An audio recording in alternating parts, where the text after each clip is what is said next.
just lay in your bed and literally look at your ceiling for 24 hours.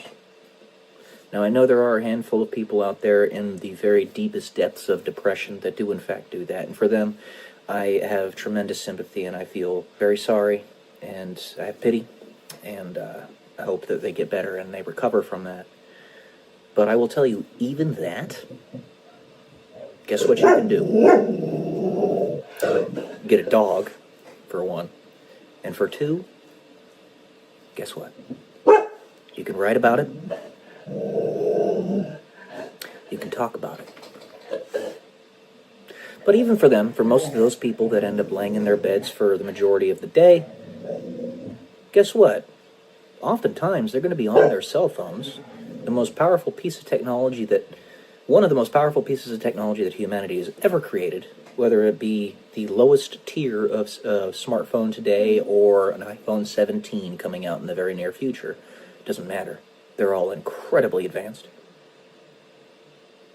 They can just dabble on that phone, communicate with 1 billion people instantaneously through X, Facebook, YouTube, Instagram, TikTok, any number of social media apps. They can call their friends instantaneously in a form of pseudo-telepathy. It's using our bodies as the physical transducers to produce the sonographic waves, but they're reproduced through the transducers of the phones, traversing perhaps thousands of miles of space to instantaneously, or near enough, communicate with people across the world. You can do this on Skype, Microsoft Teams, Zoom, your phone, FaceTime, doesn't matter. Absolutely mind-blowing. If you just do that, one, you're literally doing magic. What would have been seen as magic 1,000 years ago. And it's because you've had people that have placed before you an opportunity that humanity has never had, through removing layers of abstraction for your choice. That's the difference between choice and opportunity, as I talked about in a few episodes back. Choice, it would be awesome. You would love to choose to go to the moon back in the medieval ages. I'm sure there are a lot of people out there that lived in that time that would have loved that, but they didn't have the opportunity. Unless they could literally focus their intent and instantaneously go over there, just by the power of their thought, which is the power of God. They didn't have the ability, at least not yet. But they didn't have the opportunity given to them either by other very strong wills that built the tools that allowed them to go there. And we live in that era now. It has been said that we are born too soon to go to Mars and born too late to discover the new world. But we're born at just the right time to have existential crises. That's what some people have been saying. But there's always wonder.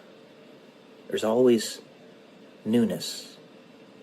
And I'll say this, if that world where you are unable to get to Mars is the one in which you live, and you want to go to Mars, you are the one to put in the effort to get everybody there, or to play some type of part. Believe it or not, the ripple effect of everything you do, whether it's posting a simple video like this and talking about it online, or literally writing the equations to build the rockets to send to the moon, it doesn't matter. It's all important.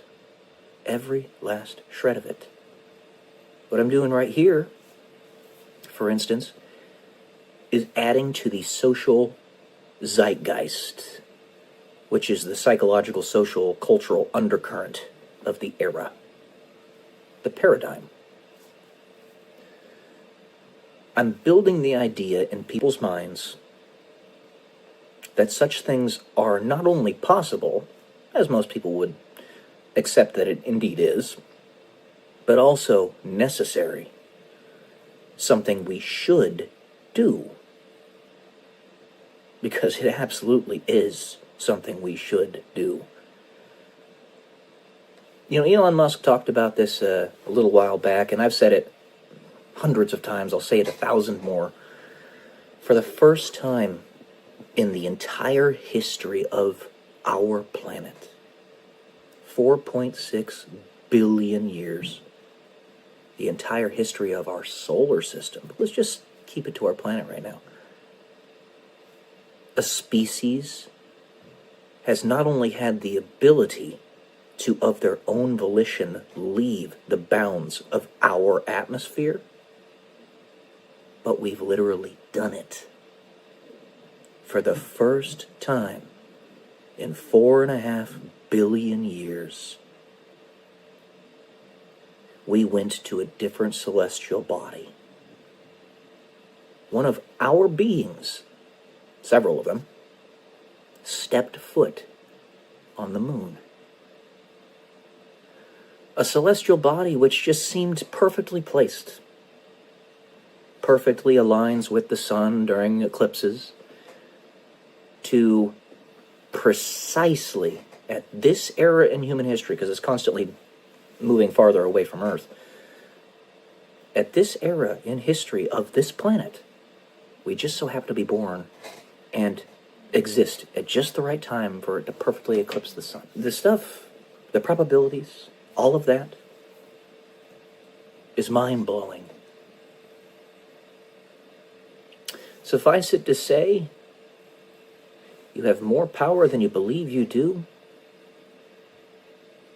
And if nothing else, if the principal and only thing, in fact, that you do in a video like this, I bring this up really because was somebody I watched yesterday who was like, why am I even making videos? Why are you guys even listening to me? It's like, this is why. But if the only thing you do is tell people that they are worth it, that's everything. That is everything. You give people the belief in themselves, and they can take that to the edge of the universe and beyond. And I tell all of you, we are the ones creating the future. It's us. You are so much more important than you realize. All of you. All right. That's all I got for today, guys. Hope this helped. Love y'all. Peace.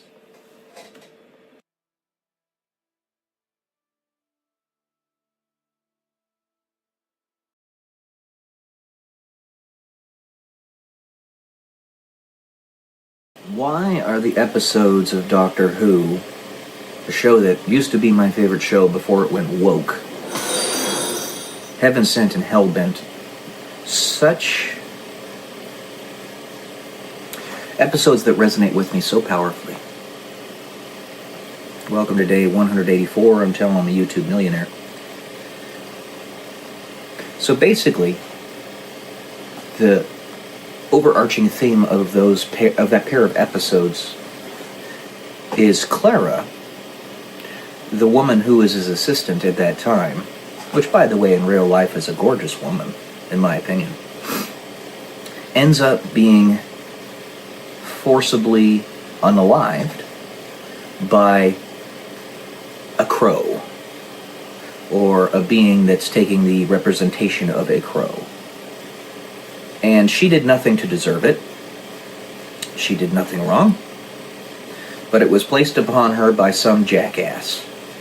And some jackass in the Gallifreyan world, which is the Doctor's home world, specifically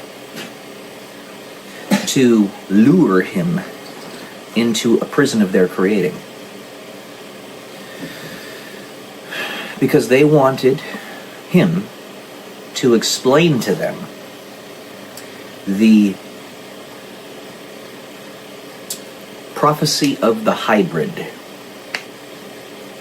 which is a melding of the Daleks and the Time Lords. He doesn't actually have the information that they seek, per se, or rather he doesn't know that he has it. But what happened there, why it resonates with me so profoundly, is that they put him in a prison that had essentially no escape. He was going to be there until he gave them what they sought. Except there was an escape. It's just that the escape seemed so ridiculously far away and difficult to attain that anybody who was sane would give up. At least, that's what you might think.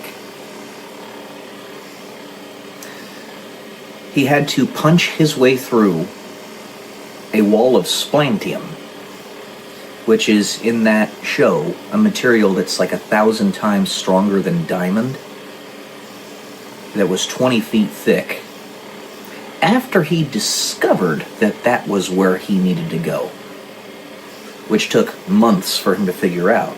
And he'd have a handful of seconds to punch the wall with his bare hands before the stalker in his prison would get him, finally, and cause him to pass away.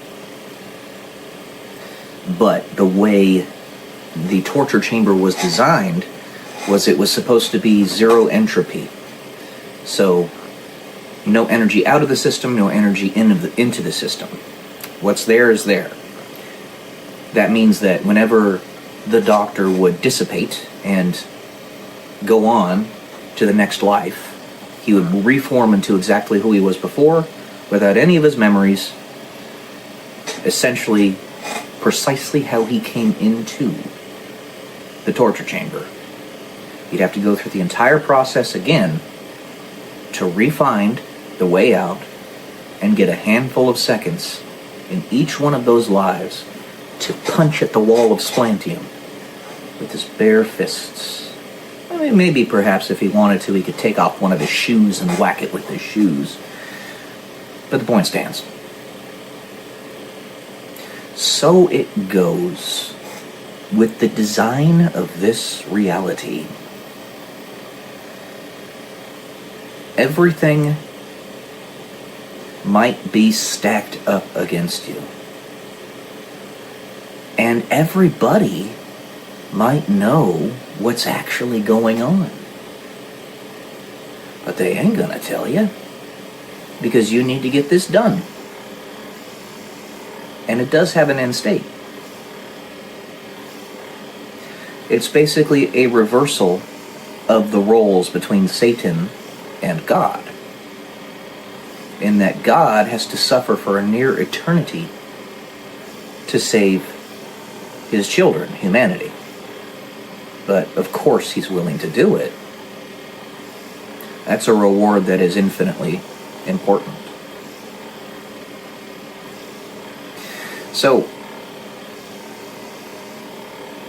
as I've explained to you guys, all the various things that have happened in my lives, I still haven't given you all of them, but a bunch of them, that would make a normal person want to unalive themselves. Each one of those, consider it a standard deviation away from the norm, in terms of how many people would be able to endure it without unaliving themselves. So, one of those situations is a single standard deviation away, which means that only 15% of the population would be able to handle it. Two of them is 2 standard deviations away, 1% of the population would be able to handle it. 3 of them, 3 standard deviations away, 0.1% of the population would be able to handle it, etc., etc. All told, from what I can gather, just rough estimate, I've had about a dozen of those things happen to me. Maybe even more. The thing is, it's not even an option to me to do that other thing. It never has been. It never will be. You want to know why?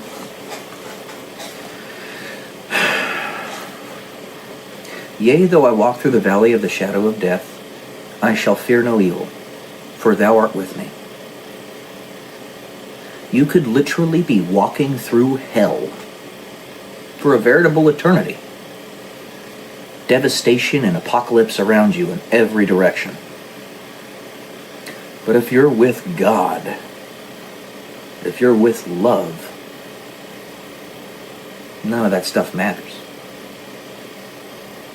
In my novel series, the main character, the scientist, is shown to do something like that.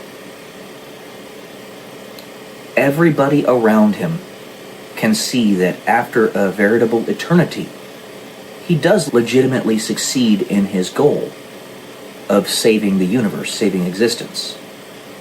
But he's the only one that cannot see it until the very end, because he's literally making the reality as he does it.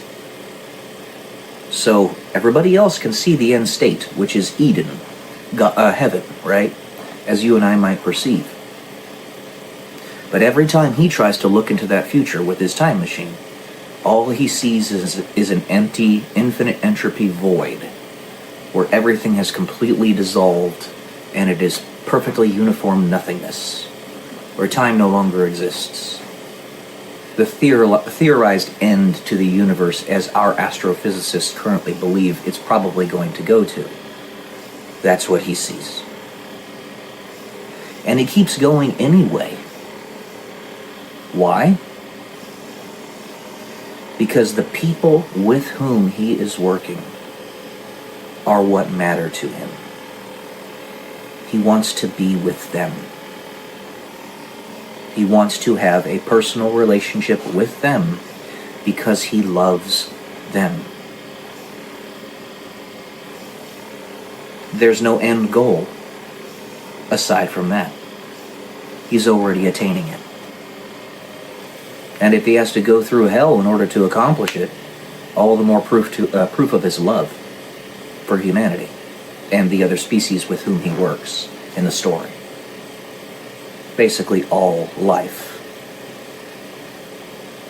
So every time I'm punched in the gut by this parasitic force behind the scenes, which is real, it's actually there.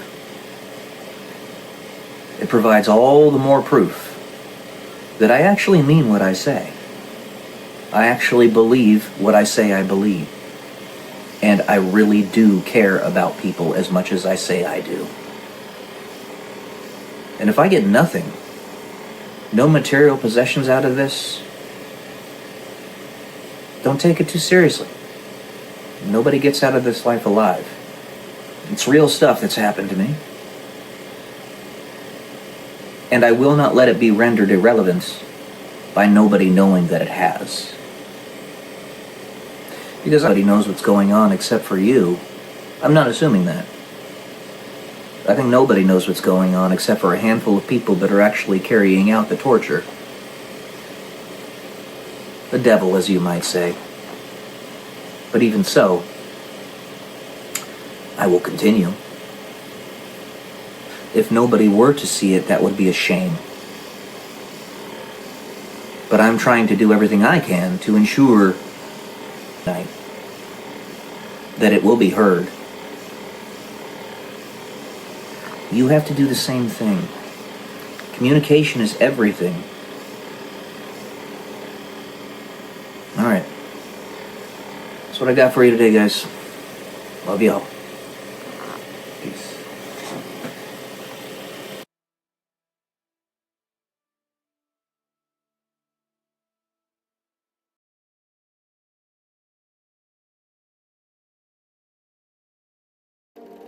Good morning, guys. Welcome to day 112 until I'm a YouTube millionaire.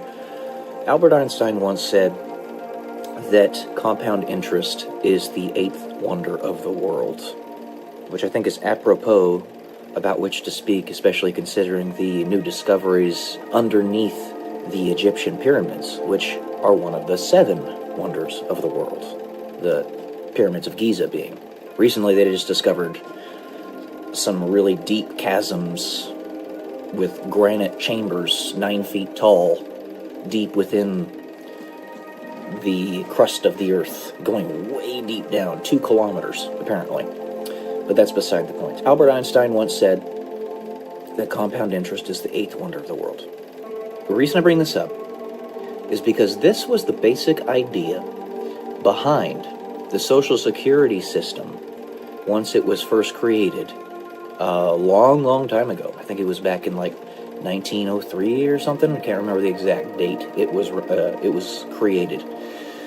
But the idea was something similar to what Benjamin Franklin did when he put a certain amount of money aside for a trust for the city of Philadelphia to be dispersed after, I believe it was 200 years. So it was dispersed like in the 90s, somewhere around there, 1990s. So he put, I don't remember the exact amount of money he put in that account, but when it was dispersed, it was about $8 million. And that went directly to the Philadelphia government. And that was Benjamin Franklin's intent. That's what he wanted to happen.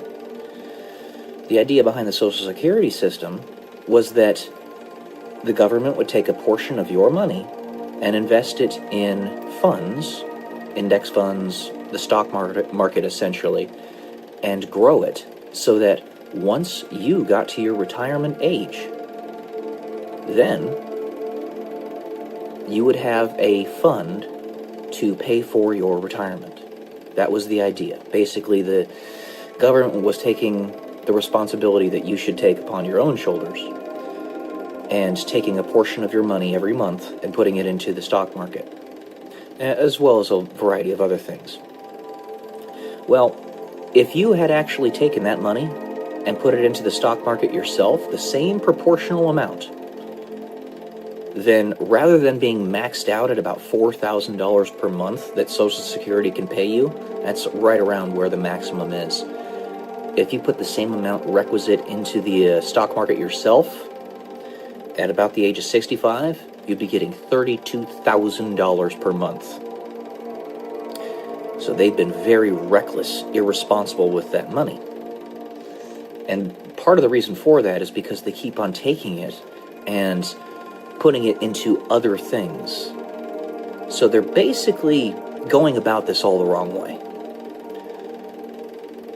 It is my perspective that the entirety of the government could be funded by taking 10%, not of our money by force, 10% of people's money who voluntarily choose to do it,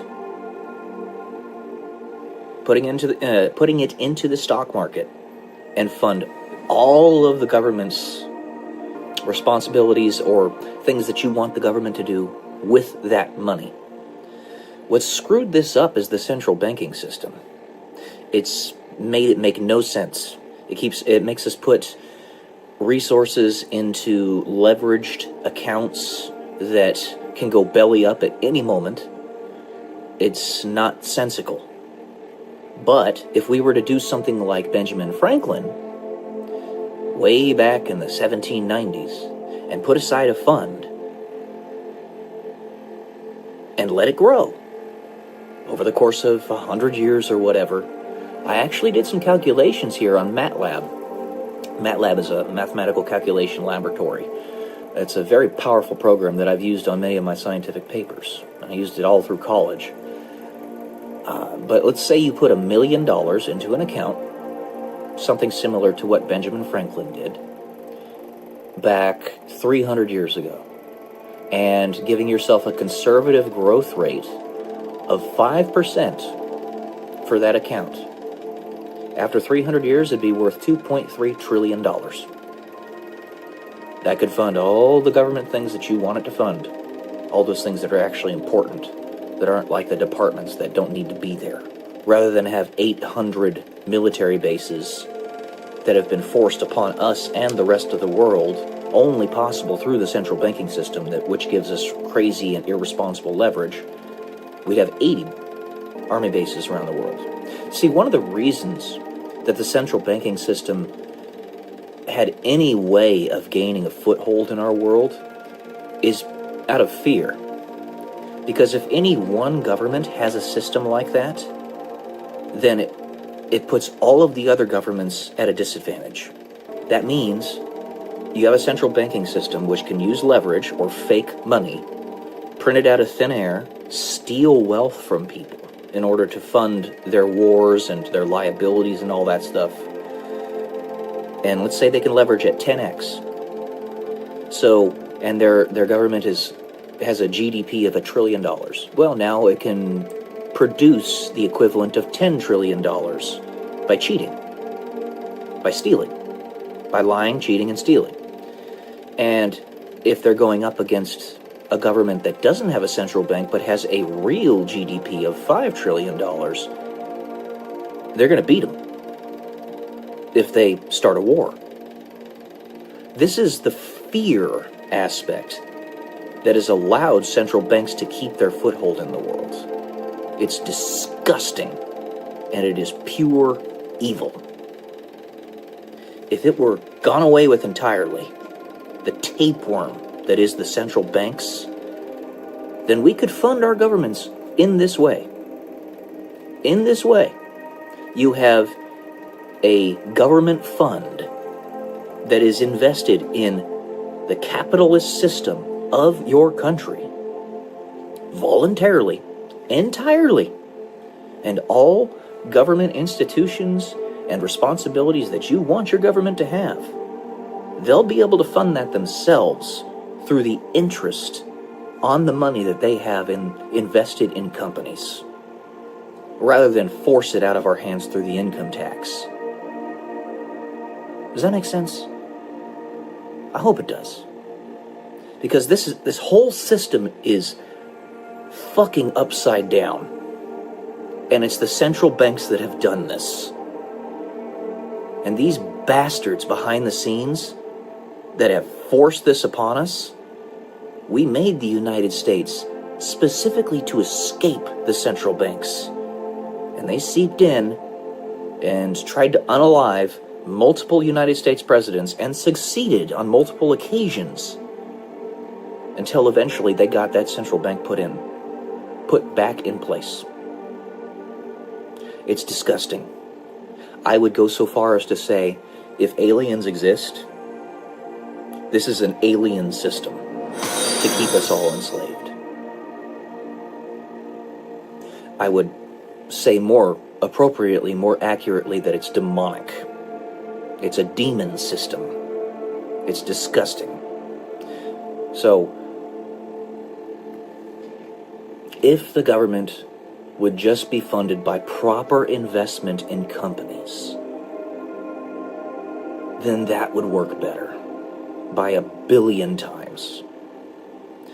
Let's say to get a good seed funding started, you do basically like a tithe system where there's a flat tax, no loopholes, no deductions or anything, a flat tax of 10% across the board for everybody that makes X, Y, Z income. 10% flat tax across the board, starting as seed funding.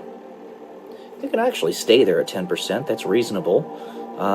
It's what we paid in the feudalistic times. It's still like 5 times what we paid during the Roman Empire. But 10% is not crazy. It's a tithe. It's what we pay to churches as faithful Christians, right? So 10% goes to this seed funding for the government, and they put that money into the stock market, into funds. Not like what they do with Social Security, because that's all based on fiat currency and central banking nonsense. And then they take that interest that they make off of that, say half of the interest that they make per year, to fund their government responsibilities.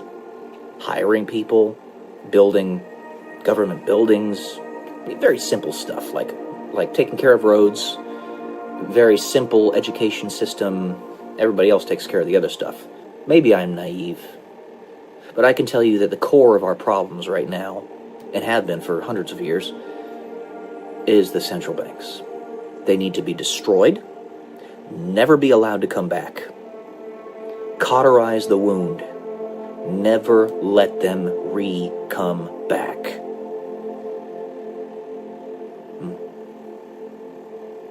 That's all I got for today. Love y'all. Peace.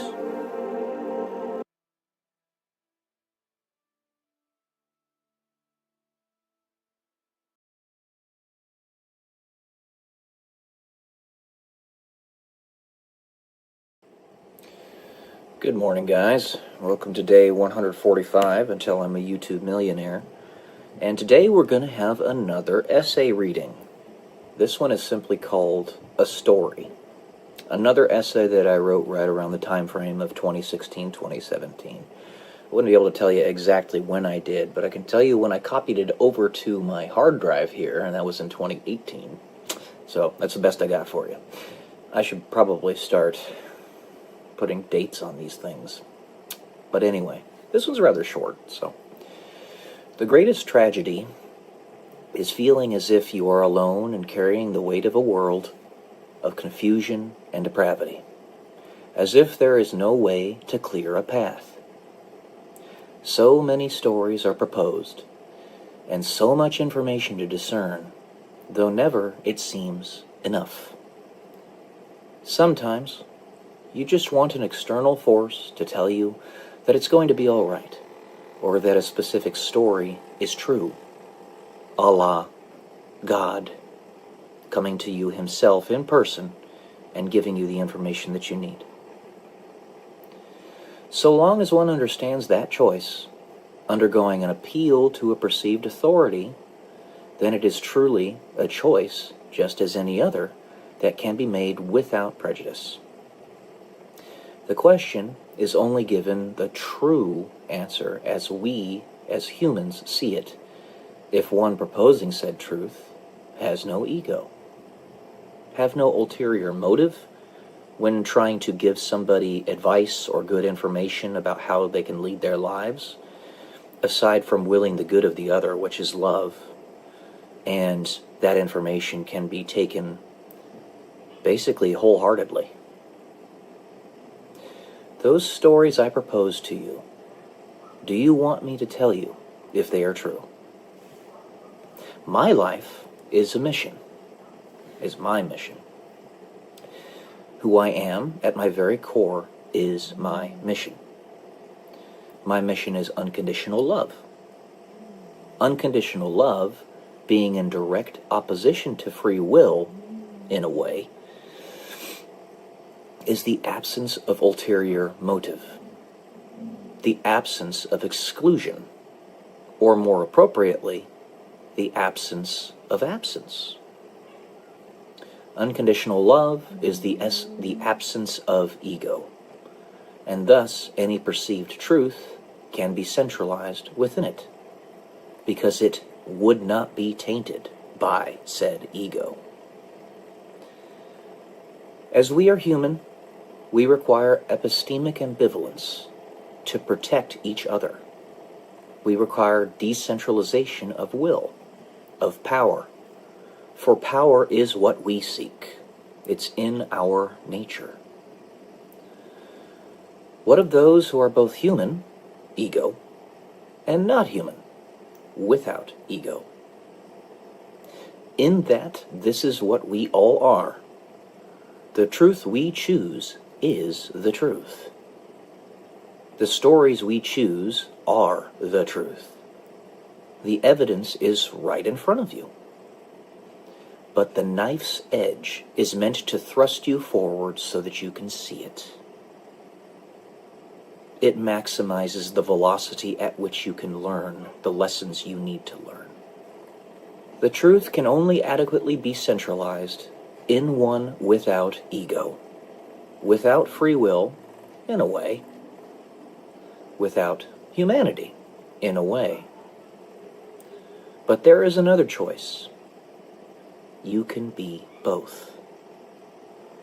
It's so curious. To take up the mantle of exalting unconditional love is to rid yourself of your free will, But could you live without free will and not even know it? Only if you chose to. I'm going to do something that I probably shouldn't do. The truth can be centralized within me, you as well. But you must choose to allow this to happen. As must I, and the rest of us. The truth is, aliens exist. As do angels. And I love you unconditionally, as I do everyone and everything in all existence. And this will never change. Now, what I mean by this is multi-pronged. The first one being, if you perceive something, then it is, by that alone, something that is extant, that is real, that exists. The idea of aliens in your head is enough to make them exist. As a noun, if nothing else. As a concept. You can call them extraterrestrials. You can call them demons if you want. Whatever you so desire to call them. They exist.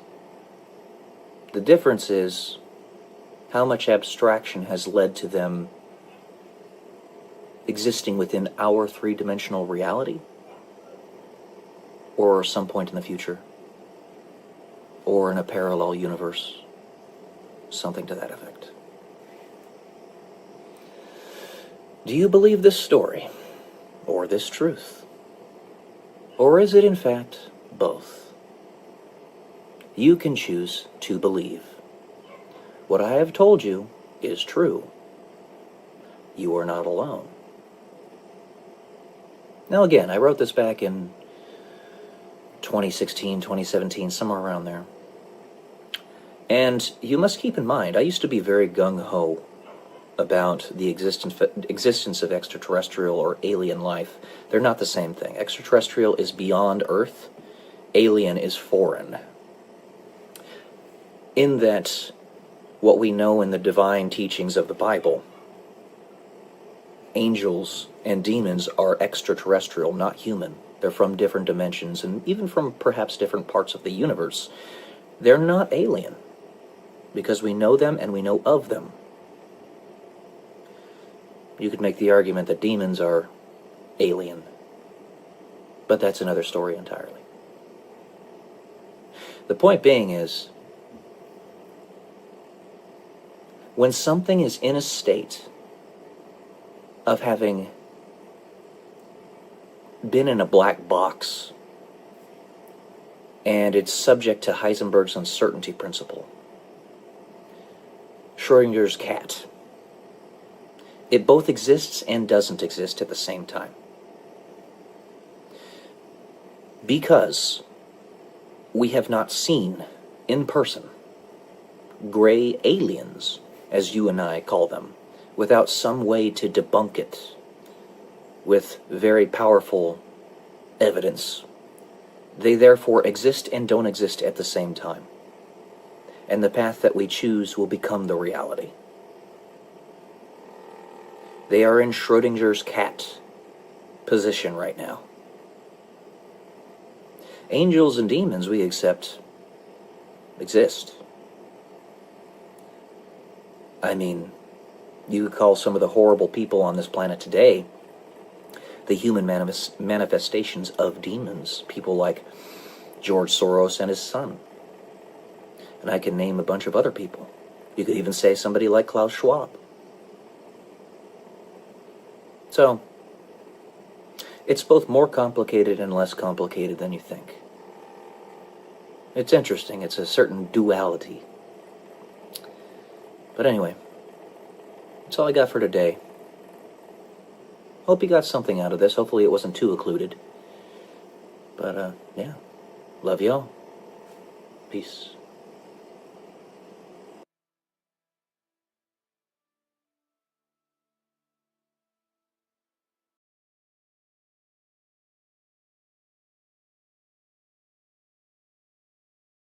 Good morning, guys. Welcome to day 131 until I'm a YouTube millionaire. While there are an infinity of things that I could talk about, oftentimes it's really hard to figure out exactly how to say them to you. Like, for instance, I had cycling through my mind this morning talking about what if, and I want you to think hypothetically, we lived 8,000 years. How would your life evolve? How would your perspectives on money, philosophy just generally in life, the concept of YOLO, romance, your investing and stuff like that, all sorts of things, how would that evolve? That was one thing I was thinking about talking about this morning. And then another thing, obviously, is a little bit more about the stock market, with the craziness that's happening right now because China refuses to bend the knee. They've been basically raking us over the coals for literally generations now, stealing IP. They lie, cheat, and steal. That's what they do. I'm talking about the government, not the Chinese people, the CCP, because they're communist and, they don't care about personal property rights and all that. They don't respect them. That's another thing I wanted to talk about. And then I also wanted to talk about technological advancement, how the very fact that I can even bring these ideas to you on this phone, instantaneously nearly, through thousands upon thousands of miles. You could be living in Australia, for instance, right now, and I can record a video and you can see it within a couple seconds. And sometimes I can even live stream them, and you can see them in that moment. There's a 6-second delay. It's the way YouTube works and most platforms, but nevertheless, this is stuff that would have been considered magic back in the Middle Ages. So, all these things tie together. We are on the precipice, as I have said in many of my videos past, of potentially having a gigantic leap in how long we live as people. In this generation. I'm not saying it will happen, and lots of generations past have thought that maybe it would be happening in theirs, but it could, where we develop technologies, medical technologies, that increase our lifespan in an instant, from 75 years on average in the United States to 200 years on average in the United States. If we figure out how to prevent telomeres from decaying, if we figure out how to prevent organs from losing their elasticity from the collagen that creates them, right, in our skin and stuff like that, if we find the cure to cancer, find the cure to Alzheimer's, which, by the way, cure to cancer looks like we might actually be just about ready to figure it out. It's right there. I think it has something to do with fembendazole. I do. And Andrew Basiago, who is a guy who worked on Project Pegasus, time traveler, said that in our generation we were going to develop a cure to cancer that was as simple as taking a pill. And that's what it would be. It would be a pill that you take. And it would cost less than $1 a pill. Of course, the reason, if it does exist, it hasn't been proliferated throughout the world, obviously, is because the pharmaceutical industry wants to keep making money off of cancer patients. It's purely evil, but it only takes a handful of evil people in high positions of power to put the kibosh on anything like that. While the overwhelming majority of doctors might really be well-meaning, and they are, I know that, the arrogance and narcissism aside, they still do want to help. It only takes a handful of really, really bad ones that try to block everything, and just so that they can get a little bit more temporary monetary gain, spend it on Lamborghinis and all sorts of other nonsense. Stupid. It's utterly stupid. And these people, I would say exactly to them, if you lived 8,000 years, how would you live your life? Would you continue being evil like this? Because eventually, you're going to find that in 500 years, this kind of oppression is going to start to get boring. You could be in power for all those 500 years, treating people like garbage all those 500 years, but the ultimate end state of that is that there's no point in it. It's entropic. It's just decay and destruction. There's no point in it at all.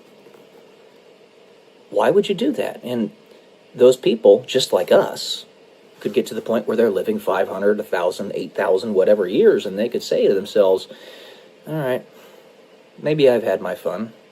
I'm going to go ahead and release this technology now, or get out of the way. So we're in that generation now, potentially. CRISPR, 3D printing organs. We could eventually be just like a vehicle in that we part out the things that need to be replaced and print them through 3D printed organs when they need to be replaced. Whether it be a lung, a heart, a liver, a kidney. The only thing I can think of that might not be easily replicable is the brain. And I might be wrong on that. I don't know. But we're at that precipice right now. We have 3D printing. We understand better, now better than ever before, how stem cells work. Stem cells can be used to produce organs and tissues of said organs.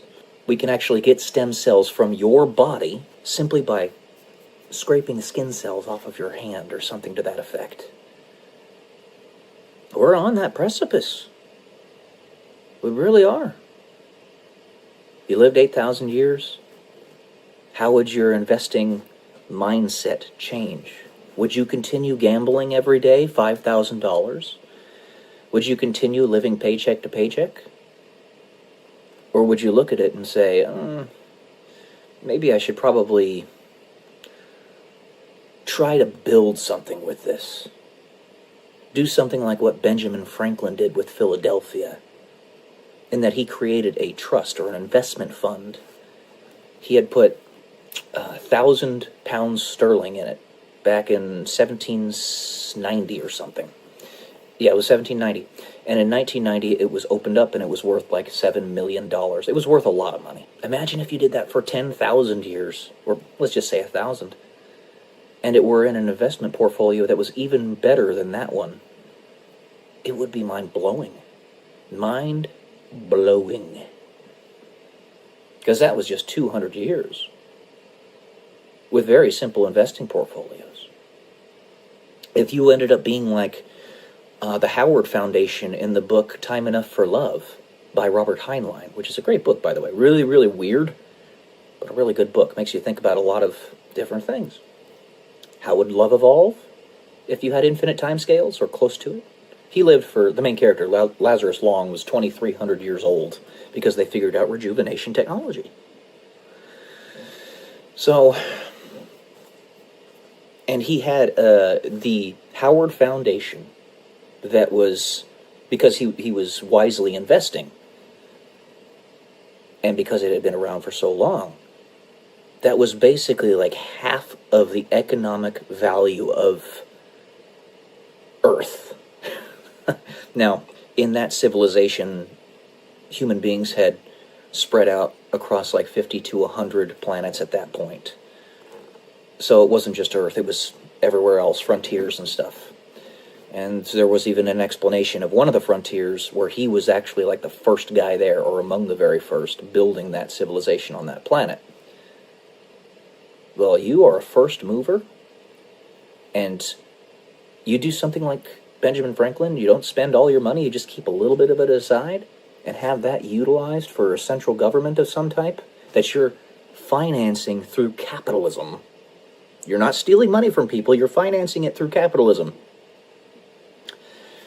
Imagine what that'll be in 8,000 years. The whole of human history, recorded human history, is only about 10, 12,000 years. If you go all the way back to the cave paintings of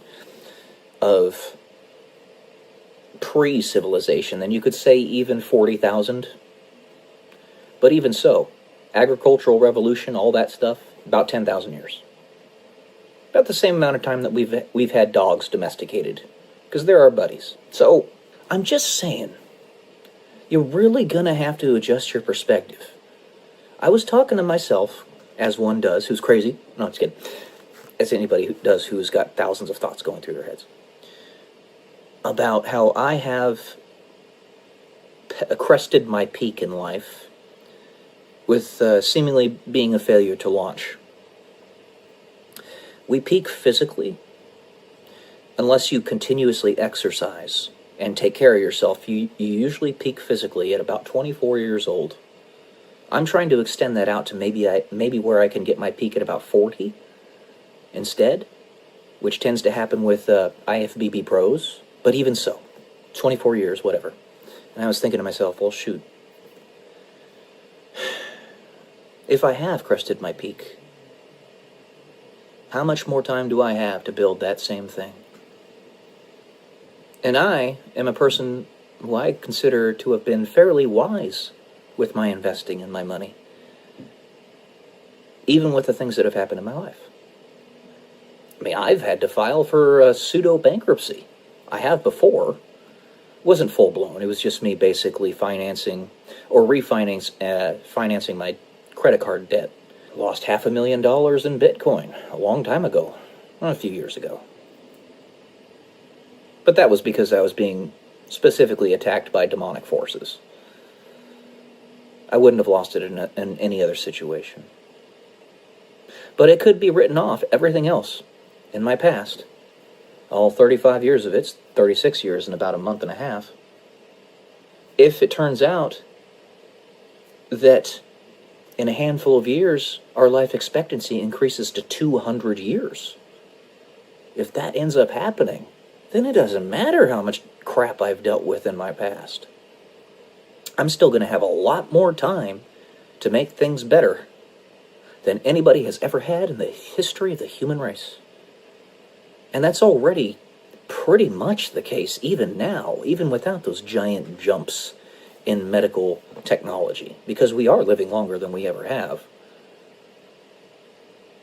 So try to entertain these hypotheticals. You might get to the point in your life where you actually get to choose when you want to pass away,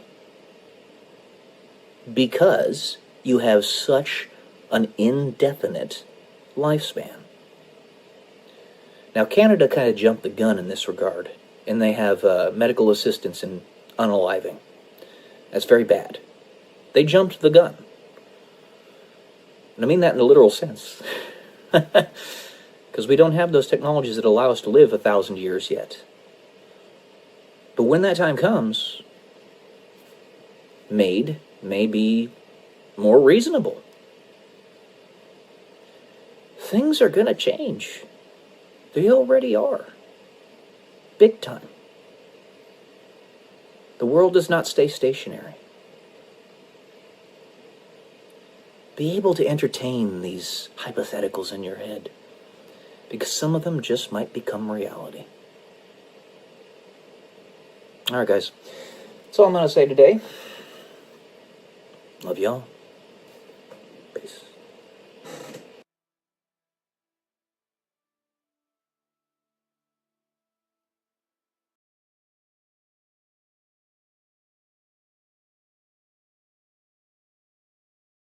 Good morning, guys, or actually afternoon now. Welcome to day 136 until I'm a YouTube millionaire. Sorry, this is coming out a little bit late. I had to change up my schedule a bit today. My mother decided that she wanted to go to the casino to do our live stream early in the morning, as opposed to our normal time, which is around noon Pacific Standard Time. So, I got to help her build her channel and got her an extra 30 subscribers, so that was good. But this is coming out a little bit later as a result. So what I'm going to do is I'm going to read an essay that I wrote back in 2016 called Conviction. I have not read this since I wrote it all the way back then. Sorry, my hair's kind of all over the place, as it often is. So I get it out of my way. So let's go ahead and do this. When you are at 50% approval in your actions by the absolute maximum possible number of people in the world, You are on the ultimate knife's edge. This is appropriate because I was going to bring that up, actually, in the book review that I'm going to be doing here in a little bit. Profiles in Courage. I just finished it by John F. Kennedy. I was going to bring that exact topic up. Interesting that it came up here. In this situation, you absolutely maximize the velocity of human progress. There is literally no way to go faster. The primary trade-off in this scheme is that you do not get to live a life of conviction in anything you do if you are the one making the endgame decision. Or every choice you make must be with absolute and complete conviction, lest you find yourself making no decisions of any significance whatsoever. When everyone is talking, everyone is piqued, and everyone is frustrated to the maximum extent possible, you have all the minds in the world churning ideas together to come to the right conclusions. Basically, like what's happening in the world today. We're all emotionally piqued. Black and white juxtaposition. If you ever find yourself in that position, where you are able to make big decisions, do not think of yourself as never really being able to enjoy any decision.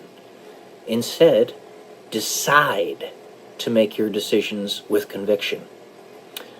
I recently thought to myself that in such a situation, you would not have the capacity for conviction. But I realized why I thought that. It was because I was in the mentality of a person who would not want to hurt anyone. That is, I did not want to hurt anyone. I didn't want to make enemies. But then I realized you have to decide yourself. And if your conviction is solid enough, the pain you may cause others is just a temporary precursor to them either coming to your side or refusing. And at least in the current paradigm, there is no way to please everyone. Yet, as Winston Churchill famously said, you have enemies. Good. It means you stood for something at some point in your life. That's a paraphrased quote, but he said that. When put into this hypothetical situation, you are afforded the only real opportunity to be committed in your actions. Not the other way around. I had it backwards. To make a decision in that scheme does not mean you are a jerk. It simply means that you have agency, and you are not molded by anyone else. Your decision is truly yours. If you find your position mollified by anyone else, then that person's will has an effect on you. In a way, it is stronger than yours. In a way. But if you do not make a decision, you refuse to have agency, out of fear. There are instances where you could be put into this position and you have absolutely no idea what to do, regardless of the wills affecting you.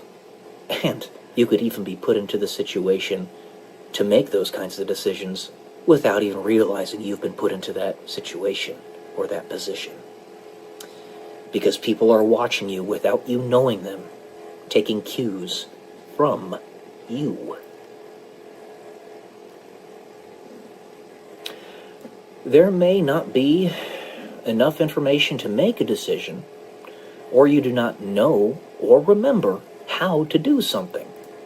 And therefore, even if you wanted to make a decision, you would be incapable of doing so.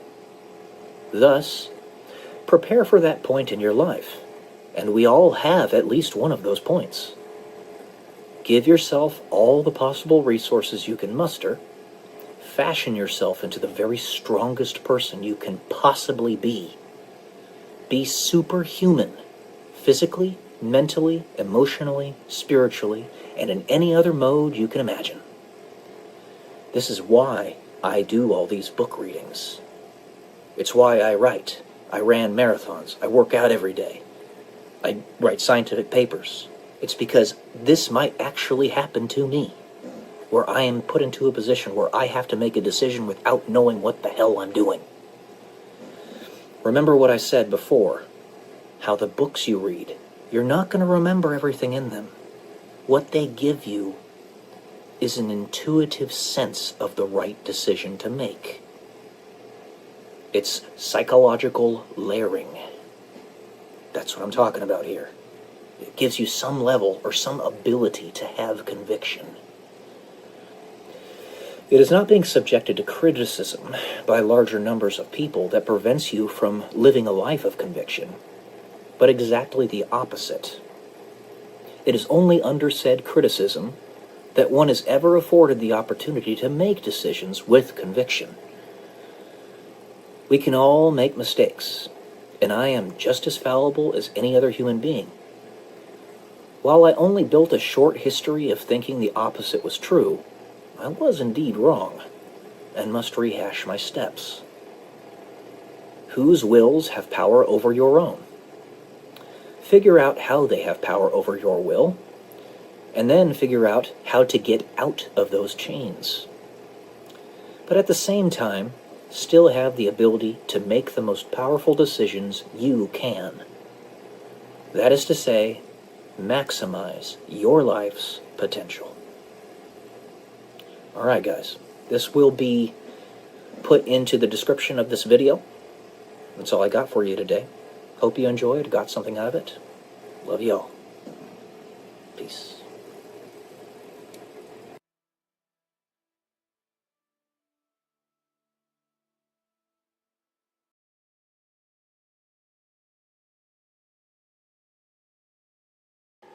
Good morning, guys. Welcome to day 107 until I'm a YouTube millionaire. And just so you know, in case you didn't already or you couldn't pick it up from the details, I say that as satire. I'm not going to become a millionaire on YouTube. It's not going to happen.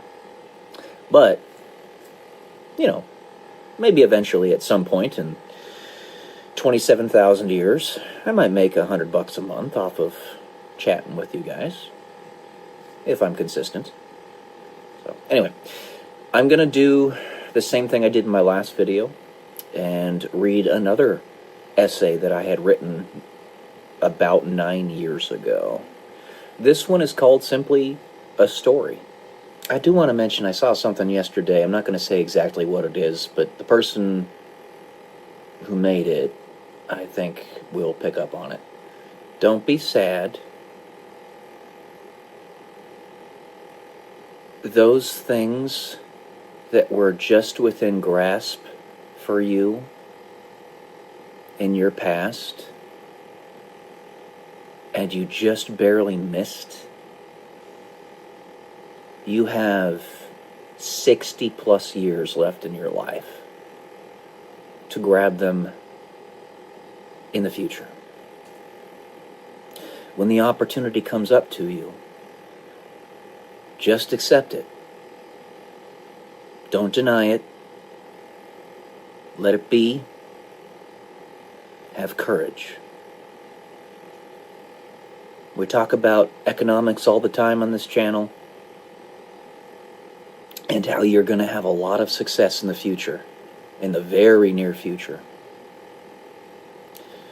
Of course, that's of minimal importance, but it does take away 95% of all the issues that we tend to have in our lives. Money solves a lot of problems. It honestly does. Communicate. It's that simple. It's that simple. I probably have nothing to do with this, but I wanted to say it. Don't be sad. Communicate. Doesn't have to be much. Could just be saying hi to that person that you want to say hi to. Okay, now I took up the first 3 minutes of this video just chatting about that, so let me get to the essay. The greatest tragedy is feeling as if you are alone in carrying the weight of the world of confusion and depravity, as if there is no clear path. So many stories are proposed, and so much information to discern, though never it seems enough. Sometimes you just want an external force to tell you that it's going to be all right, or that a specific story is true. So long as one understands that choice, undergoing an appeal to a perceived authority, then it is truly a choice just as any other that can be made without prejudice. The question is only given to the true answer, as we as humans see it. If the one proposing said truth has no ego, no ulterior agenda. Those stories I propose to you, do you want me to tell you if they were true? My life, as with anybody who has a life of purpose, is my mission. Who I am at my very core is my mission. My mission is, I know this sounds sappy, and it is true, unconditional love. Unconditional love, being in direct opposition to free will, is the absence of ulterior motive, the absence of exclusion, or more appropriately, the absence of absence. Unconditional love is the absence of ego and the respect of it. The choices that you make, I respect them and don't get in their way so long as they don't get in the way of anybody else's. And thus perceived truth can be centralized within it because it would not be tainted.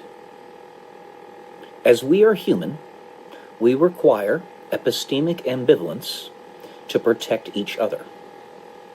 We require decentralization of will, of power, for power is what we seek in our foolishness. What of those who are both human, ego, and not human, without ego? I actually had those in parentheses. In that this is what we all are, the truth we choose is the truth. The story we choose are the truth, the stories. The evidence is right in front of you, but the knife's edge is meant to thrust you forward so that you can see it. The truth can only adequately be centralized in one without ego, without free will, without humanity. But there is another choice. You can be both. There's more to this. I did want to say one thing here, though. A lot of this was me trying to justify what the military was doing to me back nearly a decade ago. I was trying to justify the utter depravity with which they were treating me. You guys don't know what they did. You didn't live my life. But I do. And for the cerebral amongst us, true torture isn't here. They knew that. And that's exactly what they were doing to me. So I was trying to explain that perhaps they were trying to evolve me to no longer have an ego. Then I would no longer exist necessarily, except as a statue, if you will. I've learned a lot since this time, but there you go. Continuing, it's so curious. To take up the mantle of exalting unconditional love is to rid yourself of your free will. Could you live without free will and not even know it? If your entire life was already scripted, every decision you were to make was already known, and there was no deviation from it in any way, shape, or form, then it is will, but the will is deferred to before you even came to earth, whoever you are. Only if you choose to, what I just told you. I'm going to do something that I probably shouldn't do. The truth can be centralized within me, and you, and anybody else. But you must choose to allow this to happen. The irony of it. As must I, and the rest of us. The truth is, aliens exist, and so do angels. And I love you unconditionally, as I do everyone and everything in all existence. And this will never change. Do you believe this story? Or this truth? Or is it, in fact, both? You can choose to believe what I have told you is true. You are not alone. What is alien? That which is foreign. So I say angels exist. I say aliens exist.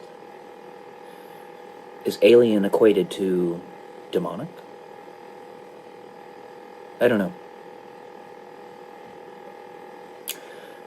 I wrote this 9 years ago, partially in trying to justify what the military was doing to me.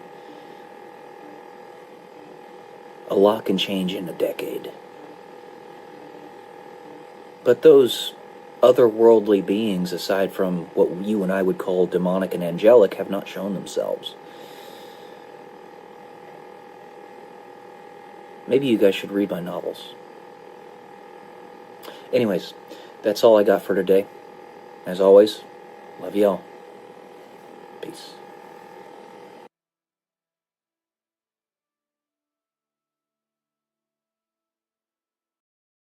There are 3 limiting factors.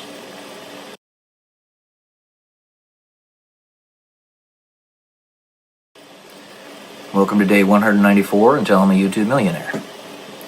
There are 3 limiting factors in this process, whatever it is. The process of saving souls on Earth. The process of squeezing as much juice out of the orange as one possibly can. The maximal amount of suffering to precipitate the maximal amount of empathy, and therefore the maximal number of hearts that are turned from stone to flesh in whatever experiment, program, this whole suffering paradigm is. Okay? The one of which I was discussing in previous videos. About how I'm pretty sure my job on this planet, me specifically, is to suffer. And that's okay. I mean, it's not okay. I don't like it. I really don't like it. It's unfortunate that somebody would have a job like that. But when you're dealing with the abyssal depths of pure negativity and darkness, you know, desperate times call for desperate measures. And require unconventional means to defeat such a force. There are 3 limiting factors. The first one is the individual in question who is acting as the sponge. In this case, this hypothetical, since there is no actual proof as to what's going on, that is me. I explained in previous videos how I act as the human sponge, soaking up all of the negativity of the world as best I can, kind of like a karmic sink, in a different manner to what Jesus did. Jesus did it at a specific point and basically opened the door for everybody to be saved. What I'm doing is sucking up all the vestiges of the nonsense of the garbage creator on this planet, the demon. All right, that's my job. So I'm the first limiting factor. And if I were to fail in this hypothetical, this is a hypothetical, Jesus would come in. He would step in, just like it says on that vanity card that I showed you guys a couple days ago, and take over. He would sweep us all away, get us out of the mess, those who have been proven to genuinely follow him and love him, or even those who don't want to be with the darkness, frankly. Because if in a bimodal system, if you don't want to be with the darkness, you really can't be a fence sitter. You're de facto with God, because the devil owns the fence. I believe C.S. Lewis actually made a short analogy or story about that, how the devil owns the fence. Those lukewarm are spat out, as is said in the Bible. Okay? So that's the first limiting factor. Jesus will come in and sweep us all away. The second limiting factor, if humanity loses their nerve in whatever this process is, that is, people simply stop trying. They don't agree with what's happening, and that doesn't happen very often because they see the results of it. They're given the evidence of those results. That is, every last ounce of suffering that this person experiences ends up saving another person. You don't see where, you don't see how, but it ends up turning their hearts from stone to flesh, and they become human again. Kind of interesting, the parallels with the book No Longer Human that I read a while back. Their heart turns to flesh, and they suddenly can feel again. They're no longer numb. They're no longer empty vessels, or even worse than NPCs and not even existing without an internal dialogue. So that's the second limiting factor. It's kind of like an experiment, how you have titration, right, of chemicals and stuff, and you have limiting chemicals and all that. I forget the term for that, but you can find it pretty easily online. And then the third limiting factor, obviously, is God. Jesus. When he decides that he doesn't want to go any farther, and he doesn't like seeing the suffering of either humanity or his warrior doing the job for him, and he'll step in. He'll make that decision. Now, I'm of the mindset that he probably has a specific period in mind where if I don't give up and humanity doesn't give up, which is a win-win, by the way, that he will decide to step in one way or another. So those are the three limiting factors. I think Jesus wants this, we're butting up against the third one right now. Because if I, the sponge, do not break, right, or get saturated, if you will, and stay saturated, and humanity doesn't lose their nerve in continuing the pain process, whatever that is, then there comes a point where you've gotten everybody. And the only entities left are those who have committed the unforgivable sin to sin against the Holy Ghost, which is to know that the Holy Ghost is who and what the Holy Ghost is and still defy it. So those people, perhaps 144,000 of them, I don't know, commit the unforgivable sin. They are the abyss. There is no way to save them, or they're with the abyss one way or another. And Jesus says, okay, I'm stepping in now. You did your job, good job, good and faithful servant, and takes over. Ends the charade for what it is, pulls us all out, and that can take many forms. Either we can collapse the timeline to where it happens specifically at this point in history, the convergence of reality, and we don't have to jump to other timelines. Or, like a polyp, we pop off of this one and are raptured away. Now, what I mean by that is, a rapture in this sense is basically a time skip, okay? A period of time where there's tremendous tumult and destruction across the entire planet, where everybody who's decided they want to be with Jesus would have passed away in that tumult. So Jesus decides to take them away so they can skip over that spot and just be with him, right? That's what that is. It's just a time skip, essentially. That's when I say time skip, that's what I mean. And I had mentioned time skip in an episode a long time ago. Long time ago, it was probably a couple months ago. And that's what I mean by that.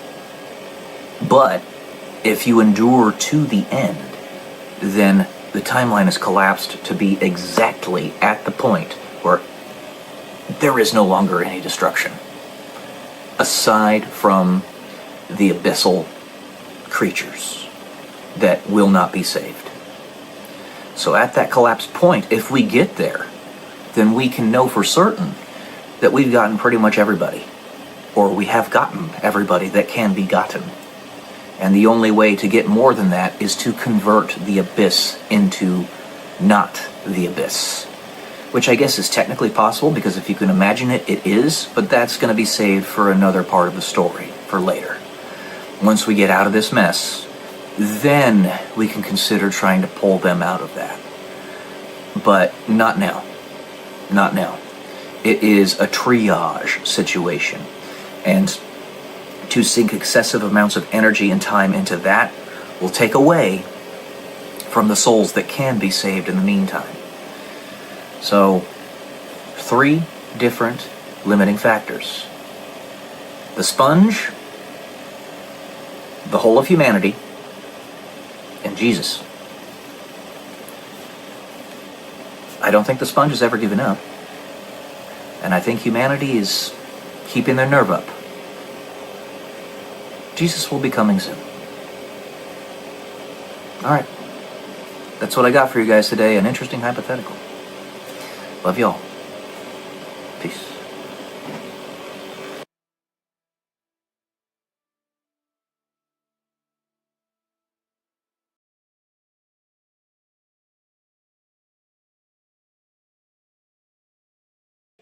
Good morning, guys. Welcome to day 140 or 134 until I'm a YouTube millionaire. I was thinking, I talk a lot about the traumas.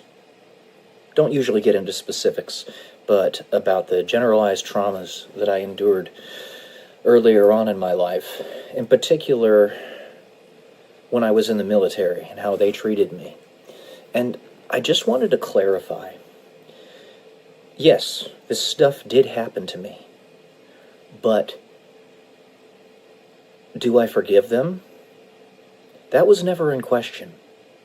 Of course I do. It's not in question whether I forgive these people for what they had done to me.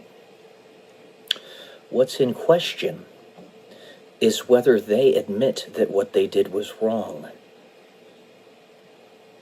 and accept that they actually need that forgiveness because they screwed up. That's the problem here. I forgive it, and principally when you forgive, it's not for them necessarily. It's for yourself. It's basically tearing up the contract. You no longer have to fulfill both ends of it. It's moral bankruptcy. That's what it is. You don't trust them ever again with that thing with which you had trusted them before. Or at least not for a very, very long period. Trust is hard to gain and easy to lose. Betrayal is something you'll never forget. And that's another thing. With forgiveness, a phrase that has always irritated the shit out of me is forgive and forget. No. You don't do that. You only forget if the entity in question is going to be gone entirely. The way I describe this is, in heaven, there is no longer any pain. It's all peace, unconditional love. You are in bliss. The only way that is possible is if all pain, all past traumas, are fully out of your mind, out of your soul. Which you might think means that you forget. Somewhat. In Many circles, I believe in Catholic faith, some circles of Catholic faith, they call it the tear room. The tear, as in tears coming out of your eyes, room, where something like what happened in Harry Potter, when I thought this was brilliantly done by the author, J.K. Rowling, collected the tear from Snape as he passed away and put it into the chalice that showed the memory. That's what it is. That's almost point for point what it is. The tear room. You have those memories stored in vials that are tears of past traumas so that you can basically lock them out of your mind and not have to worry about them anymore. So, to forgive and forget, I never liked that idea. It's stupid. If you are to truly continue living with these people, with these entities, then you can't forget what they did. You can forgive it, but if you forget it, they just might do it to you again. You have to be wise to it. If you want to forget, and it's in anything other than the tear room of heaven, then the entity would have to be entirely erased from existence, as if they never existed, because even the memory of them would have to be gone. I think of the song Somebody I Used to Know. It was very popular, I believe, right around 2010. I'll make sure that there's a little thing that you can see on here, like a picture or something, or a link.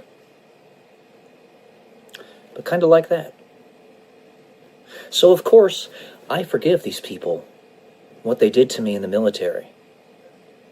But one, do they accept that forgiveness? And two, do they even think that what they did was wrong?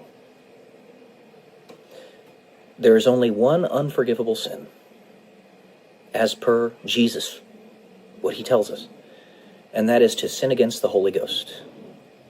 What does that mean? Basically, it means that you don't accept that you need grace, which is forgiveness.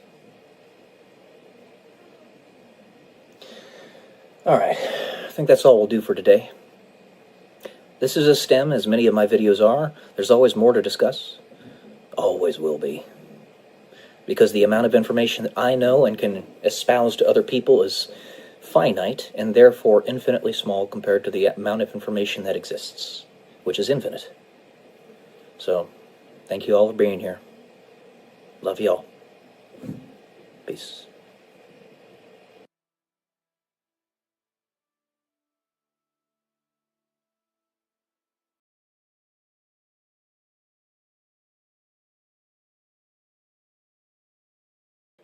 Good morning, guys. Welcome to day 129 until I'm a YouTube millionaire. Speaking of millionaires and becoming them, what would you do if you had $50,000 suddenly in your account? Where would you put that money? That is the opportunity that is at hand for us within the next few months. There's been a lot of hugabaloo, a lot of grumbling, primarily from boomers, about what's happening with the stock market right now.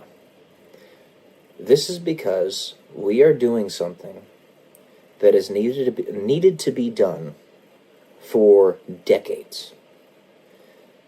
Basically, the entire world has been sucking the United States dry of all its wealth and productive capacity through very unfair tariffs. Did you know that Canada has several items that they were charging 300% tariffs on the United States? I think eggs was actually one of them. You remember how the egg prices in the United States were skyrocketing in the last couple months? That was actually because former Vice President Joe Biden had unalived about 120 million chickens for some reason. He ordered the big chicken farms to unalive hundreds of millions of chickens. And obviously when that happens, you have a supply shortage because you're making less eggs. And when you have a supply shortage, the price has to necessarily go up. It's basic supply and demand economics. But we've been unfairly sapped of all of our productive capacity for several decades. If you knew what is happening in the Rust Belt of the United States, places like Ohio, Michigan, Minnesota, those countries, Illinois, or states, they used to be immensely productive. We had a plethora of vehicle production plants in that area of our country. Well, the last several decades, those same vehicle manufacturers have gone to other countries because of unfair tariffs. Basically, they are literally parting out our country. And the only thing that's kept us afloat these last several decades, is that we've been innovating. We've still been producing new technologies. Things like semiconductors, transistors, more advanced space travel, cell phones and stuff like that. Even though this phone that I'm talking on right now is actually, for the most part, produced in slave factories in China. That's the type of thing that we're trying to change right now. So the stock market's tumbling, sure. This is something that needed to be done a long, long, long time ago. And the thing is, the overwhelming majority of people that are not boomers don't have any vested interest in the stock market anyway. When you can barely put food on the table and pay your month's rent, you're probably not going to be putting any money into the stock market. So, a house, the median house price, I believe, in the United States is around $400,000. Mind-blowingly expensive. The median age at which somebody is a first-time home buyer is 51 years old. That's ridiculous. Ridiculous. It was only a few decades ago that it was the mid-20s that somebody was going to buy their first home. About the age that I was when I bought my first home. So we have an incredible opportunity that's been thrust upon us as we try one last time to wrestle back our country from the liberal economic order that's been desperately trying to destroy us for a really long time. We have a lot more to do, but what we're doing right now is the first steps. We need to get rid of the central banks, the IRS, all that stuff needs to be gone. But these are the first steps. The prices of a great many things are going to go down way, way lower than what they are right now. The artificially inflated home prices across the United States are going to deflate. One, because we don't have illegal immigrants buying a bunch of properties that they shouldn't be buying because they don't actually have residence in this country. And two, because what's happening in the stock market is going to be inherently deflationary for a whole host of different products, houses being one of them. Companies like BlackRock are not going to be able to buy homes 25% above listed value for cash and price you out of the market. They're no longer going to be able to do that. We're stripping them of their monopoly. So, prices of homes are going to go down, prices of stocks are going to dip dramatically, and guess what? This is your opportunity as Gen X and Millennials to step in and buy the dip in everything. So if the Doge dividend does happen, and you end up getting $2,000 to $5,000 or maybe even more from the United States government, from all the money that was saved, where would you put that money? Now, for most people, they're just going to, buy the necessities, pay for rent, buy food. A lot of people are going to be silly with the money and go gambling and go on pleasure junkets. But if you are wise, and this is contingent upon that very important critical aspect, then you'll buy the dip. This is your chance. We're trying to wrestle back our country from the enemy that's been trying to suffocate us for decades, probably centuries, maybe even longer than that. All right, guys, think about that. What would you do if you had $50,000 or even $5K in your bank account that just suddenly appeared? Don't spend it on rubbish. Love y'all. Peace.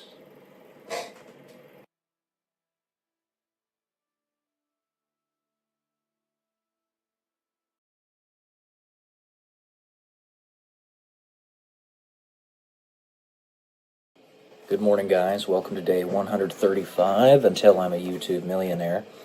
Trying something a little bit different today. I came across, potentially, an untapped market opportunity. Now, to bring this up to you guys, especially on this forum, in this venue, considering my background, what I've had to deal with in my life, and pretty much what I know is probably going to happen, it's a dangerous thing for me to do this, but I'm going to do it anyway.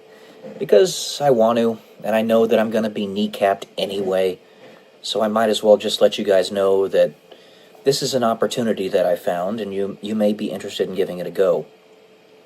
So, let me give you first an example. When it comes to investing, in order to have the investment be considered a good opportunity, the standard is that you get at least a 6% year-over-year ROI on whatever the investment is. So that's the minimum. You get 6%. If it's at least that, you're good to go. And it's a decent investment. You can do this with things like real estate. So let's say you invest $100,000 as a down payment into a property. Then you're going to want to get a minimum of $6,000 per year of profit. Not income, not revenue, profit, in order for it to be considered a good investment, or $500 a month. So that means whatever your expenses on top of that, you can do the math. Generally speaking, that's a good way of looking at it. And if you get anything better than 6%, that's icing on the cake. Honestly, anything above zero is good anyway, but if you're looking for a good investment, one that's actually making good use of your time and money, better than you could find pretty much anywhere else, then that's what you want to do. Well, it's not just in real estate that you can do this. It's also in general advertising. Okay? So, YouTube and Google have means by which you can actually advertise your platform. And it's actually fairly simple. All you have to do is get set up on your YouTube account. Let's just use YouTube as the example. This is the primary thing that I'm talking about. It's the untapped market opportunity that I think is available to most of us that we haven't given it a chance, and 99% of people aren't going to give it a chance anyway. But I'll tell you, you can advertise, let's say, a specific video. This changes from niche to niche, but let's just say a finance video on your finance YouTube channel, let's say 10 minutes long, and you specify that you want it to be for gaining subscribers on your channel. They give you 3 different specifications that you can give for the advertisement. If you say advertising, and let's say you put $200 per month into that campaign, well, that amount of money you can expect, if you're a channel that's 500 subscribers to start, that you'll get probably about 250 subscribers from it. Ish. Again, it varies with the niche. But basically what they're going to do is they're going to push out your video to people who wouldn't otherwise see it. They're going to give you more impressions for it. Now, you're thinking, I'm not making any money off the channel. Why put money into it? For a multitude of reasons. The first one being, like I said in previous videos, this YouTube channel that you're making for yourself, as long as you don't do anything stupid, as long as YouTube doesn't collapse, is going to last in perpetuity. This is a platform where you're advertising yourself. That's what YouTube is.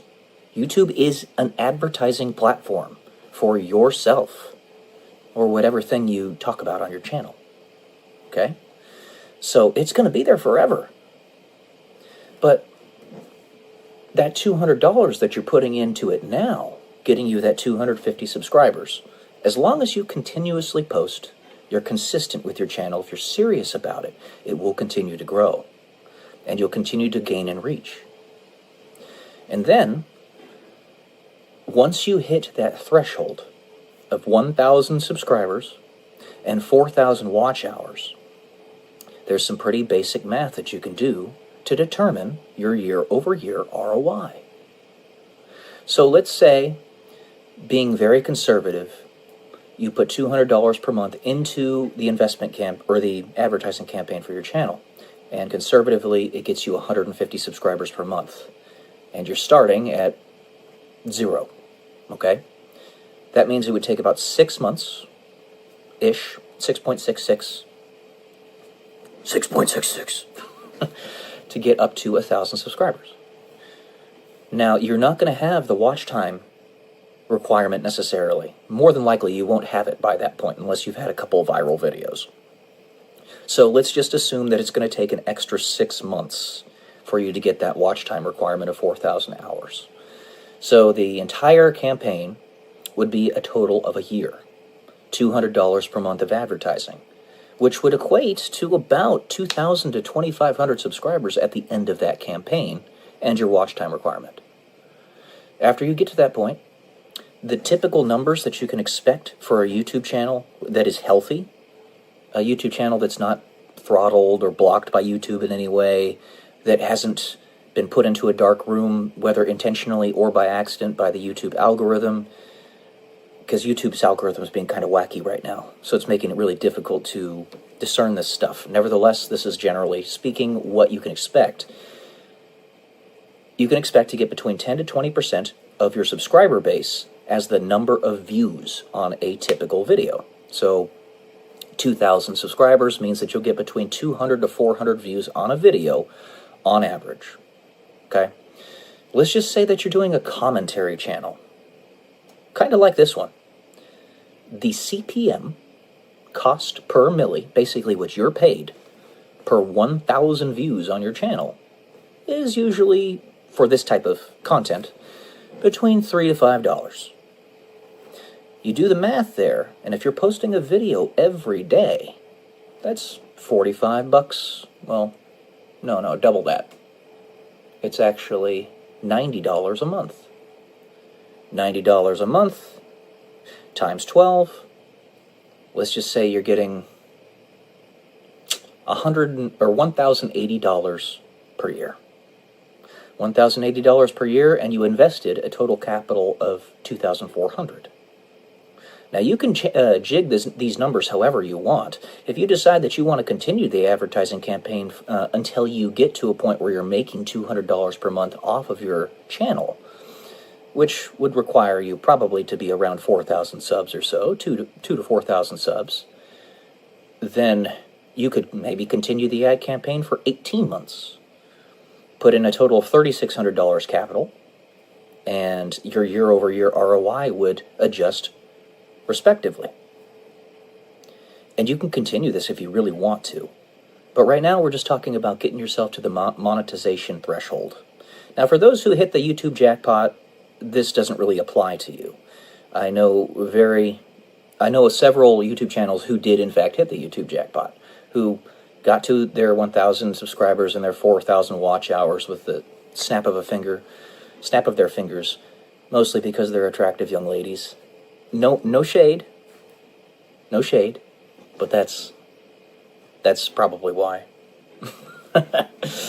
Even though they're very intelligent, the ones that I'm thinking of in particular, that most people care about if you're easy on the eyes, and if you're a woman.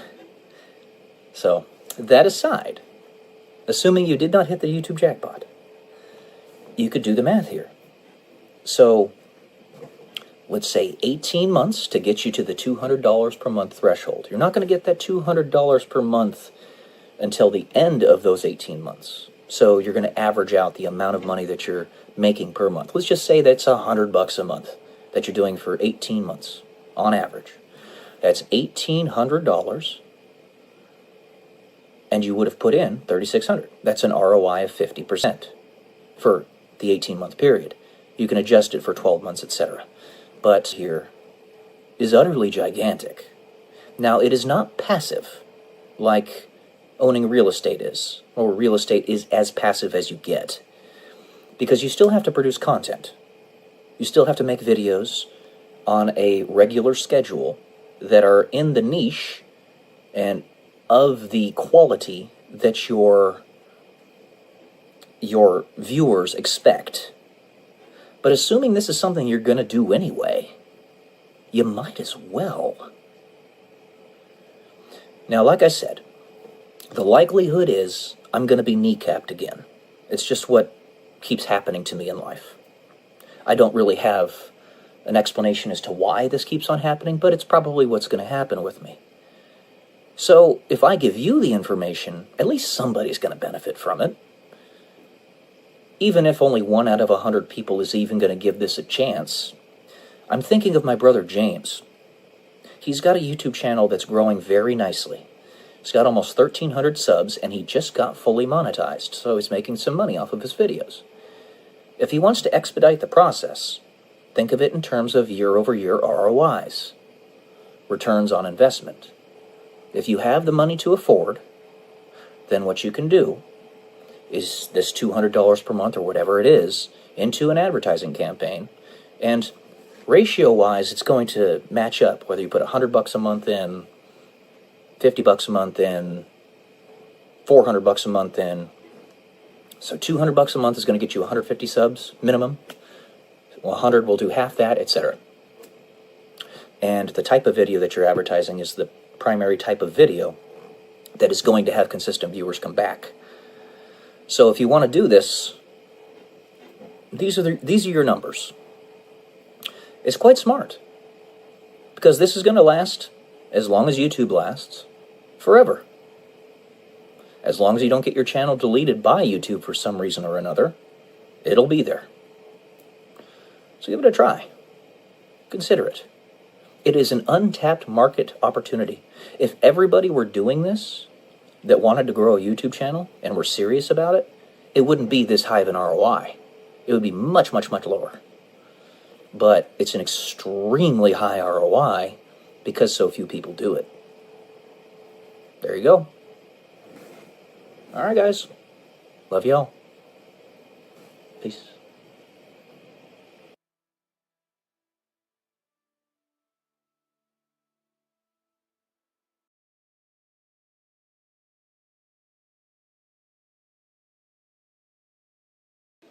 Good morning, guys. Welcome to day 153 until I'm a YouTube millionaire. I wanted to talk a little bit more about one of the principal reasons I am willing to be so flexible when it comes to romantic relationships. One, not just the desperate times call for desperate measures, and I'm 35 years old going on 36, and I've burned a lot of my personal lifetime and really can't wait, and I need to be a little bit more flexible in that regard. But two, because the millennial generation has seen its birth rate positively collapse. The birth rate in the United States is 1.3 children per couple. In order to have a stable population, one that is neither growing nor shrinking. You need a birth rate of about 2.1 per couple. This accounts for the unfortunate demise of babies, like in utero or miscarriages, stuff like that, or they die of illnesses really young, when they're really young, all that fun stuff, not so fun. But you need 2.1 people, 2.1 babies per couple to have adequate replacement rate to neither have a growing population nor a shrinking one. Ours is currently sitting at 1.3. It is catastrophic. The only way, because we're not having babies, that such a situation is being mitigated in the United States is by uncontrolled immigration. But it's not really remedying the problem. The population of the earth is still not going to be going up very soon. Just writ large, the entire planet is going to have a birth rate that's less than 2.1 pretty soon. But in doing that, you dilute the culture and the history of your country. Not only do you lose those traditions, those things that make the United States what the United States is, but genetically speaking, the 72% of the population in the United States that is Caucasian will continue to decay and degrade and go down. That in and of itself is not necessarily bad, but it's when somebody or some group of individuals is actively seeking to destroy that Caucasian population that there's a problem. The world over, the Caucasian population makes up about 12% of all human beings. It's not that much. There aren't that many of us. So we're seen as exotic in many places around the world, in particular places like the Orient, or places like sub-Saharan Africa, for example. There's not many of us. However, there's a disproportionate number of advancements that have come from people like myself, Caucasians. Isaac Newton invented calculus, Aristotle, Socrates, Plato, basically modern philosophy, Seneca, Einstein, you name it. And then, of course, in the modern day, you have people like Elon Musk, who's from South Africa, who's trying to literally get us to Mars. And he'll succeed. We're going to get there. But there's a group of people out there that are actively seeking to destroy the Caucasian population, just out of pure animus, pure resentment. We didn't do anything wrong. We're just trying to help other people. We're trying to make the world a better place. And by virtue of that alone, this darker element of the human family, not really much of a family anymore, and that those people are, is trying to erase us. This is not acceptable. But it's even more poignant that catastrophic birth rate is even more poignant in places like South Korea and Japan. And it's utterly heartbreaking to me. Not only are South Korean people, the Japanese people, a beautiful people. They're both beautiful people. Physically, they're very attractive, in my opinion. But they have a rich, beautiful culture, background, history, a clean society. It's spotless there, if you've ever seen videos of it, or you've ever been there yourself, in South Korea and Japan. China as well. The nicer parts of China. Spotless, beautiful, utterly beautiful. Their population replacement, or their birth rate, is even more catastrophically low than it is in the United States and Europe. I believe South Korea is at 1/3 the replacement rate is how many children they're having. It's like 0.7 kids per couple. And at that rate, in 3 generations, their country will be at 4% of its current population. Like I've said many times, that is catastrophic. That is apocalyptic. It is egregiously bad. It's the same in Japan. And I'm going to be completely blunt with you here. Places like Singapore is part of this as well. Singapore, South Korea, Japan. The people that live there, on average, are very smart. To be completely blunt. There's going to be a disproportionate number of technological innovations that come from those types of individuals. The average IQ of a person in Japan, for instance, is 105, which sounds like it's not that far out, but we're talking about an aggregate, an average. That is insanely high. It's 106 or 107 in China. It's about 106 in Singapore. They're all really bright people in that part of the world. And when you lose that, it's just like I was talking about in the previous videos about the Pareto principle and Price's law. 80% of the technological innovations come from 20% of the population. They're part of that 20% of the population. And they're going to lift the whole world. A rising tide lifts all ships. But if they're not there to do that, we're going to go back into the Dark Ages. It's a similar, like I said, a similar situation in the United States and in Europe. So, desperate times call for desperate measures. Not only am I a failure to launch, and much later in my life, that I need to be a little bit more liberal and flexible with what I'm willing to do, but also the situation in the entire world doesn't just require me to be that way. It requires anybody who's trying to save Western civilization to be that way. So, while I don't necessarily want to do it, and it goes against my genetic imperative, I am willing to be with many women and to be married to them. Now, there's more I could talk about with respect to this. Marriage. The concept of marriage. In heaven, there is no marriage because we are all married to one another.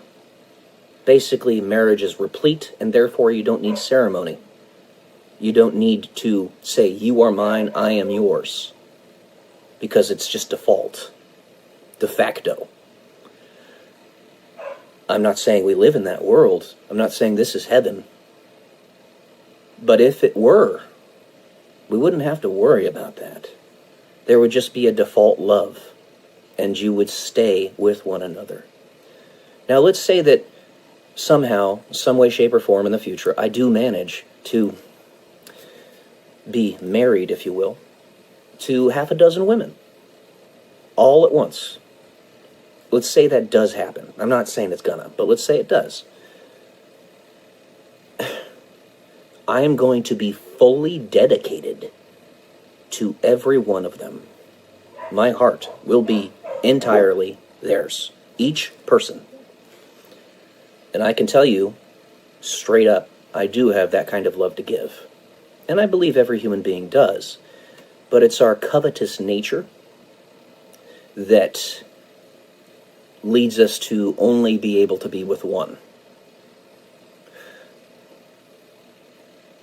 The institution of marriage, one man, one woman, was meant to produce a stable environment to raise children, to prevent any enemies, any devils, if you will, from seeping into that protective umbrella.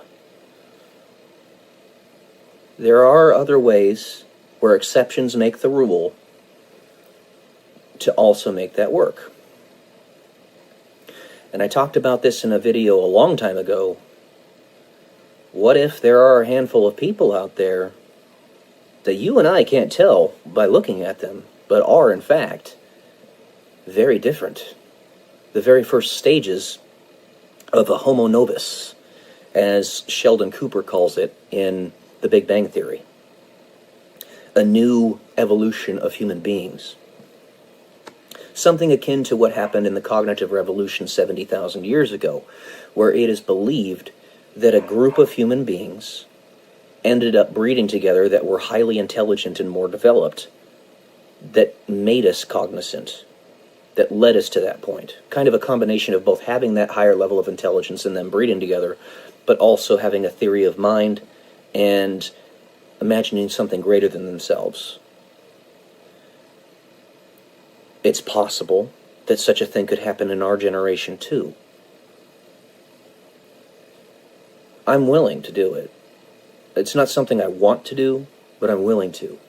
And if this is something that we need to do in order to get the Japanese women to stop being such prudes, to stop being the beautiful ones of the Mouse Utopia experiment, then so be it. Then so fucking be it. If you don't know what the Mouse Utopia experiment is, Japan is falling victim to it right now. You look it up. Look it up. That's what's happening. Because Japanese women, generally speaking, are gorgeous. They're gorgeous. And they will not be with a man because it gives them the ick. They think sex is yucky, which is utterly ridiculous. Absolutely stupid. I'm going to tell you that straight up. And that's not just Japan that's dealing with that. It's many Oriental countries. So, if those same women can fully embrace perhaps being angels, if you will, can fully embrace that concept and allow themselves to truly love all the men that they're with and be with them. Now, it doesn't work the same for men and women. So, yeah, that doesn't quite work. But, I don't know. Something to play around with. Yeah, that doesn't quite work because it's not the same for men and women. Lock and key.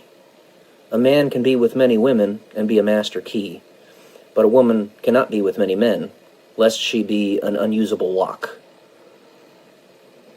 So, it's a weird situation, but desperate times call for desperate measures. And then you've got somebody like Elon Musk who has 15 plus children with many different women. He's a genius who's doing incredible things in the world. And yeah, it's not acceptable that he's doing that, but exceptions make the rule. We need to do something about this. The population will collapse if we don't fix it. So, all right, I'll leave it at that. Let me know what you guys think. Love y'all. Peace.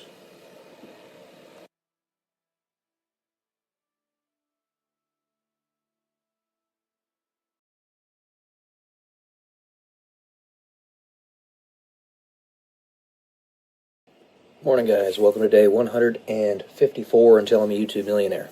Signal is a very, very secure app. But you guys have to realize just how many scammers there are out there nowadays. They're all over the place. I watch channels like Scammer Payback and others, and they're a good counterbalance, but they are, even as big as they are, hopelessly and hilariously outgunned by the sheer number, the sheer volume of scammers out there. I literally just got texted on Signal by some person that goes by H. I have no idea who they are. Now, phishing can happen in many, many ways. P-H-I, what is that? S-H-I-N-G? Yeah, so the scamming type of phishing. Do you really think that doofuses can't get on Signal and do doofus things? After 2016, the sheer number and volume and density or whatever of scammers in the world positively exploded. Now, like I said, I made a video a little bit ago talking about Price's Law and the Pareto distribution, Pareto principle. How 80% of the productivity comes from 20% of the people, or the square root of any company gives you, the number of people in a company gives you half of that company's productivity. A singular person who is entrepreneurial or industrious with a nefarious mindset can produce a legion of scam facilities. Single-handedly, essentially. So I had mentioned the very powerful movers in our world like Elon Musk and Jeff Bezos, how they single-handedly are changing logistics across the world as well as getting us to Mars. Well, we also have people who can single-handedly sabotage, like George Soros and Alex Soros and others. It has been shown, proof positive, that the Open Societies Foundation has been fomenting dissent in the United States and really the Western world writ large. There is evidence upon evidence upon evidence to prove it. You follow the money and you find it goes back to that. It goes back to Alex and George Soros. Of course they can find a way into the most secure app out there to sabotage people trying to make the world a better place. I cannot get into the mind of George Soros. I can't understand how he could be so disgustingly evil. How he could actually want these things to happen. The collapse of Western civilization. But he does. And so does his son. And all the people like him. Like Klaus Schwab et al. So, when you see good people out there that are trying to do good things that end up having some trouble even on the most secure app in the world, I'm talking about Pete Hegseth and his orbit of hardworking individuals trying to make the world stable. When you see them make a slip-up and let some doofus into their secure conversations, that still can happen. All right? Nobody's perfect. We all make mistakes. There's holes everywhere. There are sleeper cells everywhere. There are evil people everywhere. And some of them don't even know that they're sleeper cells. I was talking in my last video about people who suddenly become possessed and their perspective completely shifts. Like that Renee girl that I had met in Omaha, Nebraska, who suddenly gained 150 pounds and became a social justice warrior idiot after she met me. Stuff like that all the time. She always had that deep in her mind that she was for social justice, blah, blah, blah, but she corrupted it when she was possessed by whatever this force was. There's so much sabotage and chaos going right now that any semblance of order and law and stability whatsoever, we must cling on to as best as we can and do everything that we can, everything in our power, to ensure that it stays stable. It is not a fun situation right now.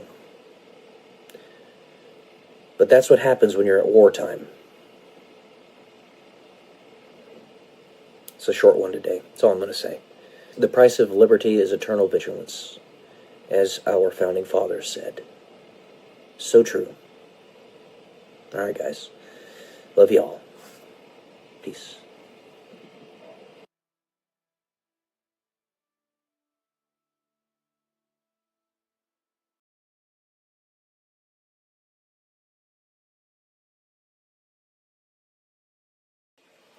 Good morning, guys. Welcome to day 152 until I'm a YouTube millionaire. And I gave you guys a second video last night, because I just needed to talk about that, and I bring it up periodically because part of the reason, it's not the only reason we did it, don't get me wrong, and I've listed this many a time, but it bears repeating. Part of the reason we decided to start that Slots YouTube channel was to make some money on the side. Had the channel actually been getting the views that it was supposed to, but YouTube moved the goalpost on us, then that channel, with its respective size, should have been getting about 2,000 to 10,000 views per video, and making about $2,000 to $5,000 a month at this point. But because YouTube pulled the carpet out from under us, or moved the goalpost, whatever you want to say, the phrases mean essentially the same thing. Not quite, but essentially. We are not making any money off of the channel. It was a struggle to get monetized. And then once we did, we were making no more than like $100 a month. It's pitiful how little money the channel's making. I get the impression that, assuming that YouTube isn't specifically just trying to screw us over, my family, to put us in a state of starvation, a state of barely above subsistence, which is my impression. I'm pretty sure that's what it actually is, so that I constantly have to have in the back of my mind these feelings of worrying about money. I just want to stop having to worry about it, Because once I can stop worrying about money or where I'm going to find the funds to pay for something, then I can start pursuing other things that I want to pursue. And my assumption is whoever's pulling the levers behind the scenes, because this happened essentially right when we decided to start this channel, our first handful of videos, one of them, this is back when we had like 100 subs on the channel, had 8,000 views on it as a long-form slot video. And then after that, it just plummeted. Nothing happened after that. And I get the impression that either they're directly attacking us and trying to make it look like they're not by making a bunch of people get attacked as well. It's clever diversion stuff that they do. They're bad people. They're bad people that I'm talking about.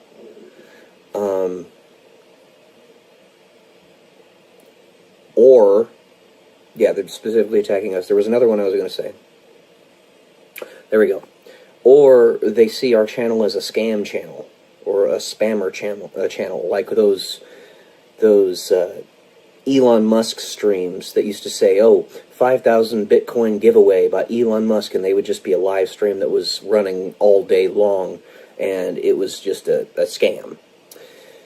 That's not us. We are real people. We're doing real things on this channel. We ain't cheating. We're following the rules.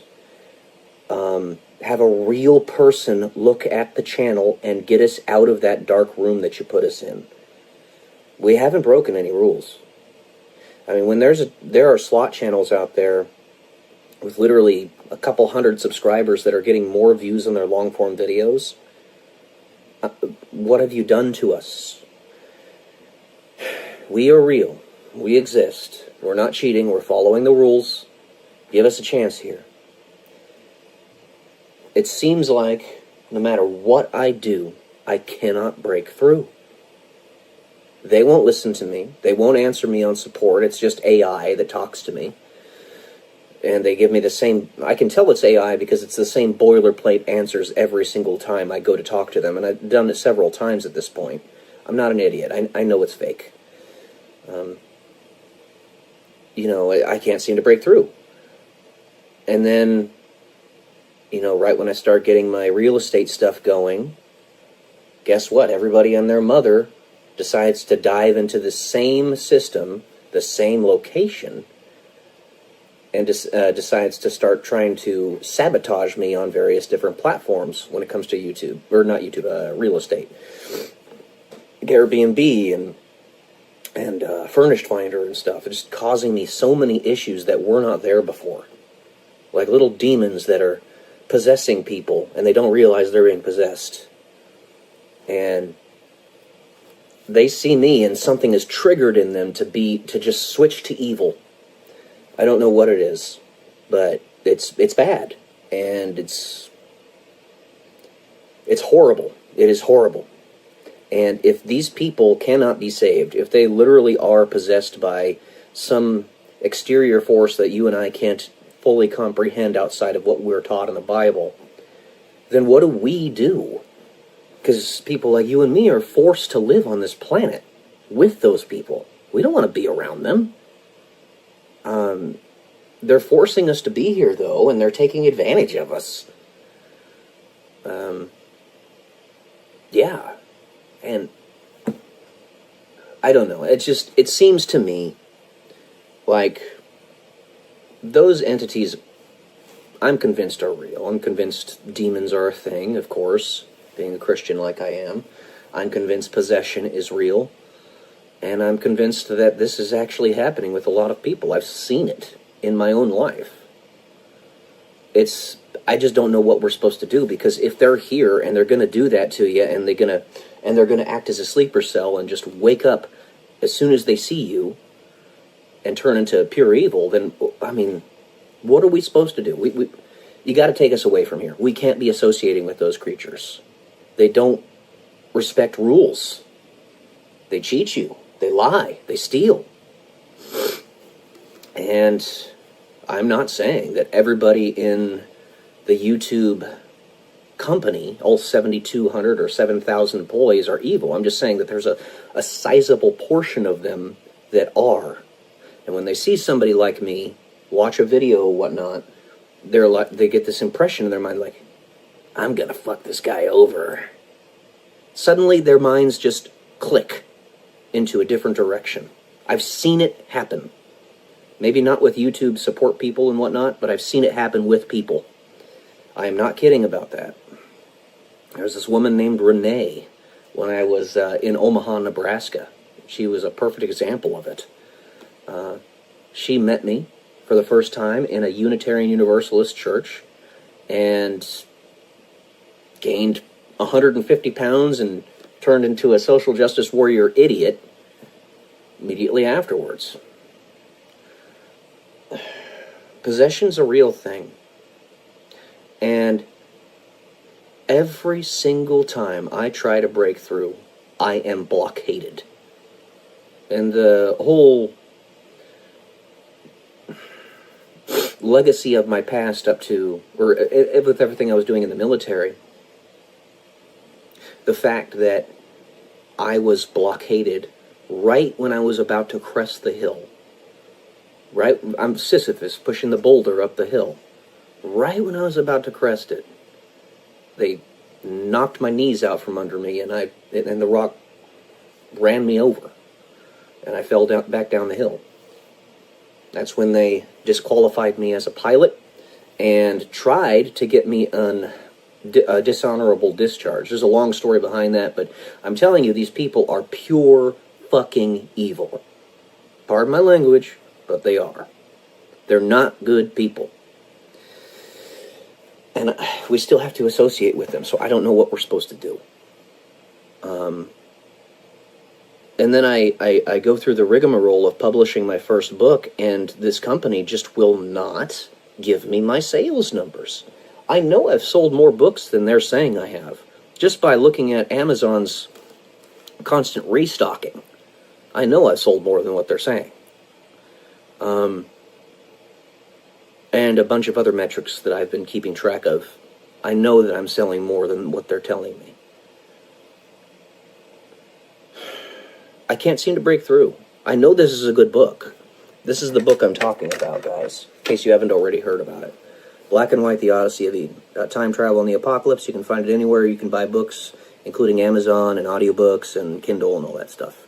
Many more to come after this one. I say that a lot. And it's true. I can't seem to break through. It's just, it is highly unfair. Highly unfair. And when you're following the rules, and the enemies that you're playing that, with whom you're playing that game are not, then they're just using them to take advantage of you. To lie, cheat, and steal from you. Those are people, entities with whom you cannot associate. So I don't know what we're supposed to do. We can't be in the same world as people like that. So, is the case for eviction being made? Is God above going to come and take us away, all of us who don't want anything to do with those people? Or are patriots going to be getting fully in control and basically put those people in asylums and prison as necessary? I don't know. But what I do know is I've been made into a failure to launch because I keep on getting my knees knocked out from under me. Quite literally, with the diseases that I have suddenly gotten, going from a marathon runner to barely being able to walk. I don't know what I'm supposed to do. I don't know what we are supposed to do.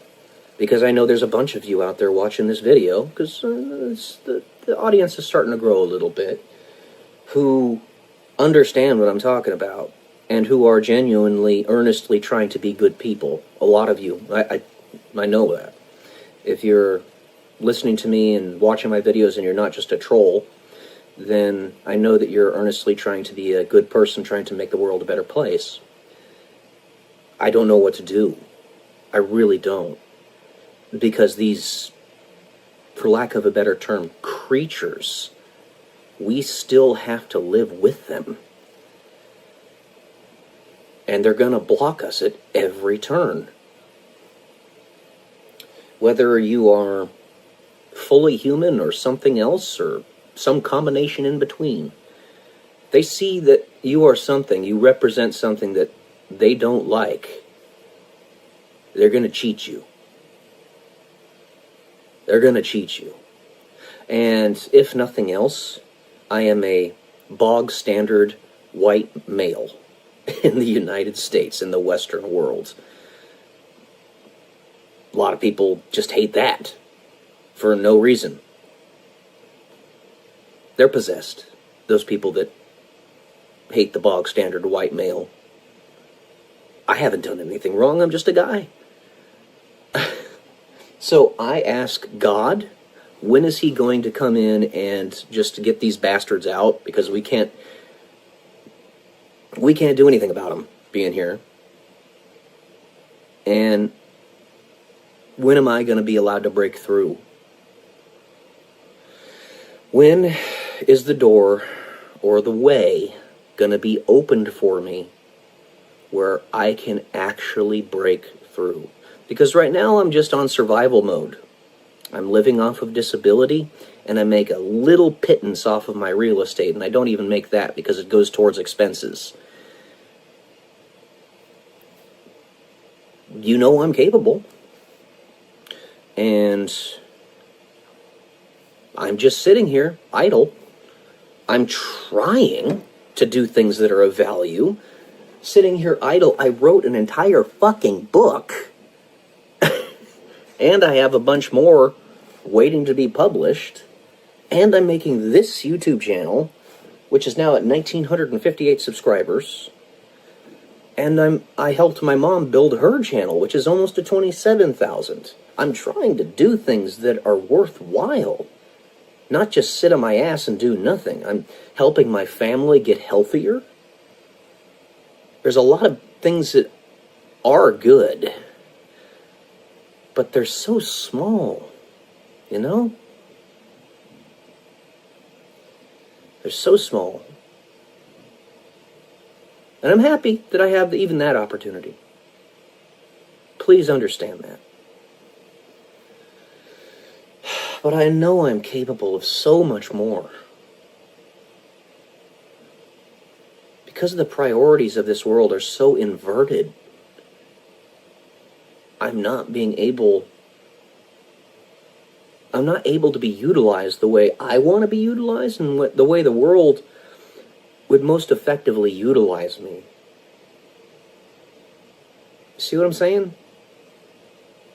So I'm just like, when am I going to break through? When are you going to let me break through, God? When is this going to finally come to a head and things are going to change?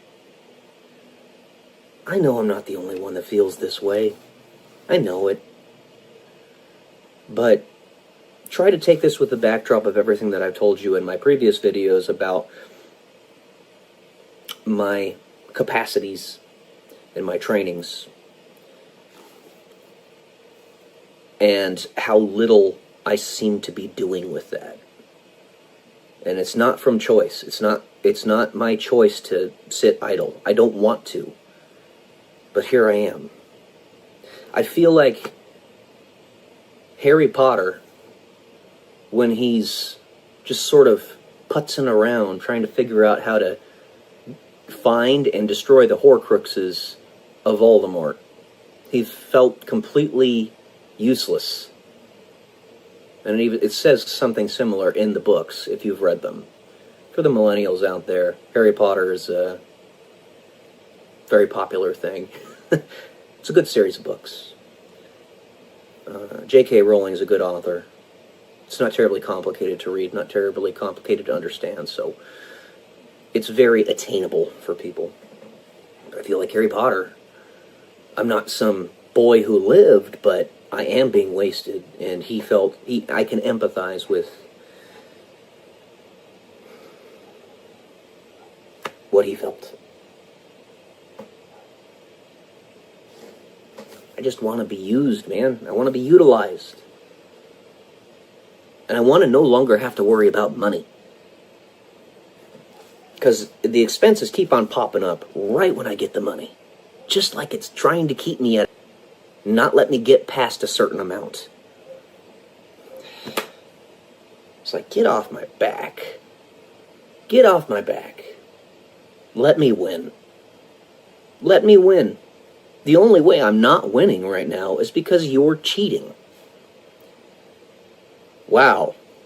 So honorable. But of course, demons aren't honorable. They have no desire to be honorable either. Demons are real, guys. Alright. Rant done. Love y'all. Peace.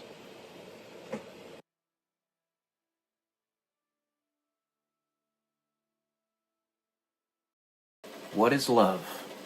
Baby, don't hurt me. Baby, don't hurt me.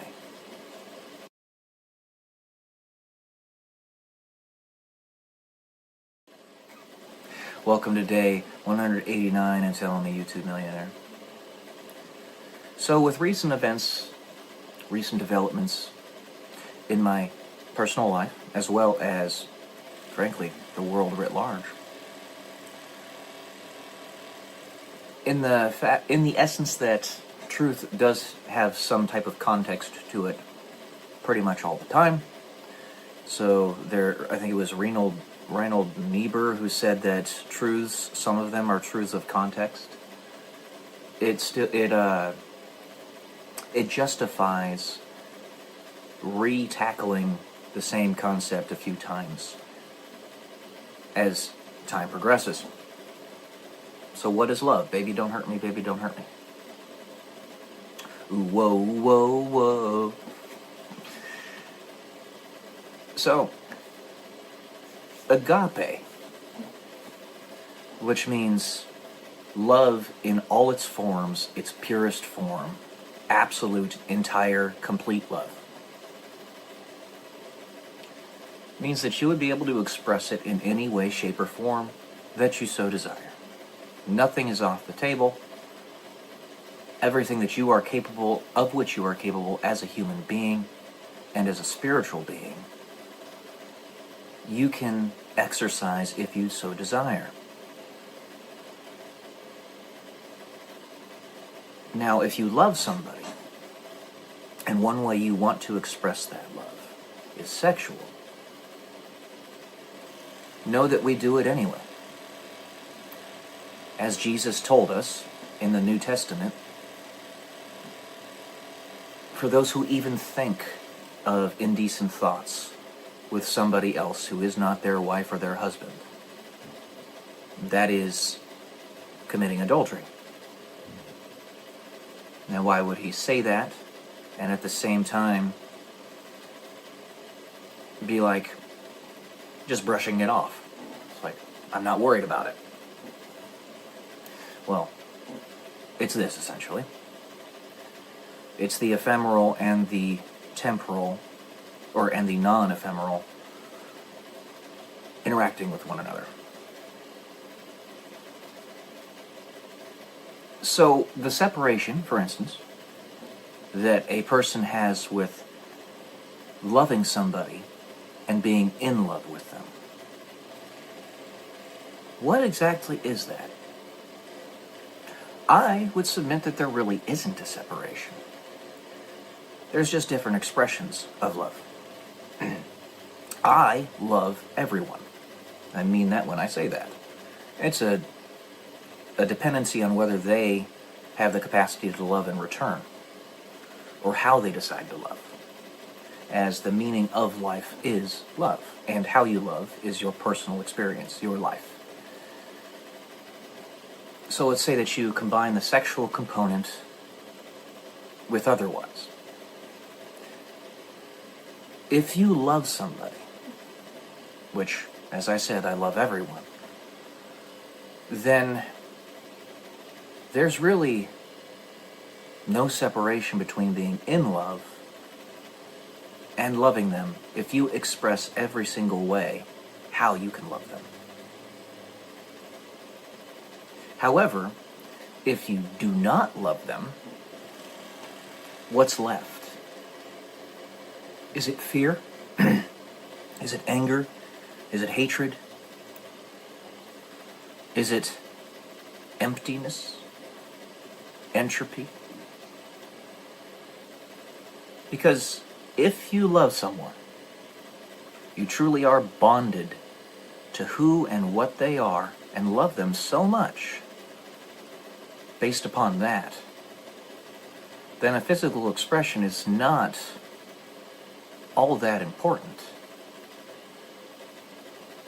Say you want to gobble up somebody's mind because you love what they have to provide there, or you want to gobble up their body because you think it's really attractive, or any number of other things. You are drawn to them, and you consummate that with a sexual connection. You become of one flesh. That is a marriage, just de facto.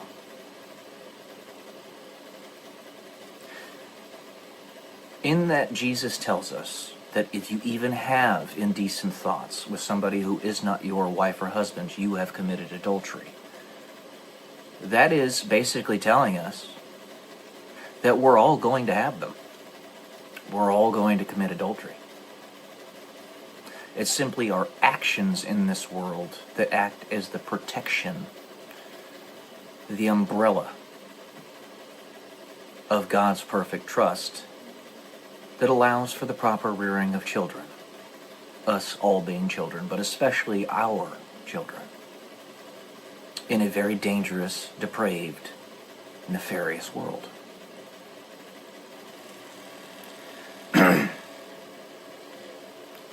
So, to make a thing out of... See, the rub here is that I've had friends tell me that they love me in a similar fashion to how I love everybody. And those same friends that want to engage in sexual intercourse with me. I'm thinking of somebody that I knew back in... well, I still know her, but I knew her starting back at the Air Force Academy. Very nice woman, very kind woman, and frankly very attractive as well. And it was like, what they were saying, and they made this very distinct differentiation, was, I love you, but I will not be married to you. They already were. So it's like, that doesn't quite make sense. It's like them saying, this is me trying to re-put together the pieces of who and what I am to make the most sense out of the crazy world in which we live and how I fit into it or do not. It's basically saying, like, I love you, but the expression of it is simply me wanting to give you what you want and need, but not to be solely connected to you.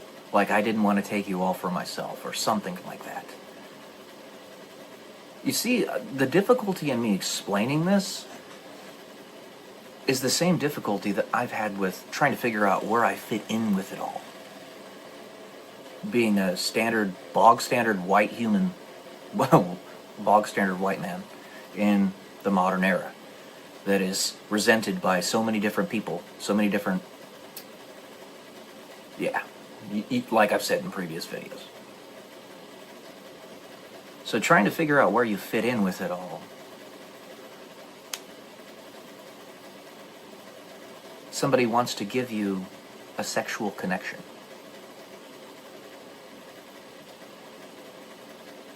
It's small, but at the same time it's not.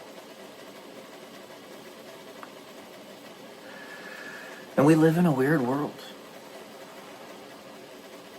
I don't know. You're seeing these thoughts come out of me raw. Every morning I look up to God and I say, hey, give me the words that I need to speak to convey the best message that I can to others and to my future self and my future progeny. So, to others, because who you are now is different from the person that you're going to be in 10 minutes, 10 seconds, 10 years. It's a different person. Same but different. Just a little bit temporarily dislocated is all. And are simply different frequencies, different interference patterns. All of the same whole. They're fractured off pieces of the same whole. So what is love? Baby, don't hurt me. Baby, don't hurt me. If I ever hurt anybody, whether intentionally or not intentionally, then I need to re-gauge how I'm doing it. Because I don't think that's the proper expression of love, unless it's tough love. And tough love has its place, and it's still love, and it's very important.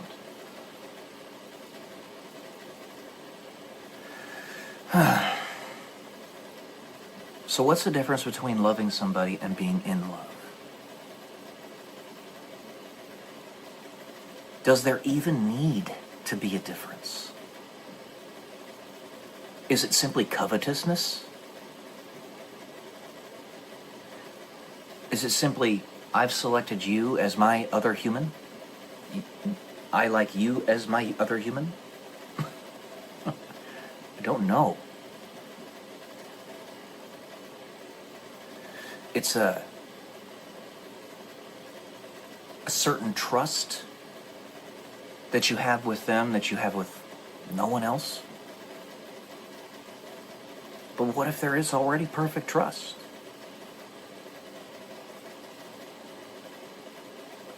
That the ultimate conclusion to it all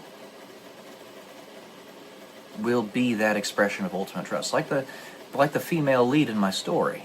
Everything that she's doing seems to be contrary to the scientist's mission, which is to save existence. But in fact, the entire time, what she's been trying to do is act as that separator, that differentiator between the scientist and the dark force, by taking the dark force on a merry little goose chase, a silly goose chase. I don't know. Concepts to broach. And that's why I'm writing this story. I'm kind of learning about myself as I write it and I'm writing it as I'm learning about myself. It's a inception-like loop where you're creating and experiencing reality so fast that you get right in the middle of it and now don't even realize that it's happening.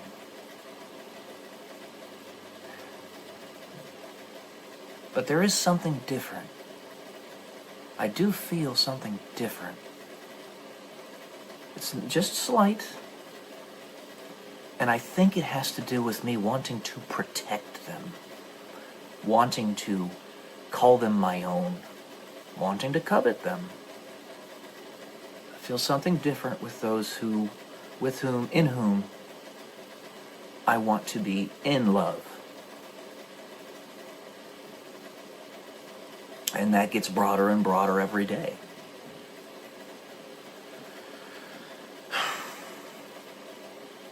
Man,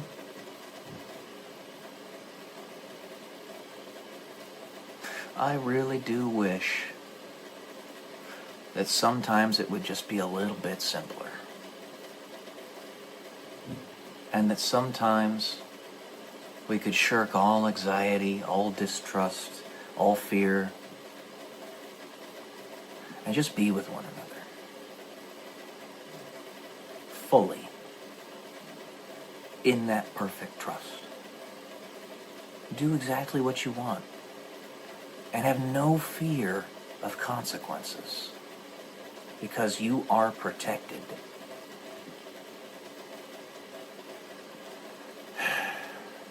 And there's somebody I want to protect. I hope she'll let me. She's much younger than me. I bring that up several times because while it's not a rub with me, I know that it might be for others. Might even be for her. But just know that this used to happen all the time. It used to happen all the time. Where the woman would be 15, even 20 years younger than the man. If you look at Caroline Levitt and her husband is 60-something and she's 27. I don't see personally anything wrong with that.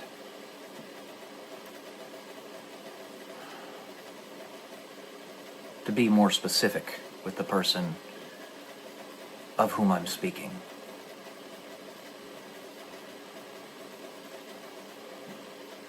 I want love.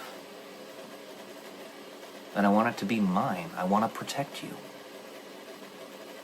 It makes you feel like a man when you can protect your woman. So, anyway. I'm just going to leave it there today. What is love? Baby, don't hurt me. Y'all have a good day. Love y'all. Peace.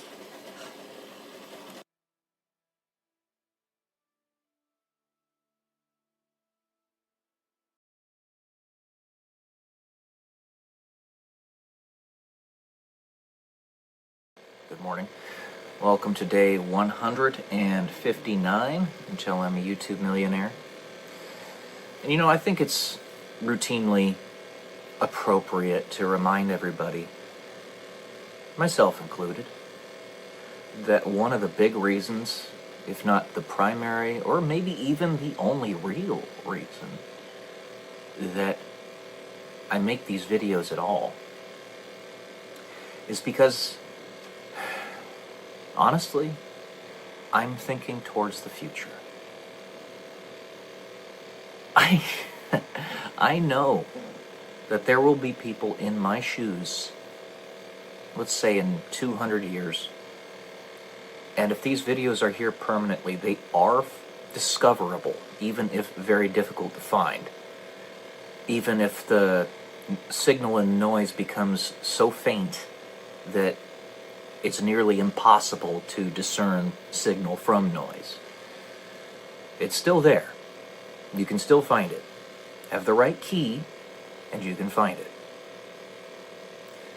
So, to that point, make sure that you're putting keywords and stuff like that properly in your videos, because there will come a point in the very distant future where people are going to try to find this stuff, and there's literally quadrillions of videos out there, and It's going to be exceedingly difficult for them to find you. But the reason I make these is that eye towards the future. Whatever ends up happening with me in this life, I know that there are going to be people in a couple hundred years that are going to be looking back and thinking, or are going to be thinking, how exactly do I deal with this situation? I don't know. There's no precedent for it. Well, maybe there is. And it's just really hard to find it. And if you're in that very rare instance where there genuinely is no precedence for something, then you better make sure that you record it. There are going to be people that are going to need your wisdom, especially if you react properly to the situation. I really would love what I'm doing here to be, and this is a big thing. Remember what I said with quadrillions of videos out there in the near future, and it's going to be very difficult to discern X from Y, Y from Z, all that stuff.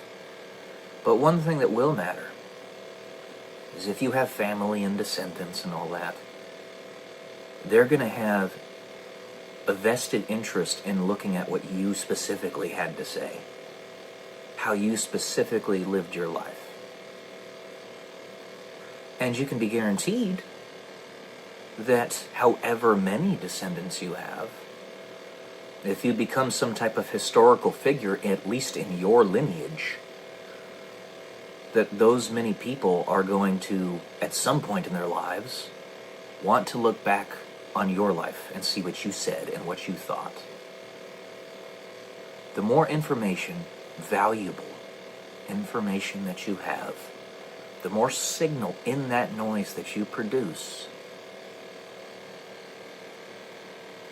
the more people are going to want to listen to you. Not just your own personal family, even in those quadrillions of videos.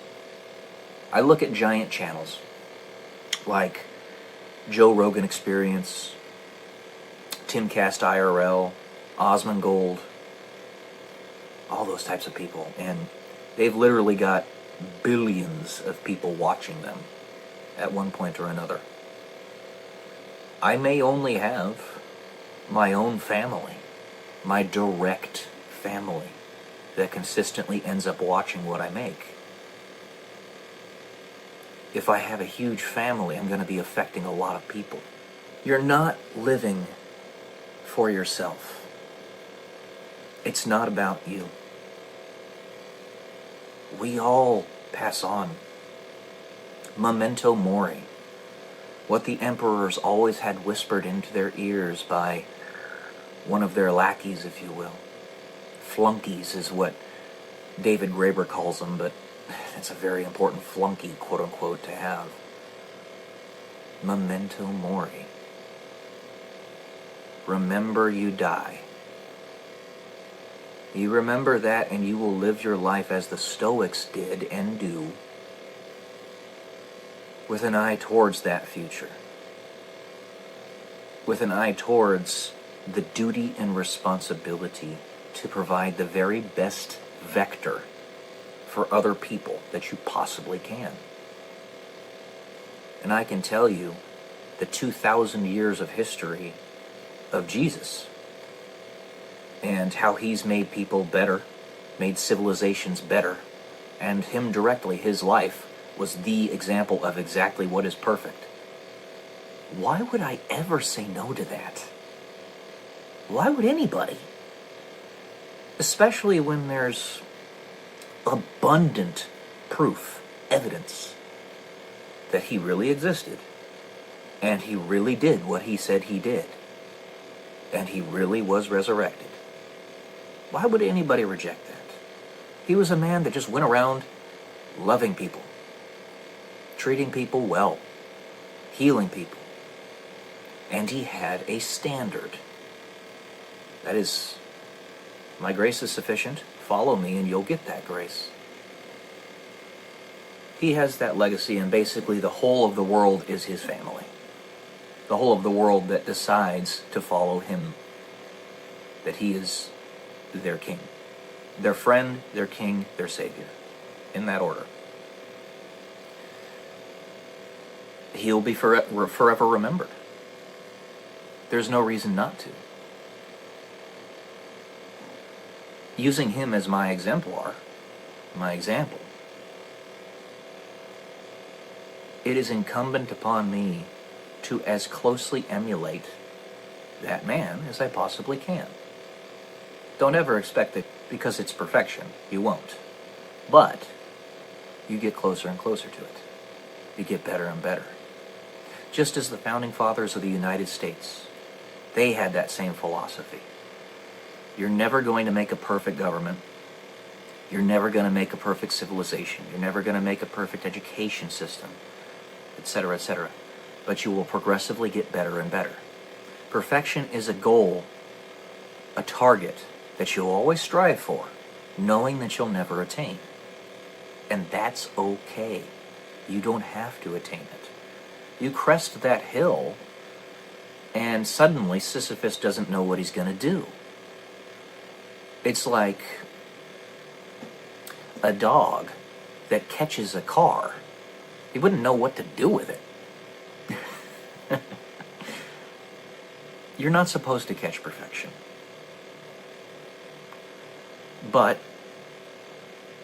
have progressive targets that get you there closer and closer and closer. And when you attain those targets, just accept that those aren't perfection. They are perfectly suited to the situation and the life that you've lived and the purpose you are trying to fulfill in that part of your life and the lives of others. But it is simply meant to give you an eye toward the future so that you can start building new stuff.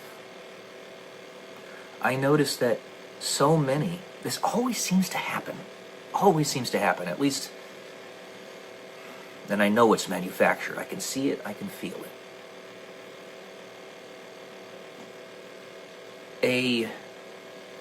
Let's just say a production company in Hollywood gets to their magnum opus in movie. Like, let's look at Avengers Endgame as an example of this. Avengers Endgame was spectacular. It was a fantastic pair of movies. One of my favorites. It was the magnum opus of that director, writer, Marvel Studios, all that. And then after that, they just sort of tried to destroy themselves. They're like, oh, we're done. Time to destroy everything. That's not the way it works. That is not the way it works. And yet routinely we see it happen. And I know it's manufactured.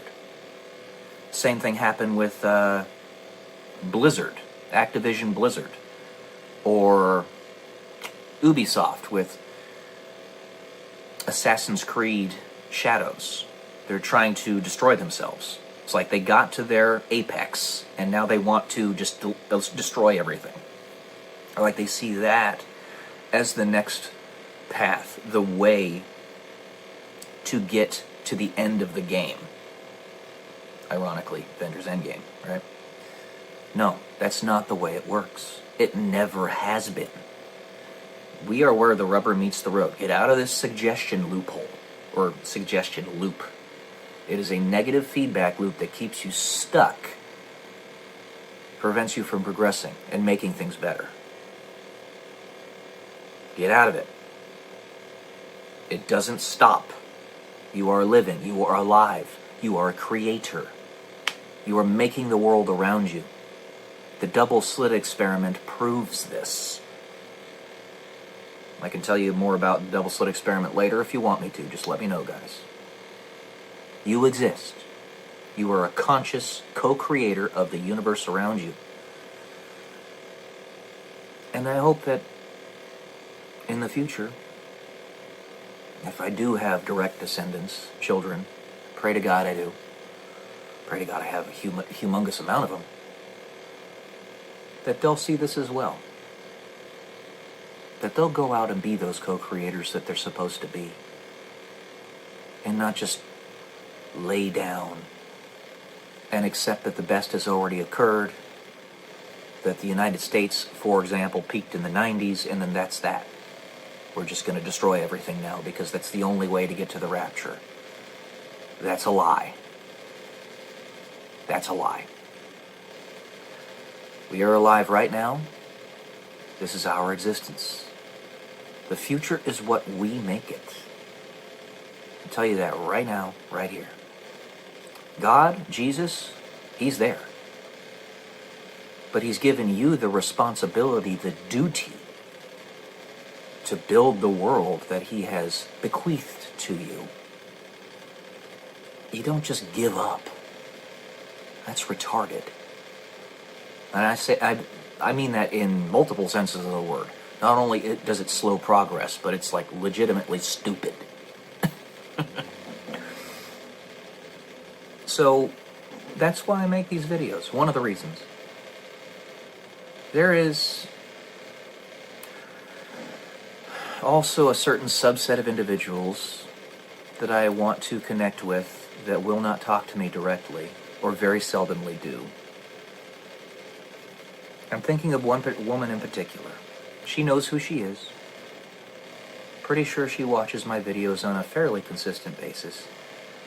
But know, sweetheart, that there's going to come a time, if you don't talk to me soon, where you're no longer going to even see my comments on YouTube. I'm going to be lost in the noise. You don't have much time. I'm trying to grow with you so that... See, the way YouTube does it is they'll actually notify you if you've been given a comment or a subscription by somebody who's in the vicinity of your size on YouTube. But your channel is exploding so quickly that there's going to come a point where you're no longer going to see me. So, of course, I want to give you the time to do what you need to do to get yourself confidence, to get yourself ready and prepared to be in my life and me be in yours. Just know that there's a time limit here. Not mine. YouTube's. YouTube has heated your channel. And I've been trying to advertise my channel. I'm actually putting money into it, and YouTube just blockaded me from doing it. There was an error in their AdSense program. And they think that I'm actually a company when in fact I'm an individual. But I can't keep up with you anymore. Even when I was advertising like that, I still wasn't keeping up with you. I was at least treading water, but you're going to outpace me. You're no longer going to see me. I'm trying my best. I'm going to be part of that noise. You need to talk to me. If you ask me out, which is what I want you to do, I don't want to ask you out, because I'm terrifying. I know that. I will say yes. I guarantee you 100%. You know who you are. I will say yes. And if you refer back to my Desperate Times video, also keep in mind, if I am still terrifying to you, which is definitely a possibility because I know you're intense, but I'm even more intense. You can divest me if you need to. I'm putting that out there as an option so that if you need to divest me, if you need to, you can, and I'll accept it. I hope that makes sense. But you gotta talk to me, sweetheart. You gotta ask me out. And I know you live probably a good 1,000 miles away from me, but that's a journey I'm willing to make. Or you can meet me halfway. Alright. So, like I said, eye towards the future. Be the signal in the noise, at least for your own lineage. Love you all, guys. Peace.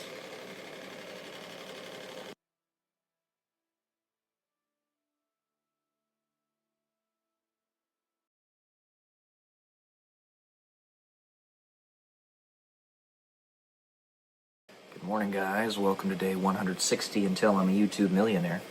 You might have realized or seen that I've been playing some video games on my channel recently. I used to game all the time, but there are periods in your life, seasons, if you will, where you need to work really hard, hunker down, put the pedal to the metal, and there are seasons in your life where you need to just relax, and everything in between. Ultimately, what it comes down to is balance. It's that Aristotelian mean between hard work and play. Hard work and no play makes a person stupid and lame. Play and no hard work makes you useless. So, I figured I have a rotator cuff injury right now. Rotator cuff's a little messed up. Probably from punching that bag a little bit too hard when I'm doing my boxing practice. Why not play a game that I enjoy? Also, I have a friend of mine who lives in Ireland who's been wanting to play some video games with me. So it was kind of a double win there. So here we are. I'm gaming a little bit. Aristotelian mean. Don't be too far in either direction. It's just like, the Aristotelian mean is very similar to Seneca's philosophy on, I guess, touting your wealth, if you will. I say if you will a lot. It's one of my phrases. That is, if you have a good lot in life, you don't want to dress to the nines every day, but you also don't want to dress like a slob every day. Instead, you want to dress like a 6 or a 7, so that people can look towards you who are not at your lot in life and aspire to you, but not be discouraged by the fact that you're so far beyond them they can never reach you. So a 6 or a 7 is ideal in that regard. A 9 is not. I'm human. I do human things. I'm human, I promise. I'm human. Ha ha. No, seriously, I'm human. I play video games. And, I've watched a lot of video essayists on YouTube that are relatively proximate to my channel's size. Some of them much larger, some of them a little smaller. And I've seen on their channels much the same thing. That every once in a while they have a gaming stream. I'm thinking of Luke West. I've seen some of his videos. They're actually gaming streams where he's playing video games. So it's all about balance. And I'm going to be having a good time in Reno very soon. My birthday is this month, May 20th. Why not give myself a little bit of a break? There's routine, and there's value in routine. There's hunkering down, value in that. And there's value in relaxation as well. But to that point, there has, however, been a bother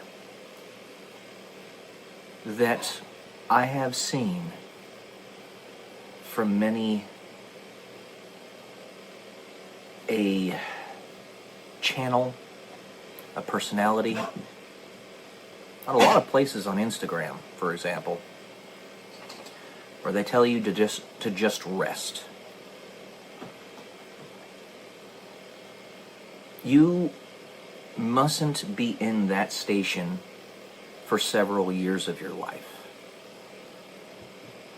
I don't care if you were busting your ass for 25 years and you just want to take a break for 5 years. That's too long. That is too long. We don't live long enough to do that. And at least previously, a while ago, on the X-Files, there were a lot of instances where I saw profiles and posts saying, just rest. No. No.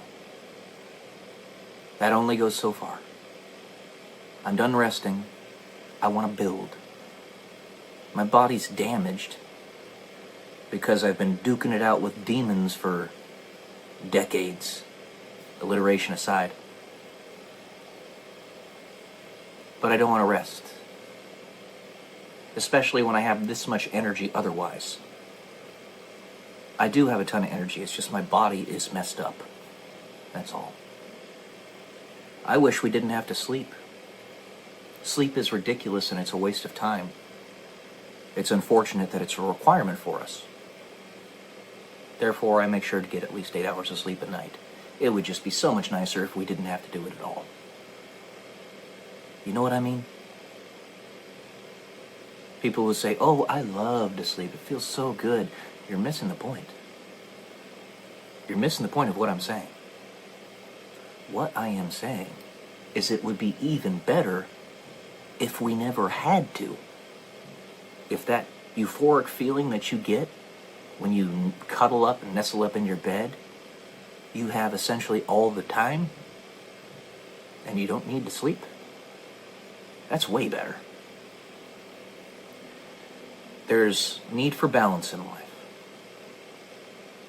In everybody's life.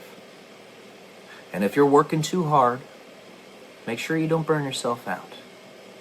Take breaks where necessary. But I will say, those breaks need to have their limits. Otherwise, you go from taking a break to breaking a routine. You go from carving marble to turning into jello. Your body and many other things. A 5-year break from my work is not acceptable. That is way too long. It is essentially like dying. It's like you don't even exist. So, yeah. That's it for today, guys. Balance is key. Love y'all. Peace.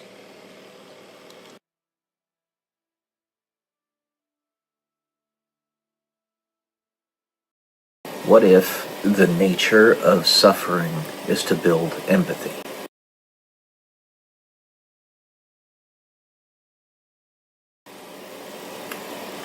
Welcome to day 192 until I'm a YouTube millionaire. In addition to that, what if your purpose on this planet is to suffer? There was a person, many of you might know this person, might be a person with whom you're familiar, whose purpose was specifically that, only isolated primarily to a specific, profound point. Obviously, Jesus. What if the purpose of your life is to suffer, to soak up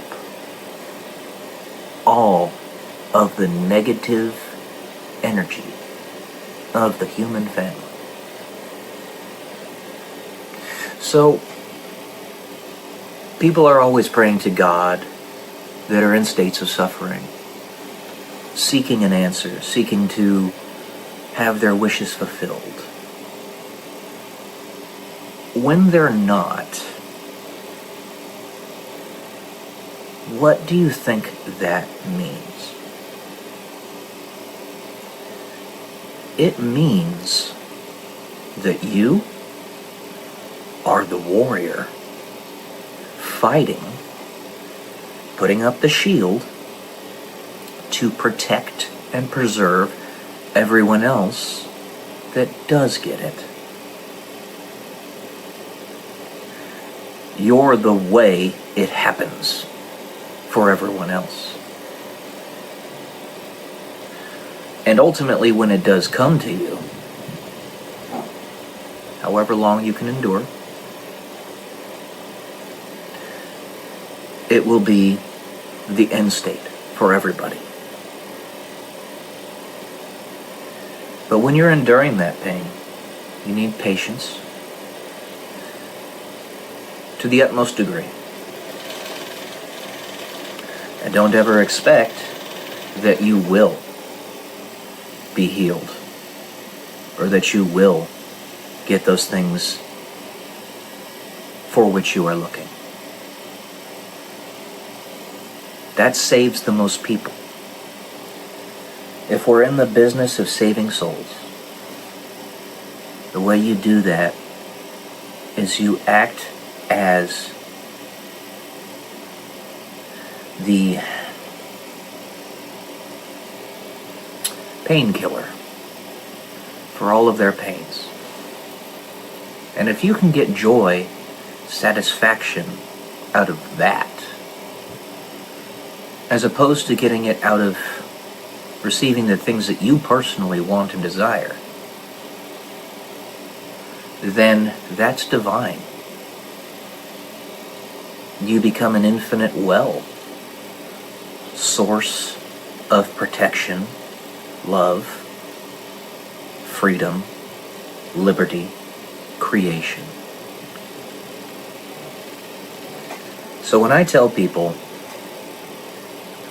I believe in God, always have, always will, because I believe that the person to whom I am talking exists. That's very important. You're basically fueling the fire in their own soul, sparking it, turning them from an NPC into a real animated person, just by telling them that they matter. Because they do. They're everything. There are two paths. The first one is entropy, destruction, erasure of everything. And if that happens, those things never were with which to begin. And the other one is creation and eternity. It will have always been your destiny if you get there. To look at it in a Calvinist perspective, you can actually square that circle if you look at it through nonlinear time and how everything is happening simultaneously. All realities converge into the one in which we live and perceive. So, to tell an atheist that you believe in God, they're not understanding it if they remain atheists. You're telling them that you believe in them. Not in some egotistical, narcissistic way, but you're telling them that they are creators of their existence, of their universe, which is absolutely true. What the double slit experiment shows, the greatest irony of it all, is that God exists. And it's you. Something Jesus was trying to tell us from the start. Trying to show us how to do it. When he gave his apostles, his disciples, the ability to conduct miracles. That's how. All he did was believe in them, just as they believed in him. When you forego belief in God, you are foregoing belief in yourself. You are instigating your own erasure, your own non-existence. And in that final judgment, where that omniscient understanding of all intents comes about, if you have decided that you don't want to exist, remain atheist, Because that's what this is. You will. You'll get what you want. And for those who seek to become the entropy, to actually integrate with the void itself, they'll get what they want as well. It ultimately leads to the same thing, but that's what they'll get. So when I tell somebody that I believe in God, especially with everything I've had to endure, being the warrior that I am, and I am a warrior, I am trying to tell them that I believe in them. I always will. And if I were to give up that fight, then how many people would lose their will? It's not possible for me to give it up, because it's my nature to suffer. It's all human beings' nature to suffer. But those who do not receive the answers while they're alive, or while they're in this reality, it's because they are the warriors that are doing the fighting. I don't expect to receive the answers here. And if this were all there was, that would concern me. It would make me eternally sad. But as it stands, all that will remain is I won't be able to leave gifts for people here. But I know there's something beyond it. And the ultimate challenge, the ultimate proof of belief, the one that the devil is trying to get you to fail, is to not take what you want by breaking the rules, and therefore proving, at least to him, that eternity does not exist. I will keep doing this. I won't get what I want out of it. And that's okay. It does not bother me. And the more I learn, the more truly steeped in an understanding of what belief actually is I become, the more at peace with that I am. But what I'm not at peace with is all those people that are still lost in it, that still don't believe in themselves.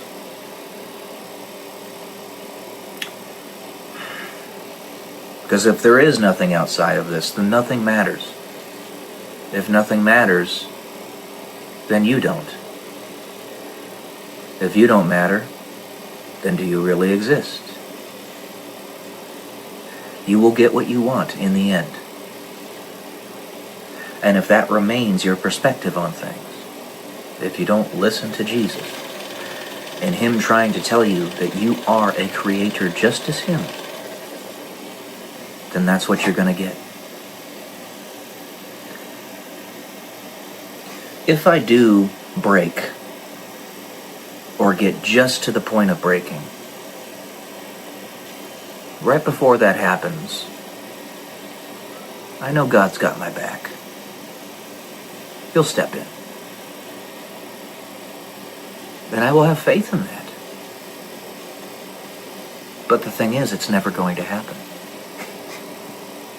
And I know that's the rub here. There are a large number of people who are trying to get me to break specifically so that Jesus will step in. Because either he will or he won't. And they'll know, one way or another. It'll no longer be the realm of belief for them. Assuming that I'm that important, but I'm not. Even so, not being important and still not allowing yourself to break? Are you really not that important? It's one of the many paradoxes of this life. It remains that way if nobody knows your story.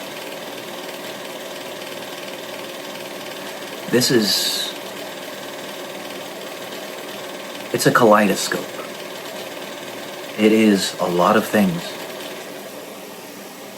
Very deep, convoluted, complicated, but at the same time not. Because if you just obey and believe, you don't even have to think about those other things. It's simple. The bridge here is that I am trying to explain what I've learned. And explaining it in all of its depth and multifaceted, multifarious nature, kaleidoscope of it all, the fractal of it all, makes it make sense. So that those who simply can't hit the believe button can have something onto which they may glean, or onto which they may grasp. God is real. I believe. Always have, always will. Nothing will break that. And that means I believe in you. All of you. And you can either choose to accept that or not. I am telling you that you exist. Understand that. Grasp what I am saying there. You exist. You do. You're right here before me. You're not just a projection. Being an NPC even doesn't mean you don't exist. It just means that you're not the main character. You still exist. You exist. Alright. I've gone on long enough. Love y'all. Peace.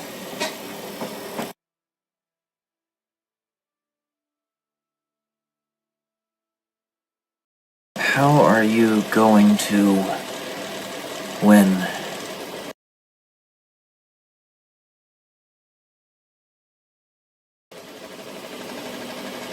Welcome to day 190 until I'm a YouTube millionaire. It's a question I ask myself all the time. And again, referring back to the doctor from Doctor Who, he asks himself that same question when he's in his torture chamber.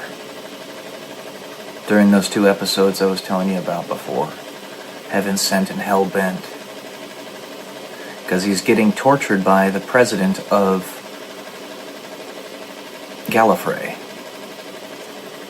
That's ultimately what he discovers at the end. That's who's doing it. He kind of knew it all along, but he discovers it at the end. He eventually takes over as the president of Gallifrey, called the Lord President, once he breaks free.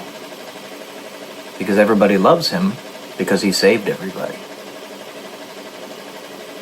Which is ironic that he went from saving the entirety of his species, his whole planet. He went from saving everybody single-handedly, essentially, to being tortured for 4.5 billion years. The juxtaposition in that story is so powerful that it could knock anybody on their ass if it were real.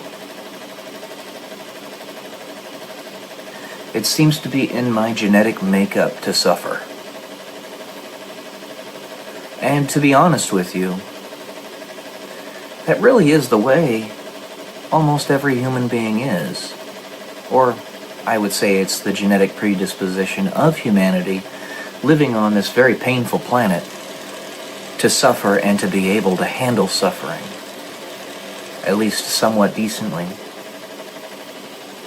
But I ask myself and I ask God every day, when are you going to let me win? I can see the writing on the wall in hopefully not so schizophrenic of a manner. What's going on? And I know what he has me doing on some level. But when is it going to be done? I ask him every day. There is a reason why he has not allowed me to have a wife and kids.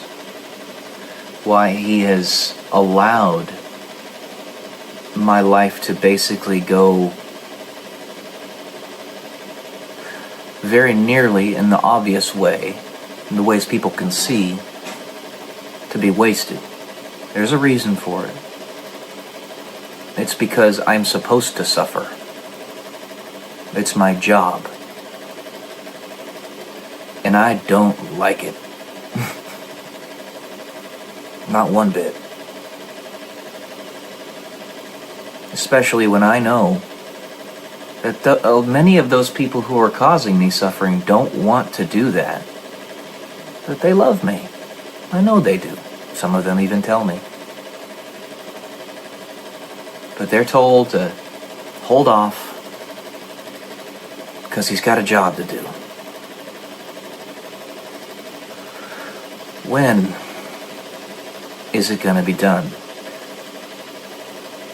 Part of the job and the suffering is not knowing when it'll actually be done. I just want it to be done.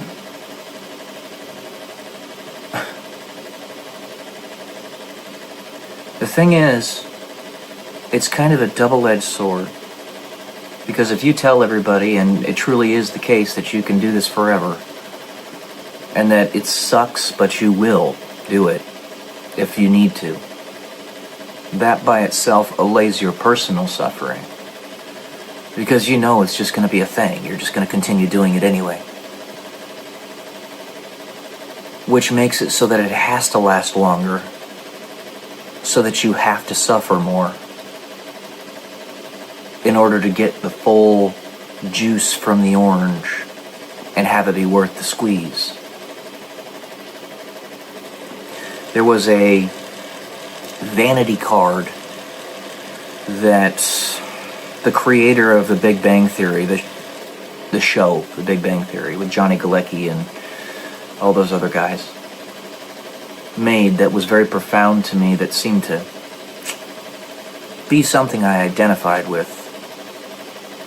It was basically talking about the human sponge. How he soaks up all the negativity of the world. All the negativity of the villains.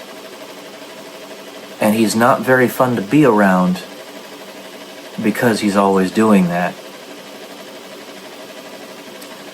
But he's critically important and loved. It just sucks, not just for him, but for everybody else, because he's rather morose and sad most of the time. But then Jesus comes back, and he's suddenly a sweetie pie. But still gets uncontrollably angry against the banks, which are one of the primary foundations to the hell on this planet that we've endured the last, well, I would go so far as to say 8,000 years, but let's just say since the inception of the Federal Reserve in the United States. 1913. I want this to end. That doesn't mean I want to die. I love life. I love life. I want to do amazing things with my life. And I know God sees that the things that I'm doing are infinitely important, and they are amazing, and they are beautiful. I'm grateful for that. But I can't see it while I'm here. Like the main character in my novel, The Scientist, with whom I identify the most closely of all the characters in my story. He can't see the Eden that he's making in the story, because he's in the process of making it. And if he ends up seeing it, then it's not going to be what it is. It's the double-slit experiment, observer affecting reality thing. I ask God, and I've gotten some undertones through the picking up the decentralized pieces of the zeitgeist of our world, that it might be happening in 2026, 2028 at the latest, where we're going to finally say, this is it, this is the best we can do. No matter how much effort this guy puts into it, how much suffering he endures, how much of a sponge he is, the enemy is a bottomless pit of hatred, fear, and resentment. There's no end to it. So the soaking up of the negativity is not to get those entities. They will never allow it. It is not possible. It's kind of foundational to their genetics, that they are negative. But the purpose of this is to get everybody else who's been bamboozled by them.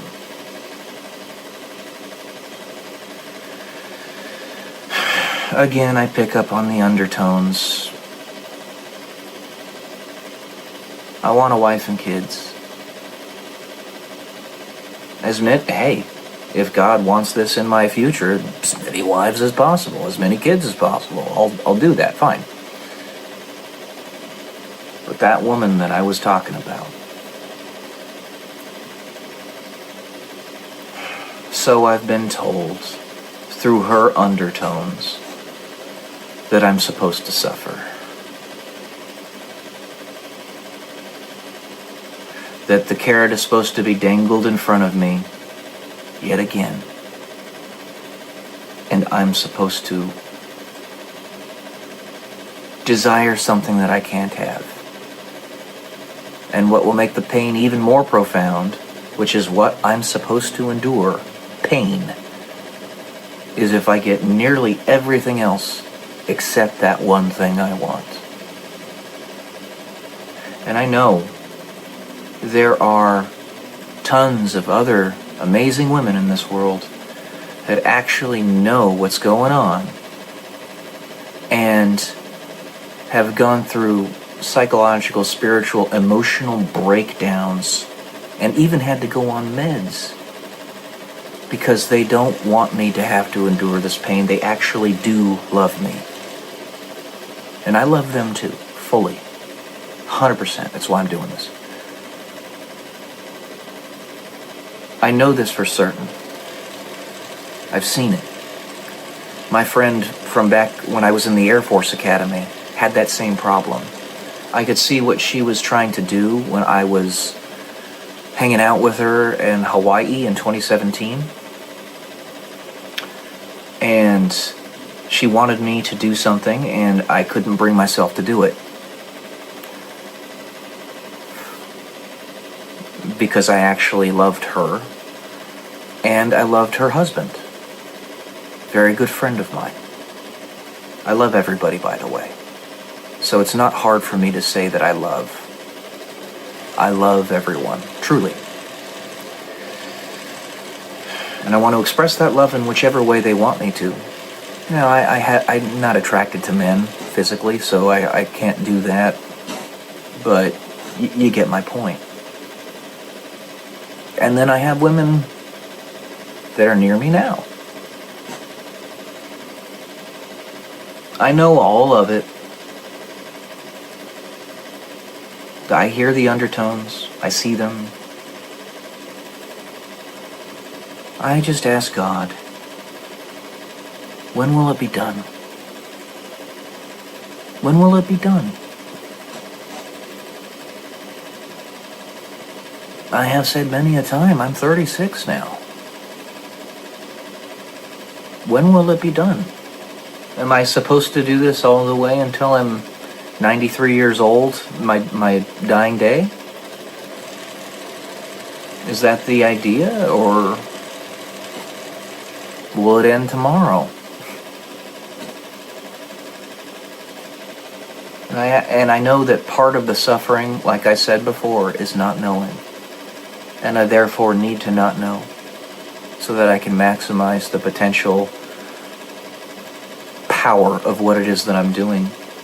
And a big part of this, if not everything, is the empathy that comes along with it, and getting other people to see and to feel that, and to put the maximum effort they possibly can into fixing it, so that I don't have to feel this pain anymore.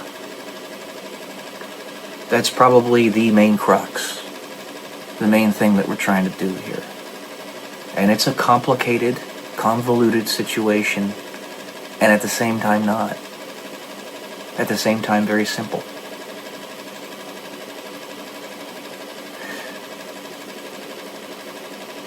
I don't like living as a leech, like I was telling you.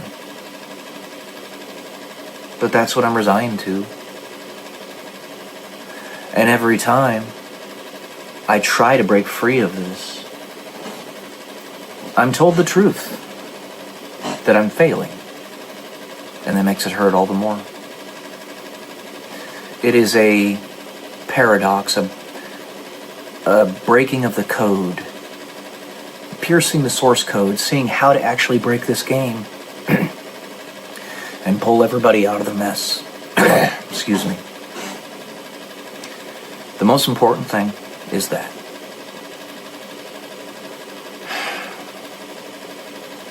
I'm tired.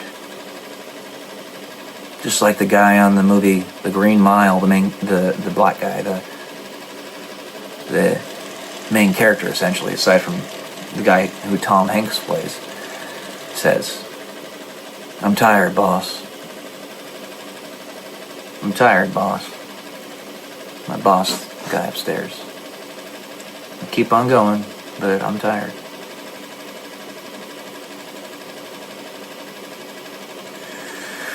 Alright, guys. That's what I got for you today.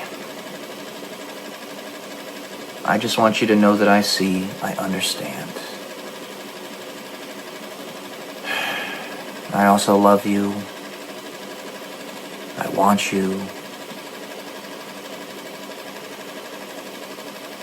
I want this to be finished. Alright. Love y'all, guys. Peace.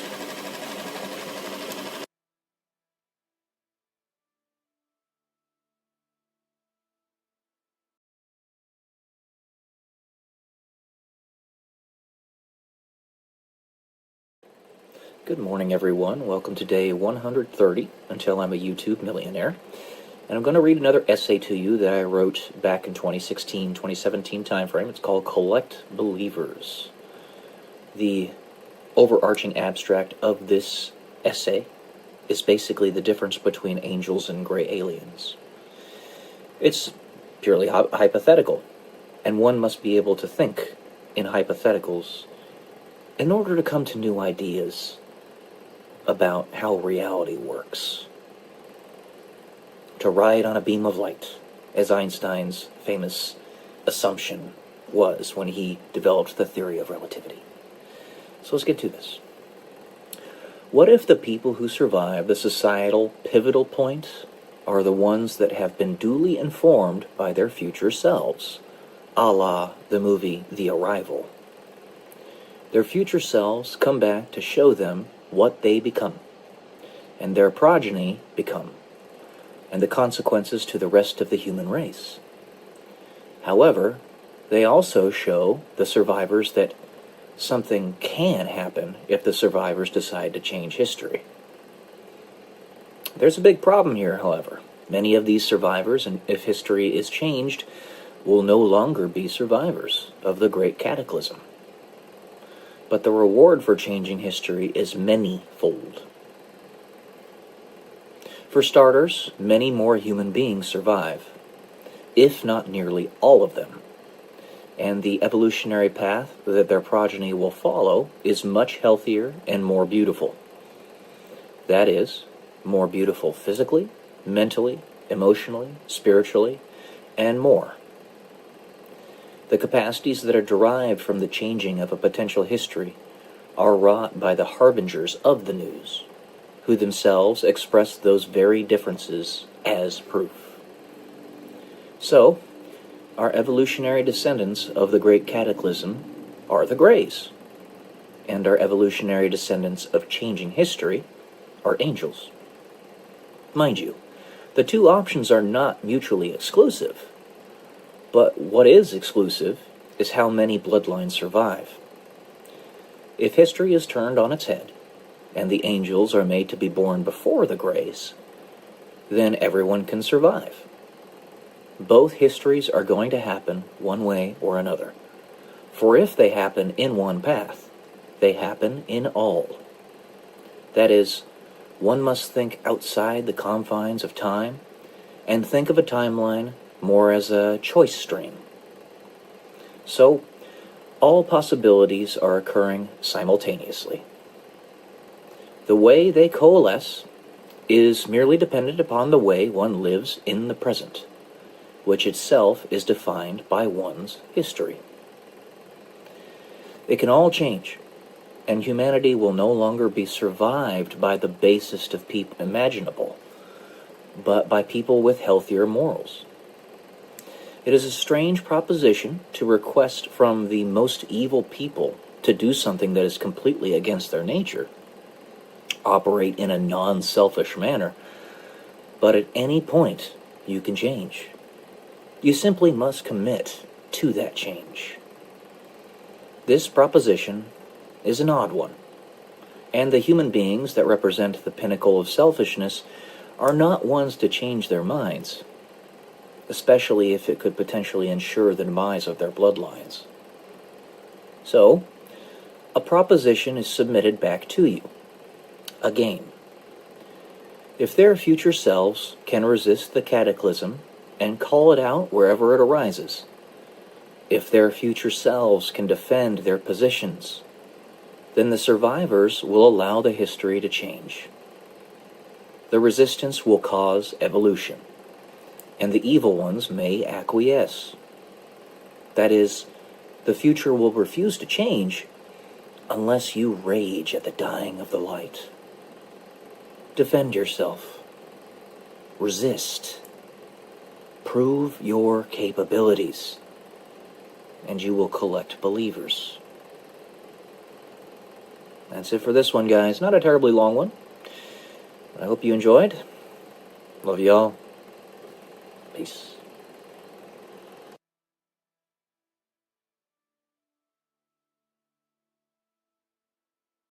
Whatever world in which you're born, you have to utilize what is there to have any proper context or frame of reference that others can understand. Welcome to day 171 until I am a YouTube millionaire. And I was reviewing some of the videos that I had made 7 or 8 years ago, back in like 2018, right around there when I was in Ohio, when I had just gotten there.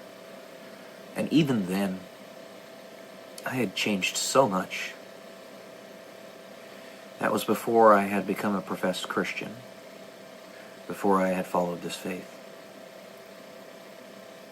And what I mean by you have to operate within the context of the world in which you live is something to this effect. We all are in a sort of suggestion loop. The entire planet being guided down a proscribed path that we are told there is no way to change. It's a script, and there's no way to break the fate. And we have people acting as the evil entities and people acting as the good entities. I always bring up George Soros as a prototypical demon or prototypical parasite. And the stance in which he lives reminds me of one of the characters from the movie Kingdom of Heaven. The movie with Orlando Bloom in it. and Edward Norton. But one of the new king's primary servants, after the 16-year-old king that has leprosy passes away, goes and slays some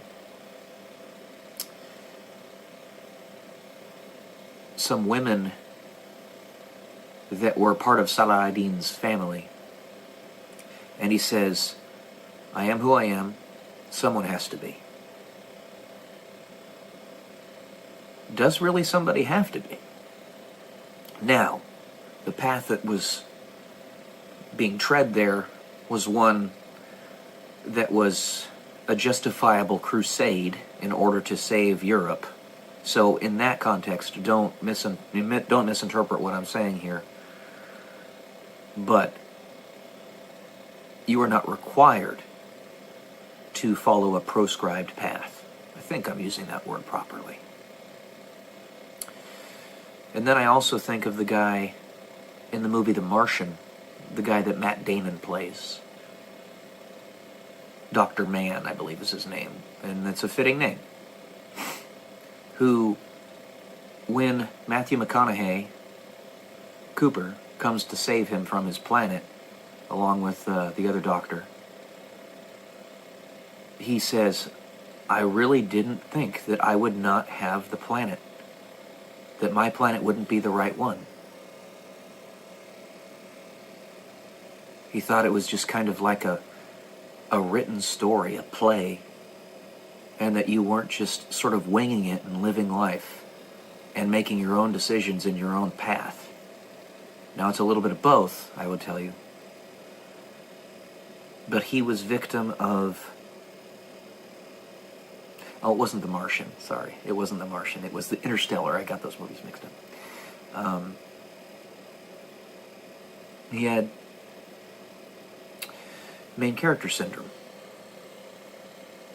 And this led him to fall into his monkey brain mentality, his lizard brain, as it's called, his instinct for survival.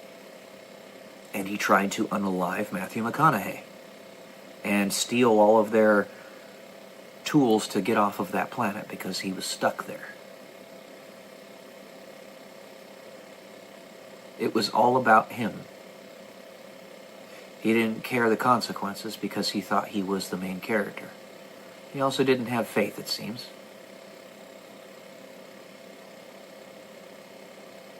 I'm not the main character. Nor are you. Not in everybody else's life, that is. But I am the main character in my life. You are the main character in your life. But what does the main character always do, principally, in a heroic tale? It's a tale of self-sacrifice. When Captain America jumped on the grenade in Captain America 1,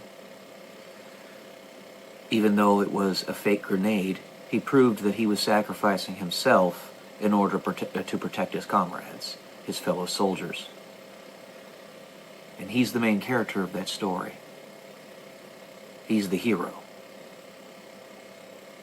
But he was willing to just die if he needed to save everybody else.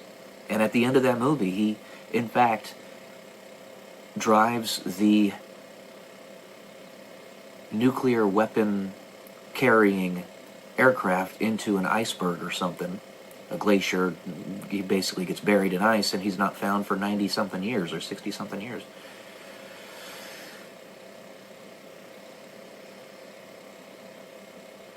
Main character syndrome means that you think you have to survive when nobody gets out of this life alive. Nobody does. So how are you going to live while you're here? You're going to live purely for yourself, or you're going to live for others, or as almost all human beings, live some combination. somewhere in between.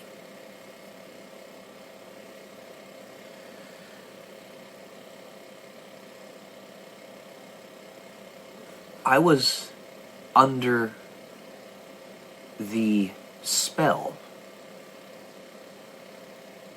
in some way, though with that little kernel of trying to follow the objective truth, the objective reality, that the rest of the world was under for the decades I've been on this planet. This is why and how my perspectives have shifted so drastically since my time in college to now. I believe what my leadership was trying to show me at the Air Force Academy is in fact who and what I am. But, one, it's foreboding to say anything like that, because you're not the main character, and you will not be a false idol. And two, it doesn't hugely matter. The only thing that really matters is the sense of responsibility that comes with it. The weights you have to carry, and whether you are that or not, if you believe you are, and you carry the weight, or you will try to carry the weight that such a person or entity would carry. You might fail, you might succeed, but they'll put it upon your shoulders because you're the best bet that they got.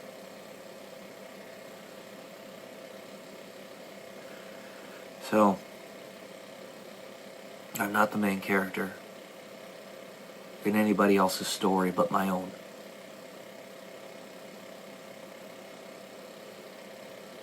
We are still, thankfully I think, in the death throes of it, but still in the doldrums of this loop of suggestion, this brainwashing, that made us think that the whole of the world had to end in 2012. We're still here, going on 13 years after the fact. Very little has changed since then. Well, I mean, the fact that we're still alive, and all those people who have President Trump derangement syndrome. It's called TDS for short, and they're actually trying to make a psychological syndrome like in the DSM-5 or do studies on it or something that's specifically that.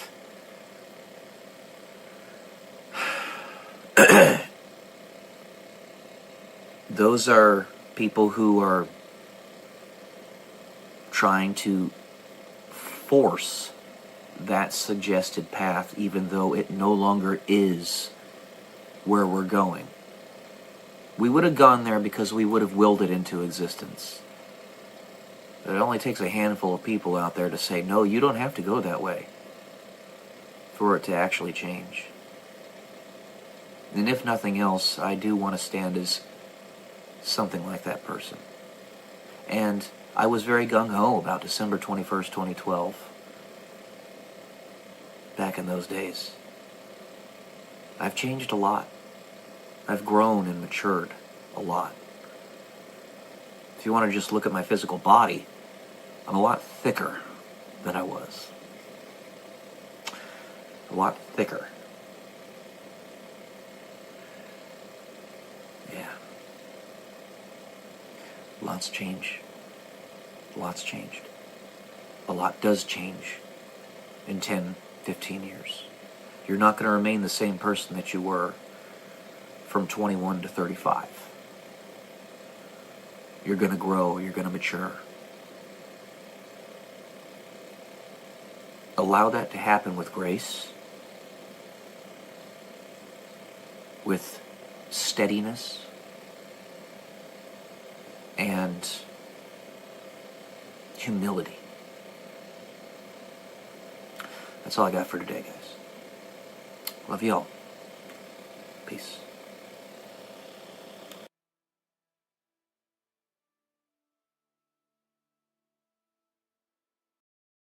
Alright guys, as you saw before, we're getting ready to go out to the Atlantis for a Reno trip. So basically, this is how we do it. Pack a bunch of crap. There are my parents right there. Hey. Hey. Get it recorded because we've only recorded it like once or twice, so it's a little dreary today. I'll be back in a minute.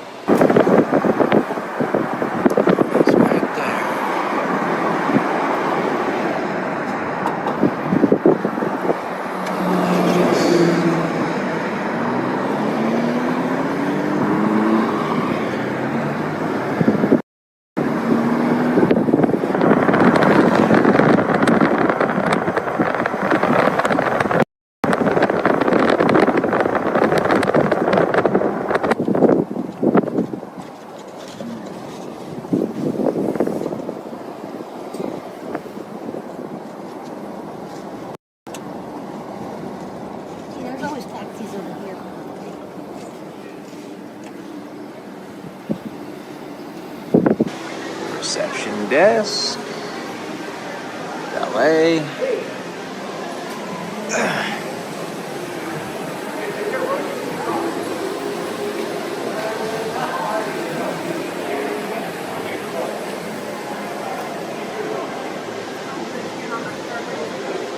I'll give you guys a quick tour of the executive suite. This is the bathroom on my side. This is just a single king bed suite. And a nice 55-inch flat screen there.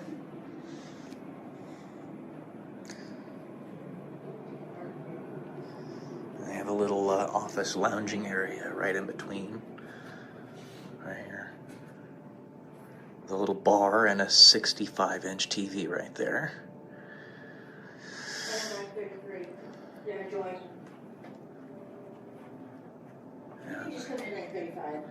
And there's my mom and dad, and this is their room. Getting my number of the ticket?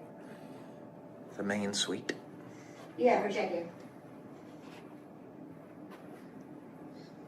9, oh sorry. And they've got a giant bathroom. 225-133.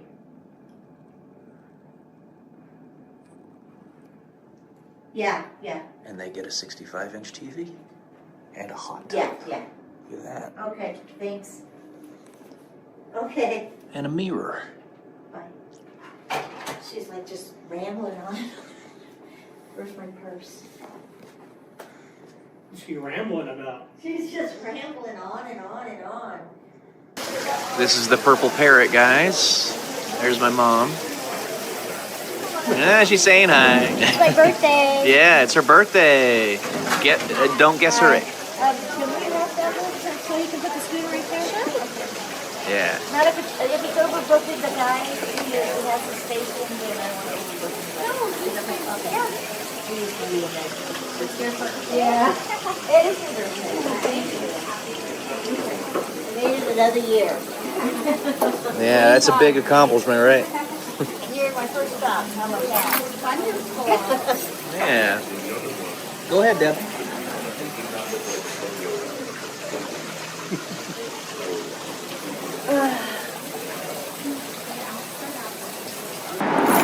Alright, now we're walking to the pepper mill, guys. Get some fresh air. Yeah.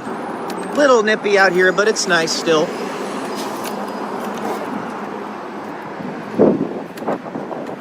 Got some dusties.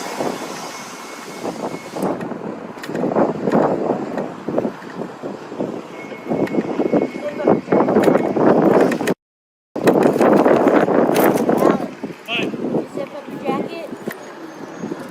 Not zipped up. Zip it up. Unless you want to freeze.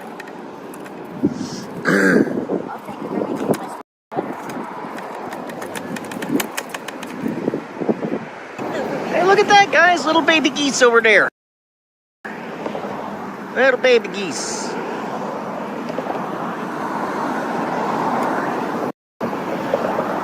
decided to make a quick jaunt over to the pepper mill.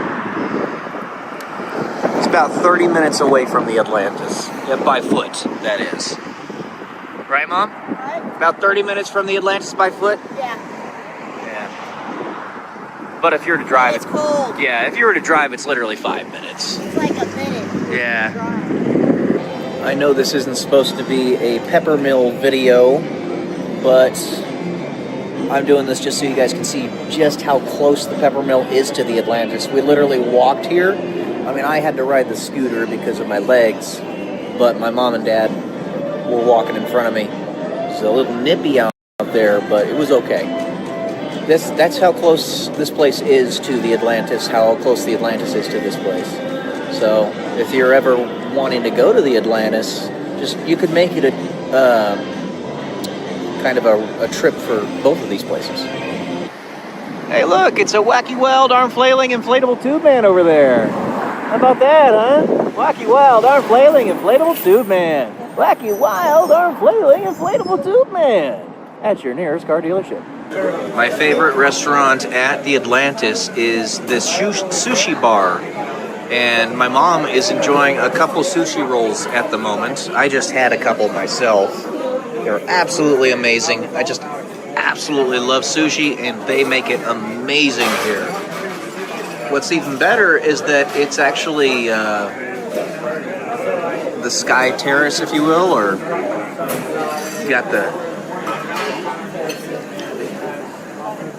it's the second floor, and you get to overlook the city. So it's really nice. This is probably, I mean, in my opinion, of course, it's the best restaurant in this hotel casino, but that's up for personal opinion, I suppose. This is the last day here. I still haven't had a chance to show you guys a little bit of this. I didn't take you to the pool either, but I'll do that in the future. Because we come here about once every 2 months, so ish. It's a nice little overlook you see over there. I got the Sierra Nevada mountains. Still a little bit of snow up there. It's the middle of May, the 15th today. So that was like the last storm of the season. Had to give us a little bit more snow before we finished everything off. But this puts the cap on the top of our trip for this go around. We'll probably be back up here in like July, maybe August. So I'll see y'all later.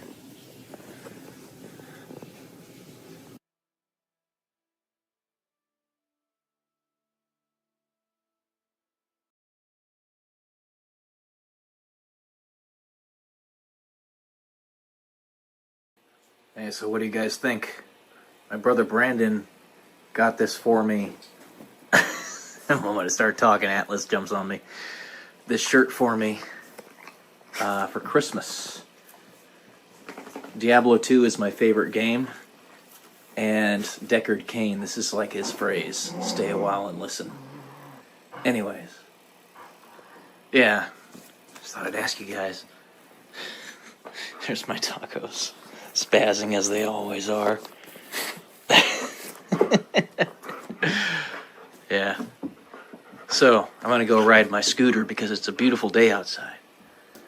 Come along with me. Voila, my scooter. I've had this for like 4 years or something. The seat is aftermarket. Yeah, I have to ride the scooter instead of walk around because I have this crucifixion disease. So it's a nice scooter though. It's fun. I get to go a little bit farther in distance. I was riding a bike beforehand because I can still do that even with my disability. But the tires are popped. So we're going to get to this. Let's ride the scooter. Beautiful day outside.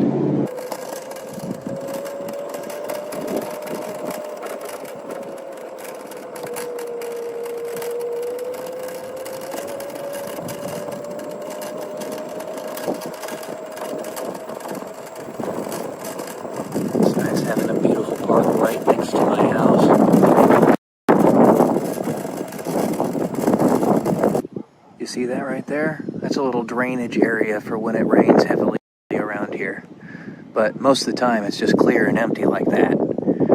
I want to use that for my paramotor as a takeoff area, like a little runway. But because my legs, I haven't been able to use my paramotor for about 4 years. It's a great little spot though. I'll show you guys my paramotor soon. I got it back in like 2021. It's an amazing little piece of technology. I just wish I could use it. The wetland reserve right next to Wood Creek High School. Wood Creek High School is the school I used to go to back in the day. Back in the day, as they say. Back in my day. But yeah, that's down there. This is the wetland reserve. It's really just an excuse for them to keep it undeveloped and to let the power lines go through it, I guess. But it's nice. I can't take this scooter through there though because it's too bouncy.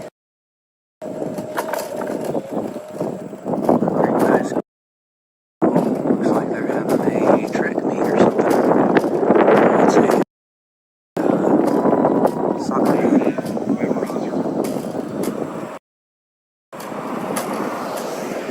But yeah, this is Wood Creek High School. My alma mater.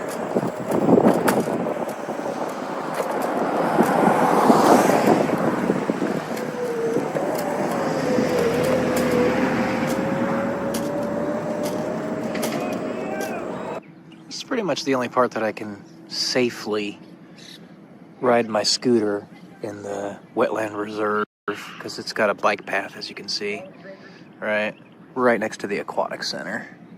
And over there is the library and some soccer and baseball fields. That's actually where we're going. So you'll see here. All right, let's get going here.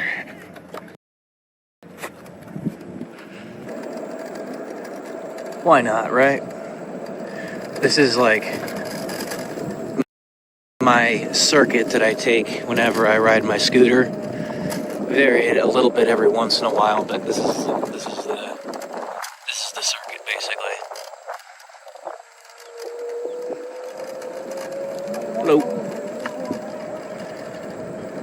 That's the wetland over there. Well, we're in the wetland, but that's the rest of it. Right down here.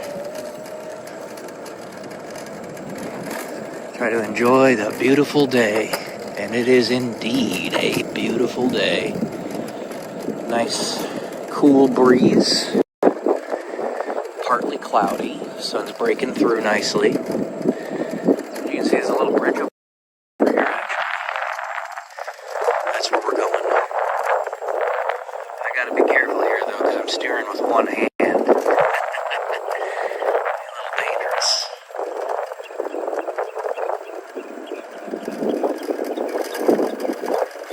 Especially when you're on uneven terrain. This bridge is a little bit uneven. So, here we go. Alright, here come the bumpies, guys. Oh, I just ran over a snake. Whoops. Guy shouldn't have been sitting there. I think I ran over its head. Not good. Oh my gosh. That was unexpected. This is a park. They call it the Ladybug Park. It's attached to the library.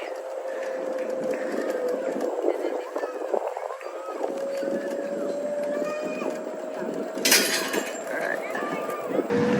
There's the dog park. You need to have your dog registered in Roseville in order to take it in there, so I haven't done that. Never been able to take my dog into that park right there, but nevertheless, it's a nifty little park. That fence over there's new. Black one. That wasn't there before. And here we are at Elliott Park. The last park that I visit on my my circuit that I do on my electric scooter. Nice, big, beautiful park. Where these soccer fields are is actually another good place where I could take my paramotor off, but my legs won't let me, so. This basketball court I used to always play basketball on before my legs went kaput. I remember having several 3-on-3s here, or not 3-on-3s, 2-on-2s here with my friend Josh, Brett, my friends Josh, Brett, and Andrew. Sometimes I was coming out here late at night, like 3 a.m. to do that. It was a good time. Really highlights the importance of taking advantage of the opportunities that are available to you when they are. One of those opportunities is spending some time outside on a beautiful day. And you can see all these people out here that are doing just that. I'm not alone in that regard. But also, like, if your friends ask you to go play basketball or something and you're just sort of sitting on your butt doing nothing, go do it. Not only is it good exercise and time spent with your friends, but there may come a day in the future where you can't do that anymore. I always think of the phrase memento mori that the Caesars of ancient Rome used to have whispered in their ears for the purposes of reminding them that their time was fleeting, that we don't live forever, and remember we die. That's what that phrase means. So, yeah, that's why I'm out here riding my scooter. If that's what I'm resigned to do, then that's what I'm going to do. Better than nothing, right? Alright guys, that's it for today. But let me go ahead and take you upstairs to show you one last thing before we really are done. How you doing, Brando? Pretty good, how are you? I'm alright. Watch me walk upstairs super slowly. Cat says hi again. That's her spot. I'll show you one last thing here, guys.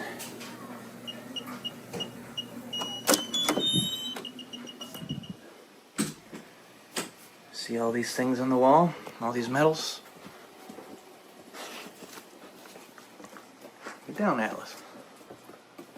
These are medals from all the marathons that I ran, as well as a few half marathons and a couple ultras in there. Before what happened to my legs happened to my legs. So, I wish I had it back. But, carpe diem. Seize the day. Live the life. The cards that have been dealt to you.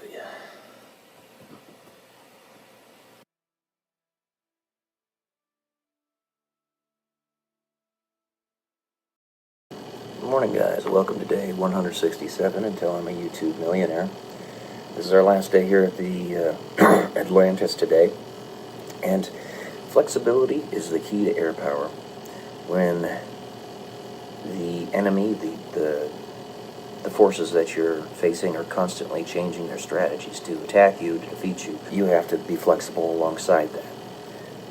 It's something I've been wanting to say on a video here for a while is if the only way your enemy can defeat you or even contest you is by, one, stacking the field against you, so teaming up against you, and two, cheating, then I think you're doing all right. It doesn't make it right. It doesn't make it fun. It doesn't justify it. But you might be a little bit more powerful than you think you are. So, anyway, that was just something that I've been wanting to say for quite some time on this channel, because it kind of aligned with a lot of other things that I've seen. Those mangas that I've been talking about, for example. And you know, flexibility is the key to air power, like I was saying. Sorry, I just got an email. So to that point, it seems that YouTube is pushing a lot of 20-something attractive women. I keep on seeing them over and over and over, and it's not because I'm searching for them. They're just popping up in my feed. And they're getting the clicks, they're getting the views. YouTube is heeding those types of channels. I'm not opposed to this, especially if those people that they're pushing have really interesting and good things to say, have a lot of wisdom. But nevertheless, it is what it is. So with that being said, find a way to be flexible. How would one progress their own channel, not being a sexy 24-year-old woman, and not willing to try to go through sex change surgery or anything? Sorry, I'm being a goof. Well, for starters, I'm thinking maybe do a little bit of something with my thumbnails. Put some beautiful women on them. And that would be at least the first impression to get people in to see what I have to talk about. So, something like what the Sigma and Alpha male channels do. They'll like put a cartoon picture of women or men walking away from beautiful women, or swooning, a bunch of beautiful women swooning over a man, all that fun stuff, and they get tons of clicks from it. So I'm thinking maybe I'll try something like that. I don't know, what do you guys think? Flexibility is the key to air power, as we always said in the Air Force, the military.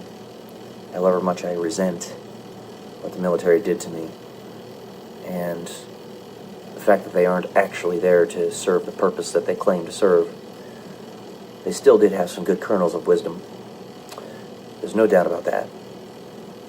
There's still good discipline that they teach you, so that you don't lack discipline, like the guy says on Back to the Future. So, constant tinkering. And this is something that YouTube tells you to do anyway. Constantly tinker with your videos to figure out what's going to work best. As long as I'm not misleading, as long as I'm being truthful and giving content that's actually valuable to people, then I think we can probably pull that off. This is a truism about everything in life, not just about YouTube.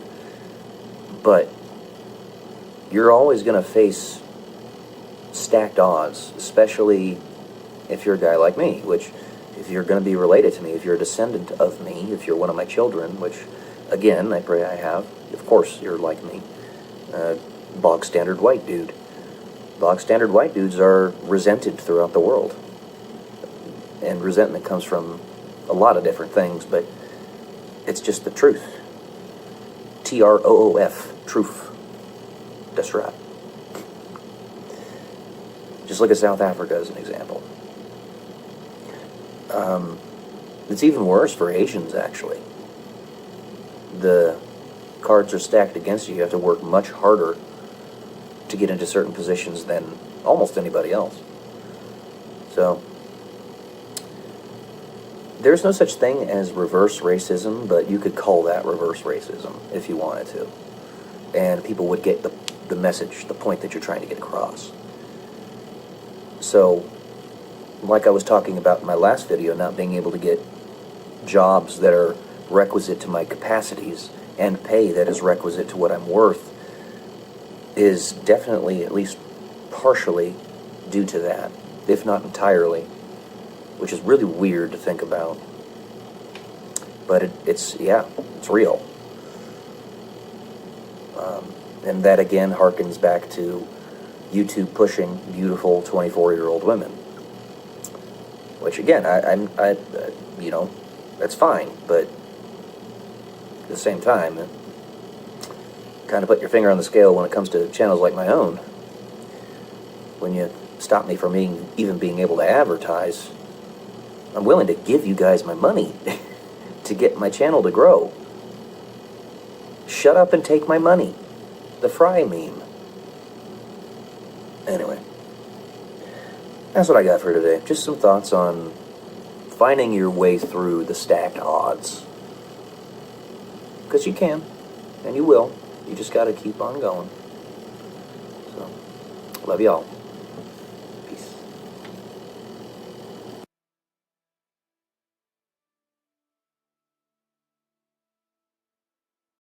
Working smarter as opposed to working harder.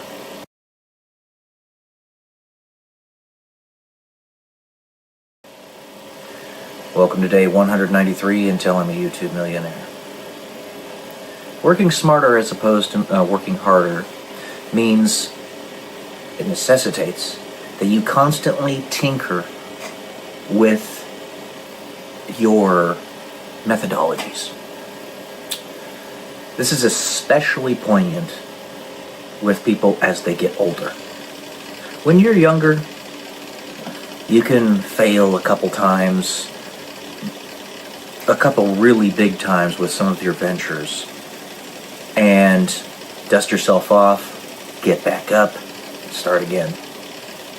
But as you get older and older, and this is principally why the 30-year-olds to the 55-year-olds end up being the ones who run the main brunt of the world, because we don't live that long, but right around the age of 30 is where we start to get our feet under us.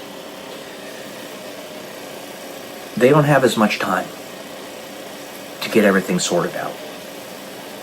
They have some failures behind them, which is good. It's not a bad thing. And they still have enough time in front of them to accomplish many great things. Enough time for compound interest to really take effect. For those of you who don't fully understand compound interest, Einstein said that it was the eighth wonder of the world. And I would strongly agree with him in that regard. But basically, let's say you take $1,000 that you put into a savings account that gives you 5% interest per year when you're zero, when you're brand spanking new, born. Brand spanking new. You're a brand spanking new human, but you're born. And then you do nothing with it, don't put anything into it, don't take anything out of it, just leave it there until you're 65. That $1,000 will have turned into millions by the time you start taking money out of it. And even with inflation taken into account, you'll still be in the millions of dollars. You still be way wealthier than you were before. You take this and you multiply it by 500 or what have you, well more than that, if you take that $1,000 that you put into an account and you don't take out of it anything for 500 years. Not 65, but 500 years. You're not going to have millions of dollars. You're going to have billions or trillions. You're going to be able to fund the entirety of a central government for a whole country with that one account. Now, had we not taken the funds out of Benjamin Franklin's 1,000 pound sterling account that he set up back in 1790, had we left it in there, imagine how big it'd be right now. When it was taken out, it was like $2 million, something like that. And at this point, it would probably be on the order of like 15, 20 million. And then if you keep letting it grow, in another 50 years, it wouldn't be 15, 20 million, it'd be 100 million, maybe 200 million, then eventually $1 billion, eventually $1 trillion, etc. You get the point. So we still have time, at this point in our lives, to really do something great with our futures and the futures of others. But you have to start working smarter as opposed to working harder. You can't leverage as much. You have to go with more surefire investments. And if something is shown to you to not work, pretty quickly you have to exit stage left. You can't stay in a situation like that for long. So that's why when I see ventures where people and individuals are treating me like a slave, paying me 50 cents an hour type of thing. I either need to rejig how I operate in that venture, or I need to get out of it immediately. So when it comes to YouTube, the fact that they moved the goalpost on my mom's YouTube channel and are paying us literally about 50 cents an hour right now, I've re-gauged. The reason I haven't completely exited stage left is because YouTube, the repository, will last forever. Even if YouTube goes bankrupt, those videos are going to stay online. The only issue that you come across there is if the actual servers that contain the information are somehow destroyed, but they're decentralized. So while that could be done, it'd have to be done in all of their server farms across the entire globe. Such is the virtue of decentralization. YouTube knew this to begin with. It was quite a smart move on their part. Even though they have extreme biases, they still did things that were very smart. There's no denying that. So, I'm keeping the effort up. I've just lowered it with that channel. Instead of me putting 5 hours a day into building my mom's YouTube channel for her, managing the back end for her, I'm now putting about 1 hour a day. I'm keeping the progress going, keeping the channel growing, so that even if we're getting literally 1% the views of every other channel that has not been throttled in that niche, 1% of a million is still good. That's still 10,000. So we'll have to deal with that. And if they get to the point where they start throttling even that to instead become 0.1% or 0.01%, then they're not just going to be hurting us, they're going to be hurting everybody. So it's an unfortunate reality that in their effort to keep a particular individual or group of individuals down, if they never stop, then they're going to take everybody down eventually, including themselves. And I ain't going to stop. All I have to do is keep the effort up, even if only tacitly. And that's how it goes. The unfortunate thing is, you have to work smarter, but then you also butt up against your own temporal limits. I can only go so far because I'm not going to live to 1,000,000 years. However, their servers, their infrastructure, their graphical user interfaces and all that stuff will be there for a very long time. They don't really have a time limit. Or if they do, it's on the order of millions or even billions of years, because it takes a few million years for a hard drive, a spinning disk hard drive, to decay. I think it's a little bit less for solid state, but it's still a long time, to the point where the information on it cannot be read anymore. Well, they can just copy the information onto another hard drive before that happens. You see? So it's almost indefinite. Not completely indefinite, but almost. So you have to work smarter. What I'm doing is I'm putting my tendrils out in many different ventures, putting not so much energy into it that it will wear me out, but enough energy into it to where it's been given its proper chance to see if it actually does something. You get much more discerning when every single effort that you've put in has been a failure. So long as you don't give up. And that's been the case with me. I'm not giving up. It's not something that I would ever do. I love life. I want to live. I just want to live well. And that's the rub here. So you get much more intelligent with how you use your energy. Keep that in mind.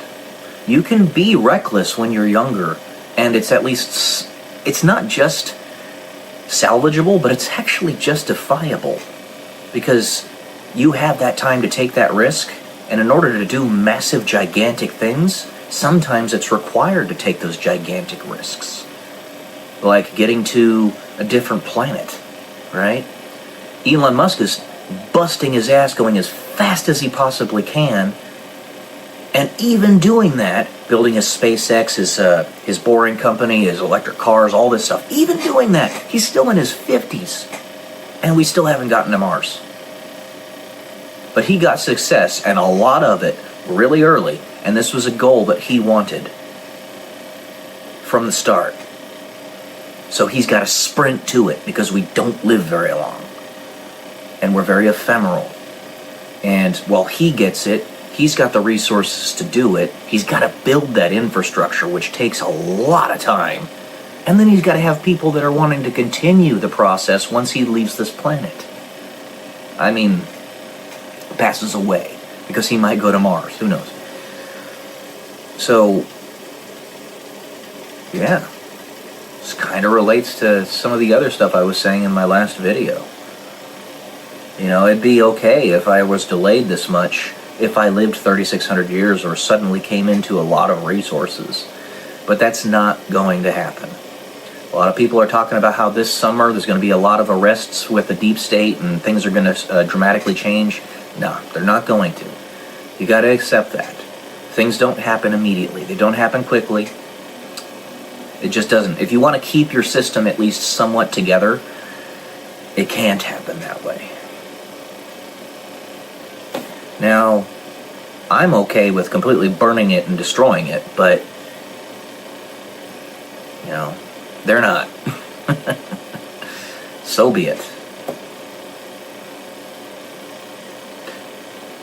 Make the best of your lot in life. Work smarter rather than harder. Love y'all. Peace.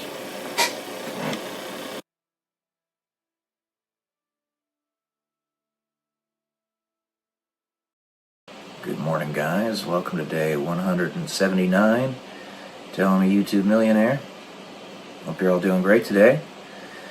Doing alright myself. Had a pretty good get-together with the family yesterday on Memorial Day. It was a very full day as well. Got everything done that I wanted to get done. Got up, like I said, at 2 a.m. because I had to clean up after my dog. And, you know, ended up getting almost an entire book read. About 700 words written. Did my workout really early. It's very light right now because I'm still trying to get this rotator cuff healed. It takes a long time for the rotator cuff to heal. Then we went to the casino and did a slot live for my mom's channel. Of course, I posted the videos that I post every day. Figured out what was wrong with my promotions on my YouTube channel and fixed it. And it's promoted now, finally, after 3.5 weeks or whatever it is. And then we had the get-together. It was between 4 to 7 yesterday. So that was pretty nice. It was a good day. 'Twas a good day. I had family members that were talking to me after they got pretty drunk about certain things that I felt no obligation to defend myself on which I felt no obligation to defend myself. Because I cannot deny that my brother was right in some way. In some way. He was telling me basically to not be so hard on my uncle. Because my uncle partakes in certain things that he overdoes. And my brother was like, yeah, he's towards the end of his life. Let him enjoy it. He doesn't know the details of what I, my mother, my father, everybody else in the house have been doing to help him. The contradictions, the, you know, going against what he says he wants. things of that nature. But I can't expect James to know that. He doesn't live here. It's my brother. He doesn't spend every day with these individuals. But communication is key. I need to make sure that I at least in some way explain myself, but it couldn't have happened at that point. My brother was a bit too inebriated to really speak clearly, think clearly. But, to my point, immediately after my brother left, my uncle partook again.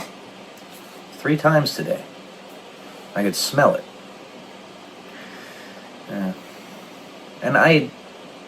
So the thing is, my uncle wants to make it to 85. His first goal is 70, because our family has a curse of passing away just after 70 years old, and he wants to make it to 70 in 5 months or something to that effect. And then beyond that, for his own personal desires, he wants to be around until he's at least 85.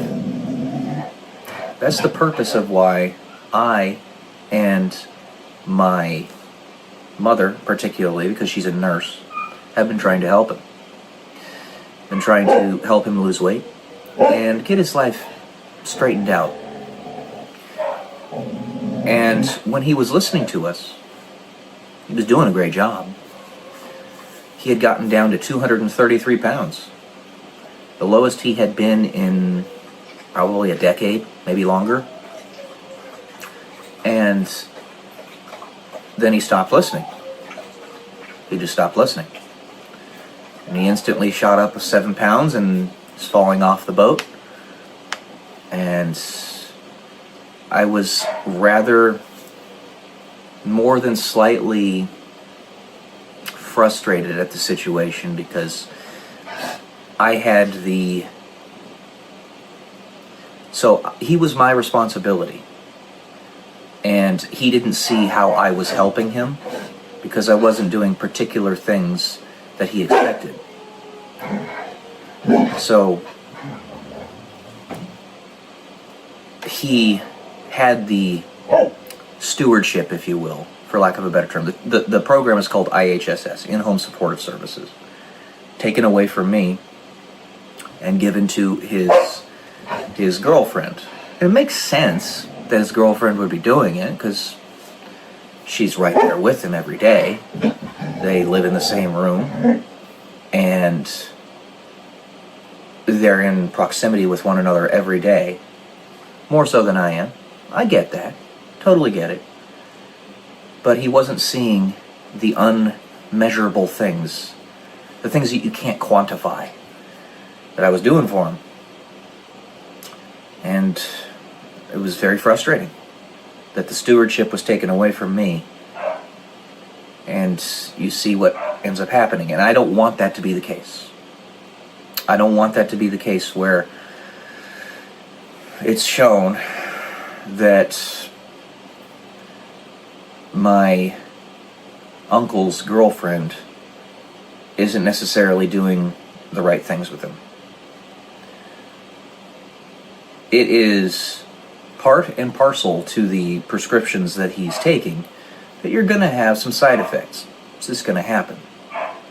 But there are things that I and my mother have told him repeatedly he needs to change.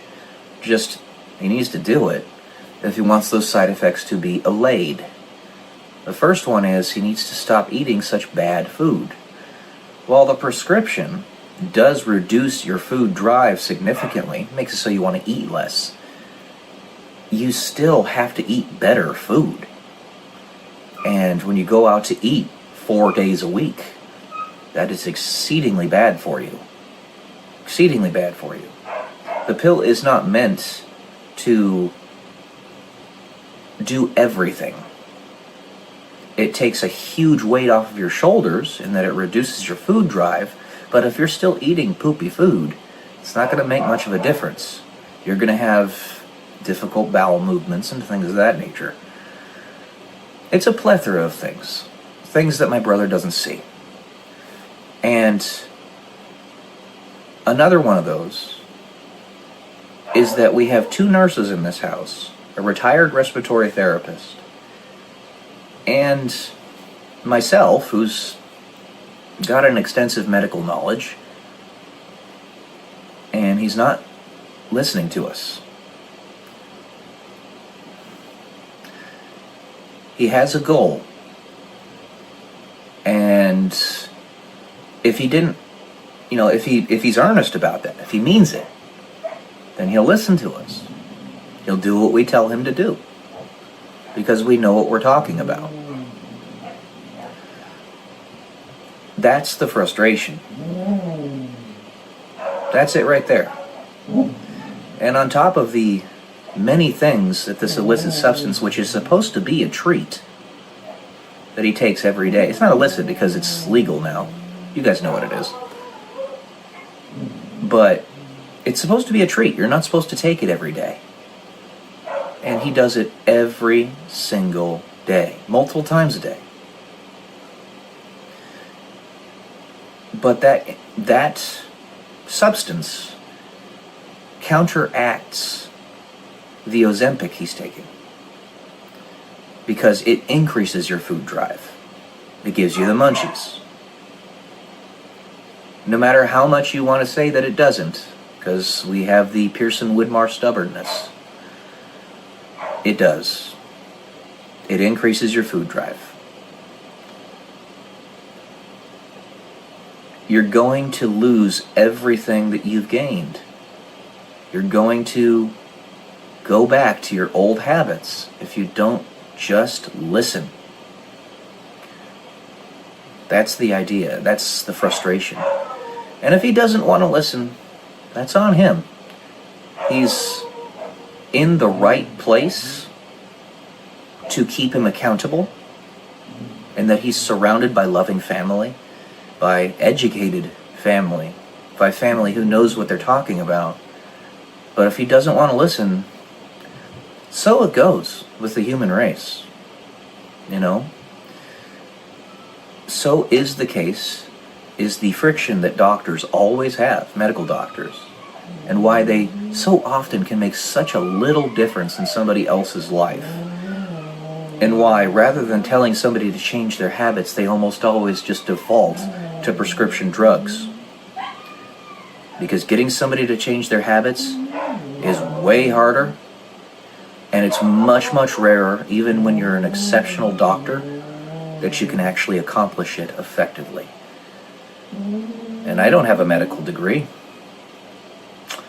I am just a guy, basically.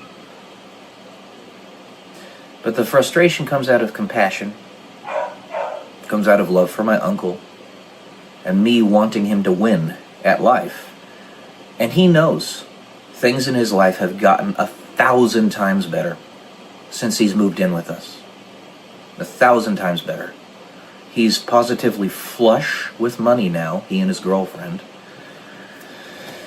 He's healthier than he's ever been, or not ever, but many, many years.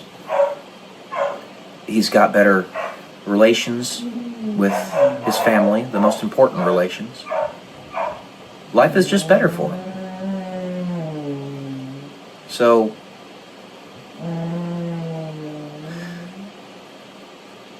there's much more to this. I didn't want to defend myself last night because I wouldn't be able to get a word in edgewise. My brother had things that he wanted to say, and I wanted to let him say them. And that is one of the purposes for having this YouTube channel, that you can explain yourself. That's what I'm doing right now.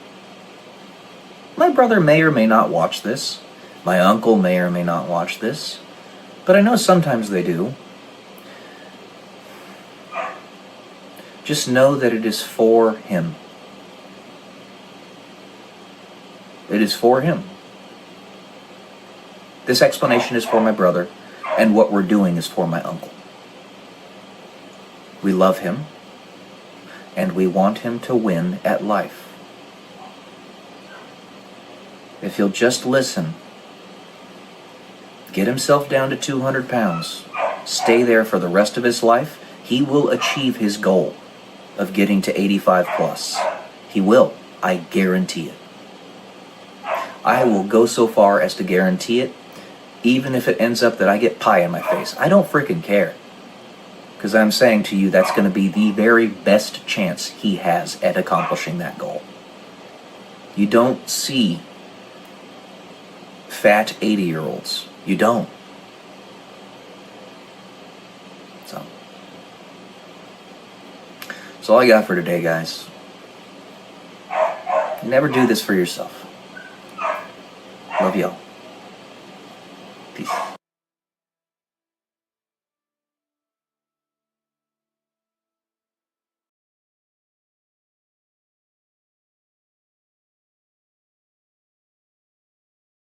Good morning, guys. Welcome to day 138 until I'm a YouTube millionaire.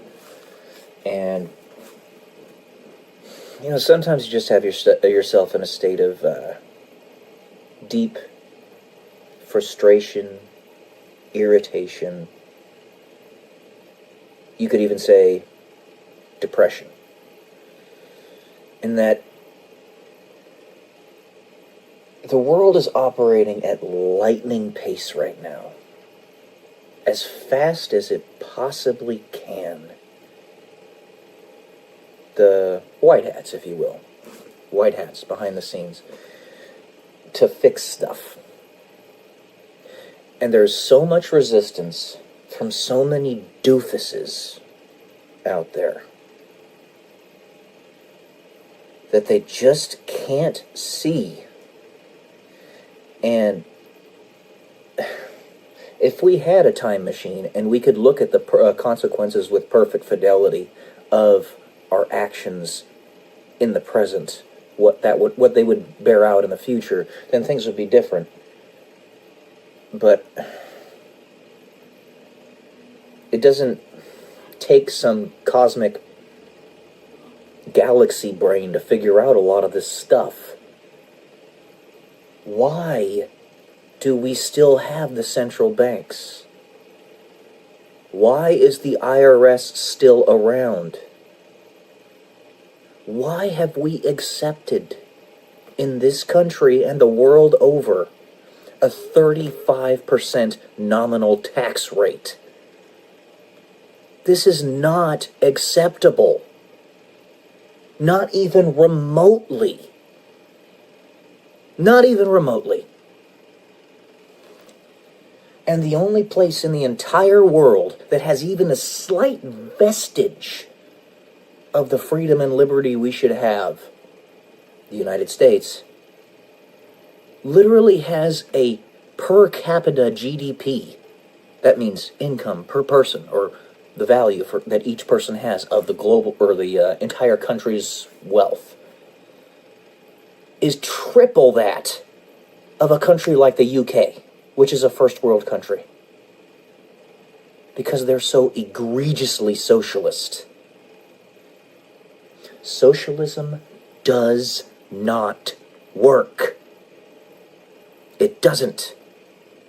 And communism, the older brother of socialism, is 1,000 times worse.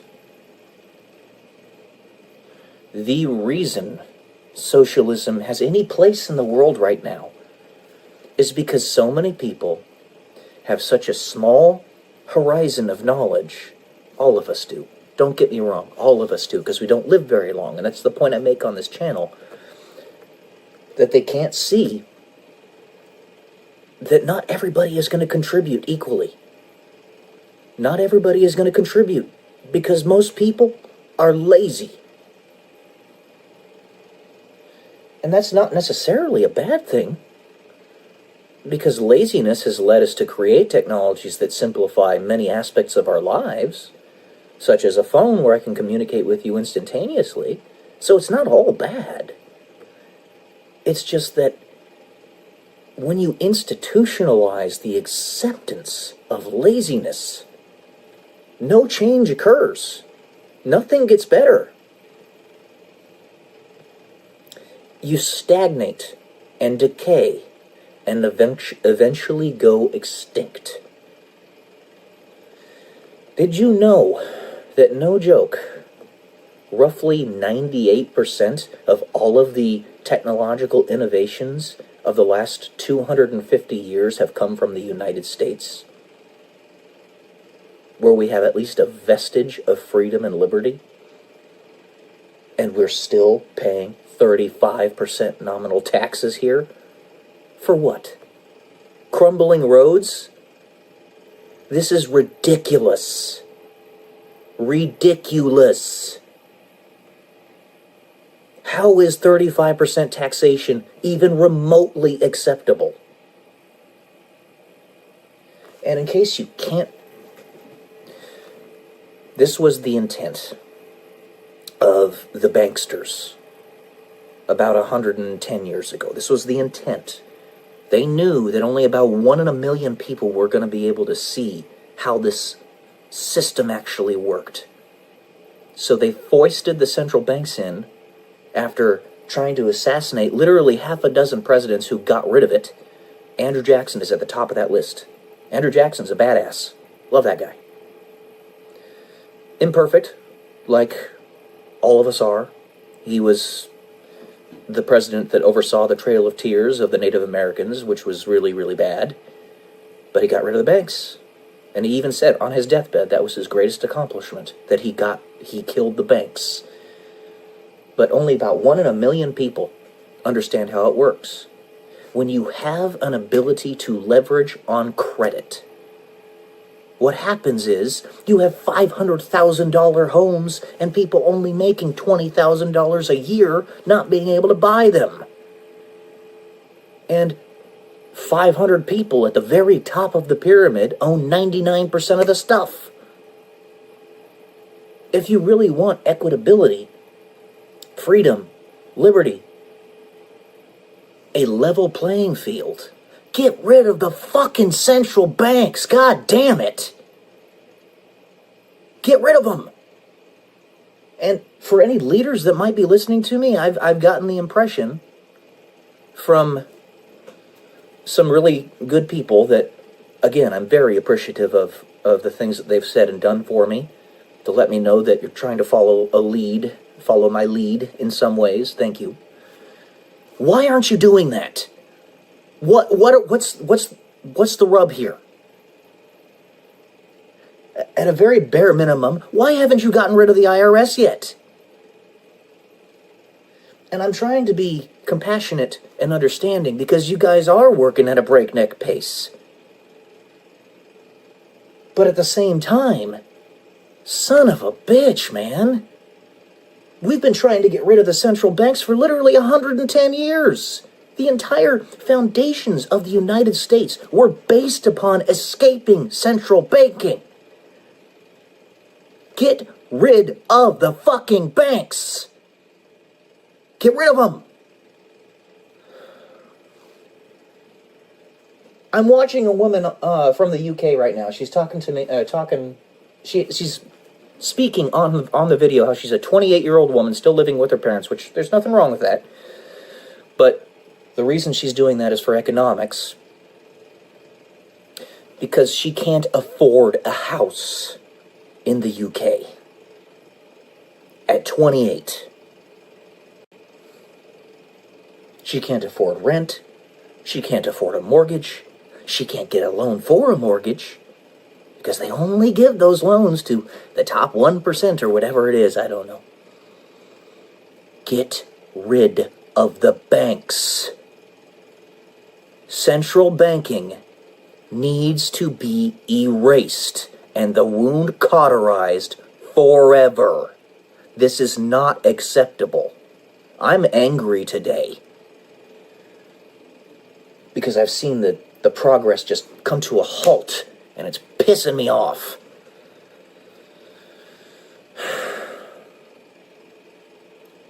Elon Musk, you need to work harder. $150 billion of cutting spending is not enough.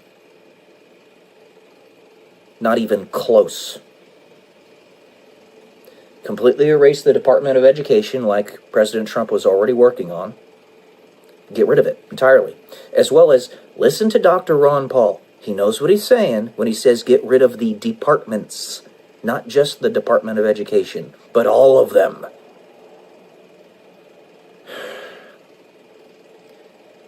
You have 3.5 more years to get this shit done.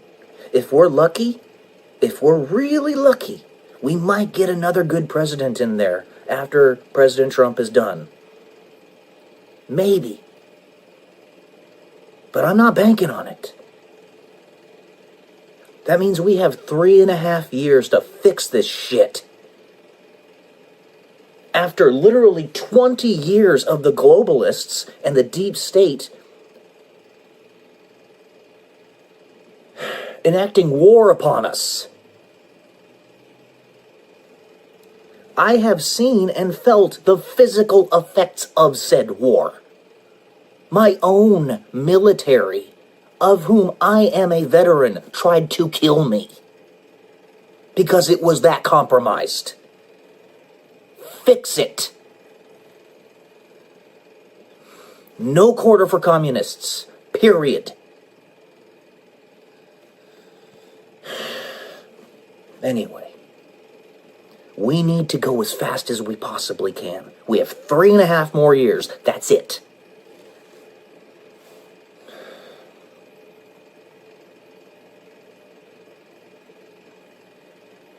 As I always say, and I still mean it, because you guys are making huge progress, thank you. But keep going, go harder. I love you all. Peace.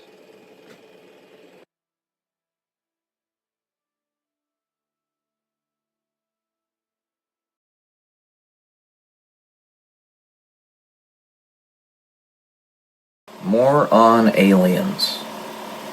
Welcome to day 182 until I'm a YouTube millionaire. The reason I wanted to talk a little bit more about this is because, well, as you know, I used to be very gung-ho about the existence of extraterrestrial life. But also, one of my good friends, who I talked about in my previous video, Boris, has mentioned on a few occasions that aliens are real. No, they're not. They don't exist. They don't. Every single time that something crazy has happened, like the New Jersey drones, we found out they were drones, or this steel or metal ball that was discovered recently in, I think it was somewhere around Peru, I can't remember exactly, some South American country. There is no proof whatsoever that that steel ball is anything aside from some complex hoax, some military experiment, or some object that at the very most might be from another point in time in history. Now, don't misunderstand me here. There are beings that are from beyond Earth as we know it, that are from beyond this era, and in the celestial realm, if you will. But in this three-dimensional reality, I think the most we will find in anywhere else in the universe, and this could be for a number of reasons, will be just basic animals. I don't think that we're going to find any life outside of Earth that is intelligent. We've had a long time in searching the stars with our telescopes, with our satellites. This is the point right now where we should be seeing the signals. There is less than a 50% probability that we would not see one up to this point. With human eyes looking onto them and saying, oh, that is an otherworldly signal. We still don't see them. It's because they're not there. Everything, these little pieces happening, the reason that's happening now is because it has to. Because we're at that 50% threshold right now. And if it doesn't happen, if it doesn't mold our perception in some way, shape, or form, that they're going to no longer be perceived. And if they're not perceived, they don't exist. Frankly, They don't. And we're not going to manifest them into reality. If they want to exist, they have to straight up show themselves. They're not going to. Because they're just specters. They're ghosts. The ones that are here that have shown themselves are not foreign. They're what you already know of. They're your family. They're the ones that love you. That are here to protect you. That are here to serve you. They are in fact you. No. Those aliens, they're not there. They're not. I explained some of this actually in my story. And it looks like nobody's going to read it. Page Publishing has told me that I've gotten 20 book sales. I know they're lying to me, which that should be grounds for a suit, but there's not enough money there for me to sue them. But they told me I sold 20 books, so apparently nobody's going to read the story. Okay, fine. I'll just explain it here. Those gray aliens that are in our pop culture, I want to be proven wrong. I want you to understand that. I want to be proven wrong. But I won't be. Those gray aliens are us. They are us. When we develop time machines, which if we can conceptualize them right now, that means we're going to invent them very soon if we haven't already. Okay? Period. End of story. If we can conceptualize it, it's only a matter of time before we actually make it a reality. These gray aliens are us from a divergent timeline. Our future, where we barely survive this great divide that we're going through right now. They're one of those futures, where those of us who do survive overemphasize our intelligence and underemphasize our physical forms. And when it is said that they are from Zeta Reticuli, some of them, that's true.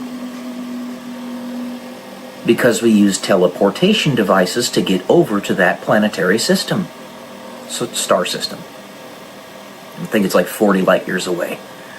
Something like that. And in that, they're on a different set, or within a different set of environmental pressures, not only through their own personal emphasis, but also the pressures of that environment. They would lose their hair, they would grow smaller, and they would get very, very intelligent. And potentially even with robotic augmentations.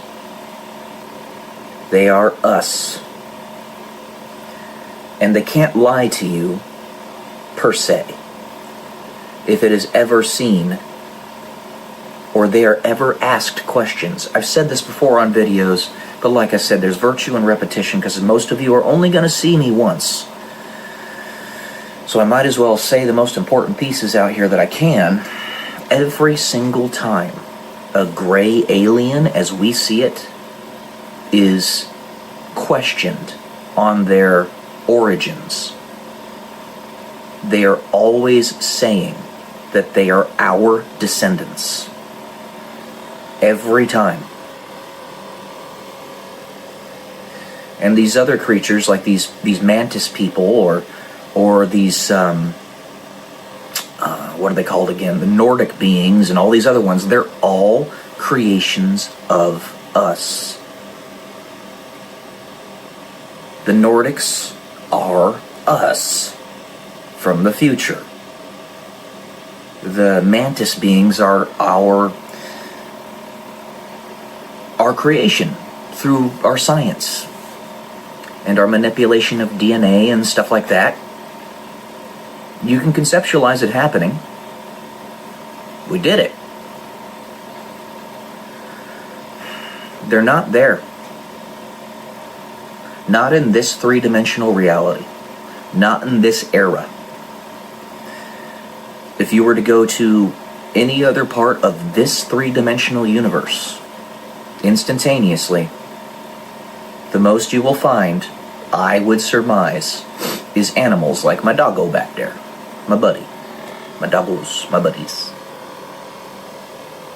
There's also the little aspect that, let's say I'm wrong about this, which the probabilities would indicate that I should be. I should be. Doesn't seem to be the case. I want to be proven wrong, but they won't show themselves. If there were ever a time that they were going to, it would be now. With the craziness that's happening on the planet right now. But they won't do it. There's also the element that every single time an intelligent species is born, becomes fully cognizant, has its own agency, that it's whisked away from this reality in kind of a similar fashion to the way we're being right now. In that the reality is rendered irrelevant to those beings. When we actually do invent time travel, this reality will be completely irrelevant because we will no longer be bound by it. And we'll be able to freeze our metabolisms and live forever and transcend our bodies and go from one body to another simply by the power of our thought and intent. It's just a stone's throw away. And that's a giant leap. But it's like what's the word? It's discrete. It's not continuous. It's discrete. So it goes like this. You know? Like a pixel. Like computers. Computers are generally discrete. But physical bodies and analog systems are continuous. So we invent this technology, which I would go so far as to say it exists right now, and we're just trying to mollify ourselves to be able to handle it so that it can be presented to all of us. Then this reality is completely irrelevant. Irrelevant. Sorry. If I tell you to think about, or not to think about elephants, what are you thinking about? Elephants. The movie Inception. There was a lot there. Another element that was probably incepted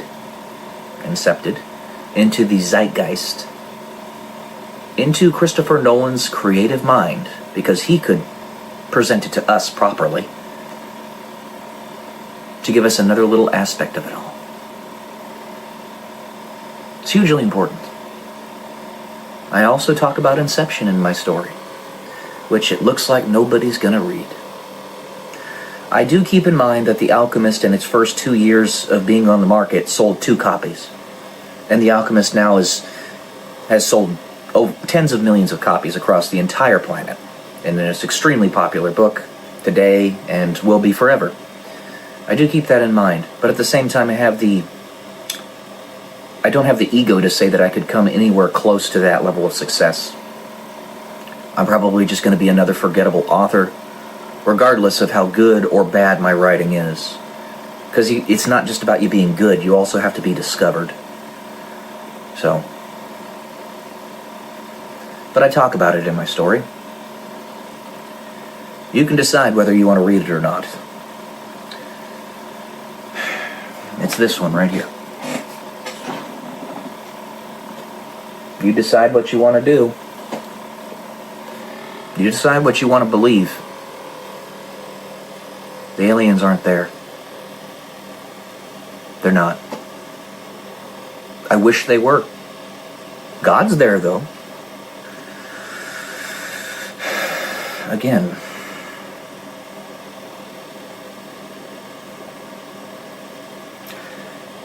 As human beings, we are, out of necessity, made to be humble, to have humility. And to say that we are made in the image of God is the very closest we can get to say the truth. That we fully are God. Little fractioned pieces of Him. We are God. He made us to be that. We're the ones that are actually making this reality around us. It's our perception that makes reality. And the aliens are not there. They don't exist. Until they prove me wrong, they will simply be specters, ghosts, our descendants that are trying to force the path of reality in their direction so that they continue to exist. But they don't. Alright, guys. That's all I got for today. I had to say something here because my friend Boris has brought this up several times and I think he's being misdirected. But, I love y'all. Peace.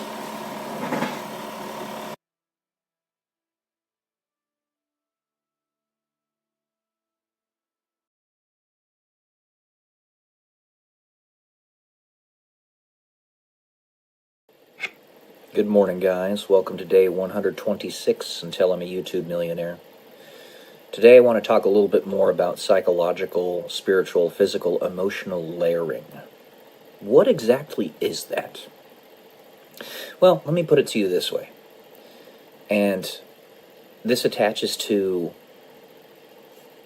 needing to have something repeated to you at least 6 times before you remember it or can, recall it in any reasonable way. But let me put it to you this way. Of all the books that I'm reading, and this applies to anybody, do you think that unless I've got a eidetic memory, also known as a photographic memory colloquially, that I would be able to remember everything that I read in every single book that I've read over the course of my entire life? Obviously, that's a ridiculous notion. It doesn't happen. No. What you do with the psychological layering and the books that you read and the media that you consume is in each one of those pieces of media, you are discerning the lowest common denominator from that and how it applies to you. The lowest common denominator, or kernel of truth, and how it applies to you, you're probably not even going to remember consciously, unless you write it down at least half a dozen times, unless you apply it at least a few times, unless you teach other people about it at least a few times. You're not going to remember it. So what does it come down to? What's the purpose of it all? Our memories are not very good. They're the best memories on the entire face of the planet. No other species even comes close to our memory, except maybe elephants. And they're not as smart as we are. So it's not the memory. What is it? It's the subconscious piece. And how that improves your intuitive decision-making. You remember the core of who and what you are through the media that you absorb and the lowest common denominator from those pieces of media that you glean from them.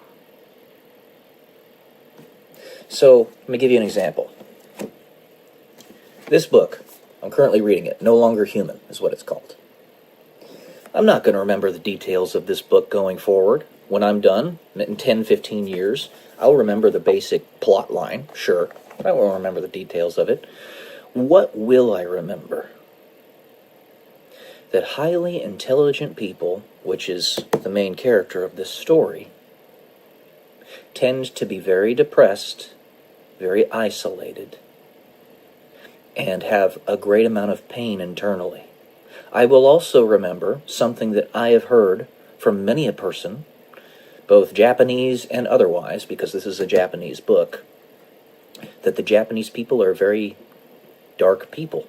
Not evil or anything like that, but they have morbid thoughts, morbid perspectives on the world for good reason. We live in a depraved world, a very difficult one. And they just see it better than almost anyone else. And by the way, the main character in this story is a Christian. He's kind of a nominal one, but he is a Christian. At least he states as much.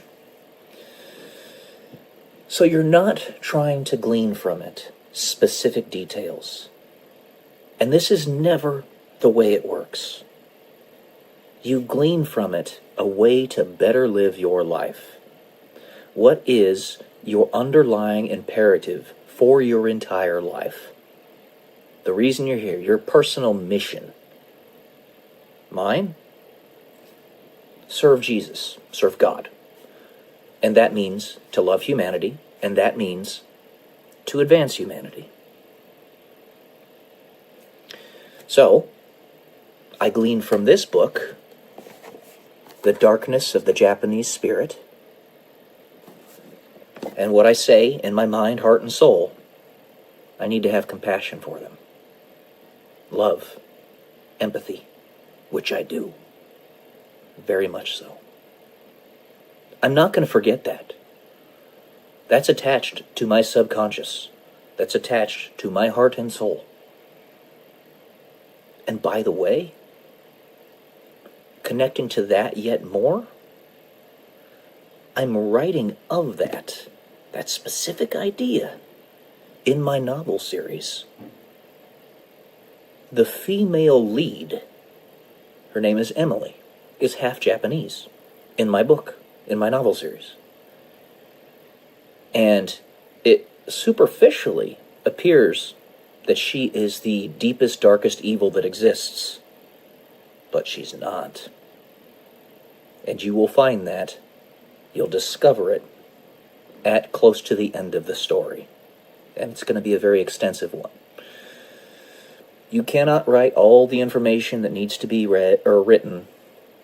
You have to have a threshold. Mine's 1 million words in my novel series before I will feel like I have adequately explained what I'm trying to get across. You can't get it all, but you'll get enough.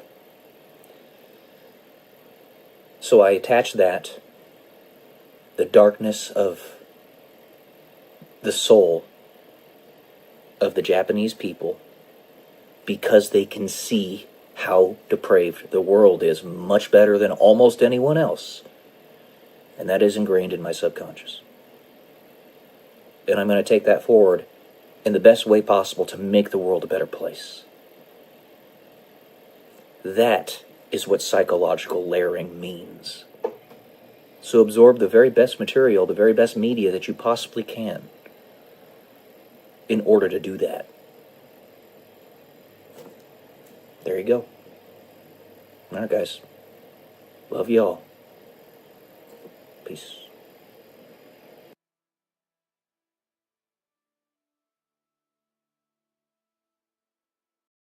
Mentors need mentors, need mentors, need mentors, need mentors, need mentors, need mentors, need mentors, etc., etc.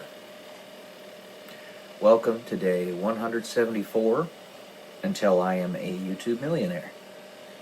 In case you didn't already know, that title to this video series is essentially a taunt to YouTube. That after X number of videos, if I still haven't gotten there, through consistent posting every single day, and thousands upon thousands of videos on my channel, I still haven't achieved it, then there's a problem with their platform. Because the primary thing that they encourage is consistency. They also are very temporarily biased in that they bias towards newer content and make us much more reactionary as a result, which is very dangerous, but it's what YouTube has decided to do. That is, most content is not evergreen, or is not allowed to be so. Nevertheless, what I'm trying to talk about here is mentors needing mentors. So I know I am truly honored, and I feel a deep sense of gratitude and love for the fact that I know there are a lot of pretty prominent people out there that pay attention to the words that I say, the ideas that I have. A particular lady that I'm thinking of, the one that I think is probably the one, and I hope turns into something beautiful, and maybe in a few years we get married, have a family, and all that stuff. I can tell that I'm having a positive impact on her. And she's reaching tens of thousands of people a day, if not more. That's a big deal. That is a really big deal. Even on my own platform, the platform is starting to grow. I don't just post here. I also post on Rumble, Facebook, X, and other places. Spotify. I'll just name those for now. But I am, therefore, in some way, shape, or form, her mentor. Along with everybody else that follows my videos. However, mentors need mentors, like I was saying. Some of my mentors are people like Elliot Hulse, who's a Gen Xer. He's 46, and he has a channel that's literally called Wisdom. Elliot Hulse Wisdom. Because he's a wise guy, you know. He's got a lot of life experience. He's an erstwhile serial entrepreneur who does life coaching and strength coaching. And he's one of my mentors. One of his mentors, just one of them, he's got a ton of them, just like I do, is a guy by the name of Tony Robbins. He's a financial guru, the guy with the big mouth. Tony Robbins. Tony Robbins, also, in some way, shape, or form, one of my mentors. I've read some of his greatest works, like Money Mastering the Game. It's a tome. It's a very big book, but a very good one. And the primary thing he tells you to do in that book, the crux of it, is indexed universal life savings accounts. They're insurance, but they're really good. They're like le creme de la creme of investing portfolios that you can get. They have a lot of upside and no downside. You can't find that almost anywhere. Well, there you go. So that's one of his mentors, and he has a ton of mentors. Like I was talking about in my previous video, Why Asmongold, you need to decentralize your information sources and think for yourself. A mentor, in order to be a proper mentor, does that. We all have biases. Every single one of us. We're all human. If we can mitigate those as much as possible by seeing from other people's perspectives, walking in their shoes even, we have the opportunity, then you become the best mentor possible. Me being 36 years old and having the background that I do, I have a very distinct and powerful empathy for those who have been working their asses off to try to make the world a better place, but keep on getting punched in the gut, blockaded, just like I have. Every turn, every way, everything that I've done, constantly blockaded. I told you about my mom's YouTube channel that has 27,000, almost 28,000 subscribers now, and she gets about 30 views every long-form video, because YouTube has blockaded the channel for some reason. I empathize.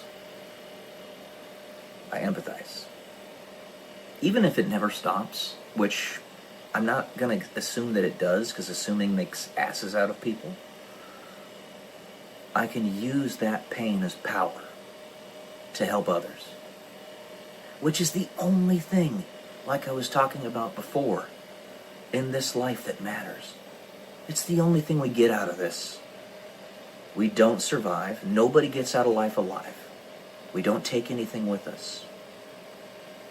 We can leave a legacy that will help others react better through their course of living, through their relationships with others. Those are the presents that we leave people. If they're presents of like genetic legacy, children, things of that nature, fantastic. If you bring them up right, you teach them good morality, they're going to inspire others. Those are the proper presents to leave. If they're beautiful buildings and empires that show the strength and capacity of the human spirit, that inspires people.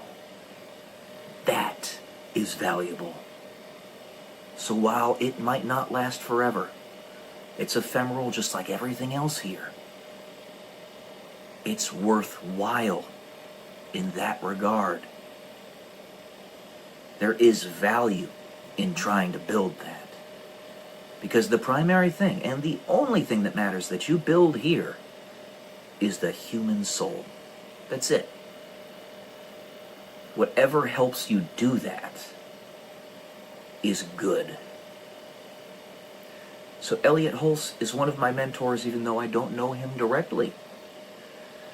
I am truly grateful that I can be the mentor to all of you, and in particular, this is one woman I'm talking about, because I'm hoping that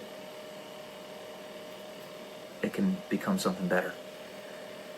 She has a very powerful mind, is very wise, and is a mentor to thousands upon thousands of people herself, who, if she's teaching them right, which I know she will, she's doing a fantastic job, then they too are going to realize that you don't get all your information from one person, because she's only 24. So even 24 years old, has a lot of life behind her, and she's an incredibly intelligent woman. She's a genius. So that means she processes it very well, especially if she reacts to it well. But she knows, even she is only one person. She's teaching them well, inspiring them well. They'll find the proper sources, the things that empower people. You know what doesn't empower people? Telling them that they're a virus on the planet. Telling them that they're worthless. Unless they're actually acting that out like George Soros is. He's a bane to human existence, and people like him. I don't want it to be that way, but it's the life that he has chosen. He has chosen it. So the way you're a mentor is you make the world a better place. You make people feel like they're home when they're with you, when they're listening to you, when they're talking to you. You be accessible. You be their friend, part of their extended family. You have a personal relationship with them, just like Jesus did and does. Jesus, another one of my mentors. And even Jesus has a mentor. His mentor being his dad. His dad being the other part of God, part of the Trinity. He's God, Jesus is God, God is God. And then the Holy Spirit, which is the communication between the two of them, is God as well. Mentors have mentors have mentors. And all mentors are meant to inspire. You feed people on not just bread alone. You fuel the fire that is in their hearts and show them that they can do it. I stated before on one of my videos in the past, I think it's a video where I say who I am, or introducing myself. I had certain experiences in my life. I only listed half a dozen there, but there were many more that would make a normal person unalive themselves. And I want to inspire you guys that you could get through that.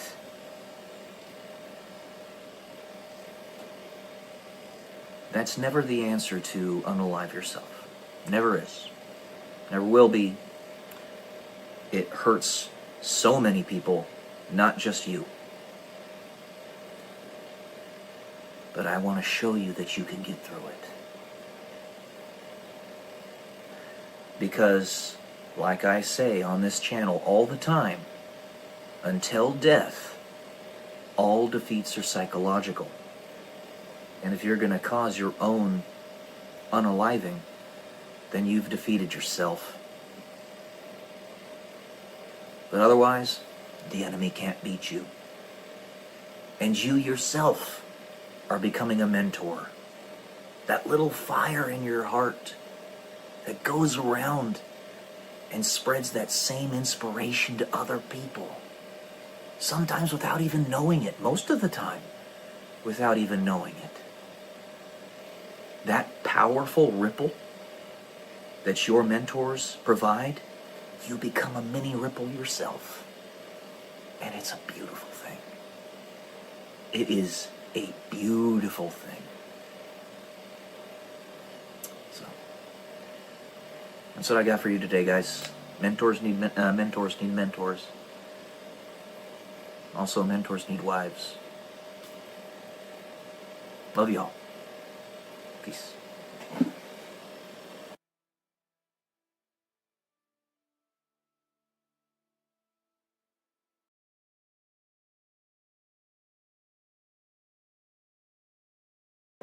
Good morning, guys. Welcome to day 113 until I'm a YouTube millionaire. Trying something a little bit different today. I wrote an essay called Belief and Evidence several years ago. What I decided to do was add an addendum to it in the actual body of the text. All the extended ideas that I have, the extended concepts and understandings that I've developed over the course of 10 to 12 years or so. I'm going to read that to you right now. A belief is a lifelong hypothesis for which you are trying to find evidence. It requires, in a sense, a type of cognitive dissonance, where one must hold within their minds oftentimes conflicting information, accepting all theories as potentially possible, but none, as of yet, having been fully proven to yourself. On the societal level, proof requires evidence. On the individual level, proof is accepting acquired information as evidence. A belief can never be universalized if acquired evidence is not accepted as evidence amongst the entire population vis-a-vis axiom and definition. This is to say, as a result, any individual's belief will always be relegated to the realm of belief, as any attempt at universalization is futile beyond one very important fact: the respect of the free will. Here's the addition. A lifelong hypothesis in that through your journey, through your life story, you will discern with ever-increasing fidelity the accuracy of said hypothesis. What fruits does that belief, or lack thereof, bear? That cognitive dissonance exists in the light of colliding realities. A good example of this is trying to parse out the potential existence or non-existence of extraterrestrial life. Not multidimensional life, but life outside our solar system, in other solar systems, very specifically. While the probabilities would indicate with ever-increasing likelihood that they by rights should be out there, we as yet have not discovered said beings' signals. Why? My addendum to the Drake equation shows that it is really starting to look rather odd, but my beliefs are showing that it really is starting to make sense. I have an itching suspicion that we might be the first intelligent life in the universe, despite the probabilities, despite the peculiarity, due to some unknown variable. Or perhaps known, but we don't know exactly how it works, that has pushed us into this position.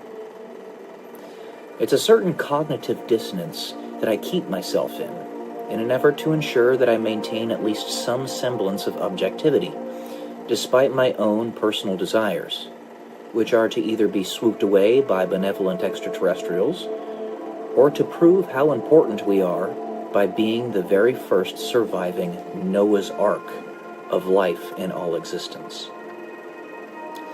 This harkens back to Albert Einstein's quote, "There are two possibilities. Either we are alone in the universe, or we are not. Either answer is terrifying." This quote can be attributed to many of our world's great thinkers, in fact, not just Albert Einstein. Proof requires evidence, and acceptance of said evidence as fact.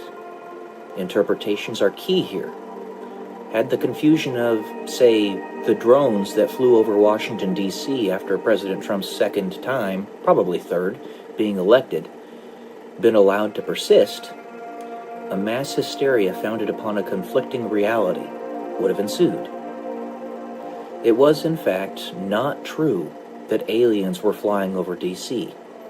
They were simply military drones. But we could have been made very confused had it not been parsed out properly. To this point, a belief cannot be universalized if acquired evidence is not accepted as evidence. An example of this is Jesus. He is the very highest good by definition. Why would anyone disagree with this? He literally is God, is love, is truth, is light, is the ultimate example of what we can be as humans if we choose it. As he tells us over and over that we have free will to do so.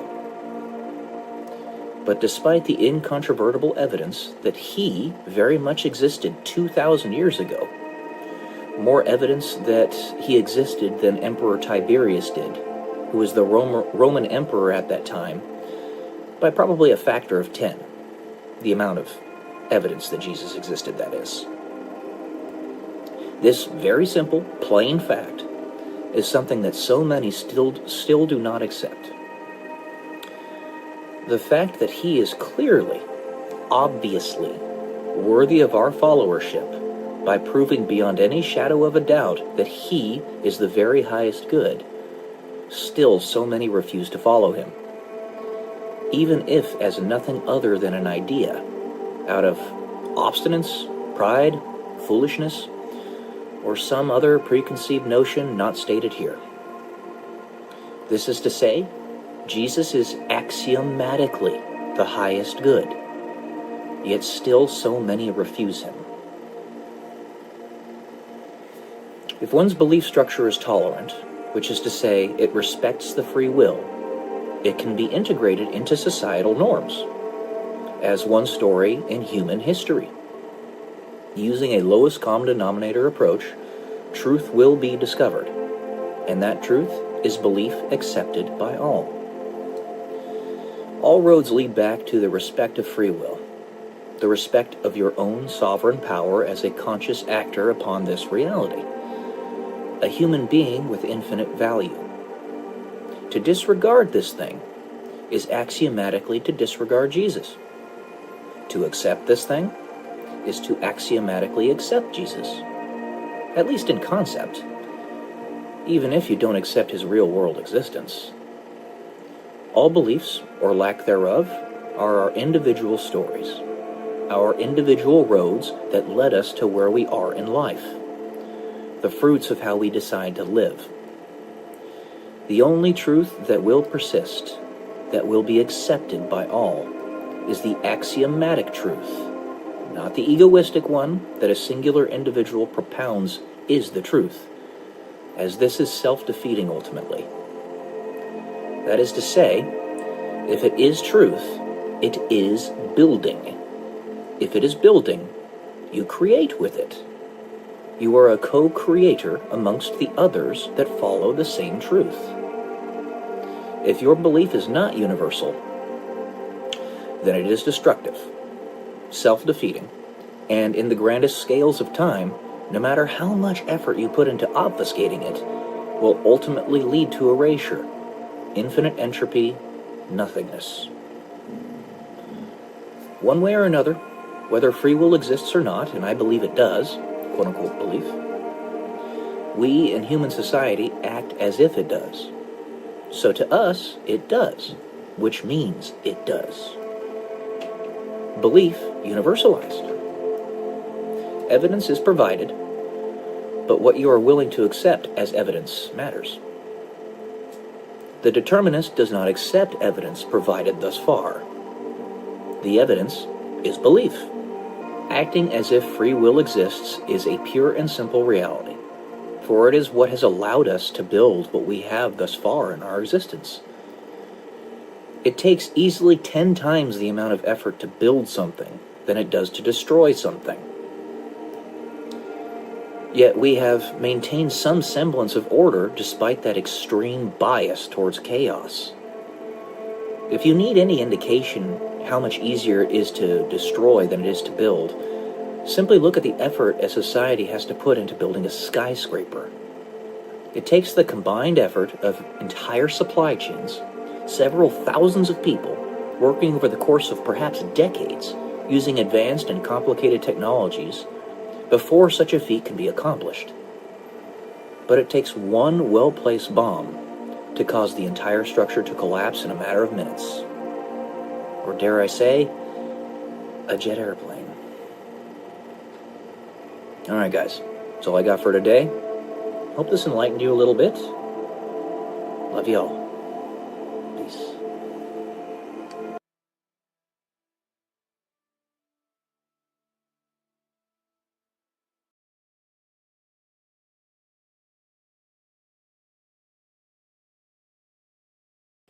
Good morning, guys. Welcome to day 147 until I'm a YouTube millionaire.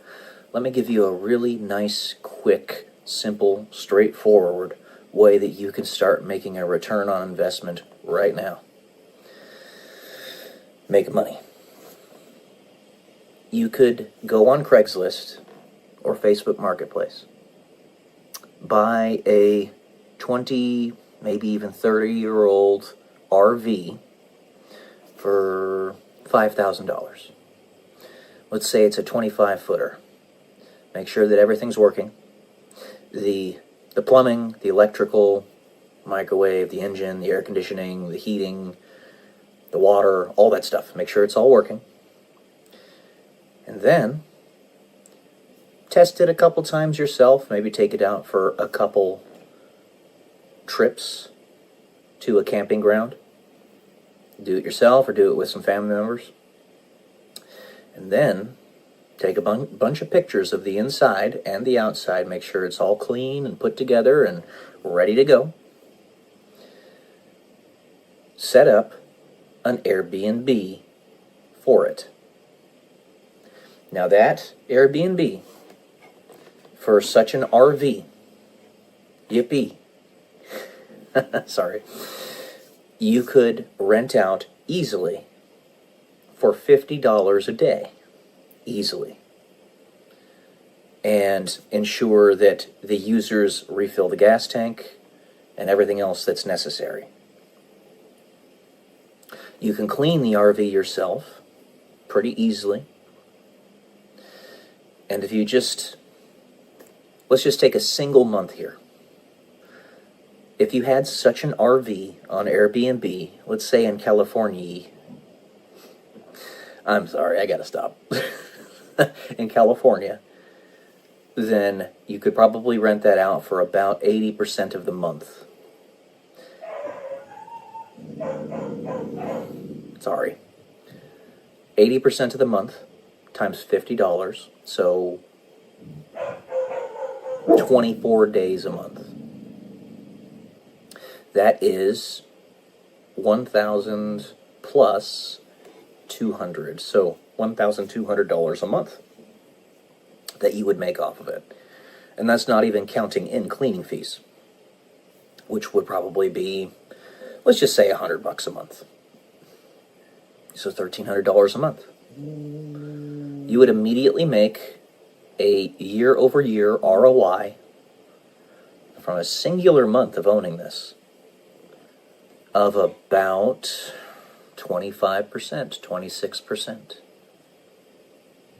Pretty incredible. Multiply that by 12. You go from a 26% ROI to it's $15,000 a year. That is a 300% ROI off of that RV. It's a pretty simple, straightforward thing, does not require a humongous investment. You, of course, need to make sure that you have proper insurance, that it's all registered, and that the wear and tear is accounted for. Because RVs are quite a thing to manage. They take a lot of work in some ways. You got to make sure that the multiple batteries are all working properly. The engine isn't having any issues. You got to make sure that all the plumbing and all that stuff is consistently working, like I was saying before. But there you go. That's a simple way to make some money without too much of a big investment. And imagine, multiply that. You could easily yourself manage 5 RVs, each one being $5,000, and you don't have to buy them all at once. Buy them one at a time. So, do the math there. $25,000, 300% ROI. That's $75,000 per year that you'd be making off of Airbnb your RVs. That's a lifestyle right there. All right, that is it for today. Nice and short one. Love y'all. Peace.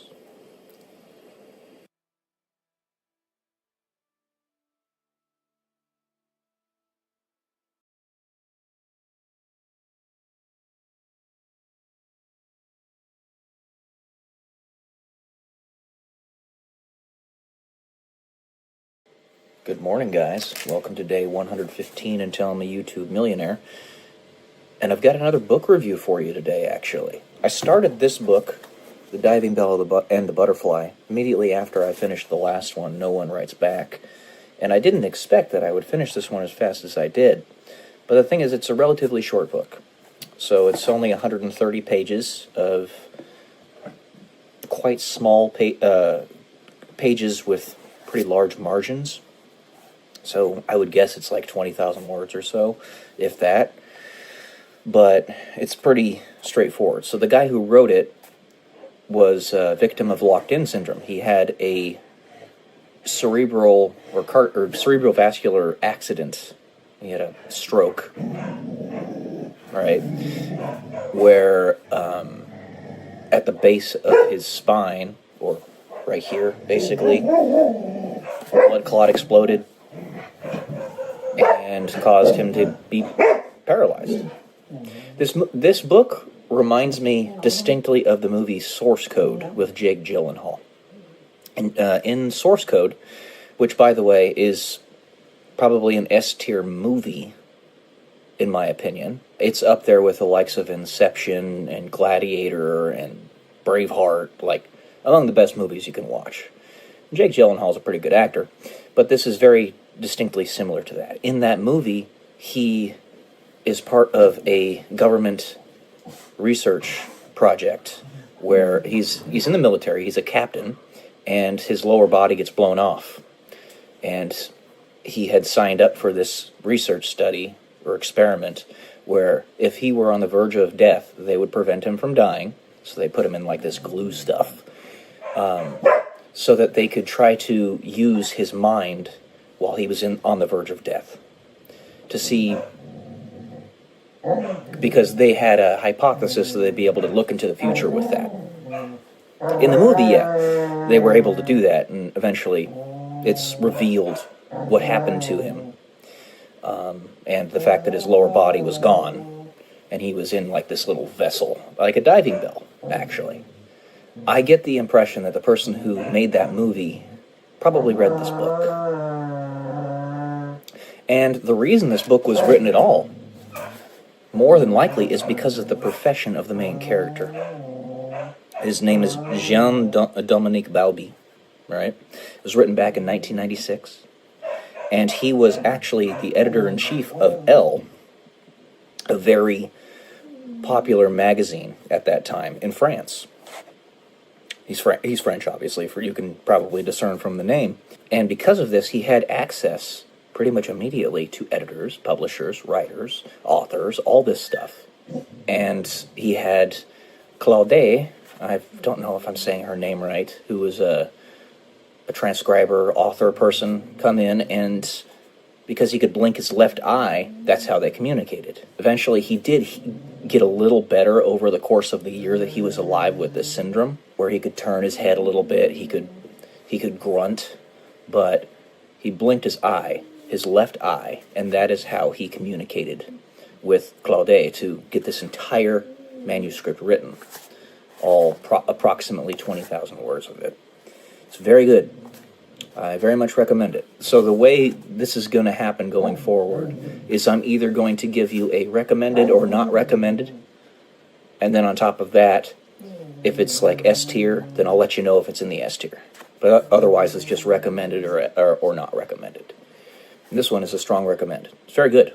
I thoroughly enjoyed it. Easy to read. If you're somebody who has difficulty getting into reading because it's a little exhausting, this will be a pretty good one for you. Let's see if I have anything else I wanted to say. I always write notes of the books that I read so that I don't forget main points. It harkens back on page 94. Finally, I had forgotten Mithra Grand Champ. The memory of that event has only just come back to me, now doubtfully painful. Regret for a vanished past, and above all, remorse for lost opportunities. This reminded me of something that Bailey Schilbach said, because she also read this book. The name of one of her videos is Almost as Grief. Almost as Grief, we're talking about regret.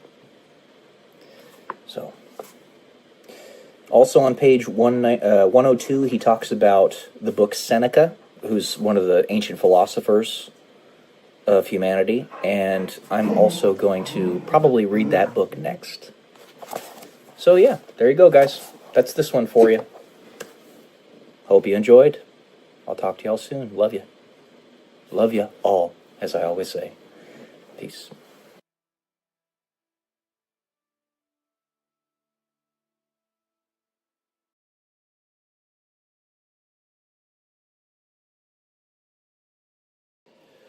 Good morning, guys. Welcome to day 105 until I'm a YouTube millionaire.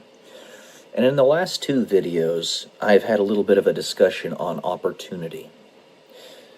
So the first one, I talked about the difference between choice and opportunity.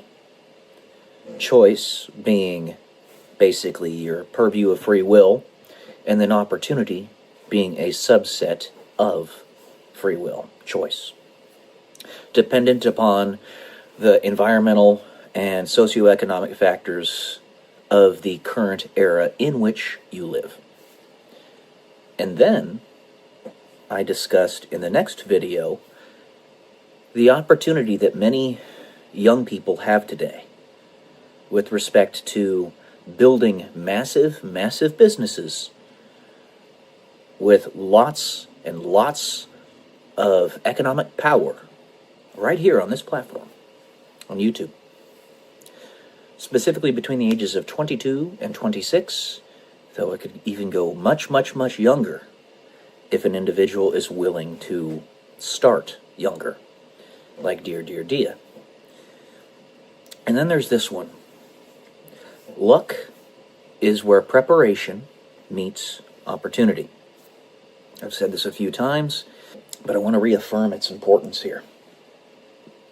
So luck, something I don't actually in itself believe in, even though I myself have had tremendously bad luck in many, many ways, in many avenues of my life, with all the stuff that's happened in my professional life.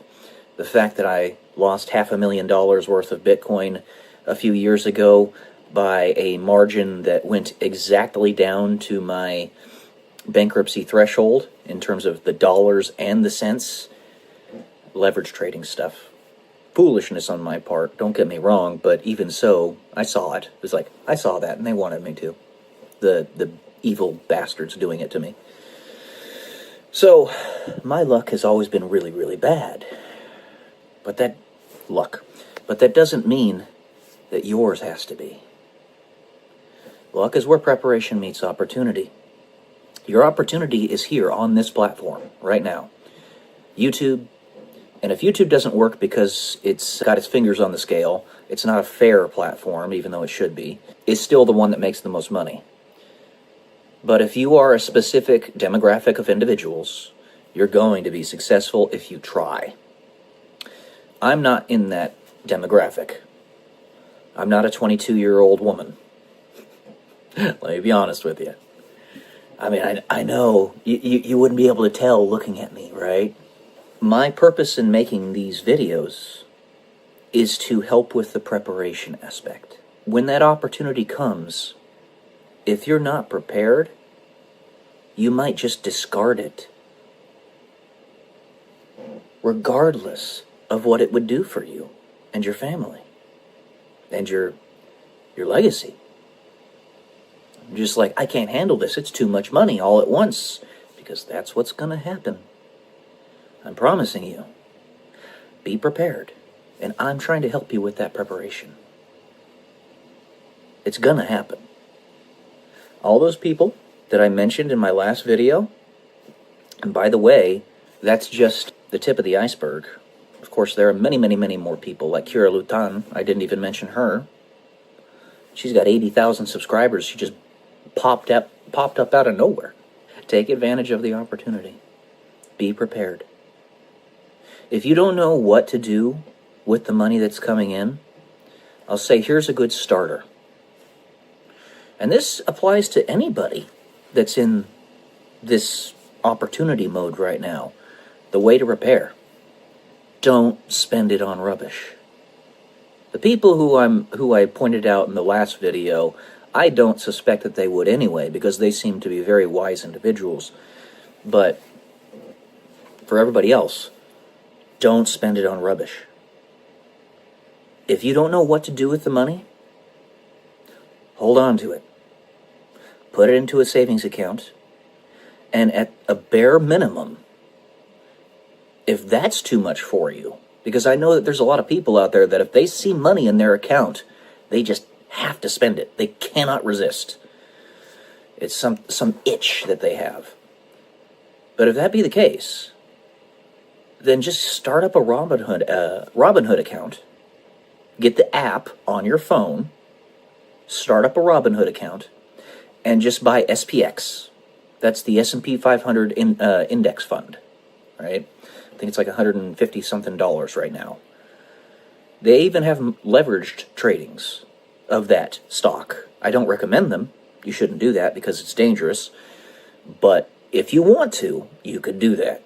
And if that doesn't work, if you just absolutely cannot resist the itch to even take it out of Robinhood and spend it on rubbish.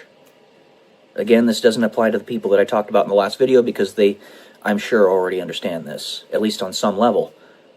Then literally take it out of your account, put the cash, the dollars, in an envelope, seal it, or don't seal it so you can keep on adding to it, and put it in a safe somewhere so that you don't even know you have it, or you do know, but you don't know how much it is, or you do know how much it is, but it's not on the top of your mind. You have to basically block it out so that you can let it build. Because as I talked about in one of my shorts a while back, it's the anxiety that gets to us. It's the anxiety. We're anxious for the future to come already. Too worried about things to come and what we could do with that money that we're distracted by that. A stable diffusion of anxiety is doing other things that are productive in the interim, such as reading valuable books, making you a stronger person intellectually, writing, journals, recording videos, like this. It's part of the reason I make these videos. I need my own stable diffusion because I know that I have to wait before I can get more leverage of my own. Do things that are productive in the interim. And a YouTube channel like Bigger Pockets, that's part of the reason they are there, to help other people have that stable diffusion of anxiety. It's the ADHD in the highly intelligent of this world, and the highly productive and the industrious, that needs to be eschewed. And that's how we do it. Because the simple fact of the matter is we have to wait more times than not. I'm trying to prepare you, though. Give you a vision of what's about to happen. Those people I talked about in the last video, as well as many, many others in that boat, there's a lot of success that's coming your way. So I want to prepare you. That's what I'm trying to do here. And having a few years on you, I have a tiny bit more wisdom, just a tiny bit. The amount of information I know is infinitesimally small compared to the amount of information I do not know. So keep that in mind. It's just a tiny little bit. And that tiny little bit is really just a frame of reference. I can meet you where you are because I've had 10 more years as a human being. 35 years on the planet. That's it. And if I were in your shoes at 24, 25, 17, oh man, the exponential growth of your wealth, if I would have just started that early, if I would have known, I'd be a multi-millionaire right now. But you guys can still do it. Anyways, that's all I got for today. Be prepared. Love y'all. Peace.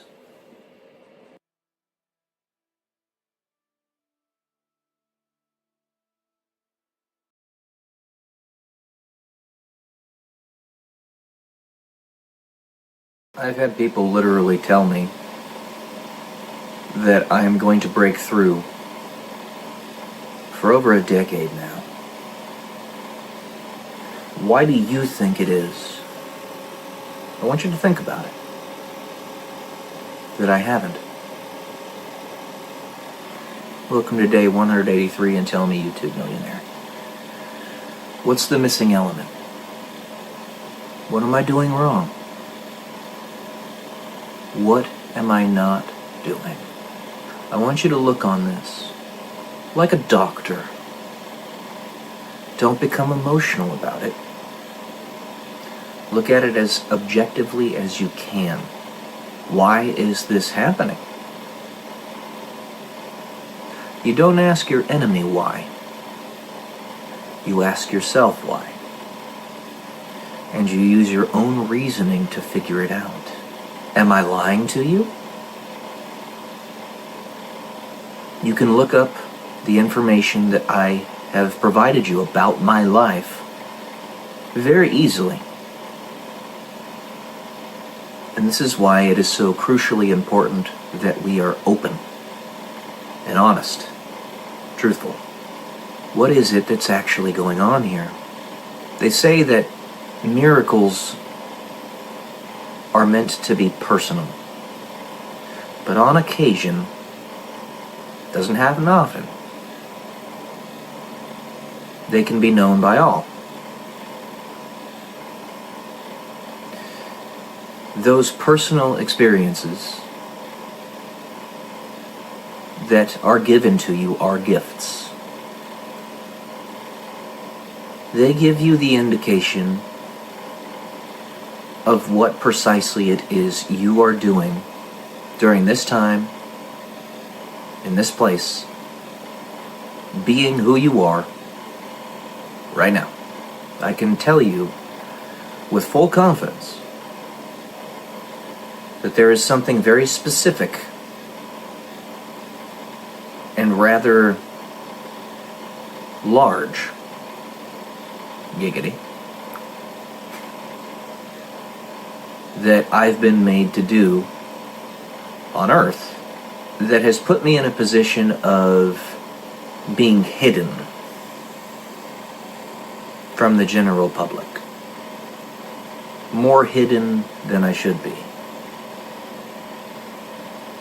Dr. Stephen Greer actually brought this up a while back, how smaller people who are less well known, actually have more freedom than very popularly known people. This is only in a world that is controlled by evil, which we know this world is. But it doesn't have to stay that way. These miracles that have happened in my life, specific things that are tailored to me, that I've seen, beyond the fact that I already believed from the beginning, solidified that fact that God has me doing something. I don't know what it is, but I might be able to assume through the context of everything that I've said on this channel, among other places, that it is something relating to being that ripple effect. Mind you, that is the most important thing. And so long as I have enough, I don't necessarily need any more. It's not a matter of need. It's a matter of want. It would be nice if we lived in a world where upstanding individuals that didn't have to give a pound of flesh to the demon were actually allowed to fully succeed. It's a rare instance. Those are people who are distinctly protected by God so that they can prove to people that such things are possible. I think of people like Billy Graham as an example. He ended up being extremely successful in his life, but was a genuinely good person. That doesn't happen too often, but it does. I think of the artist that I used to listen to all the time, still a really good artist and one that I really like, but I don't listen to them as much anymore. One Republic, with their lead singer is Ryan Tedder. I think he's probably like 45 now. He's getting up there in years. And it was a lyric in one of his songs that stood out to me. One of those kernels of truth that you find in a decentralized manner, like what happens with Vision in the comic book series The Avengers, or Iron Man finds himself through decentralized internet divestment. But one of his lyrics is, "The air I breathe and a place to rest my head. All I need is the air I breathe and a place to rest my head." I know to what he was alluding there, even if he possibly didn't know. That these people that watch you like flies on a wall don't necessarily have to use technological cameras in the reality in which we live. They could do something similar to what I discuss in my novel series, where they're in the space between space and can observe you from there. What you might call multidimensional. But it's not actually that complicated. Once we figure out how to manipulate time and frequency and stuff like that fully, which might be related to four-dimensional gyroscopes, talk about it in my story, then it becomes relatively workaday. So there's something going on here. I pick up the pieces. They're everywhere. And there had to be enough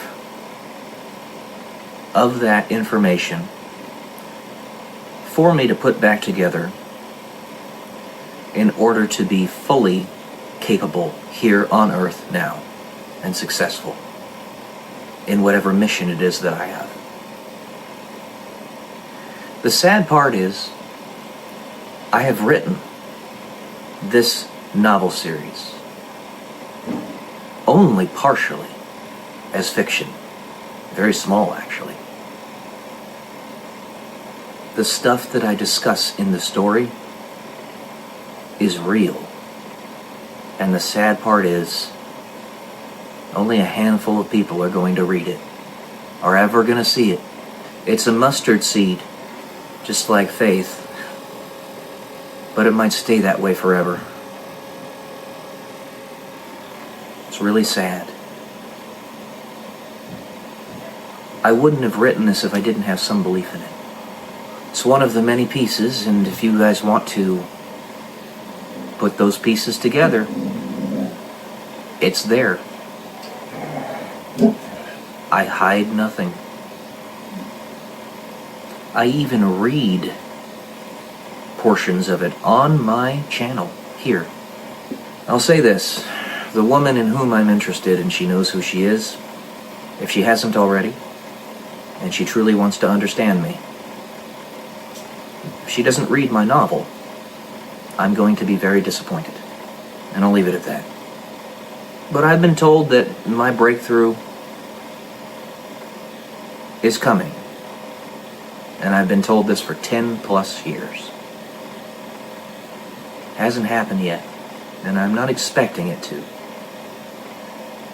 And while I wish it would, I'm okay with the fact that it doesn't, because I have much more important things to do here. It's just a shame that this world is still that bad, still that depraved, to where no matter what I do, the enemy is still going to have some type of tendril in the situation and be able to hurt me. And ultimately, the enemy wants to completely dispatch me from this planet. I know that's why I'm being kept so secret. I don't know the end game here. Because, am I going to stay this way forever? Is this really the end state of my life, like this? The most pain comes from not knowing. And the comparison of others who have great levels of success, who you know you have more capacity than, and more drive. And it's a disorder of resources, a disorder of capacity. And you think to yourself, it's because you failed. This is both true and not, in that I could have gone harder, but I don't precisely know how. Surely I could have, but what's the standard here? See, you pick the standard, and that standard is crucially important. And there is one entity who is the standard, God. But there is also someone who is stated to be a standard bearer for God. Not just Jesus, somebody else. Nobody's ever going to see me. Literally right here. Right now. Right here. Right now. Dun, dun, dun, dun, dun. Oh, sorry. Right here. I don't even see myself. Anyways. I'll leave it at that today, guys. I'm not expecting my breakthrough. And it's okay. Love y'all. Peace.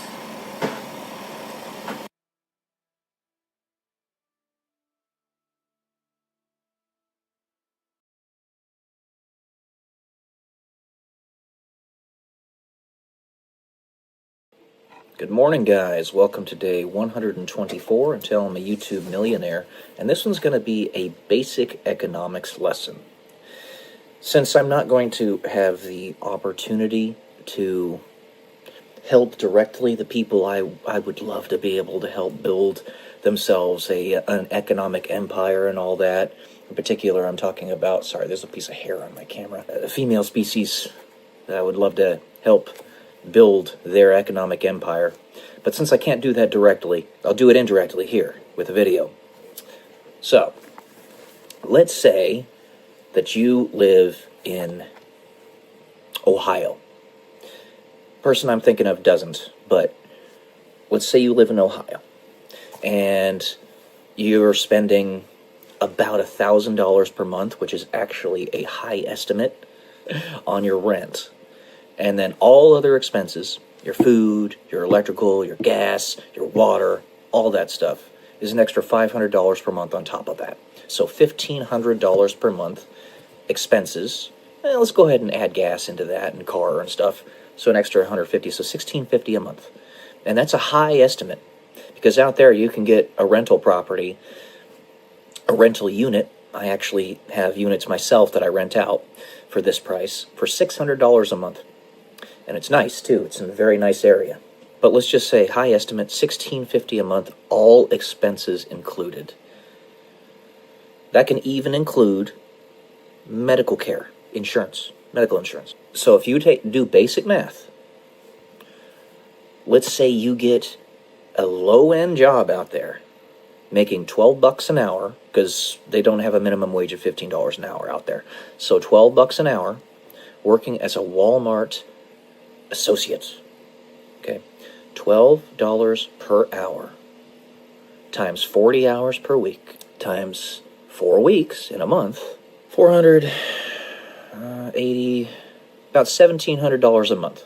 So just with that alone, you can make a living, you can survive, you can be comfortable. Now what you have, remember, compound interest, sweetheart. Compound interest. This is humongous. Okay? I wish I had the kind of growth that you got right now. But it's going to get good. Alright? That's what I'm trying to tell you. It's going to get good. Especially since you're so young. Oh, if only I would have been able to start this when I was your age. So, $1,700 per month is what you would make off of a basic job. Now, I know that you do a different type of job where you live, that actually makes even more money than that, a lot more, even though it's in an expensive part of the world. It's still, you make up for that with the tips and stuff, but we're just using this as an example. So $1,700 per month, you're still in the green by a significant margin. Then you have YouTube. All right, you've got YouTube right there. Let's say you got 10,000 subscribers on YouTube, which you have more than that right now, but 10,000 subs. And you're getting, so normally you'll get about 10 to 20% of your views on your videos, each video, so your number of subscribers as views on each video. So 10,000 subs equates to about 1,000 to 2,000 views per long-form video. It's what it should be, but YouTube's algorithm's all over the goddamn place right now. You just so happen to hit the jackpot, and it's working properly. So 2,000 views, let's say, is what you're, I know you're getting more, but I'm just going to say that average conservative per video. Usually the CPM, what you actually make, cost per milli, the amount of money that you make per 1,000 views, this depends on the niche, but the niche that you're doing is around $5 per 1,000 views. So you're posting a video every 2 to 3 days. Okay? So let's say you get 15 videos posted a month.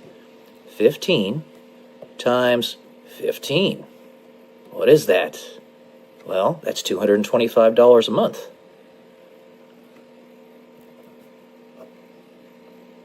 Which doesn't seem like that much right now. But you're growing fast. really fast. So you are gaining roughly, I would say, what is it? Probably a good 5 to 10% per week, which is insane. You'll be at 100,000 in a blink of the eye, but that's about what you're making, or what you're growing per week.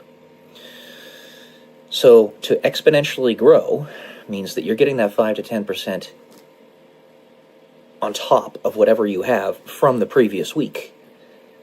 So you can do the basic math. I've got my MATLAB program actually pulled up here, so I'll do that for you real quick.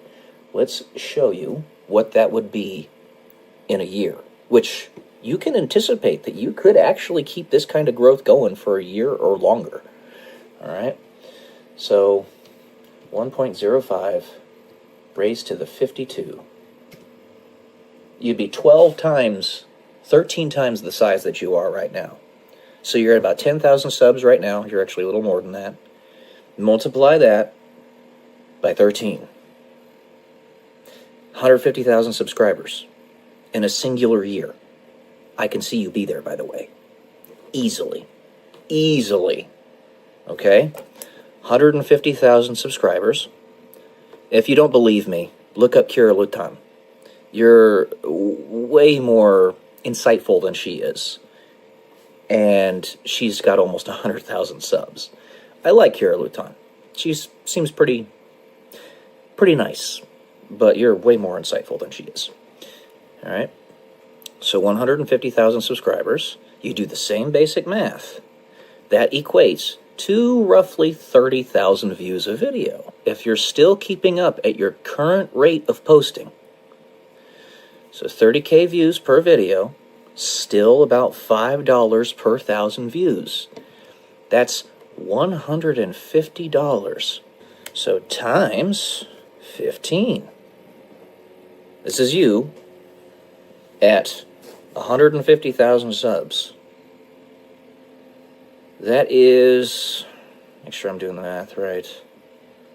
I believe that's $2,250 a month. Times 15. Yep, $2,225 a month. And that's on top of what you're making in your other stuff. I know that you also do Calendly calls.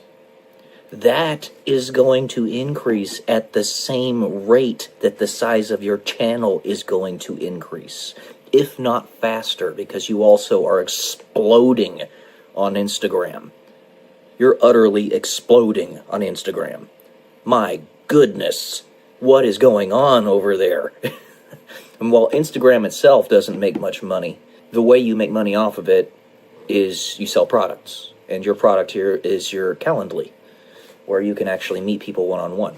And if you look at Elliot Hulse, he is a wisdom teacher on YouTube. He doesn't get very many views on his videos, despite his number of subscribers, because he wasn't consistent about it. He stopped posting, and therefore all the viewers stopped watching his videos. But because he's got his Calendly set up, something similar to what you have, he does $100 per hour, or per session, and he's making like $20,000 a month on that alone. On that alone. That's humongous. It's something to that effect. So, as the size of your channel grows, you can also exponentially increase what you're charging. Now, this isn't you trying to be stuck up or anything. This is you being a very in-demand quantity. And you need to make sure that you are valuing your time properly. So when you get to that point, you are going to be very, very, very in demand. Even more than you are now. Let's just say, purely off AdSense, $2,225 a month. You're also going to start getting like brand deals, and advertisers are going to come to you directly to talk to you to advertise their products, and that's going to be, for a channel that size, say $1,000 per ad read. And you'll probably have one maybe every 2 or 3 episodes, which means that you'll have about 5 of them a month. So that's $5,000 a month off of that. This is just in 1 year, if you keep going. Which, don't stop, sweetheart. Don't stop. All right? So, And I'm doing this because I can't talk to you directly, unfortunately. So that's fine. I'm still going to try to help you. So $5,000 a month off of Calendly, and then $5,000 a month off brand deals. You'll be making $10,000 a month from Calendly and brand deals, $2,225 a month just off of AdSense, and then you're still going to be making your money as, I'll just say it, a waitress. So $4,000 a month, let's say, that you're getting off of that. That's $16,000 a month, which is, do the math, $192,000 a year. Okay? Let's say you keep your expenses relatively where they are. You do want to increase them just a little, not a huge amount, just a little, because follow the Seneca philosophy. You want to be just a little bit over the average person so that you can give them an incentive to become better, but not so far out that they can't reach you. So, you might get some nicer clothes, a nicer car. Maybe you get like a Mercedes or something, or a really nice Jeep. Just an idea. But you're not going to go out there and get yourself a Lamborghini and put yourself in debt. But like a Jeep or something. And your expenses go up to, say, $2,500 a month, maybe $3,000. And you're making $16,000 a month. $13K you were going to have as pure icing on the cake. All right? That's $150,000 a year. Now, what are you going to do with that money? Here's what I recommend. You do what you want to do. I'm not a financial advisor. I was a financial consultant for a while. I'm also, like I was saying, I'm not a doctor, but I'm a pretty smart guy and know how to handle my money all right. Here's what I would recommend. You take split it up into 4 pieces, 4 partitions, if you will. So one partition is for your fun. You go out and do stuff and enjoy life. Enjoy the finer things in life. So let's say that's $4,000 a month for you to do that. Because this is going to divide, well, it wouldn't be $4,000, it'd be about $3,000 a month. Okay, $3,000 a month for that. And then $3,000 a month you put into Bitcoin. Bitcoin only. No altcoins. Not even Ethereum. Not Bitcoin traded funds or anything. Bitcoin. Period. End of story. The easiest way to get it is to go to Coinbase.com and set yourself up an account. Buy that. Set up automatic monthly buys. Set it and forget it. Don't even look at it. That money no longer exists. You will look at it when you want to actually draw from it, say 20 years from now, when it's going to, that's going to be a lot. That's going to be a lot. I'm talking like hundreds of millions of dollars if you start now. $3,000 a month, you put in, stocks and the stock market. The easiest way to do that is to go to Robinhood. Get yourself a Robinhood account on your computer or your phone, whatever, and just set up automatic buys to where you buy an S&P 500. You could even do it on margin if you want. I don't recommend it, but you can, where you're getting an extra 25% growth by doing that. There are different margin setups that they have, but I just say go get yourself some S&P 500 stocks on Robinhood. They don't charge you any fees on Robinhood, so it's a really good program, really good app to use. And then the last part of that 1/4 you use to invest in real estate. Real estate is the most time-honored, best way to become wealthy ever known in the history of the human race. It is the best way to do it. It's the most surefire. Now, the reason I brought up Ohio in these numbers earlier was because it's one of the best places to buy real estate properties for rentals. It has one of the highest rent to cost of property ratios. So I have, for instance, a property that I bought for $144,000 back in 2018, I want to say, right around there. And I make about $4,000 a month off of it. $4,000 a month, not a year, a month. You can't find that almost anywhere else. Okay? So real estate is what I would say you want to spend your last fourth of that portion of money that you're not spending for surviving on. This is going to be in about a year. You're going to be 25. I'm revealing a lot about the person I'm talking about, but it's okay. It's okay. So yeah, that's going to be your last fourth there. Do the math. Your channel is going to be continuously growing even after this year mark that I'm giving you right now.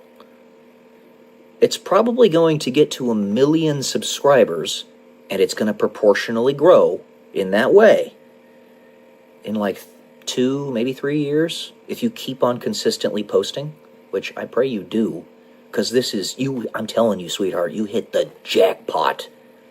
Pardon my language, but you fucking hit the jackpot. You got a 21 on blackjack. I pray to God that one day I get as lucky as you did.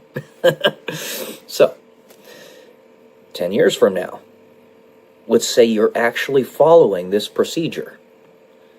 It'll change a little bit. You know, you want to keep your books straight. It's going to change a little bit because, you might have different ideas of exactly what you want to do, but extrapolate this over 10 years. I'm just going to do a very basic compounding program here. Okay? So I actually have a compound program that I set up on MATLAB. I built it myself.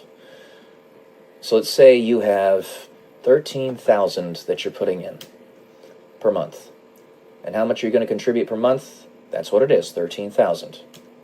And how many years until you desire to retire? This is not retirement, but I'm telling you this is what's going to happen after about 10 years. And then it'll increase with inflation. And your growth rate, we're just going to say, is conservatively 10%. It's actually going to be a lot more than that. A lot more. You know what? Screw it. I'm going to say 20%. Because that's probably more accurate. At that time, you will have contributed $1.7 million to the entire portfolio, and you will have gotten yourself up to $5 million of net worth. And it's going to grow a lot more than that. A lot more. I'm being extremely conservative. Bitcoin itself, its target is like $5 million per coin in 10 years or so. Do the math. It's mind-blowing. So, it's small right now, sweetheart, but it's gonna get big. Also, I do want to remind you, there is the small possibility that YouTube could collapse if they don't fix their algorithm. There is the small possibility of that. So, keeping that in mind, make sure that you're not putting all your eggs in one basket. I know you've got that humongous Instagram channel, or page, whatever, but you might want to also start working towards putting videos on Rumble. Rumble specifically. Because Rumble is a very good alternative. It's not nearly as good as YouTube yet, but it may one day get there. I hope so, because YouTube is very politically biased, and it makes it very difficult to post good content on it without being shadow banned and throttled and stuff like that. So, yeah, you hit the jackpot. Oh, and this one I'm actually going to talk directly to somebody because I want her to know. Rachel, on X, start a YouTube channel, sweetheart. Start a YouTube channel. You saw the math. You are a very attractive, very kind woman, even though you think you're just angry and all that stuff. You're awesome. You're awesome. You're going to gather a lot of followers, a lot of subscribers on YouTube very quickly. So start making some YouTube videos. They could be of your art. They could be of you just talking, your ideas. Again, if you're insecure about your ability to do that, look at the woman I talked about earlier. I like Kira Lutan, but she's got very basic things to say, and people still love to listen to her. All right? So don't be insecure about it. So, all right, guys. I'm excited for you. I am excited for you. Love y'all. Peace.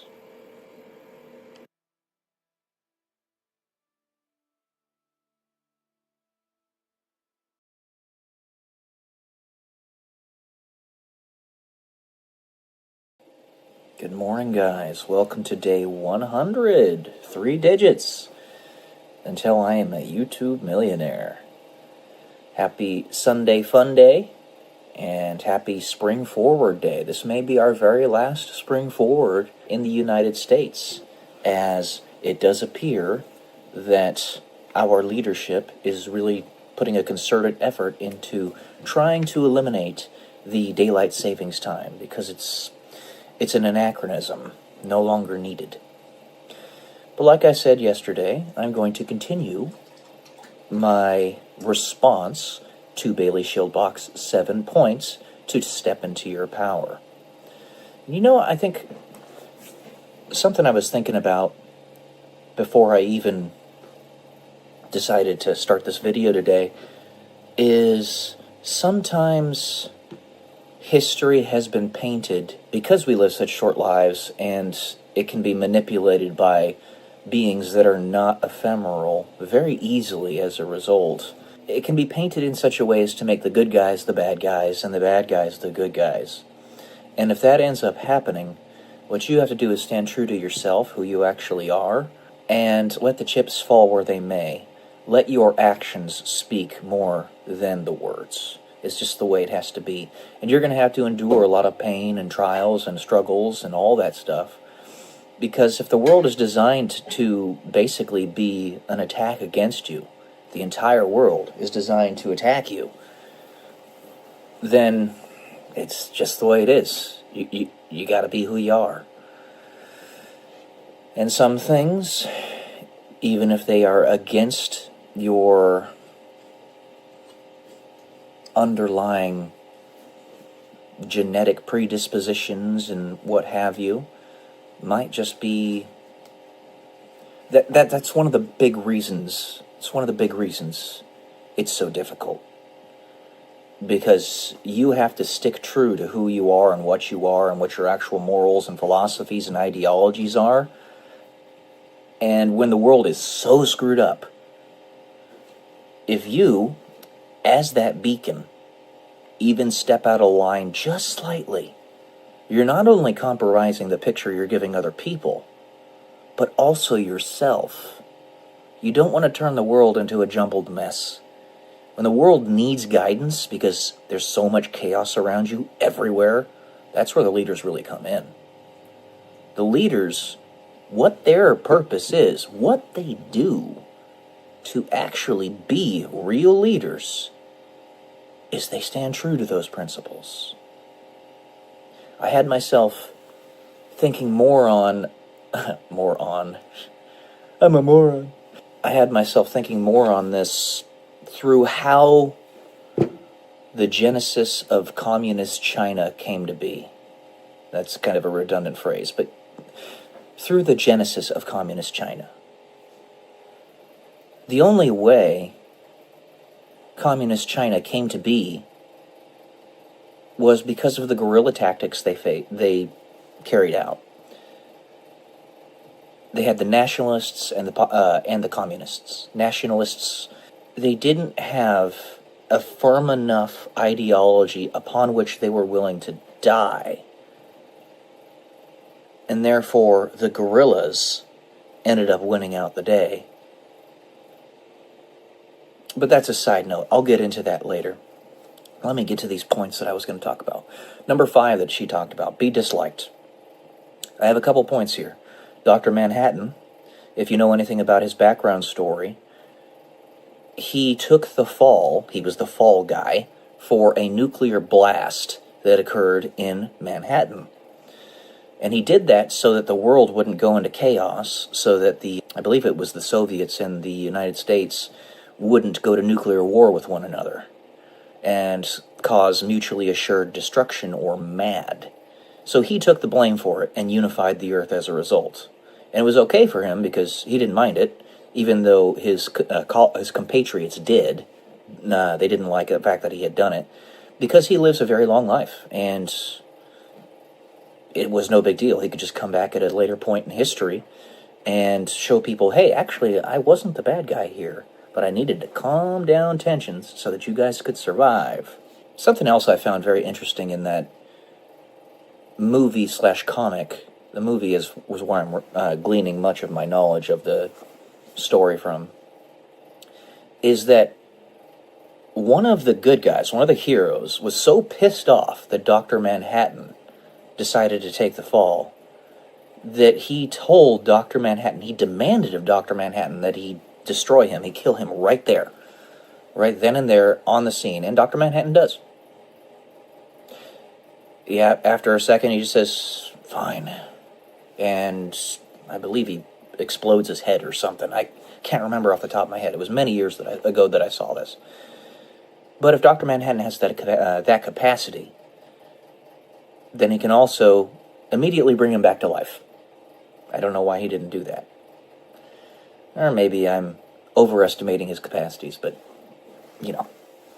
he's supposed to be this infinitely powerful being, basically God, or close to it.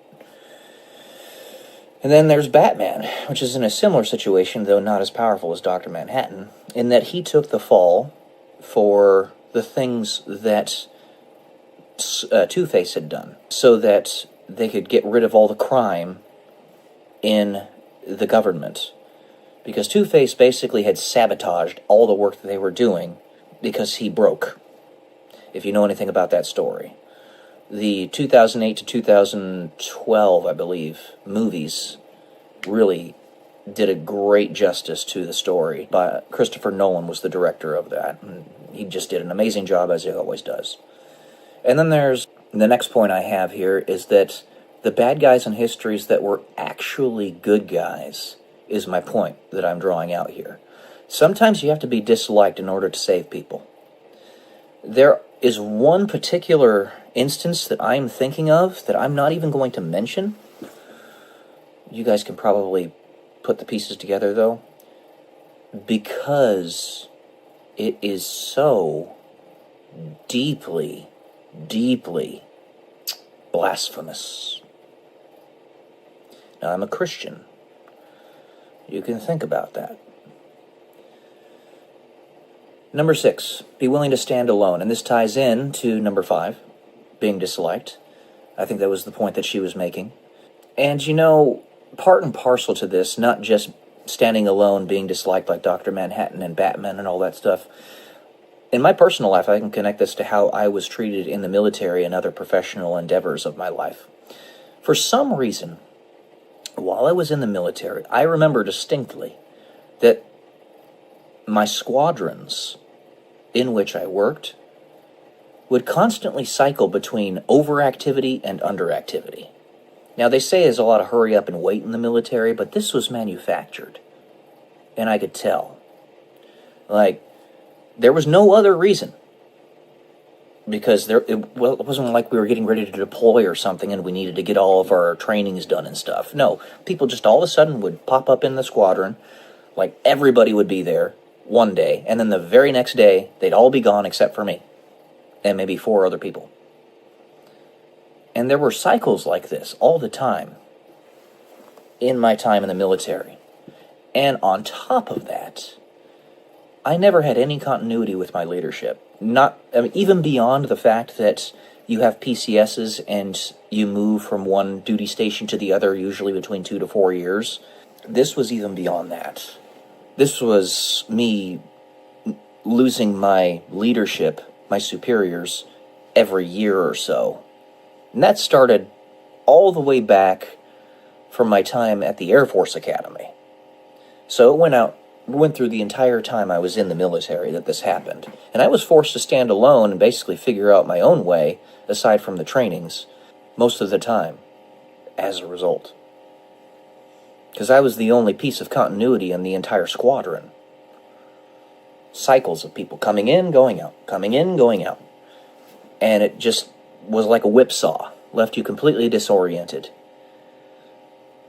And I guess it kind of pulled away all the other rubbish that I needed to not pay attention to. So that was good at least. But I could tell that that was manufactured too. And then her 7th point, inner voice. Listen to your inner voice.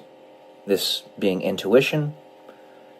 And then at the same time, it's very well tied into my novel series, where the time travelers of the story can actually pierce the veil of the different dimensions because they live in the space between space when they're observing reality from the teletracer or the looking glass.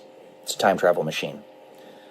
And they can actually go up near the thing that they're observing, the person they're observing, whisper into their ear from the ether, the space between space, and the individual will hear it in their subconscious. The devil and the angel on our shoulders. So strongly connected to one another. But listen to that inner voice, is what she was saying. That inner voice has led me to where I am today, as well as the times where I refused it. I remember when I was finally coming to the conclusion that I needed to get out of the military, there were times where I remember distinctly, I was driving in my car, for example, I had the Escape, the Ford Escape, which was interestingly named, I think appropriate, where I would literally just get in a shouting match with myself, conflicting with the whispers that were going into my subconscious. Similar to a character that I have in my first novel. His name's Liam Wang. He's Chinese. I was in a shouting match with myself because I didn't want to do something that my subconscious was trying to nudge me to do. And I still don't want to do it, but I'm going to because I have to. I'm okay with that. I've accepted it. You guys can probably imagine what that is. But this has taken a very long journey to get to this point in my understanding and my acceptance of where I am in life. So I say, so be it. Especially if it turns out that me, Peyton Pearson,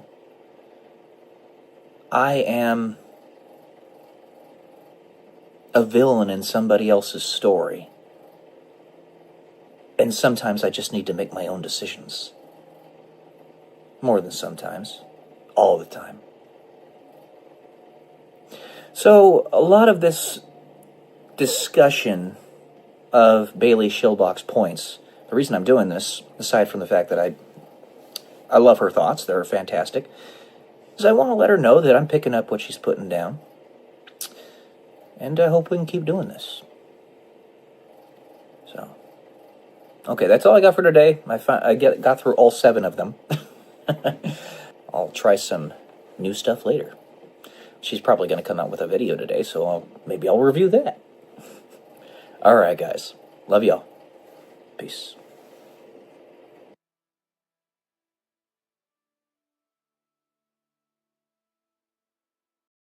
Sometimes you find yourself in very compromised emotional states, seemingly out of nowhere.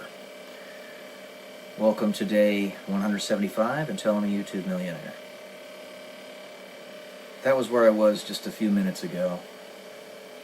I'm not going to let the enemy win, is what I'm telling you right now. No matter what happens. Everything's sort of converged. at once. And this happens to me on occasion because I don't think you guys really understand.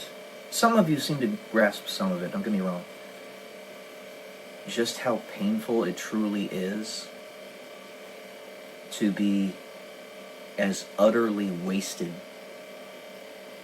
in potential as I have been.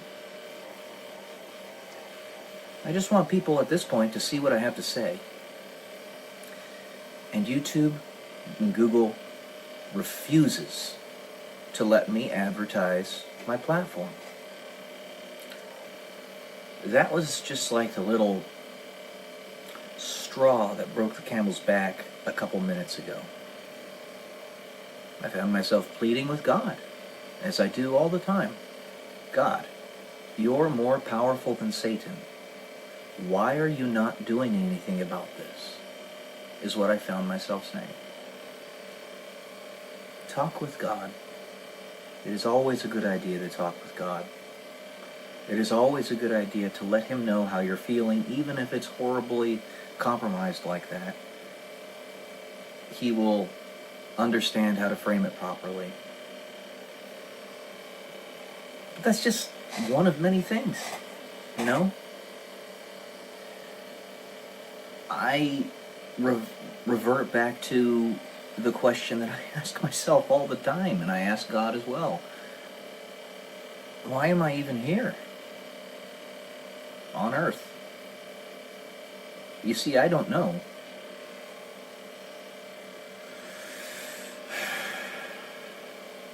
And it looks like all the efforts that are being put into trying to fix the world by certain people, even with everything that has been seen, everything that's happened with me, and everything that the world has seen, all the great revealing, even with all of that, people still are putting up resistance when it comes to changing anything. This big, beautiful bill almost didn't pass the House. Can you believe that? Common sense stuff. There's just a hatred there. That's what it is. There's no sense to it. There really isn't. And if there's just a hatred and a resentment there, how are you even supposed to reach those people? And if you can't reach them, why are you even trying to save them? If there's no way to please them, literally there isn't any way, then they are lost and there's no way they can be found. They are a lost cause. It's all connected in some way, shape, or form. I can tell you that. How deeply reviled a person like myself is in the modern era on this planet. Guys, I could say it to you again. I repeat it over and over. All my accolades. And I still, even now, can't achieve any level of reasonable success. All I've got is living as a leech. That's it. And that's not what I want. Never have. Lots of people would be content with just living off of disability and not having to do a damn thing in their lives. I am squirming in my skin. I am squirming in my skin. I am not content with this at all. I'm just not. It is a man's... One of the greatest ways, or biggest ways a man feels fulfilled is when he's doing meaningful work.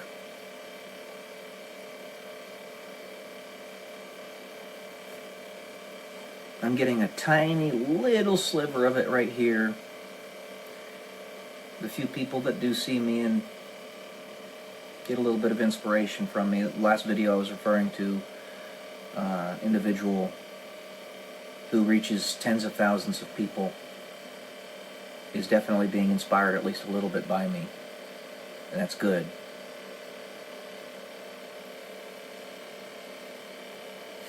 Yeah, you know, it's... Again, that is the most important thing. To inspire other people to feed the soul, of course. But it's always a duality in my explanation of these things. Maybe it's the Gemini in me, I don't know. I'm on the cusp between Taurus and Gemini, so I'm technically a Taurus if you believe in zodiac signs, but I'm on the cusp of a Gemini, which means I have tendencies of both, if you believe in it. Maybe it's the Gemini syndrome in me, where I have to see the duality of it. Maybe it's the black and white, the yin and yang of this world. But the fact of the matter is, I'm going to have people out there that, despite however well I'm communicating this to them, are going to look at me and say that I am a walking ball of contradictions. That I am living as a waste of space.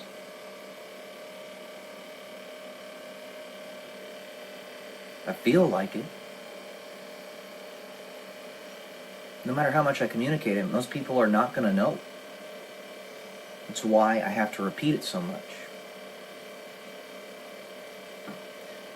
YouTube, Google AdSense are treating me like I'm the villain. When I was in the military, they treated me like I was the villain. I'm always treated like I'm the villain. I'm just a guy. And guys, I'm this capable. Why are you all playing this game and still doing this to me? The big creators and the small ones that I know are all being influenced by me in some way, shape, or form. Why am I still living so small right now? Being forced to live so small. I don't want to live small. I never have, and I never will want to live small. I have so much more to give to everybody. This is an egregious waste of human resources right here. It's not from my lack of trying. And I keep on diverging to other things over which I have control, and then the control in those things is taken away from me. Like my physical fitness, you'd think that would be like the primary thing that you have control over, right? I can't run anymore.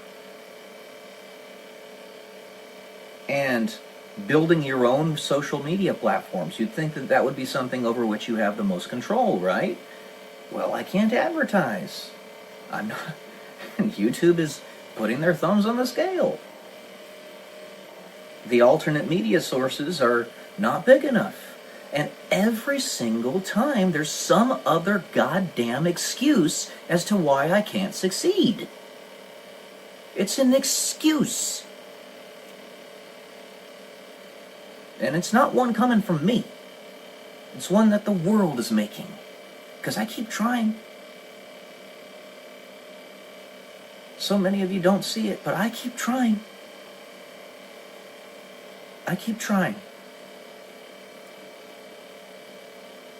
That's why I got in the real estate business. Seemed like the best choice, and it still is.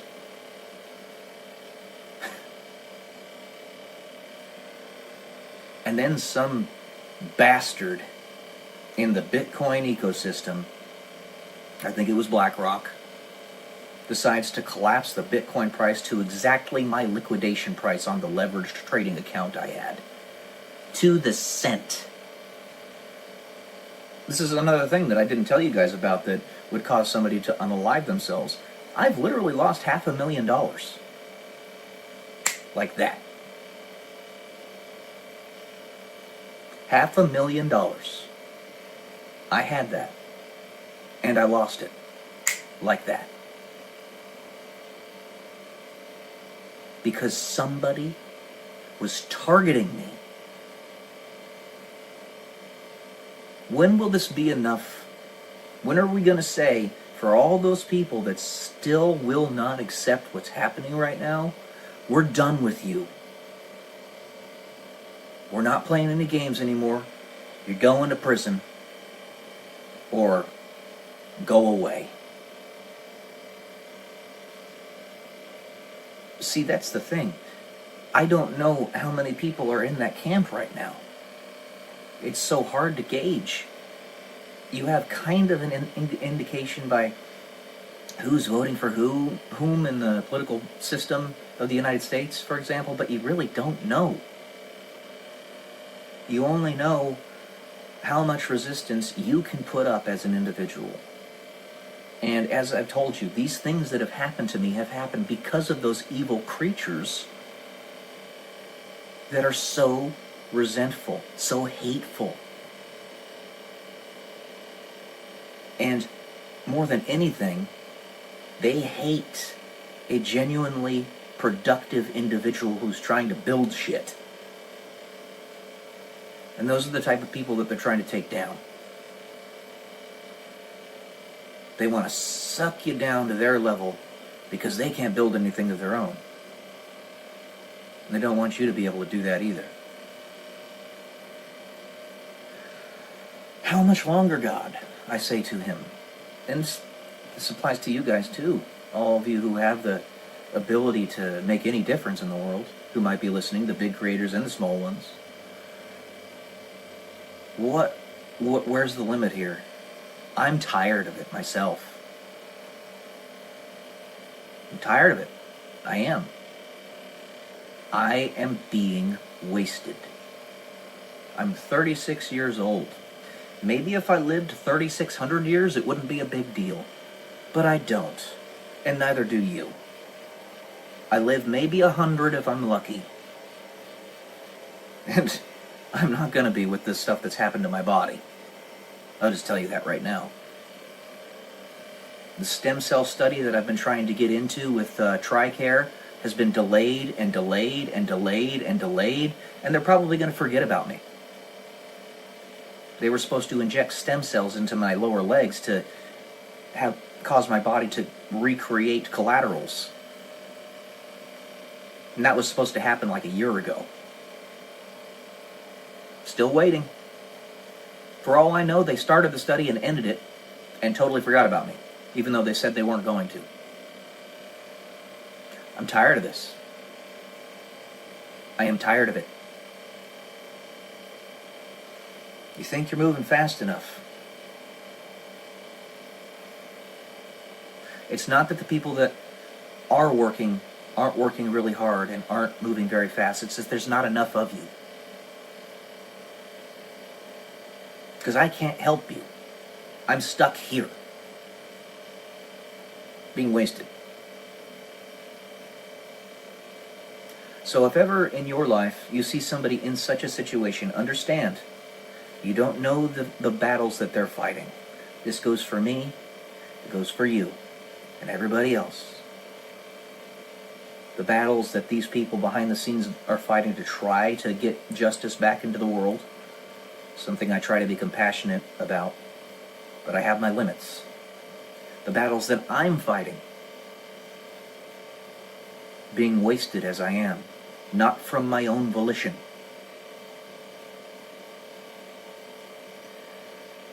Always inspire. Always inspire.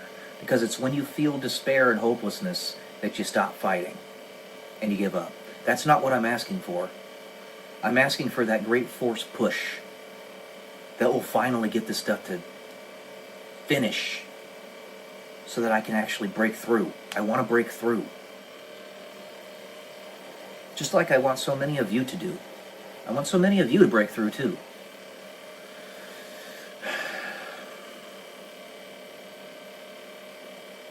No more failures to launch, guys.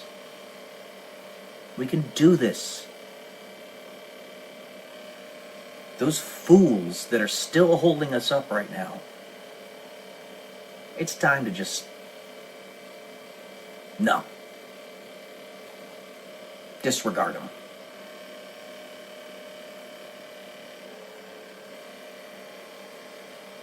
And YouTube, if you watch this video, fix your damn advertising. I hit the jackpot with one of my videos in terms of the number of subscribers I was getting from it per view. And then you put the kibosh on me being able to advertise. Fix your advertising.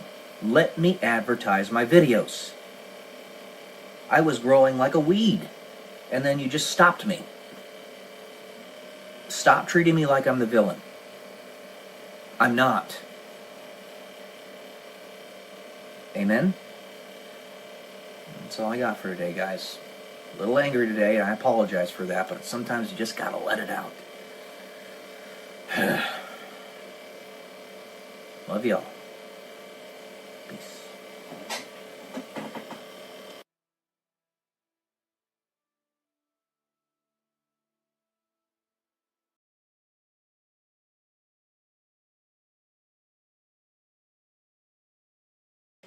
Good morning, guys. Welcome to day 161 until I'm a YouTube millionaire.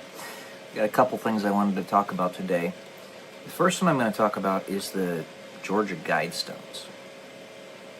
So the Georgia Guidestones were stones that I'm pretty sure nobody knows who commissioned to be built in Georgia, the state in the United States, that basically outlined everything that the New World Order, or now the Old World Order, because they're being routed at the moment, was trying to get put in place for the whole of the planet. And the principal aspect of that whole plan, the most dangerous aspect of the entire plan, the most dastardly and evil aspect of that entire plan, was to reduce the population of humanity to 500 million.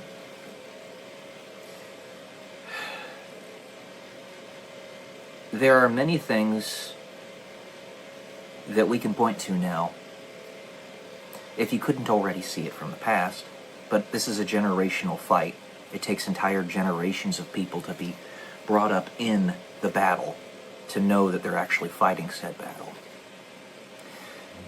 There are several things that happened in the last, let's say, 10 years that have proven this to us again and again. COVID is one of them. While the virus itself was extremely non-lethal, there was a 99.98% survival rate, which is a higher survival rate than the flu. It was the hysteria and the problem reaction solution that came about from it that was really the crux of the damage that it did to the world. The entire global economy was essentially shut down for 2, maybe 3 years. That by itself means that millions of people starve, billions of people don't get water, millions of people don't have money to make a living, etc.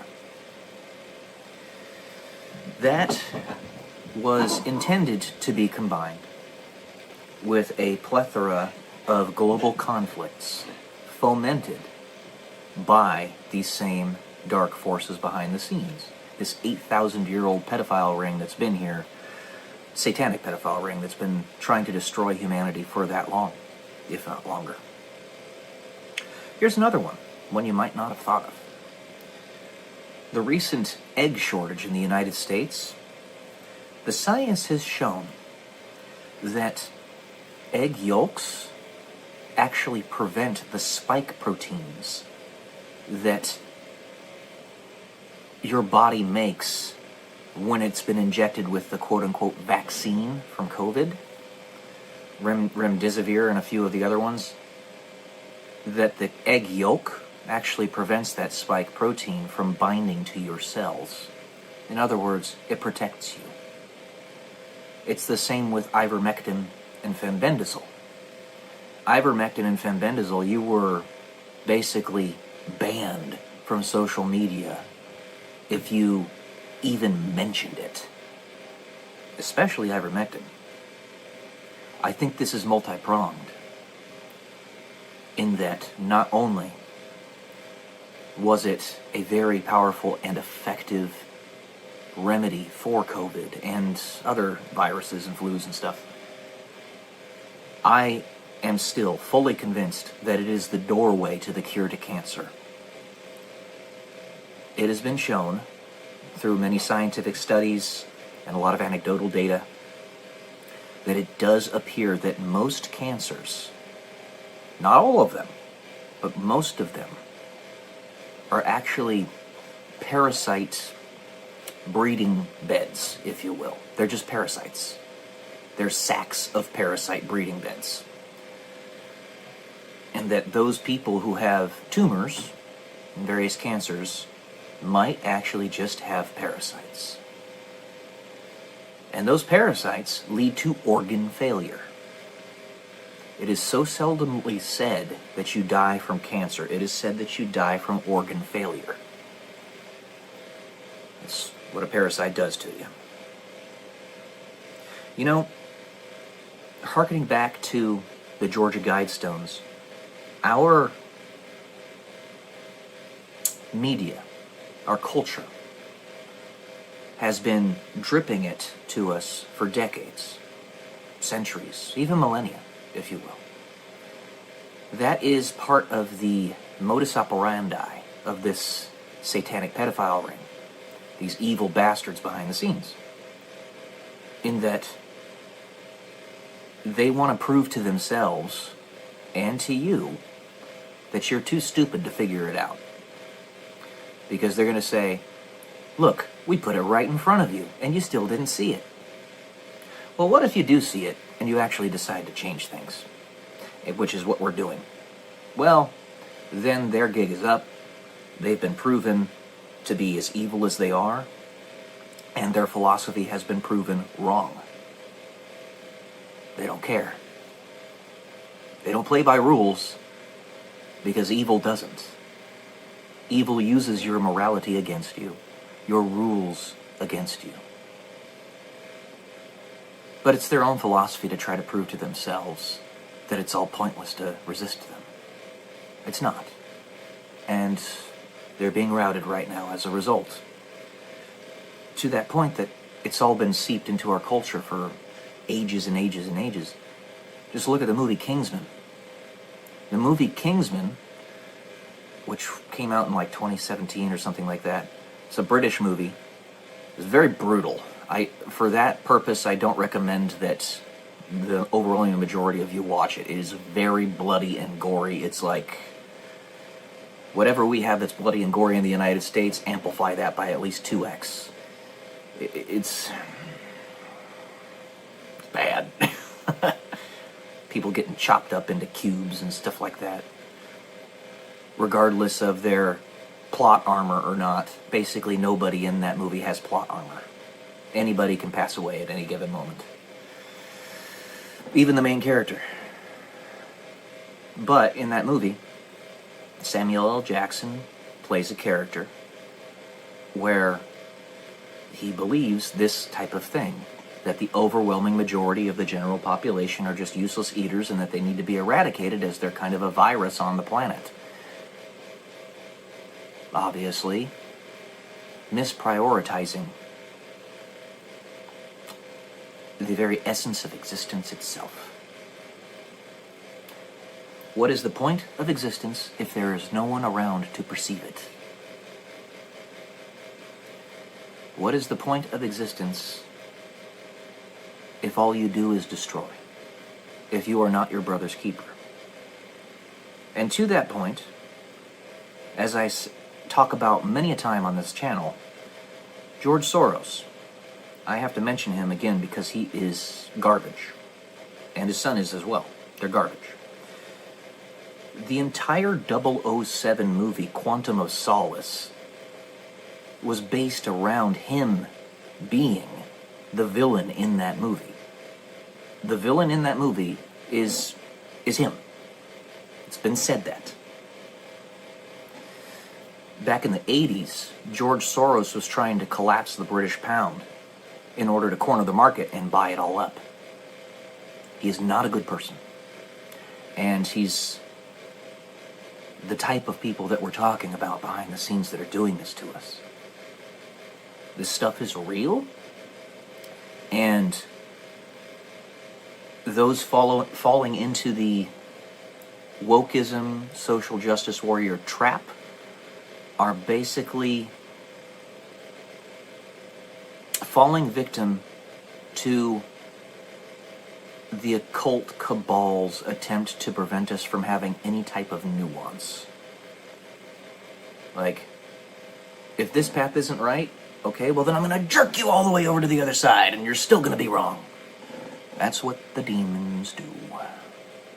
Every frickin' time.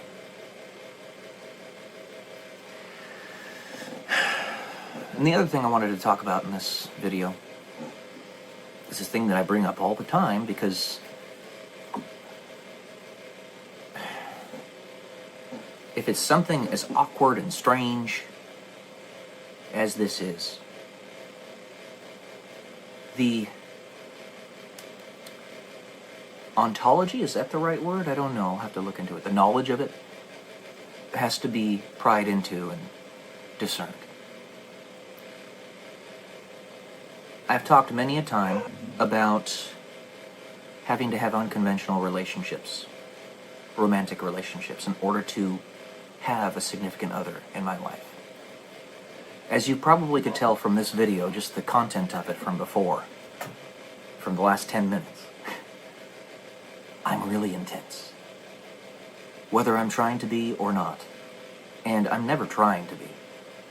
Unless I am furious at somebody or something and I'm trying to get them in a state of terror or get them to change, or I'm directly fighting them, I by no means am trying to be intense. Nevertheless, it seeps out. It's kind of part of my soul, if you will. That is very difficult to manage. It's very difficult to manage. Not for me, I can handle it just fine. But for a significant other, it would be.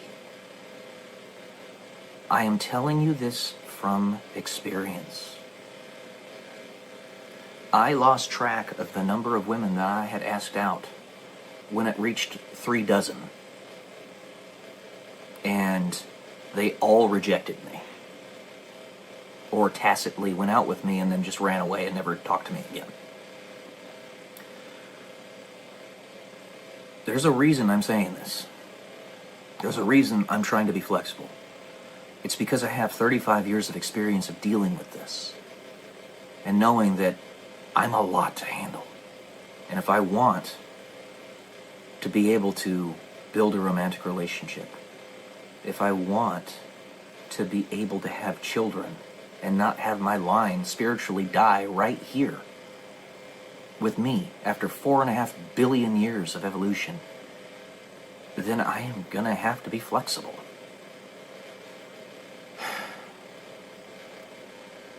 Just by the sheer fact that Generation Z is writ large, replete with social anxiety, way more than just about any other generation before. Because of social media and stuff that basically keeps us isolated and indoors, that alone means that they're going to be terrified to even talk to me to begin with. If I want to enter into a relationship with a female from their generation, which I do.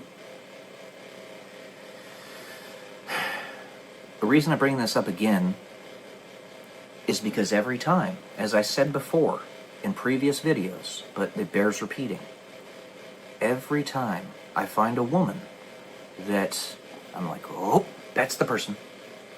You know, if I focus on her and give all my attention and energy to her being my romantic partner, that will terrify her. It will. But every time that happens, where I find somebody like, oh wow, this is the right person, which doesn't happen often. Other women pop up every single time. There's another woman I know. Very nice young lady. I like her a lot. She talks to me a lot. We have a good time. She's probably going to watch this video. I'm not blind, I'm not stupid. I'll just say that.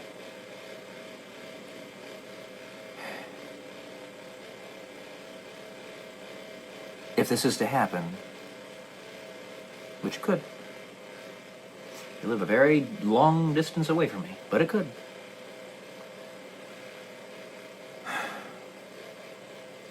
Well,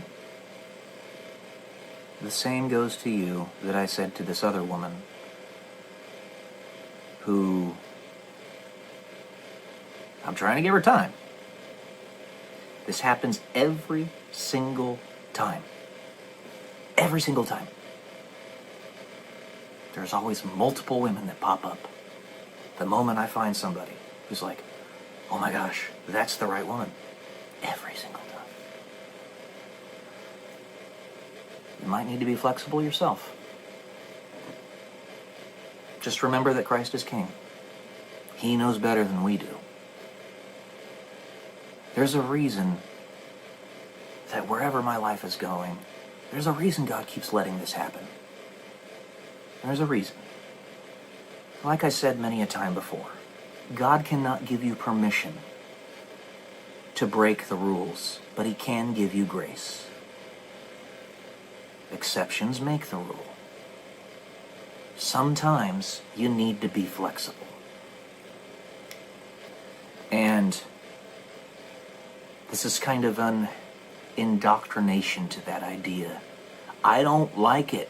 I've said it 1 billion times. I'll say it again. This is not something I necessarily want, but I do want children.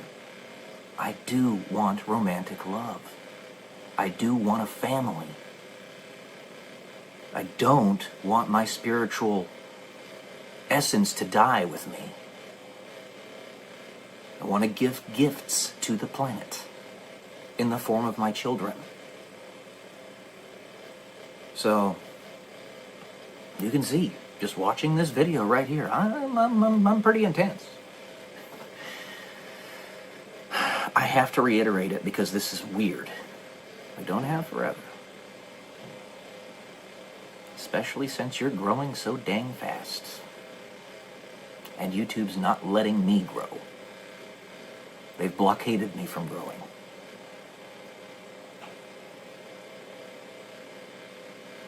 You're the right woman. Anyway. Alright. This is a very disparate video. But I have to reiterate this. So, love y'all. Especially those women I'm talking about. I love y'all. Peace.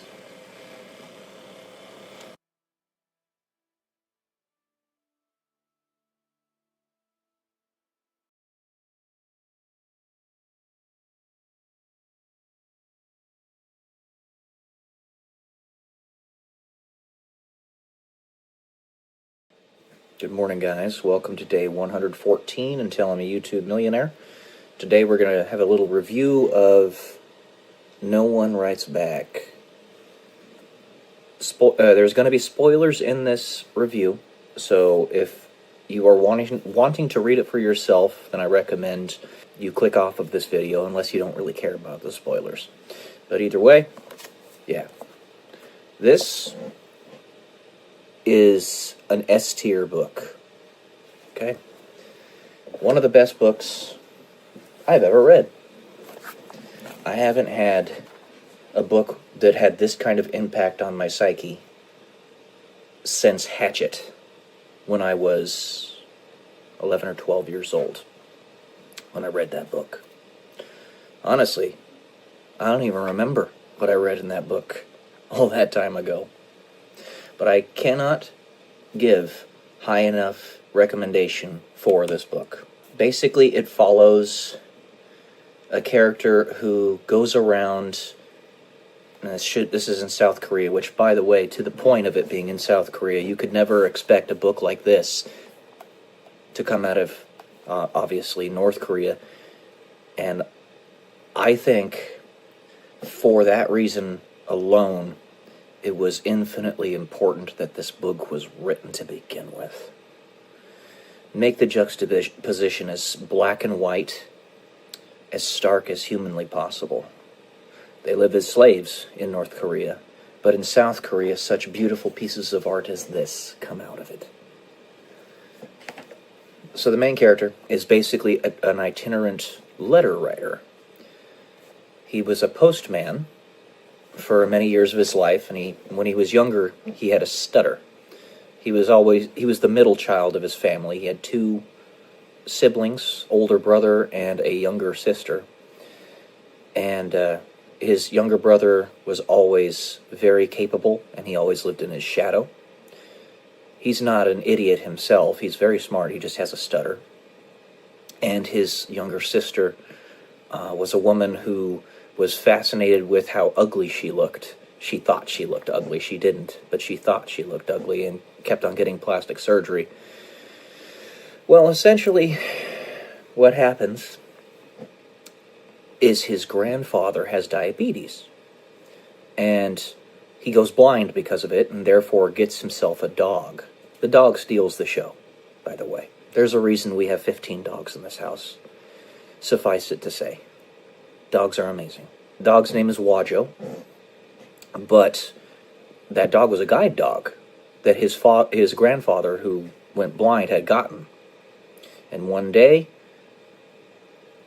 I wanted to talk about this last night, and now it's clearly coming back into mind.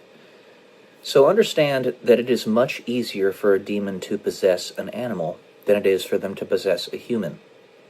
If you remember, in the Bible, and they talk about Jesus actually in this book a little bit, when Jesus tells that legion of demons to depart from the human being and go into the swine, what happens is there was an entire legion of demons to try to take control of that human being. And even that legion of demons was not fully capable of doing it, because the guy was just going crazy. But the demons leave, they go into the swine, and the swine jump off a cliff, and all of them die. And the human being is healed. Well, this harkens to the situation that led to the main character's grandfather dying. Wajo lost his instincts of being a guide dog at one point, somehow, nobody knows how, and accidentally led his master into a car crash. And his master ended up passing away a little bit afterward from that. After, it was probably a good, I don't remember the time frame, but it was a good month after the car crash. Assuming he got paralyzed, and he told the main character to take Wajo around with him, not to abandon him, and said that it wasn't his fault. He made it very clear, and it wasn't, because Wajo didn't mean to do that. He had no idea what was going on. Doggos are our best friends, but they are much easier to control than a human being is, by demons. Keep that in mind. You can call it whatever you want. If you don't want to call it a demon, fine. Call it an ulterior force whose nature you do not fully comprehend. Fine.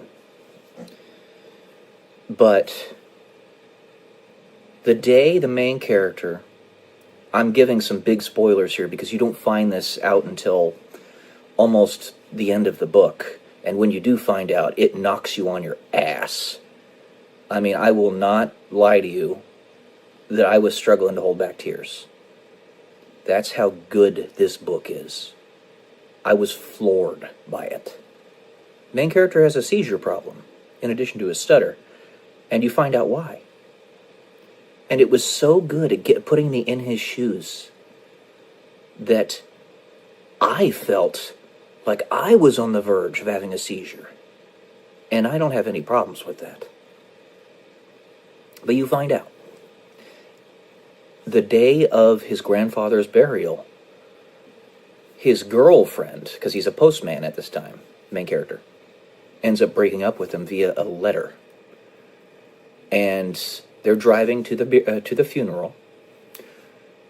The main character just can't handle it.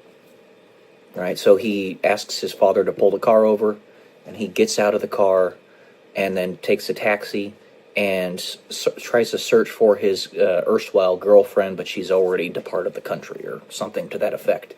And he's just like totally distraught and crying and all that. Well, lo and behold, this is a humongous spoiler I'm giving you. If you want to read the book yourself and be fully impacted by it, don't listen to this part. Don't listen to this video at all. His family gets run down by a drunk driver. Everybody except his eldest brother dies instantly. And his eldest brother held on just long enough to tell him, in the hospital, do what you want with your life. And when you find out, at the end of the book, what happened there, it knocks you on your ass. It knocks you on your ass. This author did it perfectly. But the end of the book, because he writes letters to everybody that he meets on his travels. He meets 751 people. The last person he meets, and this is something that bothered me about the story, he grew an affection for her, and she for him. And it was a romantic relationship that I understand why they didn't bring to quote-unquote completion, because of the tragedy of the main character's life. But I wanted them to. I wanted them to give more info on it, where it went eventually. Because she was a novelist, and she wrote a story about his life. Yeah, he meets 751 people on his trip. And at the end of the trip, the first person he met, Wajo, his doggo, he takes home, and he passes away. His doggo's 13 years old, so he's a really elderly feller for doggos. But there was a point in the middle of the book where the main character was going to hang himself in a motel, for obvious reasons, now that you know what happened. And Wajo saves his life. Yanks at his foot, because he's trying to strangle himself with his shoelaces, and yanks him down from the wall where he was trying to hang himself. And then that night, or later on that day, it was actually the next day. Yeah, it was the next day. The main character goes about the city and finds a guy who's about ready to jump off of a bridge, about ready to commit self-deletion himself. Well, he pulls him just in time off of the ledge and saves him. And they end up talking for like a few hours or something. And he tells him the story of his shoelaces, how he was going to unalive himself with his shoelaces. He was going to hang himself. So he requests that they switch shoelaces for one of their shoes. And they do. It goes on that this guy that was going to jump off of this bridge becomes an entrepreneur, very successful. And Wajo not only saved his master's life, but also saved that guy's life as a result. As well as you could even go to the extension of saying that Wajo and the main character saved 751 people's lives. So the title of the book, No One Writes Back, is because he writes letters to all these people that he met on his trip. No one ever writes back. Or so he thinks. The end of the book is really good. It's really good. So it turns out that his neighbor had been storing the mail away in her house because his mailbox was getting stuffed to the brim, and she wasn't expecting him to come back anytime soon. So she told the postman for their homes to just deliver the mail to her house until he got back. Well, at the end of the story, he actually was getting letters. He had a whole tub of them. And he opens them up and reads them all night, just bawling, crying tears of joy. And at the end of the story, he says that this is the most sublime moment in his entire life. That it actually did matter. And he has enough material there to write everybody for the rest of his life, because there's so much correspondence going on. It's not just a singular letter that they wrote back. Many of them want to continue the correspondence, and if not the majority of them. So his whole family was destroyed by a drunk driver. And that harkens back to don't be selfish with a 3,000-pound missile. Don't drink and drive. So he was the only one left. And I really wanted to see the continuance of his legacy and his family's legacy through a deeper connection with 751, who he never even gives a name. But there was definitely a romantic connection there that they could have done something with. The indication is that it eventually did turn into something after the story ended, which, by the way, it's not a very long story. It's only 200 pages. Very, very easy and a really good read. So this is S tier in my top books that I've ever read in my life. It is incredibly good. I cannot give a high enough recommendation for it, and I can't explain all the ins and outs and the details of it. You have to read it yourself to see exactly what it is I'm talking about. I aspire to write like this person wrote this book. If I can even hold a candle to it in my novels, then I've succeeded as an author. That's how good it is. I was blown away by it. So yeah, there you go, guys. I'm probably going to make a new playlist for this book, because I have to have a playlist of like the top books I've ever read that you guys know. If you don't want to look for anything else, just look at these books. And I do hope that my younger brother, of all the books that he could read, this is one of the most important that he could ever read. I hope he does. That's all I got for today, guys. Hope you enjoyed. No one writes back. I didn't say the name because it's hard to say it. John Yun Jin. There you go. Love y'all. Peace.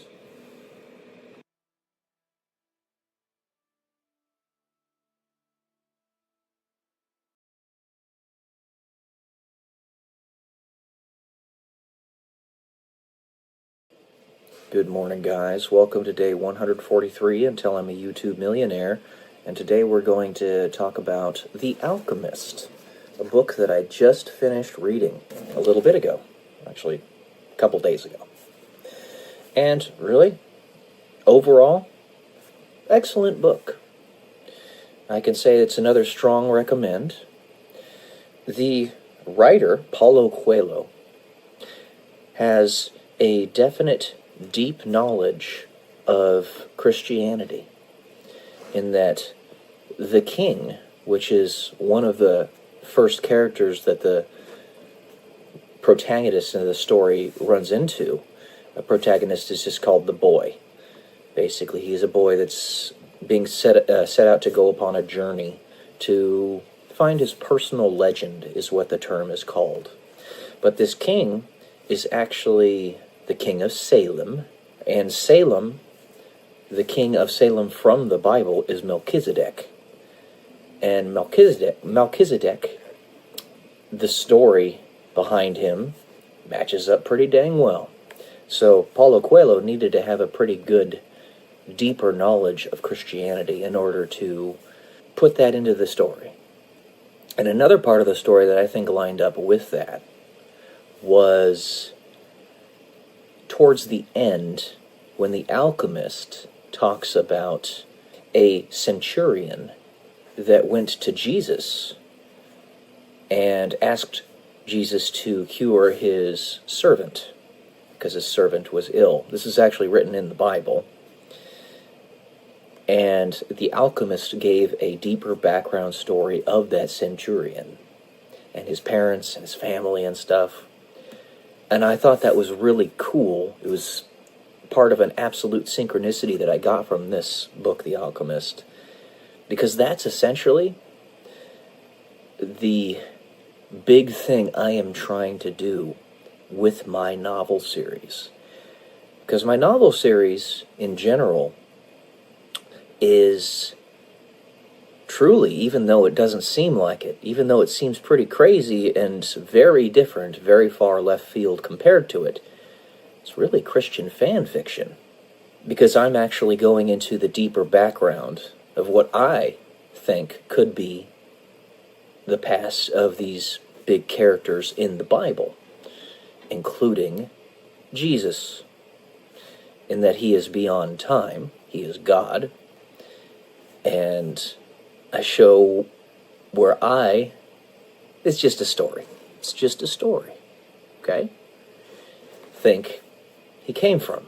So I thought that was a really powerful synchronicity. And let's see, on page 50, I'm actually just going to go ahead and go through this. We'll start with page 24. It says, the first time the universe conspires to help you achieve your goals, and that's like one of the main threads in this whole story. I found that really interesting because the universe does. However, the universe being God, it's a conflict between God and the devil. The devil thinks he's God, so he's trying to defeat the universe, to create absolute entropy. And yes, the universe is going to conspire to do everything it can to help you to achieve your goals, but the enemy is going to get in your way. And that happens many a time to the main character. He gets his money stolen from him, all of his wealth stolen from him several times, until finally, at the end of the book, he finds his treasure, and it was where he lived in the first place all along. But he needed to go on the journey in order to discover where it was. So it was still very well worth it. The universe does conspire. It indeed does.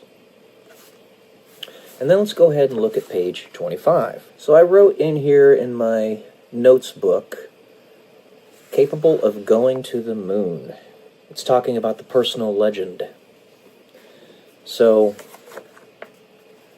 the story says that anything you can imagine, anything that you want to be able to do, you can. And while in general I agree with that, it's at the same time the interaction between choice and opportunity. And in my current existence, it's possible to go to the moon and to Mars and to space. And that's part of my personal legend. However, the enemy has gotten some pretty powerful blows against me, and has stopped me from accomplishing that goal, that personal legend. Let's see, page 50. I wrote, I'll figure it out. Because that's what a leader does. You get knocked on your ass over and over and over. Everything's taken from you. And you just get up and say, I'll figure it out. You just have to get up one more time than your enemy, and you will defeat them. This is the first time in the story that the boy lost all of his wealth from thievery. So, in not so few of words, he continued. And that's basically falling to your very lowest point in life. He had all of his path basically decimated before him. That's the equivalent of getting up, dusting yourself off, and saying, after you've gone bankrupt, I'll figure it out, which is what a man does. I see that a lot on Instagram. Instagram is a very powerful tool if you curate it right. Let's see, page 60, the man in the arena. This is a very important one. Well, I wrote the man in the arena, and that basically means you're going to have critics all the time. But you're the one that's actually trying to pave the path. And if other people are just standing by on the sidelines and just criticizing you for it, what do they matter? Keep going. One of the big things I got from this story was, would you be memorable to someone who's never heard or seen you before? There's a literal biblical king that the boy meets. And while he had no knowledge of this person's background, Melchizedek, even though the boy is Christian and it professes faith in Jesus, he wasn't well versed enough in Christianity to fully understand who he was talking to. Nevertheless, having minimal to no knowledge of this person's background, he is still somebody who has a huge impact on the boy's life. That's essentially what I want to do with this YouTube channel, with my videos. I know that all of you will probably never meet me in real life, and this may very well be the very first and perhaps the very last time you ever see me. For most of you, that's going to be the case. But will my presence have a lasting impact on you in this one pass you get with me? Melchizedek's did. The boy had never met him before, but his mind was blown by what he taught him and what he showed him. I want to be able to do the same thing for you guys. So I got that out of this book. It was pretty important.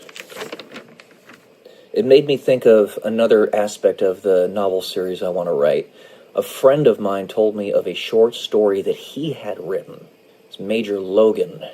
He's now a major in the military, the Air Force, where there was a guy that was going to jump off of a bridge, and God himself came to talk to him to convince him not to do it, and he didn't know that he was talking to God.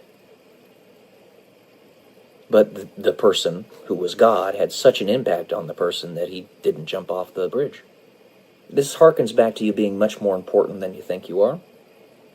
All of you. And then let's see. There's another thing in the book that something I don't like. He meets this woman by the name of Fatima at the oasis in the middle of the desert. And the way he explains it is something like love at first sight. That doesn't exist. You don't fall in love with somebody the first time you see them. It's not the way it works. I'm just going to leave it at that. It doesn't exist. It's infatuation. And then page 163. Absolute synchronicity, I wrote. This was about the centurion, that story that I just talked about a little bit ago. It was absolutely synchronous with what I'm doing with my novel series. That's what I have written for this. Again, it's a strong recommendation. It's not a very long book. It's only about 170 pages. It's pretty easy to read, too. Not only is it pretty short, but it's not written in complicated language. It's almost poem-like. It's a novel, but in its repetitive way of expressing itself, it's almost like an epic poem, like the Iliad. So, yeah, there you go, guys. Strong recommend. I was a little bit slow this morning, but anyways, love you all. Peace.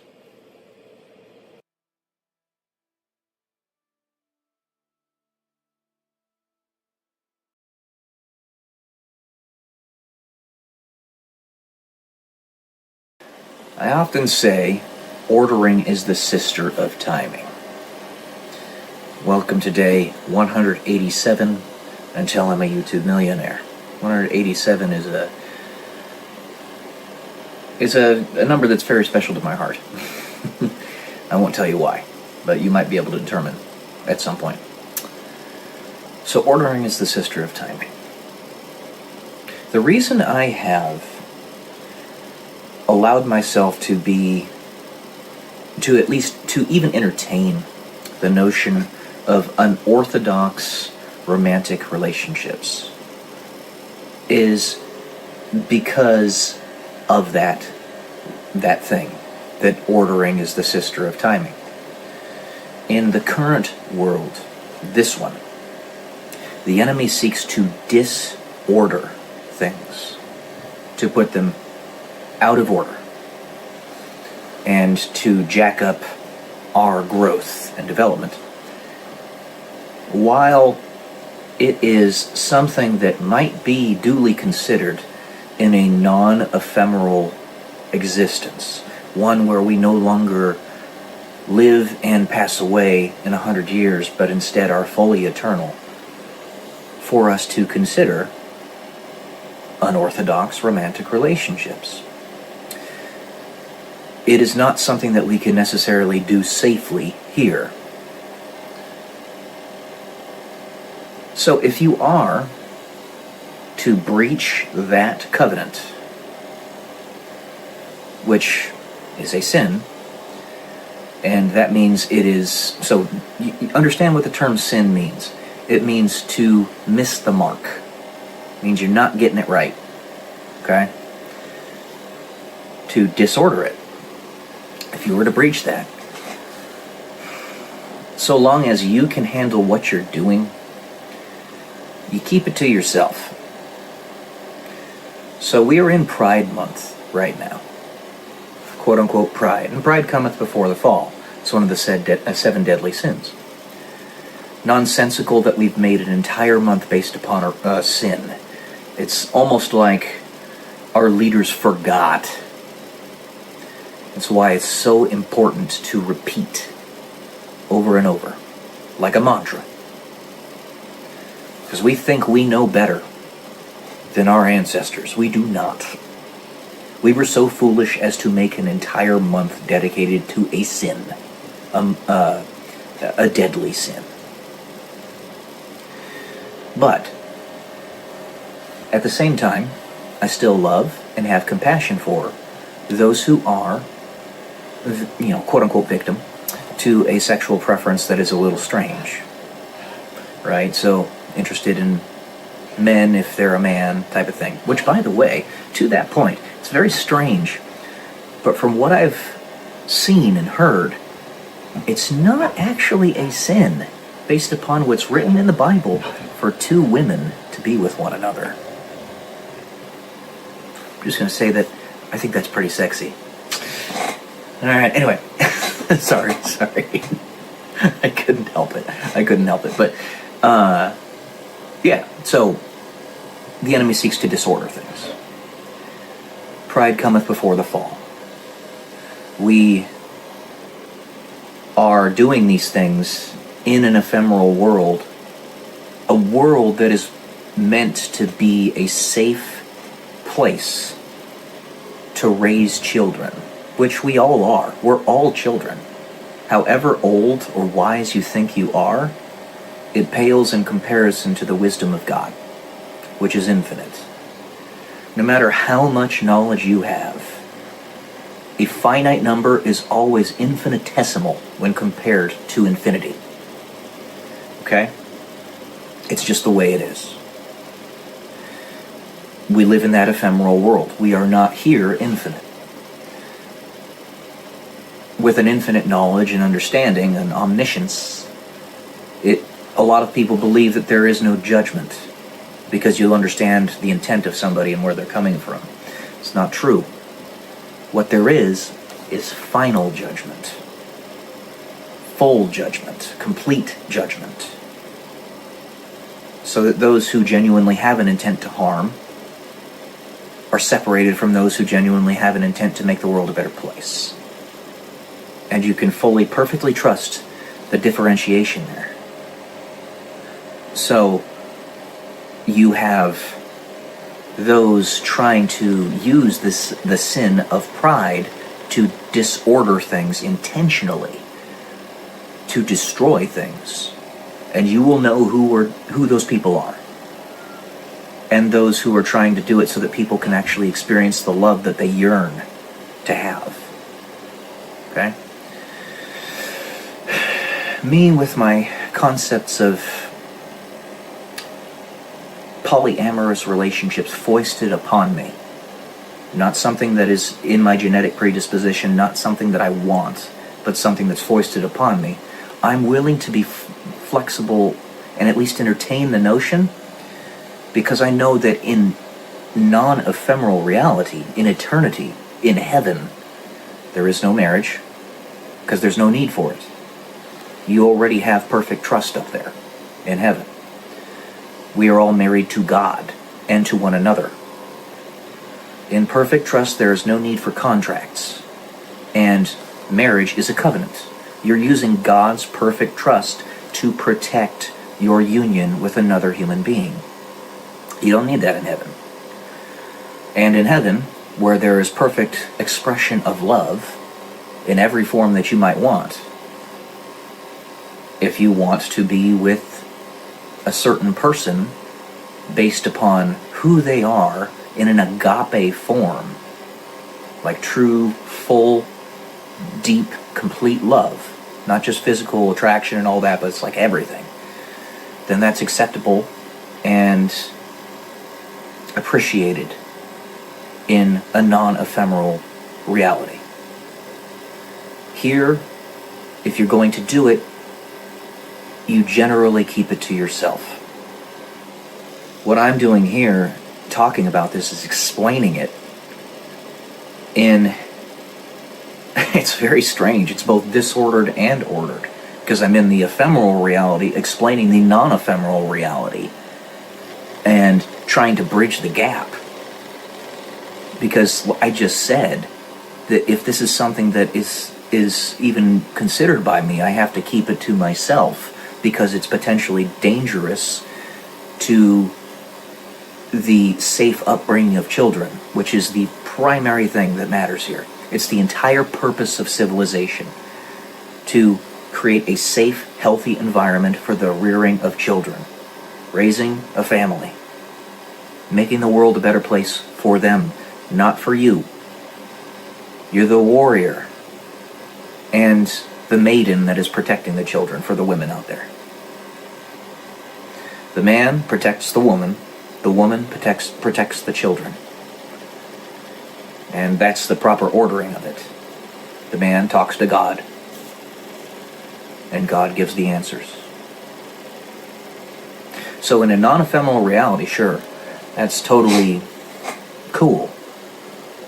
In an ephemeral reality, I have to bridge this gap because the enemy keeps on putting his tendrils into my life and will not let me have what I want. He says, you can have everything under the sun except what you want, which is love, romance, children, a family. You can have everything you want except that thing or everything under the sun except that thing you want. That's the devil for you. And every single time I compromise in some way, it's not really a compromise because basically I'm just explaining it. I'm not actually carrying it out in any way. He moves the carrot back a little bit farther and says, okay, now you got to do this.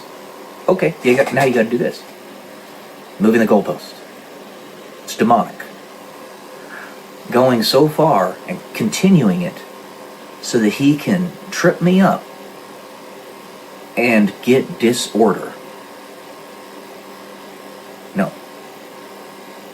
I'm explaining myself. It's what I'm doing on this video. It's what I do on this channel. It's not something that I want,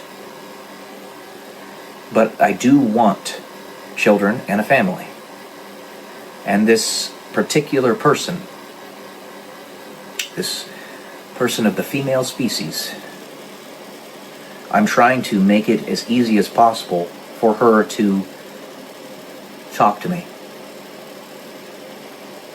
and be a part of my life.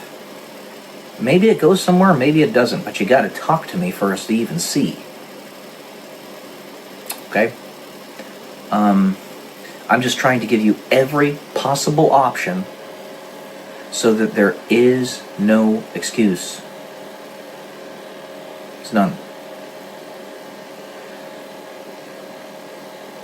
I won't let the enemy win. I can find a way. And if there's even a 1% chance, then you best believe I'm going to go for it. You either go for that 1% chance, or you go to certain destruction. I'm going to take the 1% chance. I'm going to punch my hand against that splantium wall until I break through it. I'm going to keep on doing it. It's a very simple proposition here. All you got to do is start talking to me. And, developing a relationship. I have friends who are actually modeling for you how to do that. You may have seen them on some of my lives. It's not complicated. I'm an open book, and I hide virtually nothing. Anything you want to know about me, I will let you know, as long as I actually know it myself, or remember, whatever you want to call it. I'll let you know. Some things in private, between you and me. Some things can be public. But it's being modeled for you. And I don't want to disorder this. I don't want to disorder society. Don't want to disorder my personal life. Don't want to disorder yours. You've dealt with enough trauma. And to be foisted into an unorthodox situation on top of your traumas that you've had to deal with in your life is kind of messed up. And I don't want it. I don't want it. But I do want you. So, yeah. The enemy wants disorder. I want order. I will find a way to make order out of the chaos. That is a warrior's mentality. Alright, that's all I got for today. Love y'all. Peace.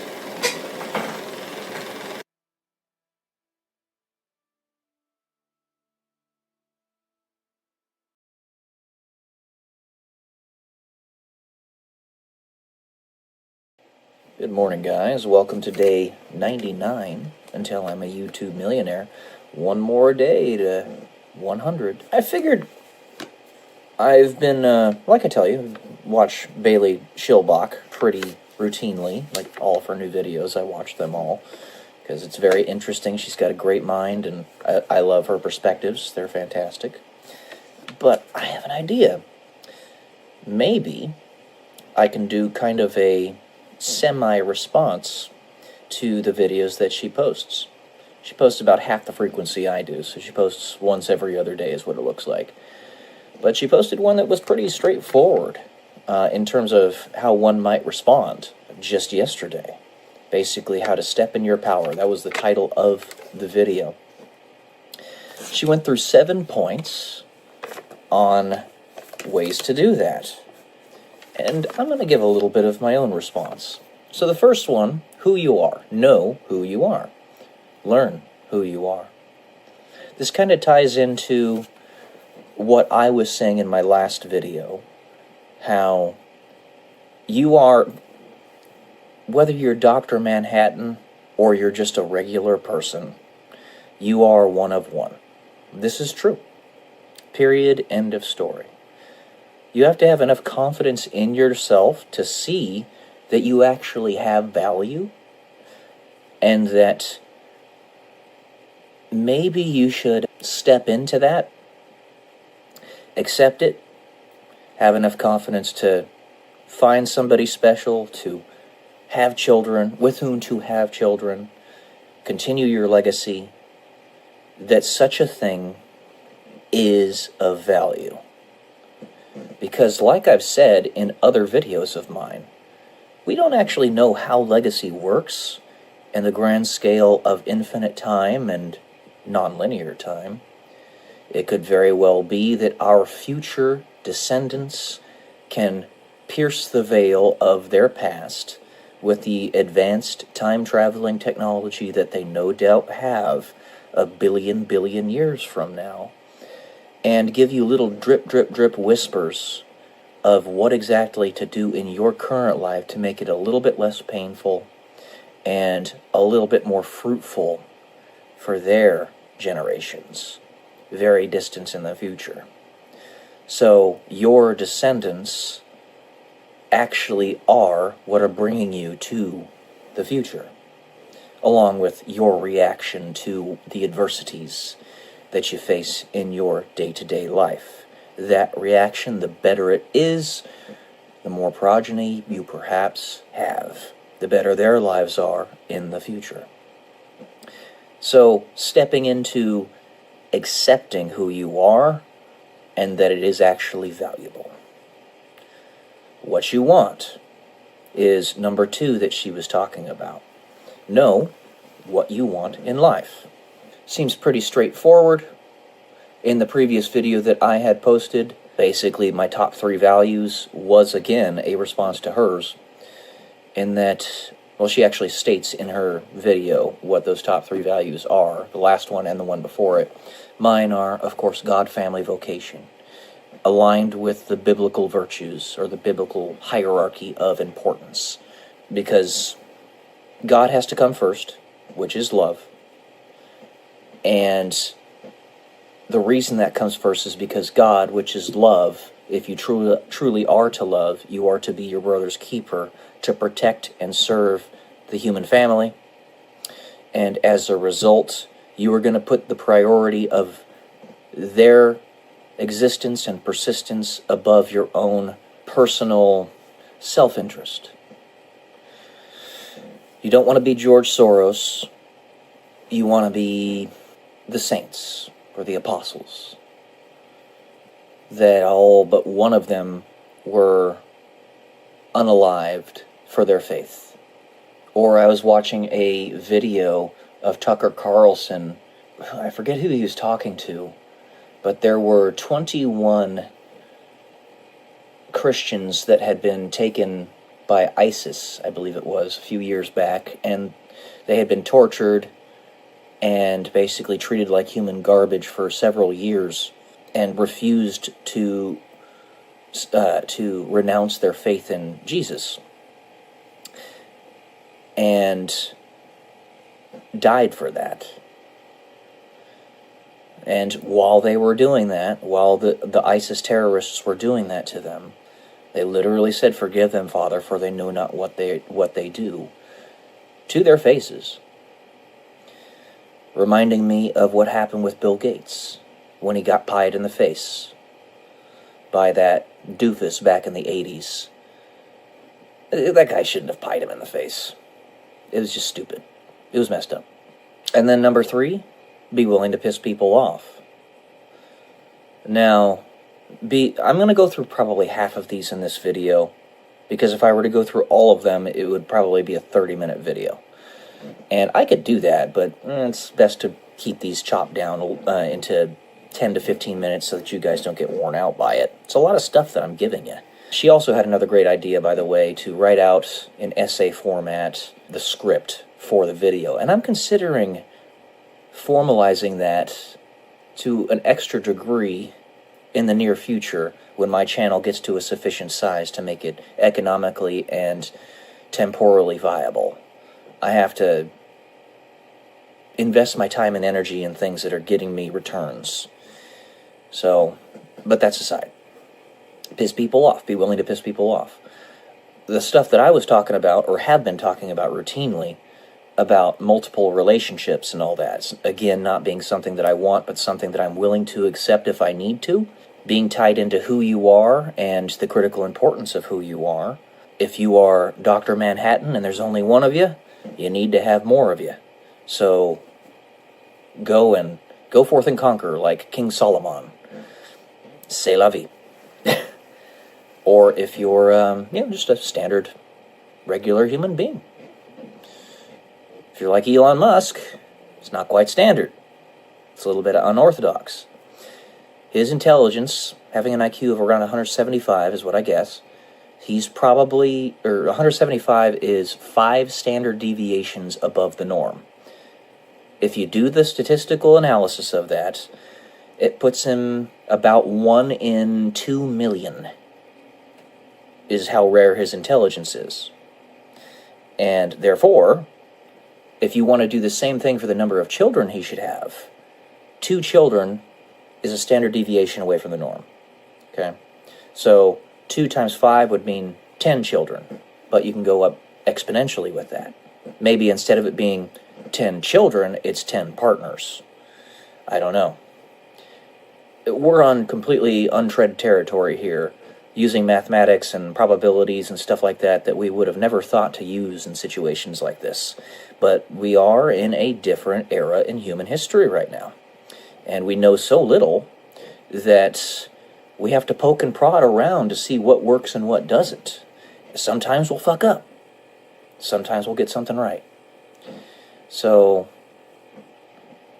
yeah. Honestly, I think what he is doing, Elon Musk, with children, I think he should have a lot more.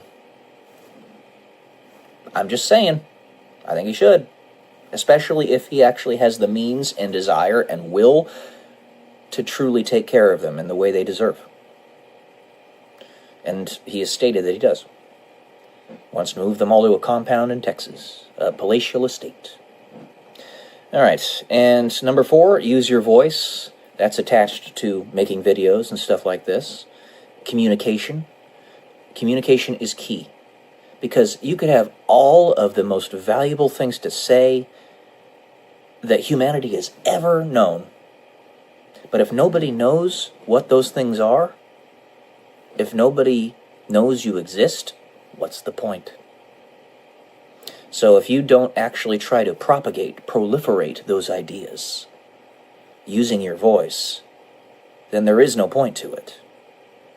If you're given great gifts, you must actually utilize them, apply them. I have been given great gifts with things in my life, even though I dealt with a lot of crap earlier on in my life with very evil people that were legitimately trying to destroy me. At the same time, it was almost as if God knew, which he did, that these things were going to happen, and he front-loaded everything in my life so that I could at least have those good experiences, experience everything that there was amazing about being a human being. The miracle of flight, military discipline, traveling the world. And I got all that. I did. I really did, and I'm super stoked that I at least got to experience it. Yeah. Just because I can't do that now doesn't mean that the experiences of the past where I actually got to do those things is invalidated. It actually highlights it in importance because we live such ephemeral lives. We don't live forever. Front load those things. When you're healthiest, I can hardly walk now, but back then I was spry as a chicken. To say anything else, you can truly sink your teeth into those experiences. Okay, so that's going to be it for this one. I think I'll actually continue with the rest of these for the next video, because I'm enjoying this. This might be something that we can do. Yeah. I don't want to kind of put any uncomfortable pressure on Bailey or anything, but I enjoy this. It's pretty nifty. Alright, guys. That's it for today. Love y'all. Peace.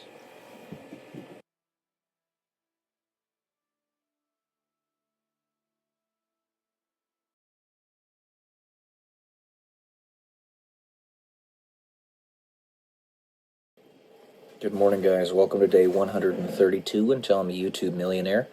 And for this one, I'm actually going to read directly out of my journal. This essay, if you will, you can call Exceptions Make the Rule. Rules make the exception.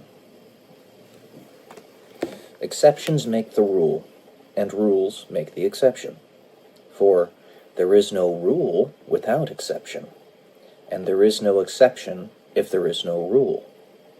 This, upon first pass, seems to not only be true, but wholly axiomatic. It is the exceptions in breaking the rules that require the sufficient grace of Jesus, which is to say, accepting his authority to properly judge your actions, better than we may ourselves, for a greater purpose, the greatest plan. For you meant it for evil, but God meant it for good. A direct quote from the Bible. Take the sin of being an exception with the grace of being forgiven for it. In my secret space, the quietude of my silent prayers, where God and I can share dialogue with one another, there I can tell him that I am an exception, and he can say back to me, smiling, "My grace is enough," just as he did with the Apostle Paul. This room of waiting is not simply to give time for that special woman to build up confidence to be with me, so that I may know her. She needs to talk to me. But also for me to fully absorb and accept the fact that I am an exception. I am a champion, after all. I'm going to say that. These last few years, in my unrelenting striving, my ceaseless efforts, regardless of the success or failure, has been me trying to prove to myself that I am an exception, that I am worthy to call myself such a thing. For a multitude of reasons, I am. But now, the question of whether it is too late or not, and if I missed my chance, I do not know. I can't know. But God does. Let us wait and see in my room of waiting.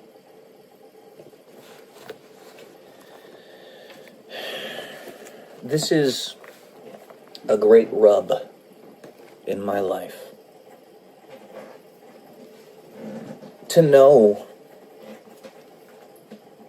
in my heart, through my personal experiences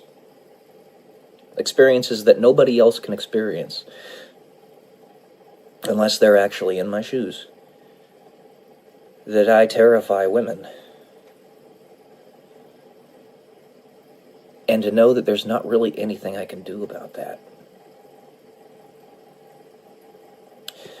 To not want the divestiture of yourself into multiple individuals, but know that if you're to get what you want otherwise, love, romance, that it is a necessity, it is required, because you're simply too much to handle on your own.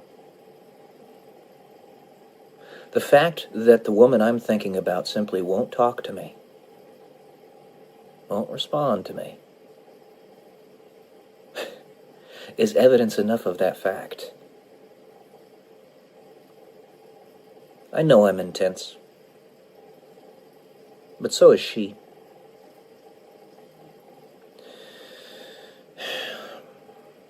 So I'm willing to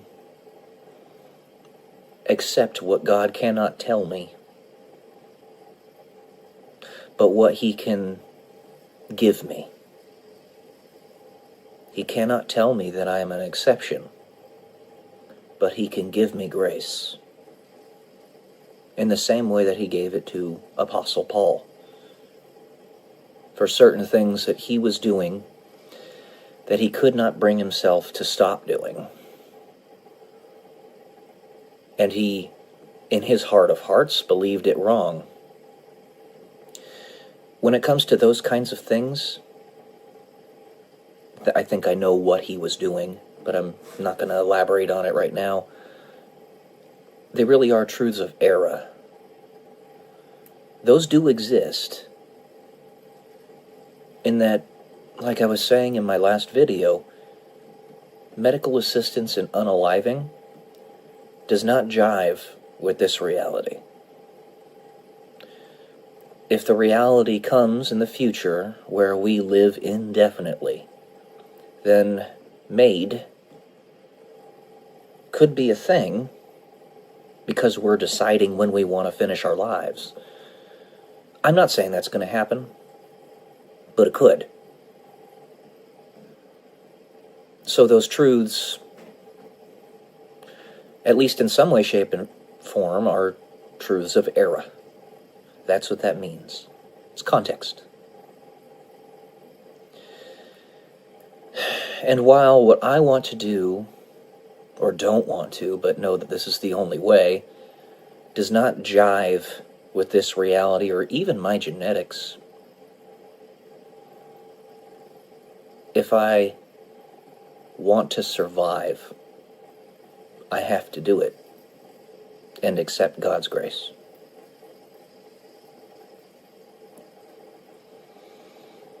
Again, you guys haven't been in my shoes. But suffice it to say, and I'm honored for the opportunity to fight this battle for God. Honored, truly. But suffice it to say, it's been hell. It has been hell. Lots of people that really don't like me, for reasons that consciously I have no clue as to why, have been ceaselessly attacking me in my life. It has not stopped to this day.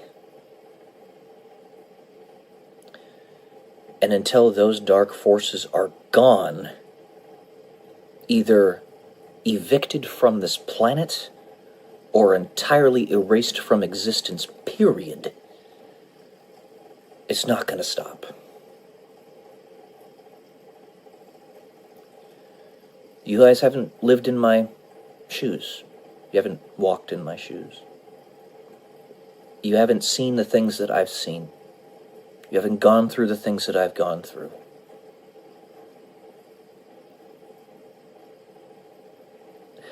There are places where I've already flexed. Many, many, many, in fact. Been flexible. Where I didn't want to be. And here's another one where I don't want to be, and am finally willing to try. And it might just be too late.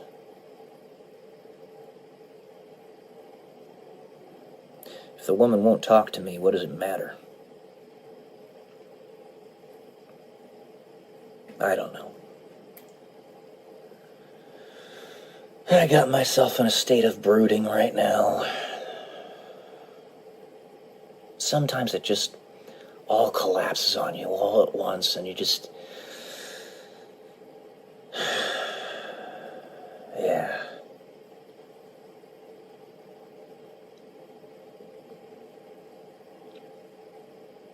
I'm not a spring chicken anymore, guys. I'm not old, but I'm not a spring chicken anymore.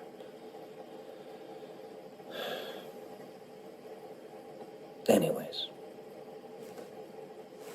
Just being raw with you, being honest with you. Love y'all. Peace.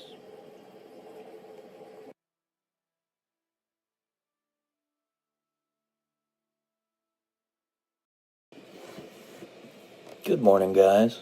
Welcome to day 148 and Tell Me YouTube Millionaire.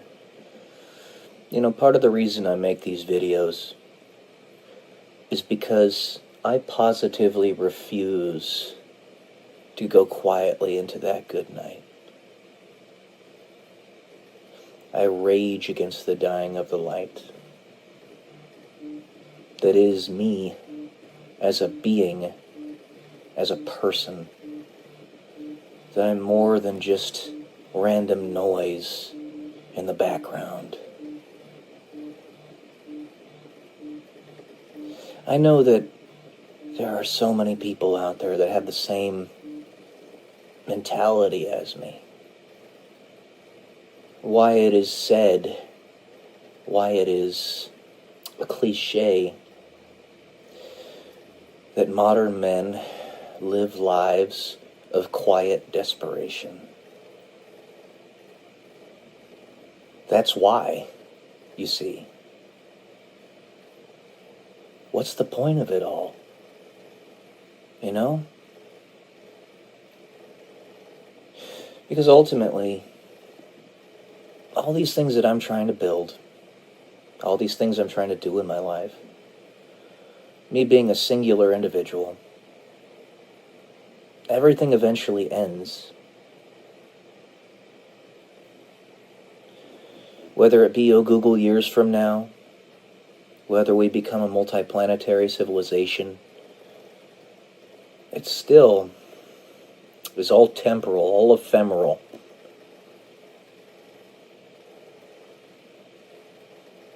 But maybe that's the point. Not that it's ephemeral, but the empathy aspect of it. Because, let us say that those gray aliens that you're so told about in the pop culture of the modern day are us from different planets, or us from different times, both, where we have completely shirked the notion of morality and have simply sought to reduce pain by whatever means possible. Because the whole of existence eventually ends, and those beings have surrendered to that.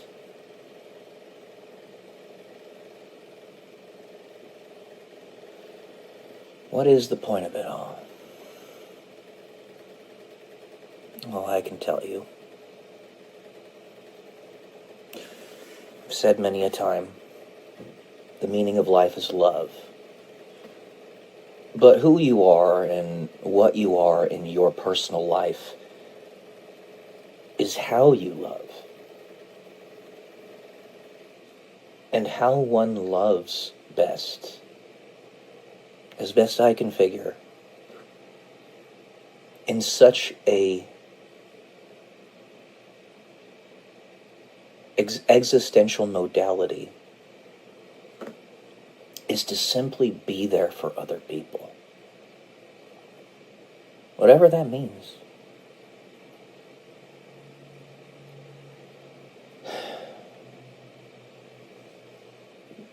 When you have to face a lot of challenges in your life,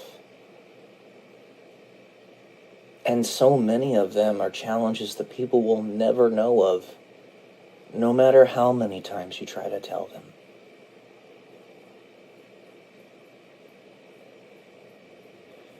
Partially because they don't listen. Partially because there's only one of you and 8 billion people on the planet. Partially because they don't believe you. But you still feel it. You still know what you experienced in your life or didn't. The betrayal, the backstabbing.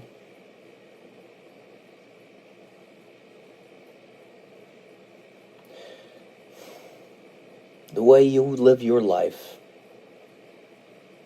in the most effective way possible is to not let that stop you. Ever.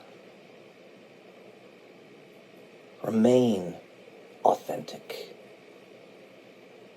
Remain who you are. And no matter what, be there for other people. Because it's not about you. But they need you. That's how you love them.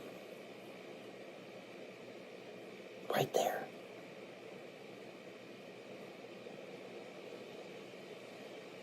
You guys want me to be authentic. Raw. Not hide anything from you. Well, I don't. I never have, and I never will. I will tell you the truth, as best I can figure it, as best I can understand it. And the truth is, we are gonna get out of this mess. We are going to do it. We're gonna win. I don't care if I have to take my last breath. We are gonna win. Period. Let's do this, guys. Love y'all. Peace.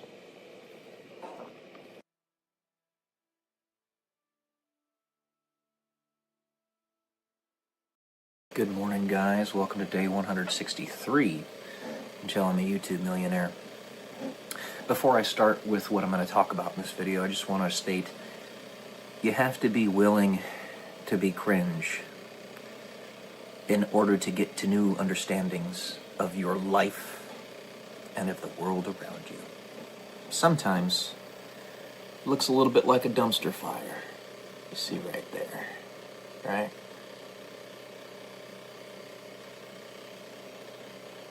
But you gotta do what you gotta do.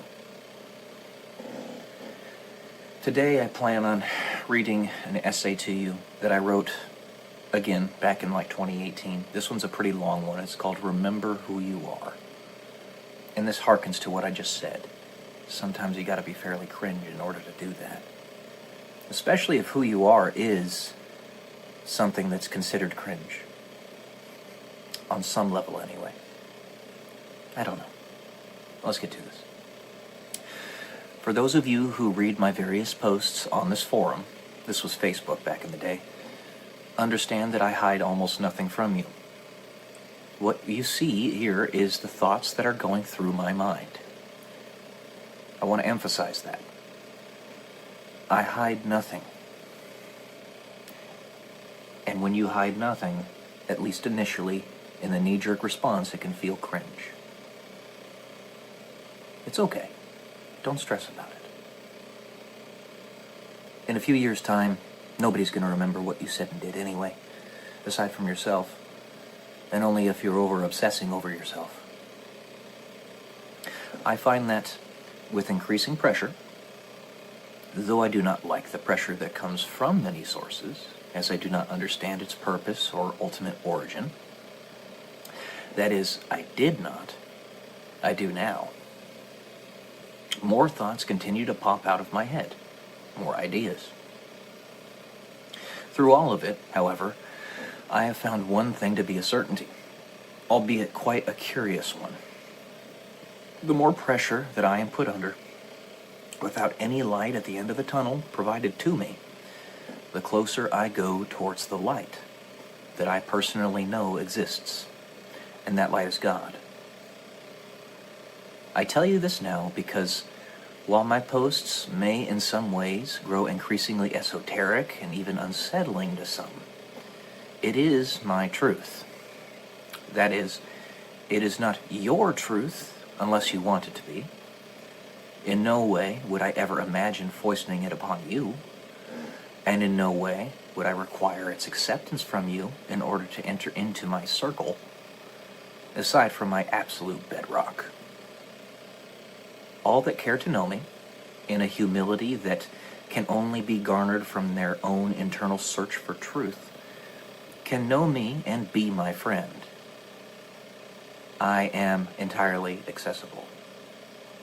I see you all, in one form or another, as family. Some of you may be more extended family than others, but you are all nonetheless my family, if you desire to know me.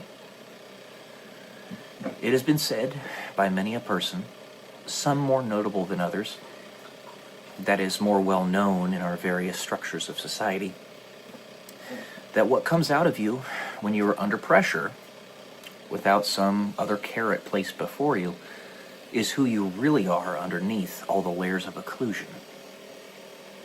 These layers we must sift through due to the scheming that produces them. Scheming required to survive in a world that is so deeply lacking in true empathy.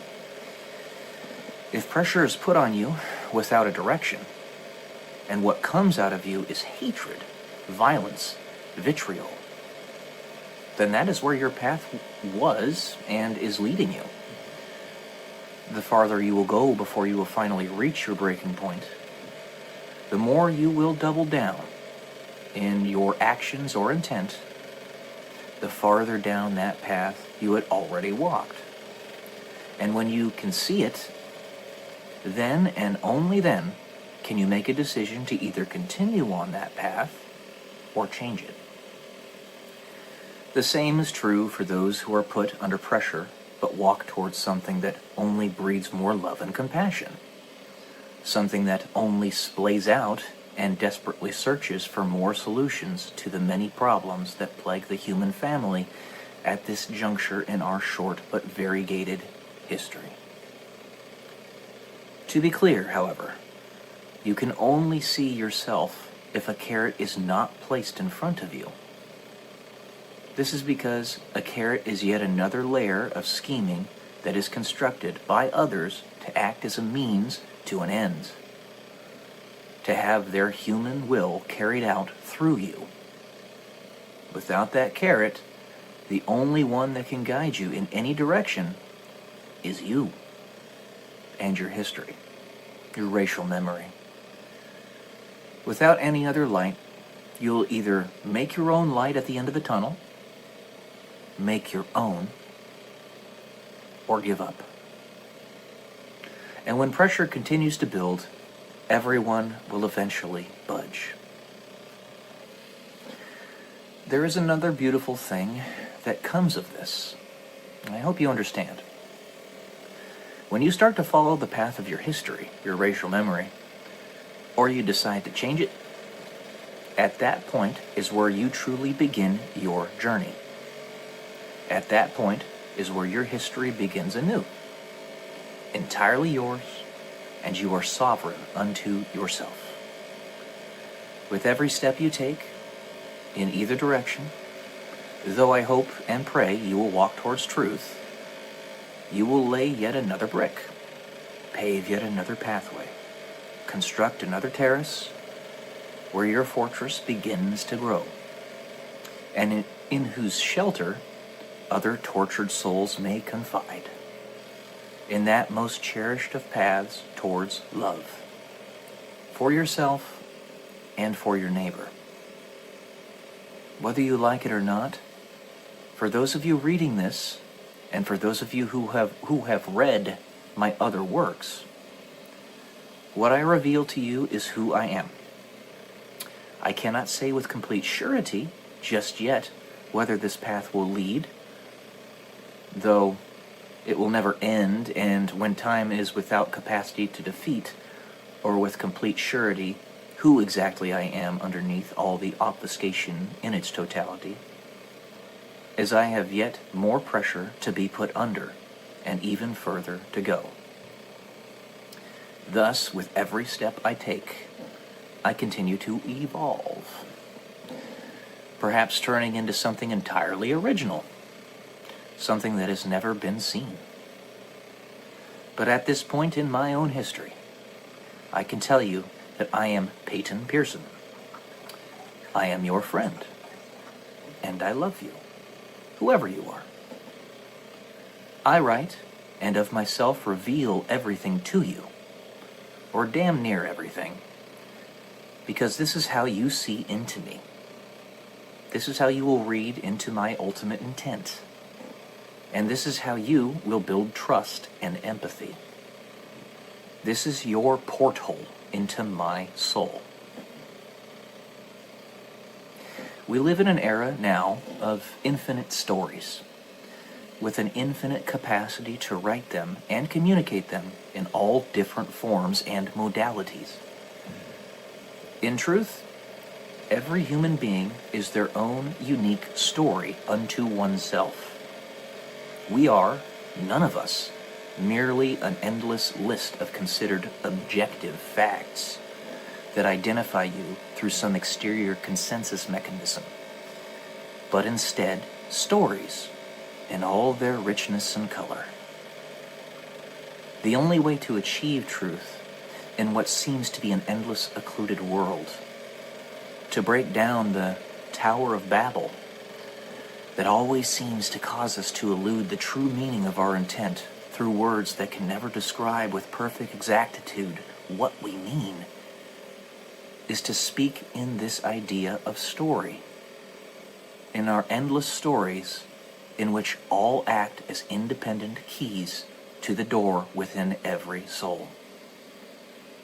These doors protect us against a world where no one can ever be perfectly trusted or perfectly confided in. The story, infinite stories, can achieve parity with, and even then surpass, this barrier, transcending the walls that block off our emotions from one another. Through our stories, into our hearts we see. Infinity trumps the finite every time. When you find yourself confronted with the most extreme of philosophies and directions from others, especially those that may be walking a path more or less oblique to your own direction, or even going in the opposite direction as yourself, there is something that we must remember. In this era of the starkest black and white, this most clear of juxtapositions offers up the greatest opportunity in the history of the human race to attempt to empathize with sides that are far different from our own. Step into the shoes of those people and discern why they have chosen the paths that they have chosen. Listen to their stories. Mind you, this is contingent upon the fact that they have empathy themselves. You may find that when you can allow yourself to be in complete calm in the presence of a person whose very ideas would otherwise cause your blood to boil, you will recognize the resistance that pushes you farther apart. Once you recognize it, the juxtaposition will reveal some yet greater truth within both of you. Through this constant barrage of assaults on your ideals, you will get to the core of what it is that you truly stand for, and begin to build upon it. With every word is built more of your truth. With every brushstroke is spoken more of your story. With every step toward one another is more depth of heart and emotion revealed. It is from this point that you can now clear away all the debris that was preventing you from building your fortress. It is from this point, your bedrock, that you can truly know and trust yourself. And it is only from this point that you could ever truly have any hope of empathizing. This is your core, but it is also your line in the sand. When you present yourself with nearly the most egregious philosophies that could possibly be mustered in your presence, and you can still find common ground with each other, then you are seeing yourself in the light that you had never seen before, and you are seeing the other in that same light. You have seen, through digging to the bottom of the other's philosophy, that perhaps they were infiltrators all along, desperately dodging overpowered enemies, hiding their truths from being stamped out, camouflaging themselves from what would otherwise be a fiery death. If you find, once you dig all the way to the bottom of someone's obfuscation, that they have not given up in the search for truth, which is to say that they have not given up, the machinery of their bodies,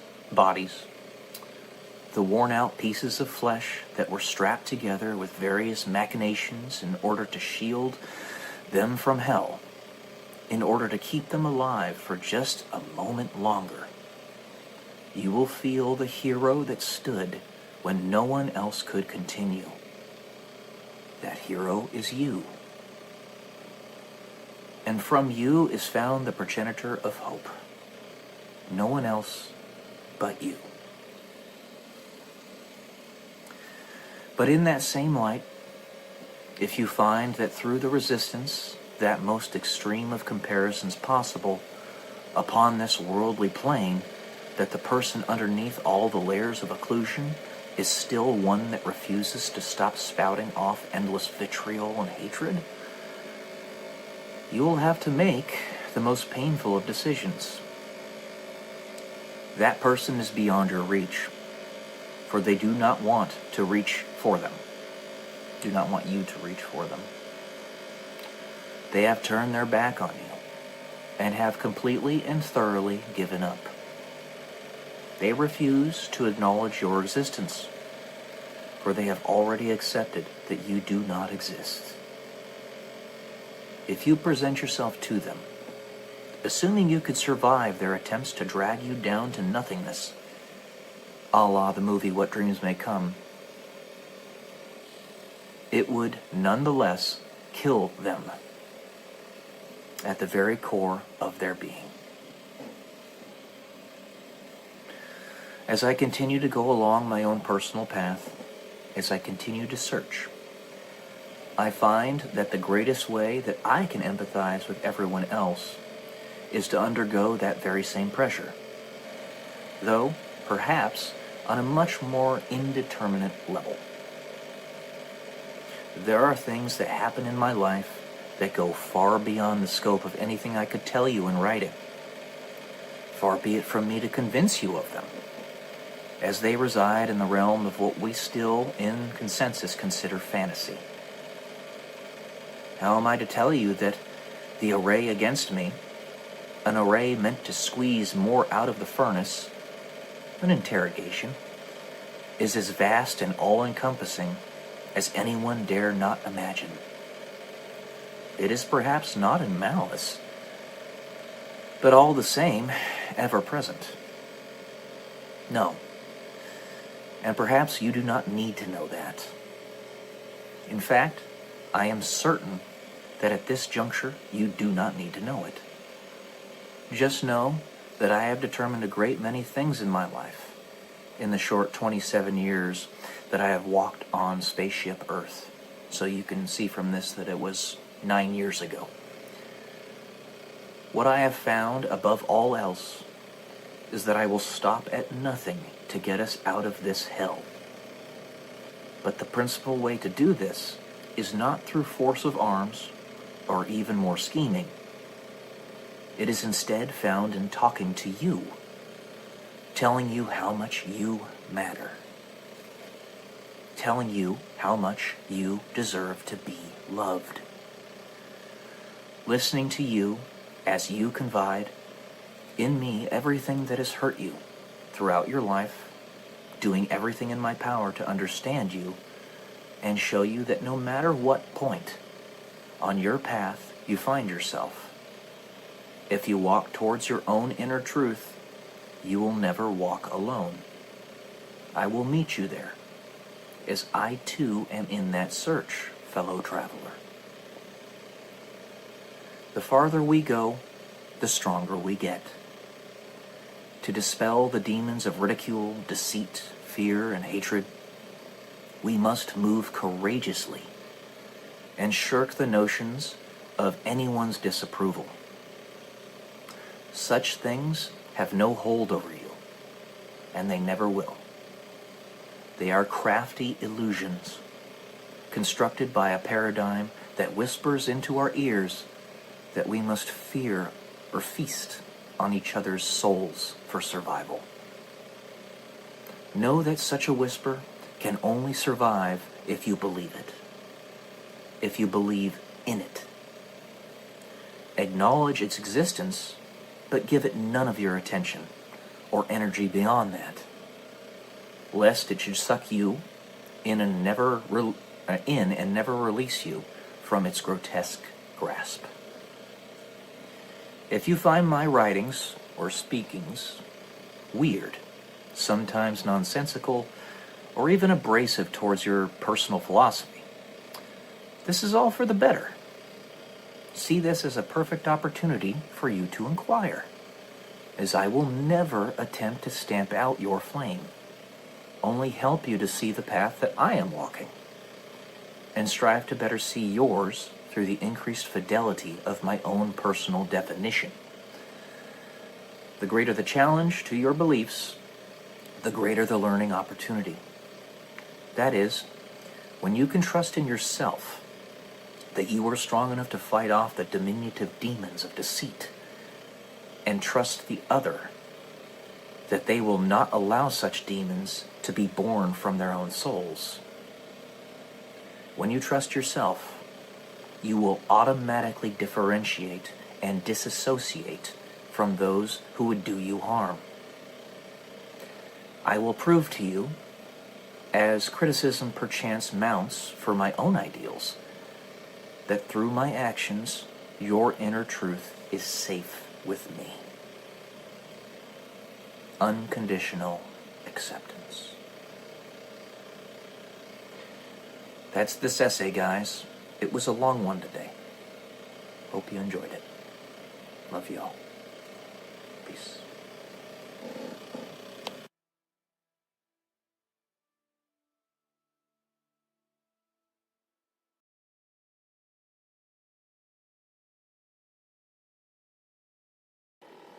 Good morning, guys. Welcome to day 109 until I'm a YouTube millionaire.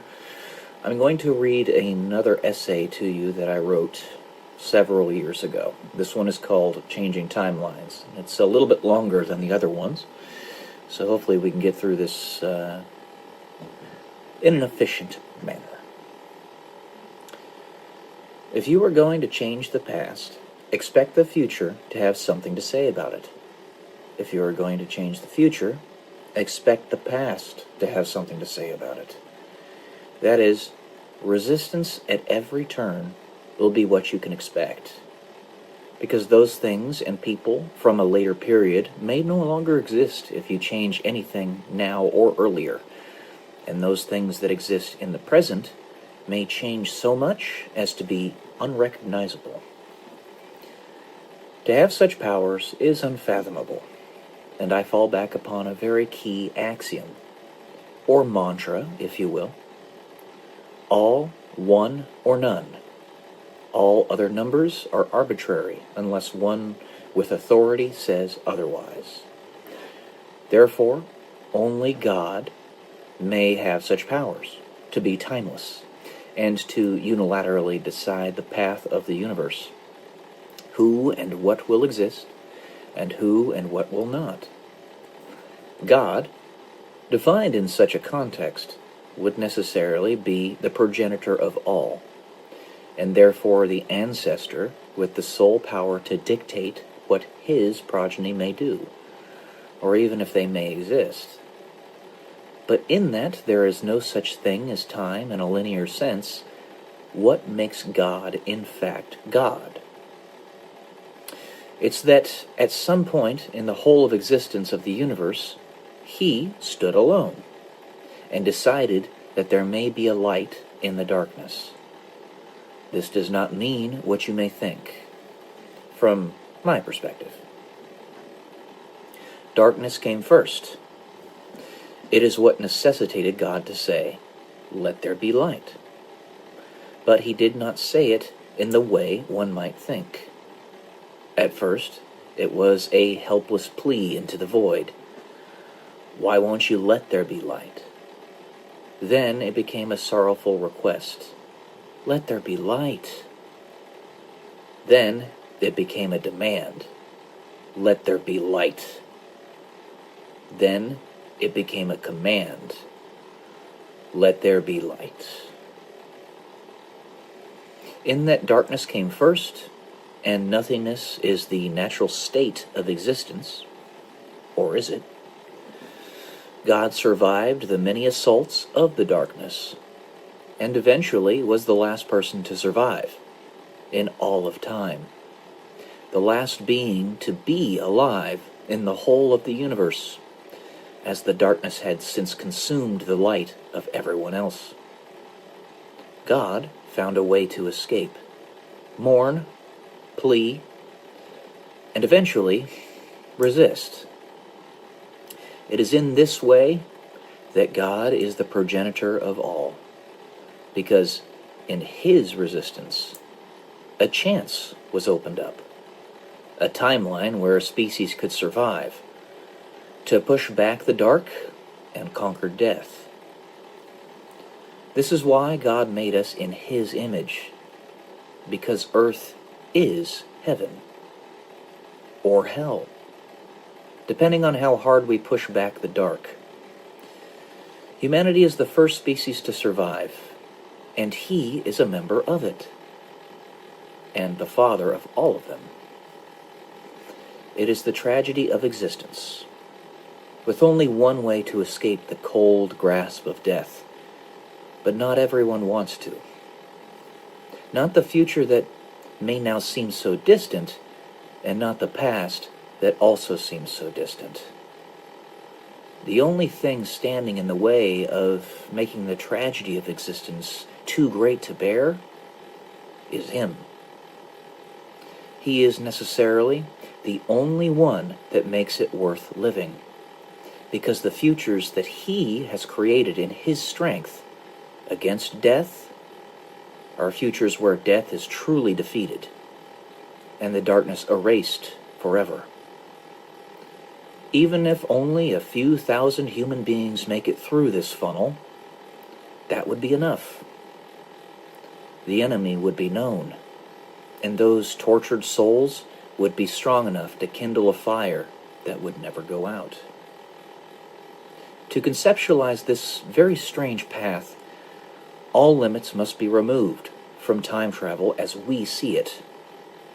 It does not logically follow to believe that there would or could be any actual limits on such a technology, in a way other than those that are self-imposed, and therefore the only defense against such actions of time manipulation is to resist those trying to change the past. Death has possessed the souls of the future, telling them that if God is allowed to change things, those souls themselves may not survive. But if God fails, death does not tell them they cannot survive. Some of them perhaps understand this, and sit at the top of their ivory towers, hoping for the end of days, so that their own torturous existence can be erased for good, selfishly hiding information from everyone else, so as to use their underlings as pawns in a grand chess game that will truly only have one victor. This God, as described so far, can only survive, will only have authority to resist and change the path of the future if he himself lives within the past, as one in the crowd. Humans have rules on what they are willing to do with the time travel, perhaps, because of the consequences otherwise. These are not, as stated before, hard limits on the ability to change the past itself, but consequences of other wills, which would give the human being no quarter if they broke these rules. The only real rule is free will. The only reason it is there is because nothing can change or stay the same without it. It is will that determines if the universe ends, and it is also will that determines if the universe survives. In order to make this hypothetical situation equitable, fair, the one attempting to carry out the change, God, must not hide themselves, lest he become an agent of sabotage. That is, the point of living, for him, is to resist, to convince the children of death that God is stronger, and that life is indeed worth living. For anyone else who may have the arrogance to believe that they have the right to determine if someone or something should exist, only the one that created everything in his resistance against the darkness, the progenitor of all, has any leg upon which to stand. And the longer he holds out, the longer he can restrain the darkness, the more souls are saved. But this tool can also, and more equitably, operate as a mechanism that provides an option, where the future laid out already, and the one that God is affecting, can exist simultaneously. Though, if existence persists, then death cannot. However, the children of death can remain, though their loyalties would be shifted. And the rest of us can choose which one we want, including our ancestors in both temporal directions, and or all diverged paths. This can be true in both a parallel universe theory, quote-unquote, and a quote-unquote colliding timeline theory. That is, a parallel universe will mean that both timelines exist independently of one another, darkness and light necessarily needing to diverge due to being diametrically opposed to one another. The colliding universe theory means that both timelines exist in the same three-dimensional universe, and everyone can choose which one they want. Though the colliding universe, in truth, is a subset of parallel universes. As described earlier, angels are the human beings that survive the Great Funnel event, the children of God, direct descendants. Greys are the ancestors of modern humanity that, while surviving the funnel event, do not have their loyalties dedicated to God, but instead to something else. Not necessarily darkness, though this is a possibility. The Greys chose to evolve their physical selves so as to better manage existence, due to emotional disconnection with it, whereas the angels are infinitely connected with it. Thus, they can manipulate it without the need for technology, but instead through focused intent. Therefore, angels and Greys are both the descendants of primitive humans, but one is born from a different set of circumstances when compared to the other. There can be parallel universes where exclusively angels survive, and those where angels and Greys survive, and everything in between. But no universe where angels do not survive, as God will never give up. He cannot. Anyone can try to change the past, but it is immoral and even evil for anyone to do it that does not have the authority to do so. Only the one for whom the entire universe would not exist without his efforts has the authority and moral right, even obligation, to do so. But even he will face resistance, because the future usually refuses to change. And as an infiltrator, God must convince humanity that life is worth living. It is a battle of wills. Why do I use time travel as my launch bed for an explanation of God? Think about it.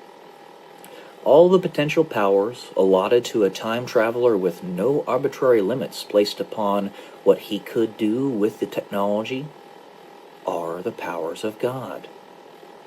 He knows the path you will follow in life, and also knows what it would take to change that path. Resistance, because both your past and your future ancestors do not want that path to change, usually. He is everywhere, always. Possible because he can go to any timeline an infinite number of times.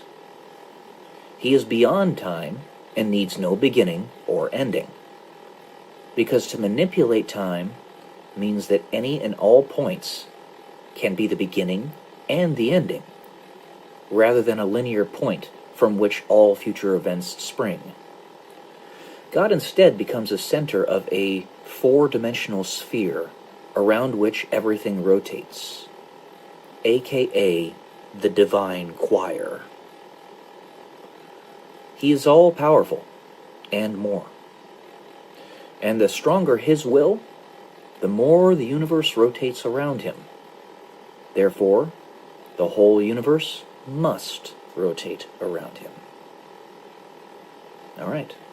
That's it for this one, guys. I hope you enjoyed. And now that I've read back this essay, I'm actually going to integrate it directly into my story. Love y'all. Peace.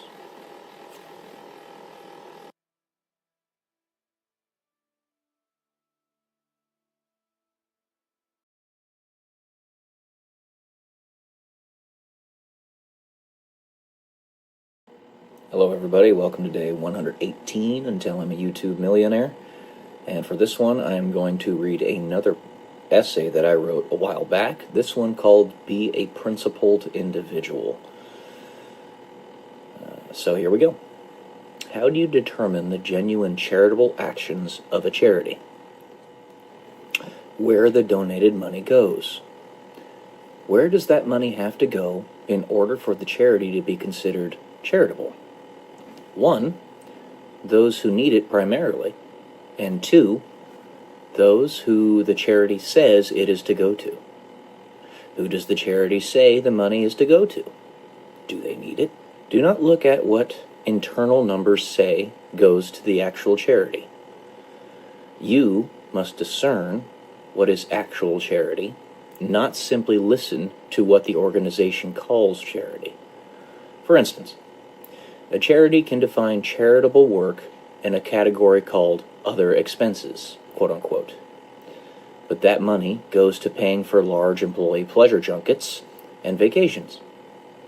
This means you must look at what the charity is building, what it is providing to the needy, whether that provided capital be physical, mental, emotional, spiritual, or some other combination thereof.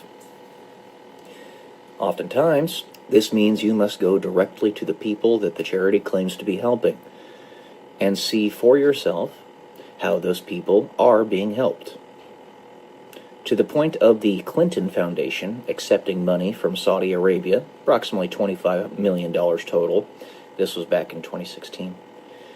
While Hillary Clinton was not Secretary of State, you donate to those who support your causes.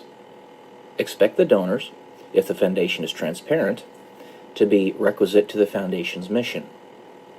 There is no way to differentiate when a foundation/charity operates in the dark.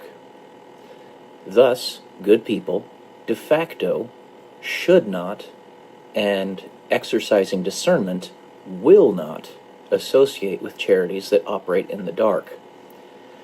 Saudi Arabia appreciates this opaqueness, and by their morality, this should come as no surprise. What else could this mean?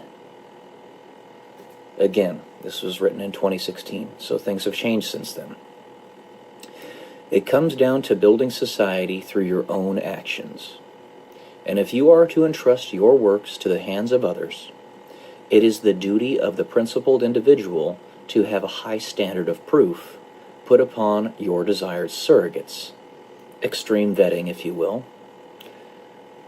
It is understood that we all make mistakes, but the principled individual will own up to said mistakes and take corrective action. They will not hide from it or enshroud it in darkness. When given any power, 1, exercise it with discretion through discernment, and 2, it is your duty to discern. Don't plead the fifth or turn a blind eye or act dumb, which was one of the tools that both Joe Biden and George H.W. Bush used while they were quote-unquote president. Society is now empowered with knowledge, at a magnitude and reach the likes of which the world has never seen, and it is only becoming more profound with every passing day. It is the principled individual's duty to change their ways when confronted with sacred cow-shattering truths. And if they do not, it is because they do not want the truth, and are thus not principled. It is clear this system is a facade, and evil entities have taken it over. In the same vein that gun control laws will only be obeyed by law-abiding citizens, Logic 101, and thus increase human suffering rather than decrease it, evil people can hijack a principled system and use otherwise moral laws to take advantage of good people. In darkness, you cannot see clearly enough that the evil people do not share your morals at the most basic and fundamental of levels. This is why government is a necessary evil, built to restrain the wickedness of man while itself being incredibly wicked. Missing discernment, the dangerous servant that government is supposed to be, becomes a lethal master. At this transition, where a structure no longer serves the sovereignty of the principled individual, you instead serve it. And this is the point where it must come down. It is not solely government, however. This is true with any institution, or even individual. The institution, when it loses sight of its mission, the individual, where one's Tower of Babel notion of self-importance begins to erode the sense of service to one another that is the bedrock of any community that may survive in perpetuity, or even in the short term. You are your brother's keeper. This is why it is so important to emphasize the difference between free markets and governments. Free markets, if truly free, constantly and continuously keep everyone and everything accountable under their auspices. This is why companies and individuals constantly go bankrupt. A racist businessman will be boycotted and will eventually be competed out of the market. A betraying woman will see no allies as there is no honor among thieves, etc. Thus, the free market is accountable to the nobility or wickedness of the human soul. If society wants a particular modality, individual, product, ethic, or anything else to achieve greater prominence, this is precisely what happens. Keeping this in mind, if a person is successful in the free market, either they in fact are not the amoral/immoral things you are calling them, talking about primarily President Trump and how the mainstream media back then was trying to paint him as some type of demonic figure, when in fact he's a pretty decent guy. Nor are the structures they build, or there is an aspect of yourself that terrifies you, one that you must project upon others or build a demand for in that very same market. For such a perception of immorality, you need look no further than yourself. Why do you think the success rate of most entrepreneurs hovers somewhere around 10%? An idea, in order for it to truly succeed, the progenitor must truly believe in it, and spread that belief to others in some way, shape, or form. Any company, or most importantly, individual, absent regulation/legislation, they're the same thing, no matter how large the company becomes, or the individual's ego, will be fully susceptible to collapse due to the accountability of said free market. Of all types of institutions, no aspect of a charity should ever operate in the dark. And never let a charity convince you otherwise. Ultimately, no institution should operate in any way in the dark, but tactically, a charity least of all. If there is ever any suspicion of where and how charitable donations are being spent, said charity's duty is to immediately prove to you the truth. And the most clear evidence to this point, aside from personal direct experience, is video evidence. Information on a moral charity should be easily accessible to anyone in any way, shape, or form that its contributors request, and immediately so. There should be no gray area. Fear prevents us from wanting to see the truth because we fear what we will reveal within ourselves. To truly discern the truth, you must look at facts, not words, shown through one's actions, and the fruits of a person's labor is evidence of intent, evidence of who someone actually is. In a world run by Satan, evil is crafty and constantly on the move. Truth can at first be very difficult to discern, but you must look, ultimately, at one's individual and direct actions, because even direct and willful surrogates can be occluded, and through this darkness, compromised. This, as well, cannot be emphasized enough. You judge a tree by its fruits, not by what is claimed by others that such a tree produces. To simply listen to a demagogue shirks direct experience, and those using words of sorcery to tell you what the truth is rather than letting you experience it for yourself are attempting to take a falsely anointed position. They have become your false idol as you turn your back on action. You would turn your back, thus, on truth, which you must see with your own eyes. Belief, truth, is personal, and no one else can ever tell you what you see, if they themselves cannot see from your eyes. Only you. There's an old proverb that connects to this, where the axe convinced us that he was one of us to the trees because his handle was wood. Something to think about.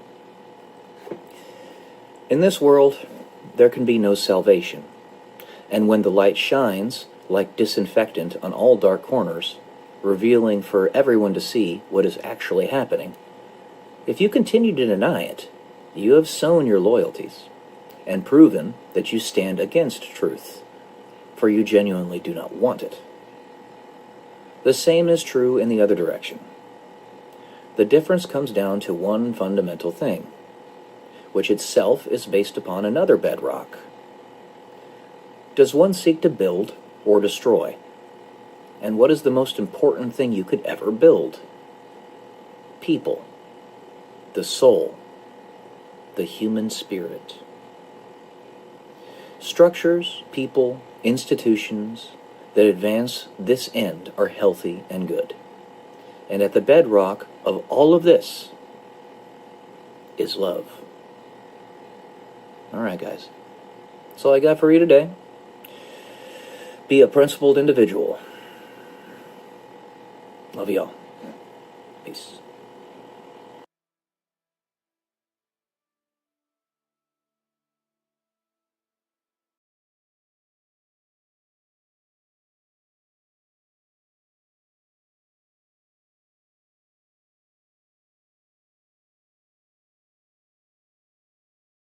Good morning, guys. Welcome to day 157 until I'm a YouTube millionaire. I've got a slightly different setup today, trying something a little bit different. But I'm going to read an essay that I wrote and have updated today. But I wrote the original back in, what was it? Looks like 2018. So let's go ahead and get to this. It's called Your Fate is Beckoning You. Whatever situation in which you find yourself, make your decision, your own decision. Do not allow yourself to be told what to do. Submitting questions for further insight is beneficial, but asking others to make decisions for you is not. This is especially poignant for people of my generation, the millennials, who are now starting to step into serious positions of leadership, serious positions of purpose. Much of the time, if not most, you will not have a trusted mentor to which you may look. The decision, wherever it leads, will rest upon your shoulders. This is a requirement of being a man, a requirement of taking that leadership mantle. Do not be afraid. Let the chips fall where they may. This is a time where we all must up our game. Here's another story. What if we perceive as extraterrestrials are testing us right now to see if we can actually break free of this consensus mechanism and make choices for ourselves? Many have already known that they exist as individuals and will soon join the intergalactic community as sovereign, full-fledged members. But still others, bitter clingers to false idols, have not. Many people simply refuse to make choices for themselves, out of fear. The consensus mechanism, while useful for social interaction and fundamental part of our social nature, is the main biohack for any social species. We are susceptible to suggestion, and scarcely realize that we're the ones that just might need to do the suggesting. Members of the intergalactic community of civilizations, perhaps, one might say, are the family of species that have themselves transcended time and space. And this is perhaps why we do not see them readily. They are no longer bound to the unfortunate linearity of our reality. But there is a kicker. There is a potential for a particular individual to completely break free of the consensus mechanism independently and turn themselves into the evidence of our human sovereignty. This person will then dispatch the nothingness from our reality entirely. This is to say, the individual will act as a proof of concept that, like the first pill that cures cancer costs $20 billion, leads to all other pills afterward costing 5 cents, this individual will make it workaday for others to follow, especially if they outline the process in detail, thoroughly. It may have, for example, taken Isaac Newton with an IQ of 190 to develop calculus, but it takes only a person with an IQ of, say, 115 to fully understand it if taught. This particular person, that proof of concept, is aware of the potential and wants you to push harder, both yourself and him or herself, so that we can all win. Make the diamond that is the will of humanity. Your fate is beckoning you. We as human beings do not know of the things of which we are capable, for they are things of which we have yet to even imagine, and we must first be able to imagine such possibilities before we can begin to believe them possible. Think of yourself moving entire planets in the sky with the simple snap of your fingers. Alright guys, that's it for today. Hope you enjoyed. Love y'all. Peace.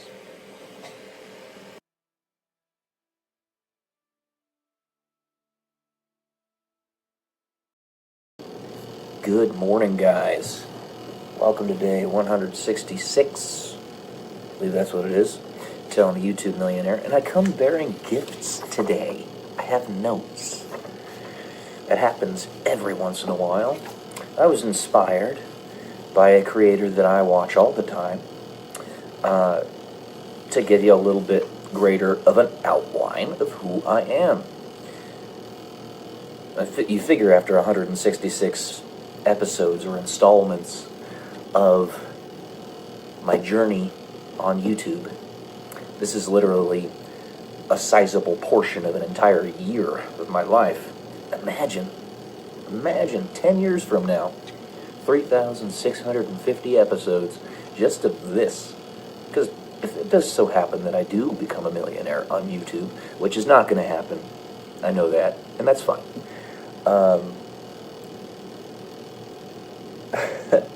I'll still have, all these videos, and I'm not going to stop once I become a millionaire or whatever. That's not the plan. The plan is to keep on going.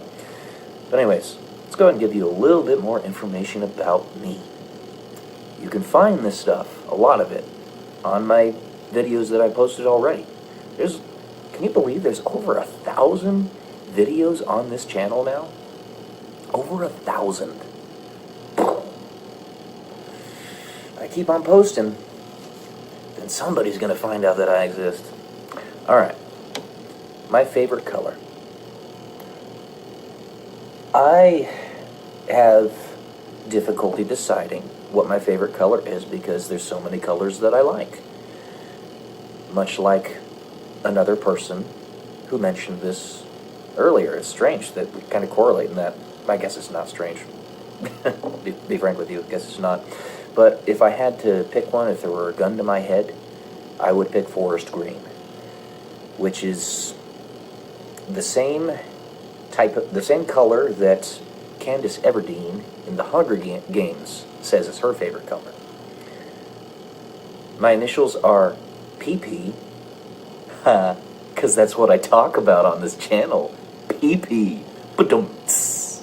I am hilarious. Anyway, okay, but no, that's my initials. Peyton Pearson. In case you didn't know, my real name is not Joe Bowers, aka Secretary Not Sure, which is what I go by on YouTube. My name's actually Peyton Pearson, and the etymology of that name, Peyton, comes from the patrician word, Patrick, or female version is Patricia.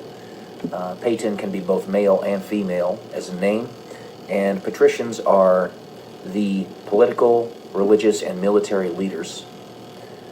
And I guess it kind of makes sense because that's kind of the stuff that I talk about. I'm a military veteran, blah, blah, blah. You get the point. Just sort of fit. But that's my name. Pearson, son of a pier worker. Or I guess the etymology of the last name is actually, I heard a while back, while I breathe, I hope. I like that. I like that a lot. I think it's appropriate. My favorite fruit is strawberries, if I had to pick one, but it's kind of hard to pick. I just say strawberries because they're easy to eat, nice and juicy. It sounded funny. Like I said, I talk about pee-pee on this channel. Anyways, strawberries are delicious. I really like cherries too. Maraschino cherries, which are not really fruit because they're just soaked in sugar, are delicious. Not good for you, though. Let's see. I love dolphins and seals. Dolphins, because they're extremely intelligent. They're actually, the brightest of them are smarter than the average human, believe it or not.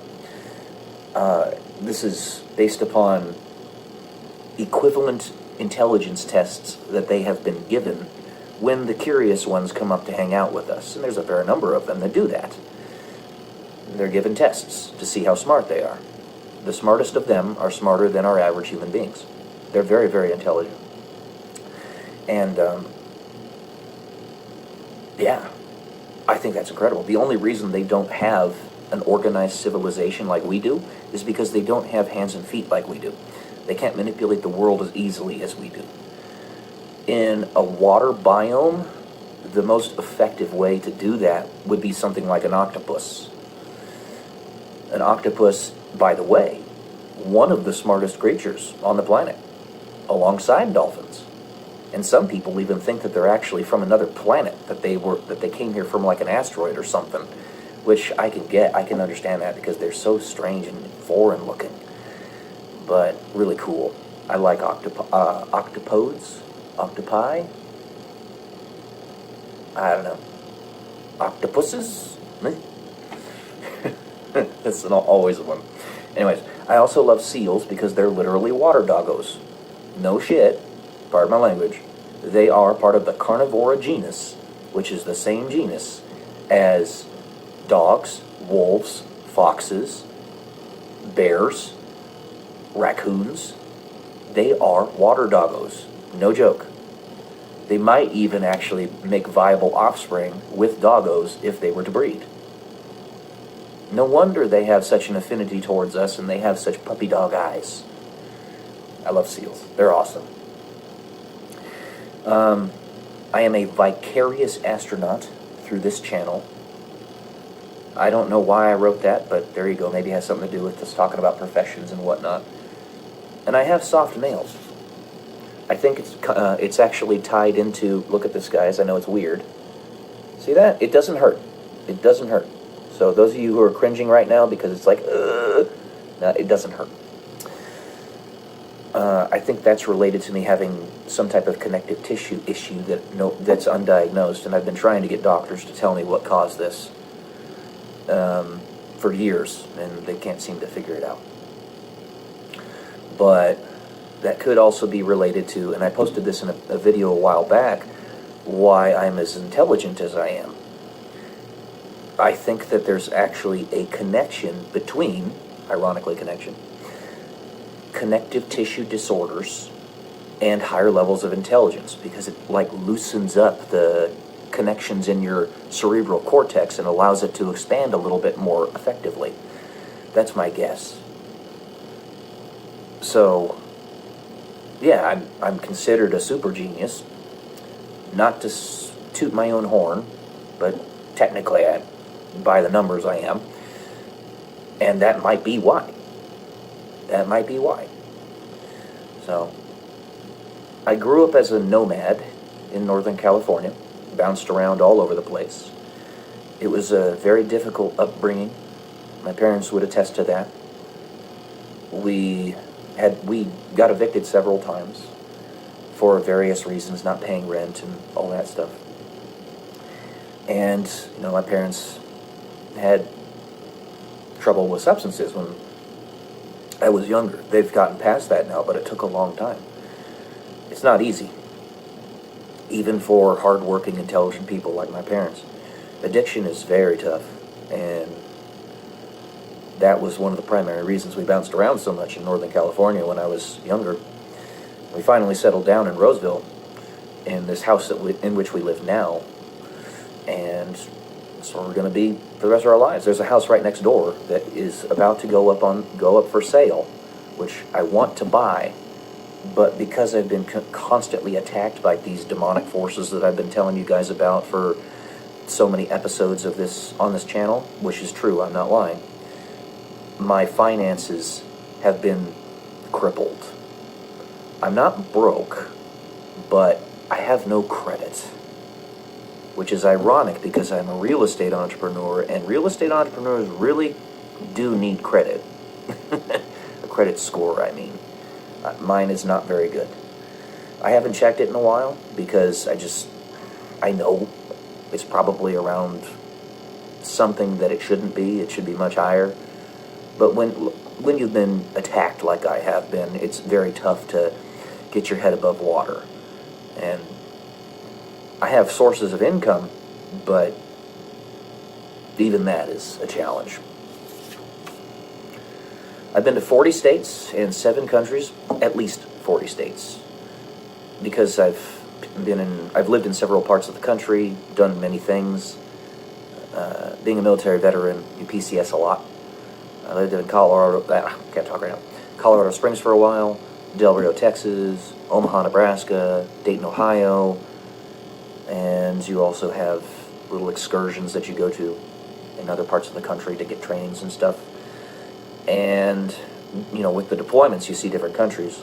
So I've been to Qatar, Greece, Germany, Great Britain, many others. Argentina, Brazil, Paraguay, or is it Uruguay? Paraguay, I think. Lots of different countries. Canada. And some of those on vacations, too. I've been to Mexico doing cruises and stuff with my family. But there you go. I'm a published author. If you want to find my documents that aren't officially published by a company, like I have a novel, it's right here, actually, black and white, The Odyssey of Eden, Time Travel and the Apocalypse. You learn somebody very in-depth by reading what they write. So those of you who want to know more about me, please buy this book and leave me a review. I could use your help. Black and White, The Odyssey of Eden. It's about time travel and the apocalypse. And it's not going to be the only book I write. I'm going to write a ton of them. Many more to come. But also, the stuff that isn't published by a publishing company, you can find on figshare.com. And I've even posted some scientific papers on marssocietypapers.org. But figshare.com, and just type in my name in the search engine, and you'll find my papers. Allen Pearson. Type my name in there, you'll find my papers. I don't have them all up there, but I have the notable ones. A lot of the really good ones. Ones that I think are really good, anyway.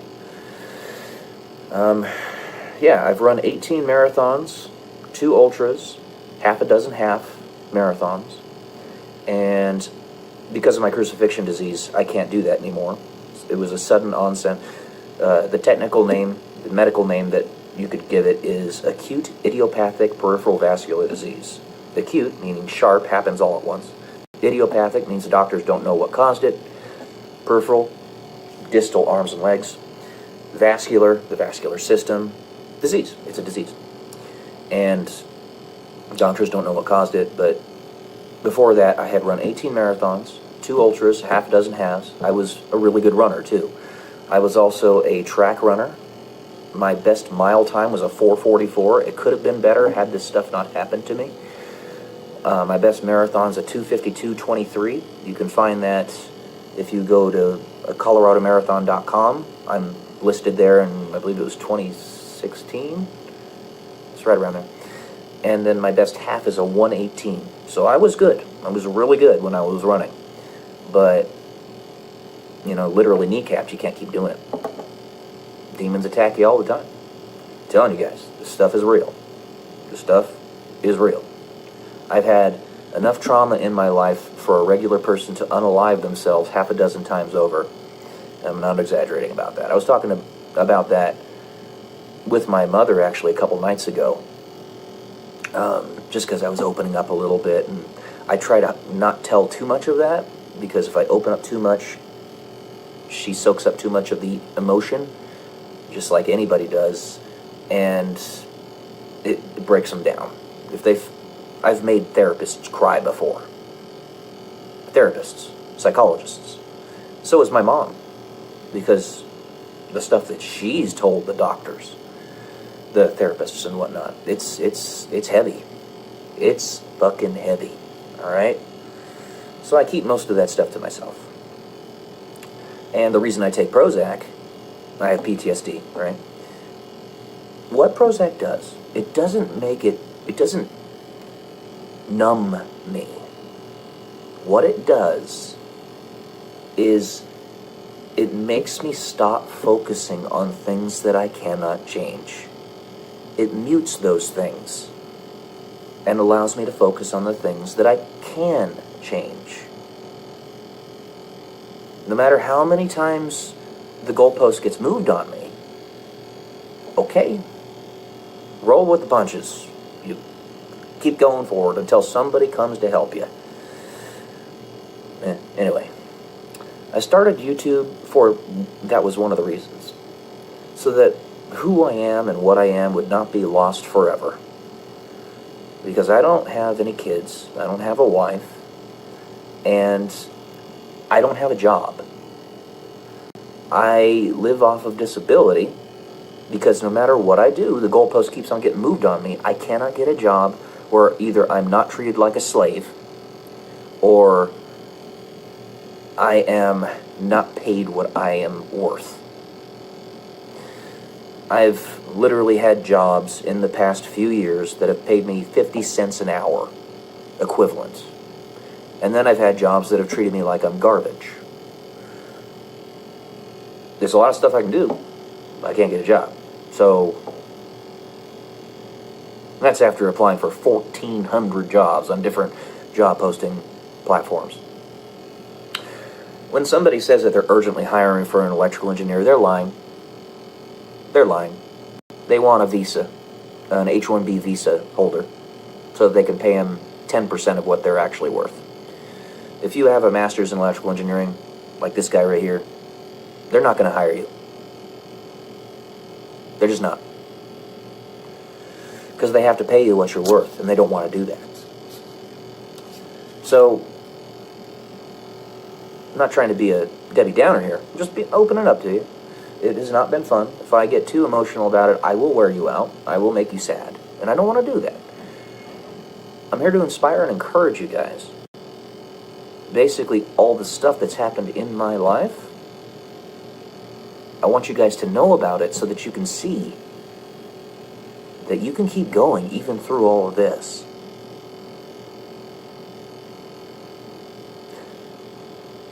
One last thing. I said that this is enough to make somebody unalive themselves half a dozen times. I'll just list some of the things out. First one, having been rejected by every single woman I've ever asked out or only tacitly dated them and then they ran away never to talk to me again. Second one, being a marathon runner and no longer being able to walk even right now. Third one, not being able to get a job. Fourth one, nearly getting a dishonorable discharge when I left the military because they were trying to fuck me over. Fifth one, being disqualified as a pilot entirely unjustly when I was trying to become an astronaut. I still am. 5 right there. 6, not being able to get a job out of my time in the military. And I'll leave it at that. The only reason I bring that up, not to make you guys feel sad or unhappy, but to make you guys see that you can keep going, even through that.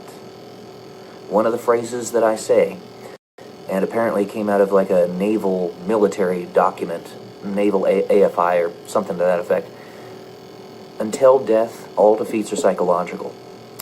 So it doesn't matter what's happened to me in my life if I'm still breathing and able to continue. Physically, I have been damaged, but that doesn't matter. I'm still going.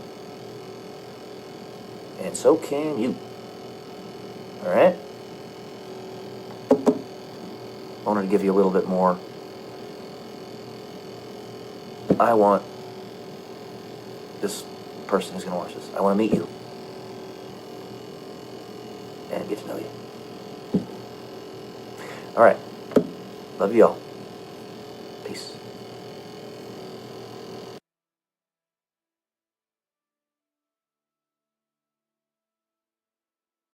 Delays eat up the life that you could have lived. Welcome to day 176 until I'm a YouTube millionaire. Delay, delay, delay. Blockade, blockade, blockade. That's the name of the game, is what they say. What the hey?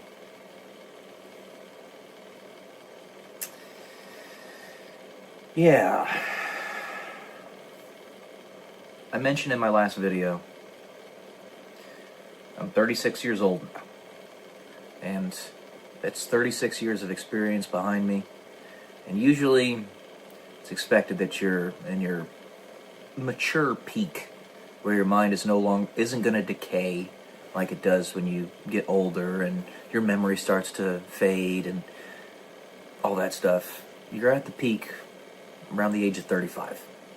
You're at your physical peak, at least it is scientifically derived through the studies and whatnot, around 24. And this, of course, varies from person to person, depending on how much effort you actually put into your body and taking care of yourself. Turns out that it ends up being 24, really because that's about the age that people stop their physical pursuits in general. But if you're somebody like a bodybuilder that is trying to compete to be an IFBB pro, then they, strangely enough, actually peak around their 40s. Their late 30s to early 40s. And I'm not kidding about that. You can look it up. Nevertheless, you get to my age, 36, this is about the maximum that I'm going to get out of my mental clarity.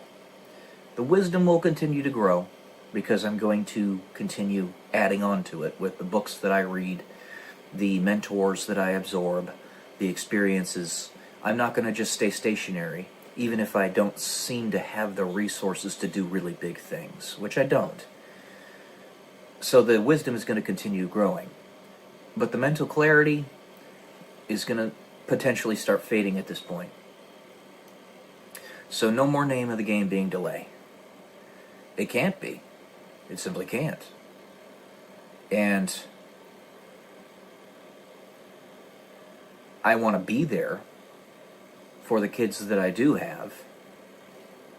Hopefully it's going to be a lot. So that when they're in their 20s, I'm actually still able to move around and be a part of their life. It's already kind of difficult with the stuff that's happened to my legs and my arms too.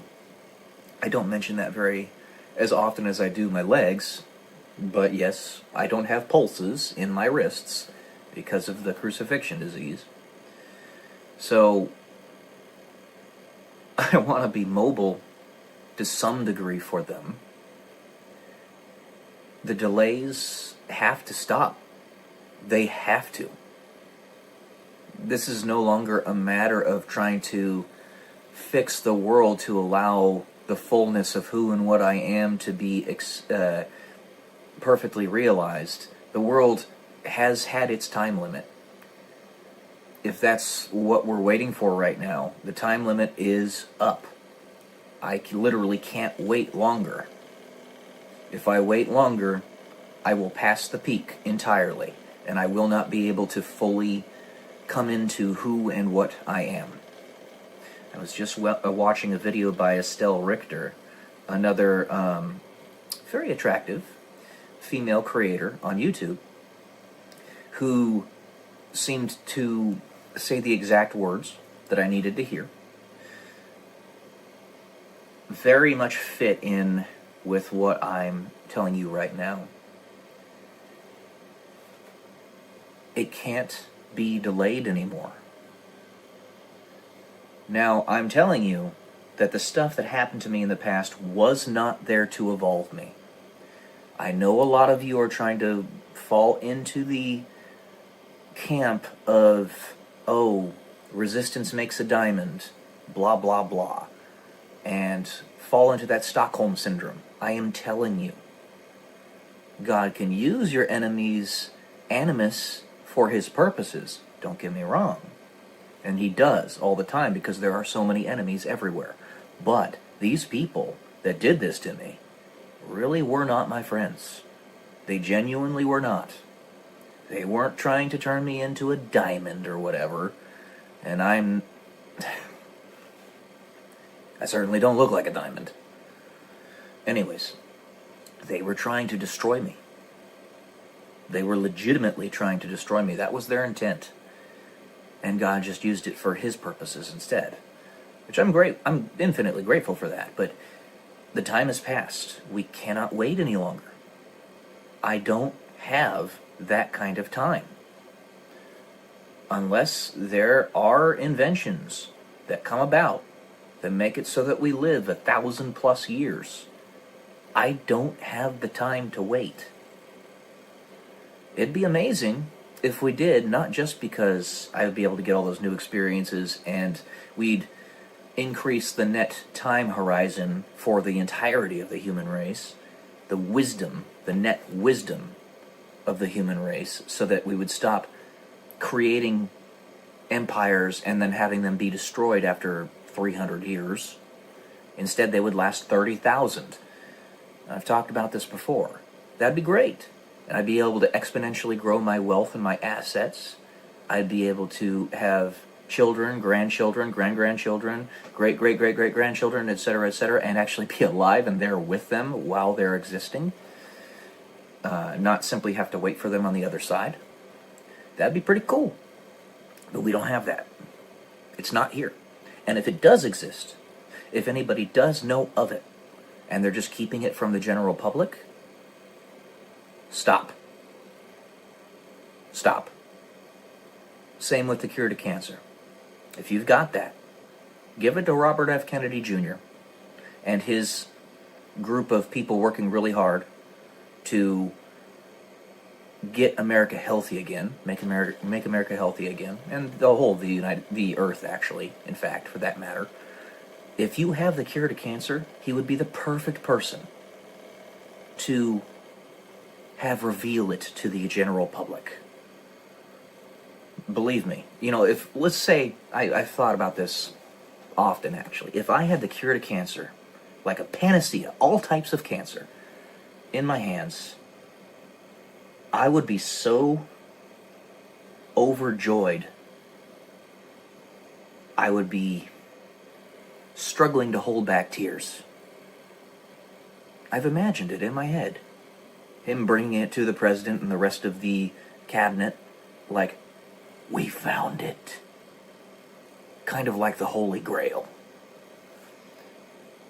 And then it gets released to the general public. It is a pill that you can take that costs no more than $1 a pill. And it cures all forms of cancer instantly, or relatively instantly. If you've got that, if it's there, stop hiding it. Reveal it. If you've got tools that produce clean and abundant energy, such as the energy catalyzer, created by Andrea Rossi back in 2010, which he turned into the hot ECAT, which could spin a turbine and therefore make power, then release it to the general public. I know that exists. I've seen it. There are studies on it.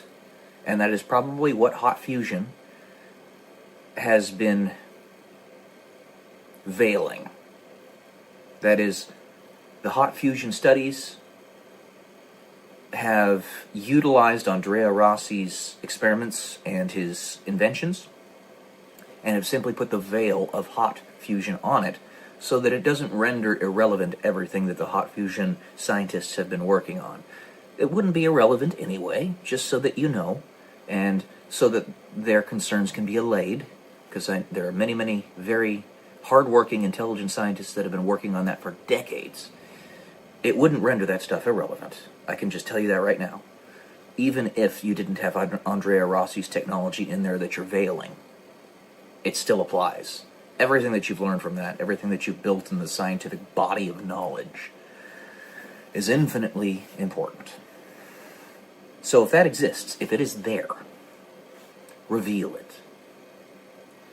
If we have ways to, right now, recreate bodily organs, I can tell you the idea, the theory exists in that you could use 3D printing and things of that nature with stem cells to recreate organs and have a basically infinite rejuvenation technology, something akin to what is talked about in the book Time Enough for Love by Robert Heinlein, then reveal it.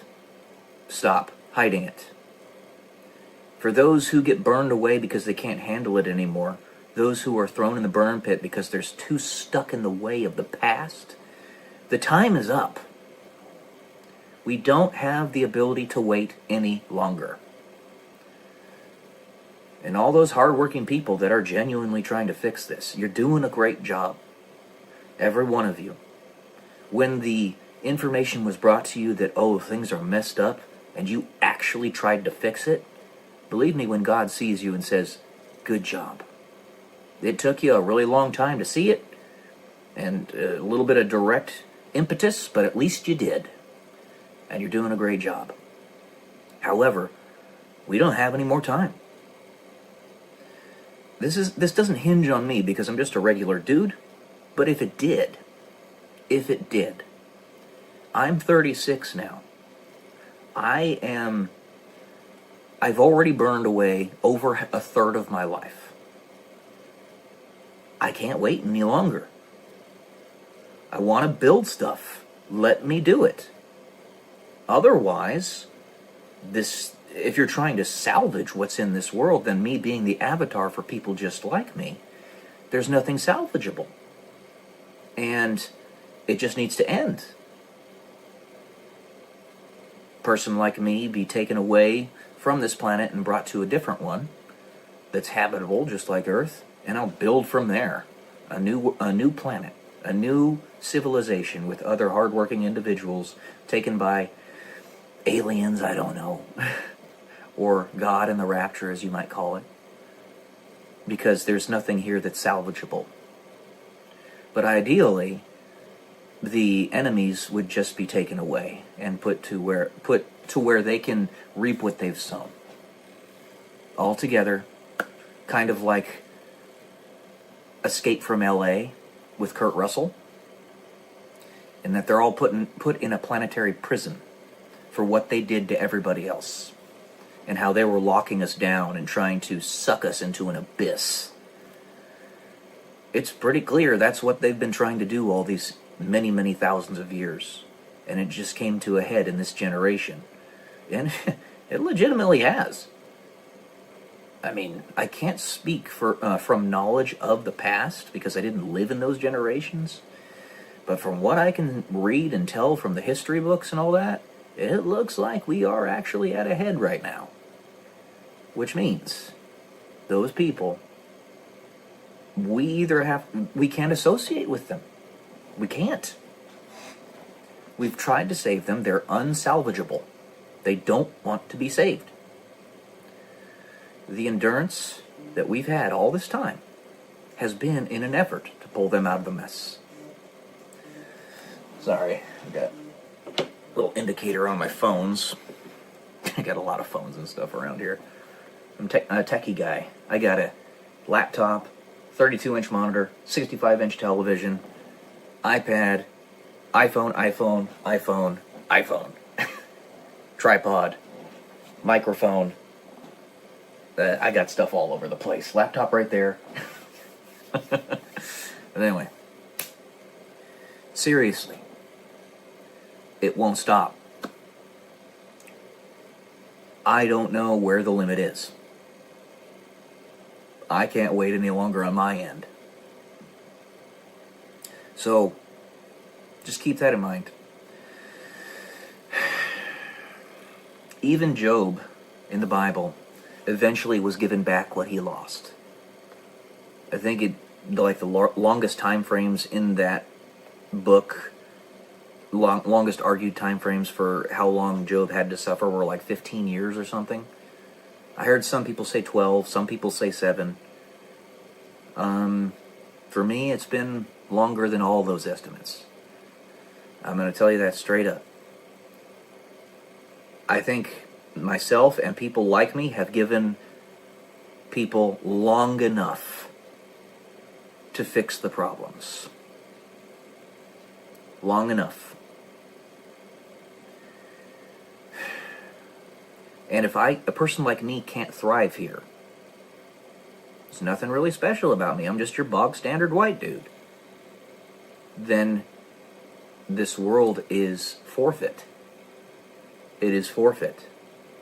Don't fall into the Stockholm Syndrome that they were trying to evolve me. They were not. They were genuinely evil people. Creatures. So, I'm going to leave it at that today. I try not to make these videos too long because I might wear you guys out too much. But that's all I got. So, love y'all. Peace.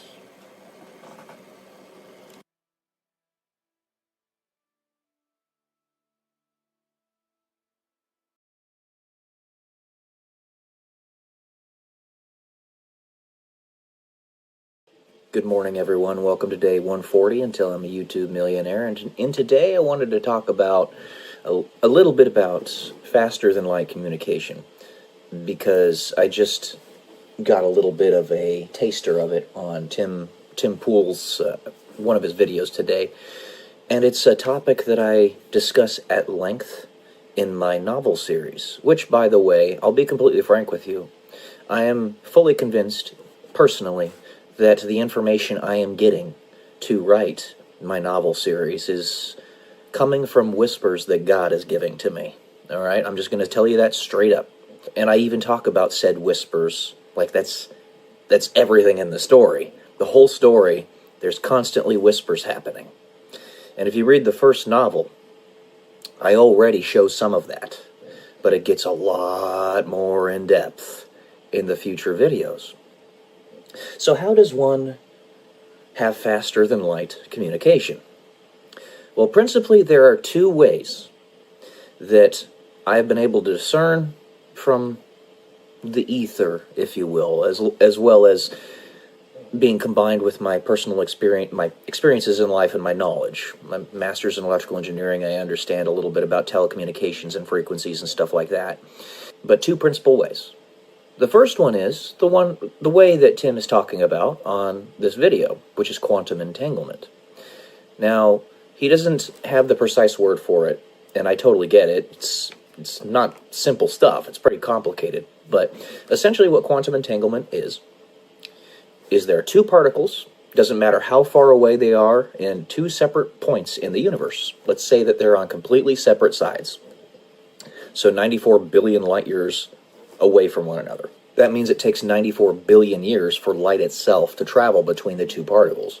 That's the entire distance of the universe that we can discern. Yeah, sure, the universe is 13.77 billion years old, but it's been expanding that whole time, so it's much bigger than 13.7 billion light years across. Okay, so one point on one side of the universe, one particle on the other side of the universe. You do something to one of the particles, and the other particle reacts in a predictable manner. Therefore, you have the ability to discern a signal from doing something to that first particle. Let's just say that you tap on it, and it turns the particle blue on the other side of the universe. And every time you tap on it, just like Morse code, you have binary. He's talking about it in this video. There you go. From that one thing, ones and zeros, binary, yeses and nos, you can communicate with perfect fidelity. Just like the pixels on the screen of a computer monitor or a phone screen or what have you. It only takes binary. The whole of our computers are established based upon binary code. It's very simple and very straightforward. Once you have that, that's all you need. So that's the first way. And at least Tim is talking about scientists saying that they think they figured it out, how to do it. Now, we would have to be able to find that other particle across the universe in order to get the communication signal, but there are ways you can establish that. Now, let's say you do something to entangle two particles that are nearby, like right next to one another, and you're manipulating both of them to get them entangled. I don't know how exactly you would do that. I don't know the details of it, but you've got those two particles right there. Okay, now they're entangled. So you take one particle, you hold on to it, and the other one, you just send away. And it can just keep going and going and going like the Energizer Bunny. So it could land on the surface of Mars, and normally it would take 20 minutes for light to get to Mars, telecommunication signals to get to Mars, but all you got to do is tap this particle, and you've got a binary code. There you go. So instead of having to wait 20 minutes to get that signal across, you can just tap that particle and get a binary code. It'll take quite a while, depending on the frequency of the signal, but you've got a way to communicate instantaneously. And the other one is one that I think is rather simple in theory. We don't know how to do it's not public how to do the things in order to get it accomplished yet, but it's rather simple in theory. You create a wormhole, and in that wormhole on one side, you have the communications relay, whatever it is. So let's just say it's a satellite that you're trying to send a internet signal upon which you're trying to send an internet signal. And then on the other side of that wormhole is, say, planet Mars. The satellite is orbiting Earth, and The other side of the wormhole is on Mars. Okay? Now you have various celestial points of reference frames, anchors, and whatnot, which would make it rather difficult to discern precisely how to gauge that wormhole, because the entire universe is in motion everywhere, all over the place. So the galaxy's rotating around its center at about 93 miles per second. The sun is rotating around the galaxy at 93 miles per second, and the galaxy itself is moving at 193 miles per second, and we're moving in the galactic clusters, blah, blah, blah. You get the point. There's motion everywhere. So it's kind of hard to do it without a good anchor. But let's say you establish a wormhole actually on the satellite.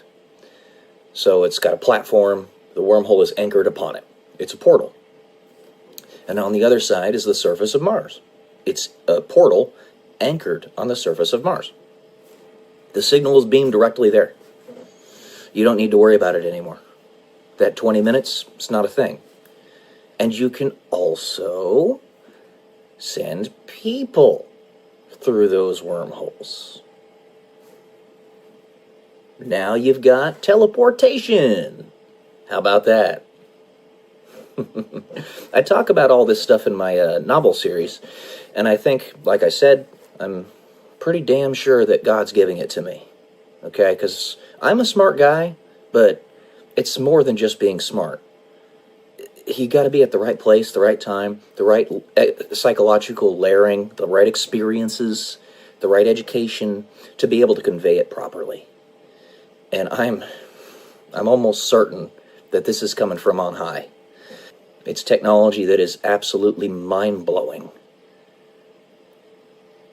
And the Ophanim, which are clockwork angels, those really crazy-looking clockwork angels, the reason they all have eyes, quote-unquote, all over themselves, and they're basically spinning gyroscopes, is because the gyroscopic mechanism is how you actually tear open a hole in space.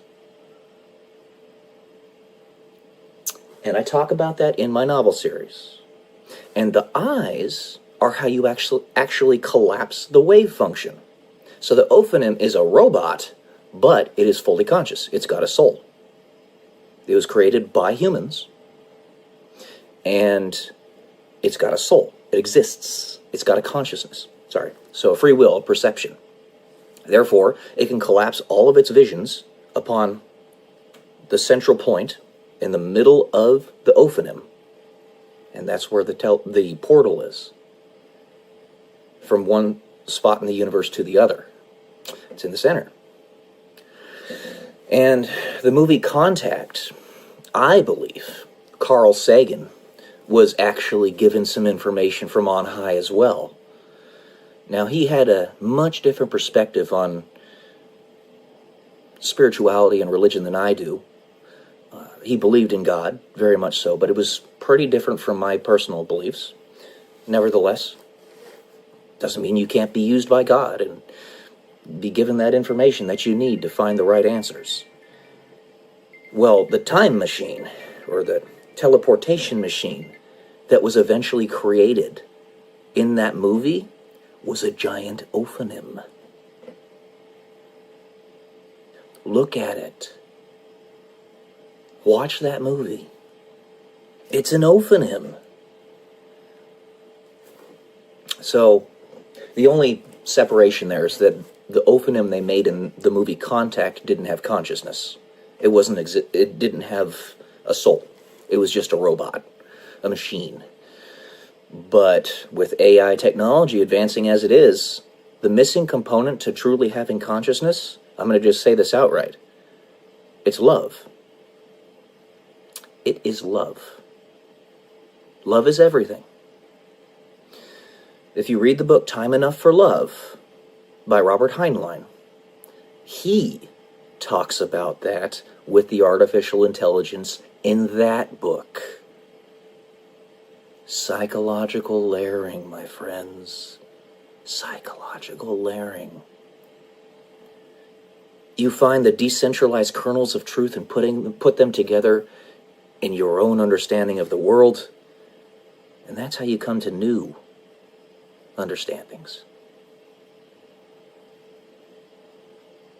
So yeah, I think, honestly, the timing of me writing this novel series is perfectly aligned with what's going to happen in the next couple of years. In the next couple of years, I truly believe, right around 2028, we're going to come out and make it totally public that we have time machines. And once we start using it, those time machines, time will become completely irrelevant. It will no longer matter. Because if you can just travel through space and time like it's a mountain or a valley or what have you, kind of like something that's explained in the movie Interstellar by Christopher Nolan, then there are no limitations. You could just click some buttons on a console in your time machine, make a portal that'll transport you from where you are now to Zeta Reticuli, 6,000 years in the future or something. And that's it. So long as you have the anchors set up properly. So, anyway, that's what I got for today. Lots of really cool things on the horizon, so long as we get this satanic pedophile ring out of the way. Alright, guys. Love y'all. Peace. See why I always say that now?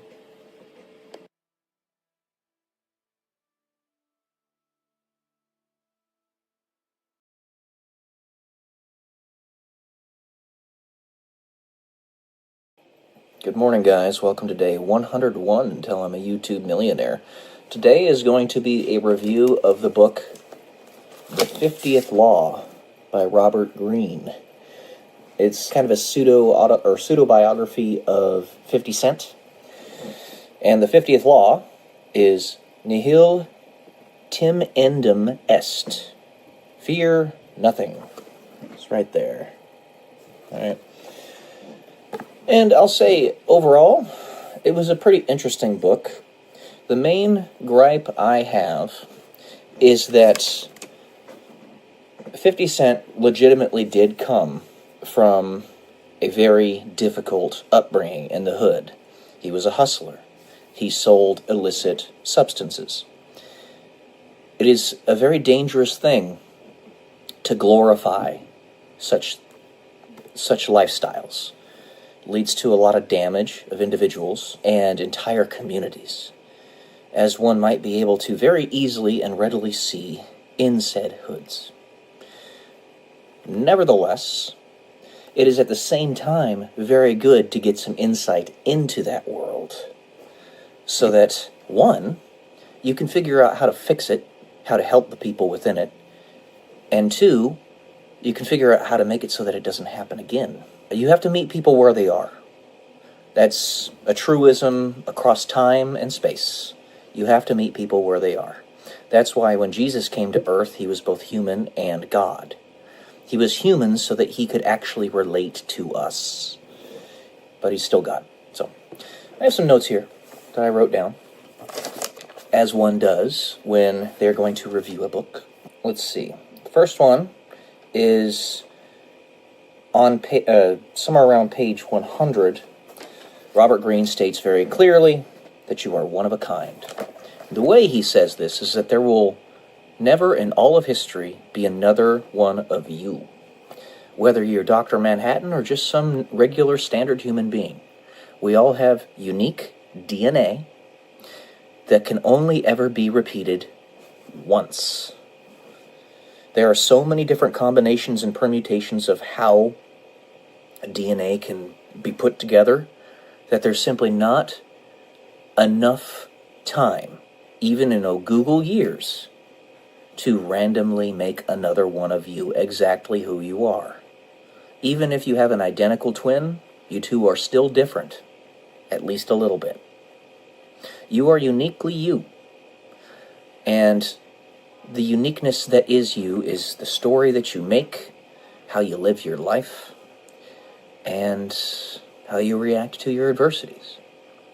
And that's part of what they're talking about in this book. What 50 Cent ended up doing was he was trying to get out of that hell.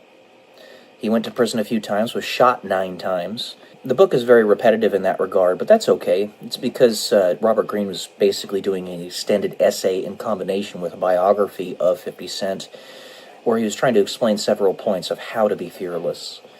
And the main point of 50 Cent being shot 9 times and almost being unalived was that after that happened, he realized he didn't have much time to get his stuff done that he wanted to get done in life. So he went in full send mode after that, and his production increased like 10 times.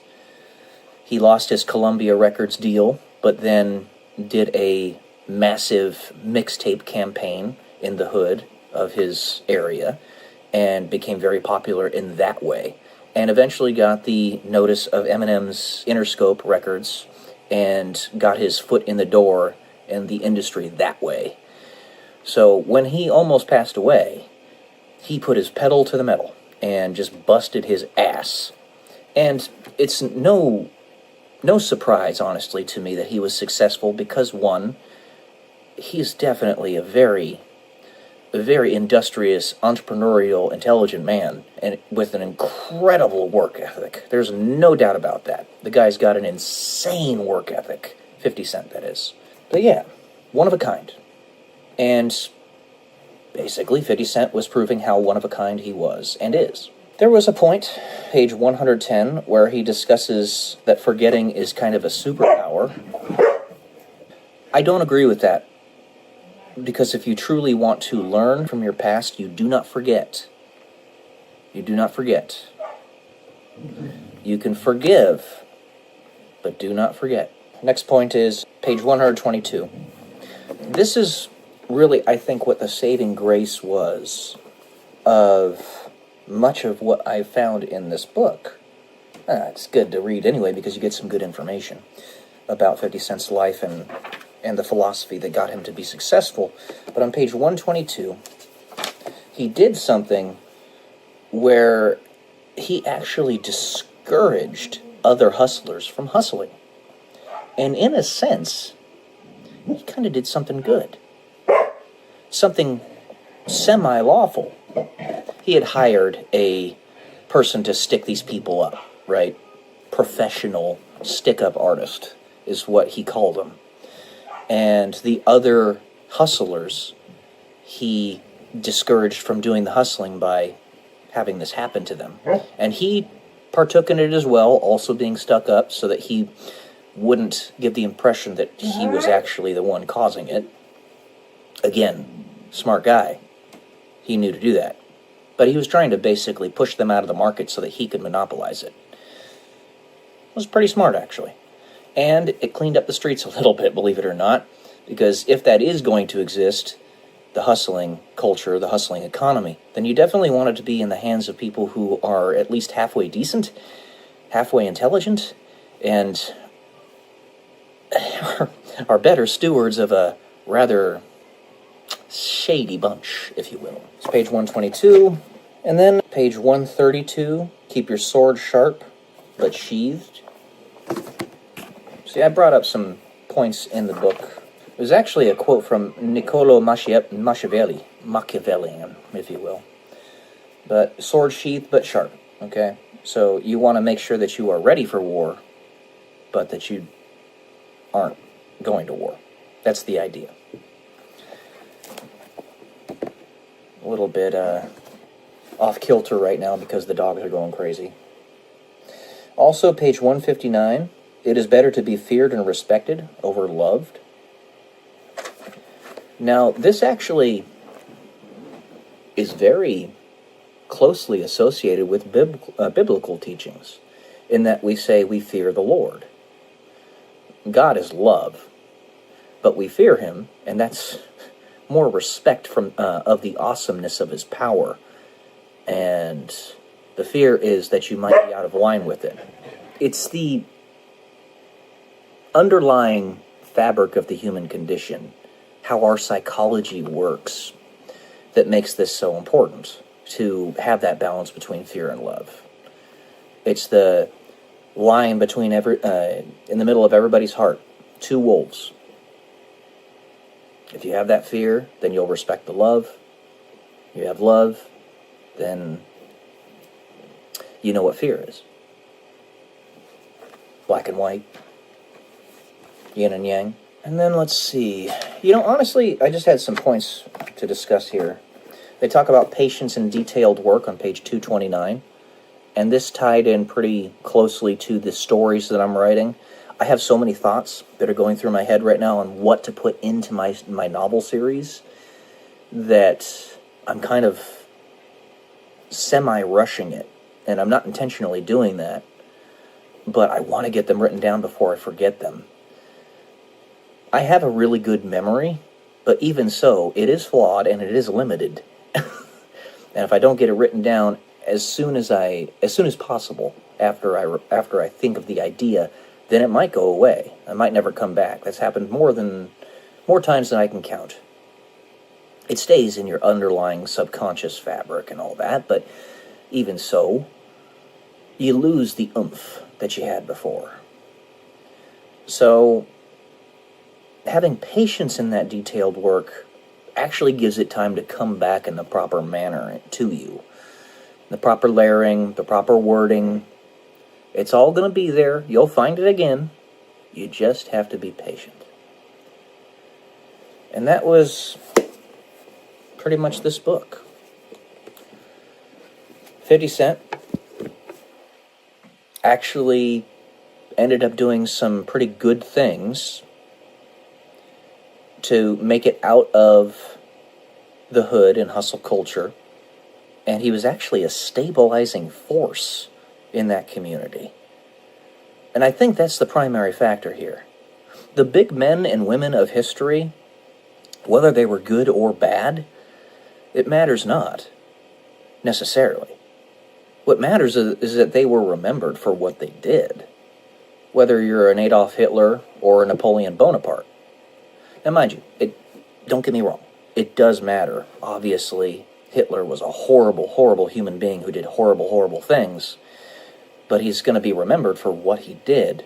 And then you have Napoleon Bonaparte, which was one of the greatest leaders and generals of his time, and really of human history.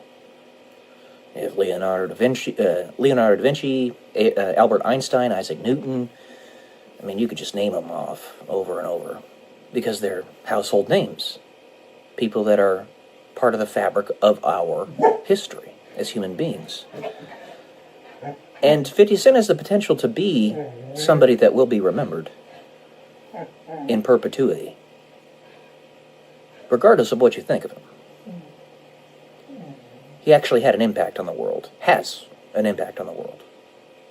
I will never seek to glorify the hustle culture, selling drugs, the hood mentality and all that. It's not safe, it's not healthy. But 50 Cent was a stabilizing force. So that was this book. The next one up, I think, is going to be The Art of Knowing by Christopher Langan. Basically assorted essays and expositions on free will. Yeah, I got this one read pretty quickly, actually. It only took me like 3 days. But that's because I sat down and read like 150 pages a day. I don't usually do that. I usually read like 10 to 20 pages a day. So, okay guys. That's all I got for today.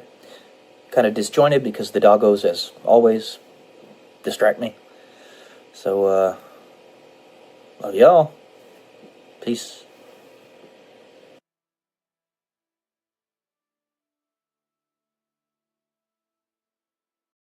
Why have I added Asmongold into my repertoire of people that I follow for news information?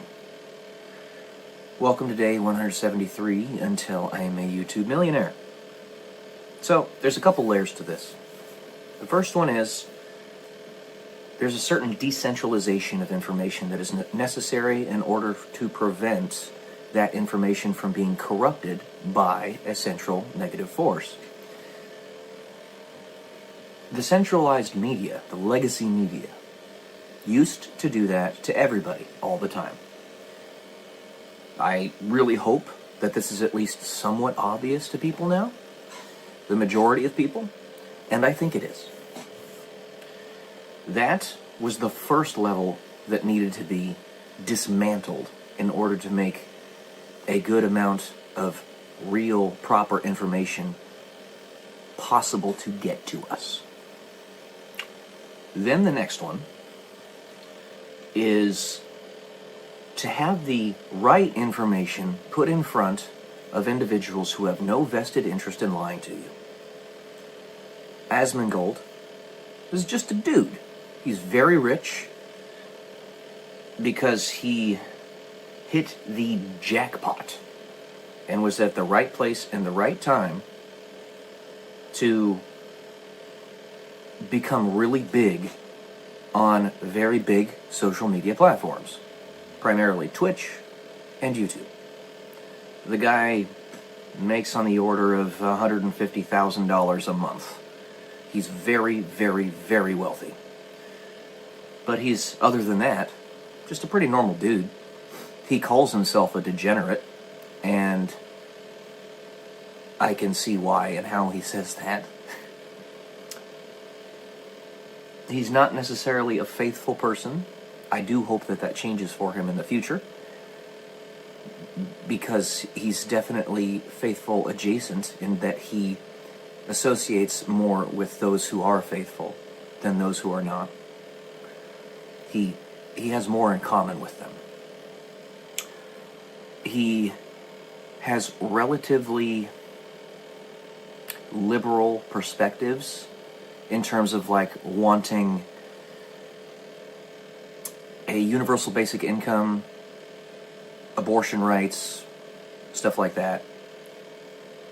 But he has a libertarian perspective on that, in that he does not believe we all should be forced to pay for those things.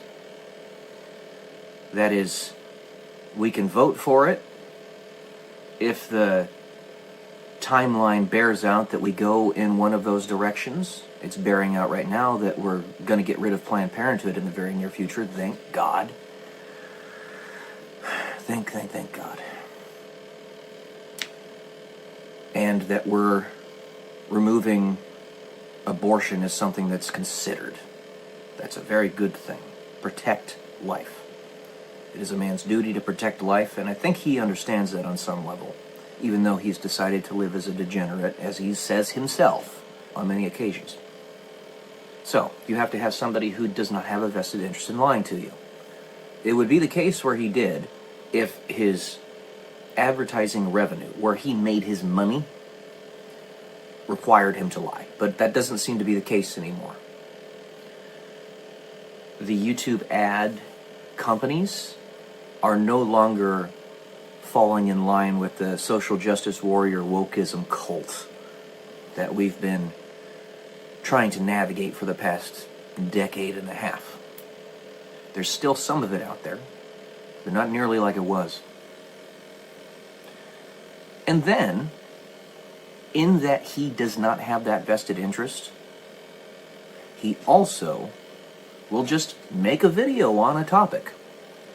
And if there are one or two things that I'm missing about that topic because it wasn't put into the main news story, he has an aggregated, collected knowledge from his chats, the people who watch him, that he can fill in the blanks where I missed. Fill in what I'm not seeing. Even with that, look at what happened with Dan Bongino and Kash Patel, and that they're actually trying to convince people that Epstein did unalive himself. No, he didn't. But the point behind that is that they're trying to show you that what they saw was so unbelievably bad that even they want you to believe the narrative. People who have hundreds of millions of dollars invested into being honest and truthful and forthright with you. Dan Bongino, he left his humongous Rumble platform to do what he's doing. So if even they are saying this, something that you and I both know is a blatant lie, then it's bad. It's really bad. Like, whatever you think is going on, multiply it by at least 10. That bad. So, you still have to have your own critical thinking in addition to that. A decentralized form of communication, decentralized sources of information. Have them fill in the blanks where you're missing. Have many sources of information. And then think critically to yourself. In a world where we actually could trust each other perfectly or close to perfectly, a lot of this wouldn't be necessary. But because of those little gremlins that fill in the cracks, it is. So who of you out there actually believe that Epstein unalived himself? Committed self-deletion? Who among you believe that the number one, defendant, or not defendant, but subject of the case, as a very well-known person to have absconded with a lot of high-level leadership in our country and the world, unalived herself as well. She even said that I would never do that, and if it ever does happen or look like it, I didn't do it.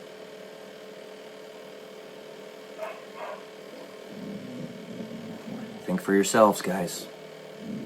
That's the principal thing we're trying to get out of this, because we live in a world that takes advantage of our high trust with one another. That's what the dark force does. Alright, that's it for today, guys. Love y'all. Peace.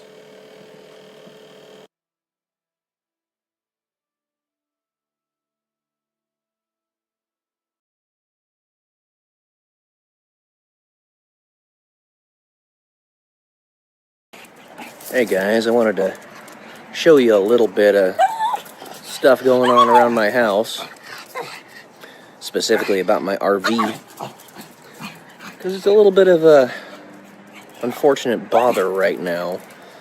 I made a video a little bit ago about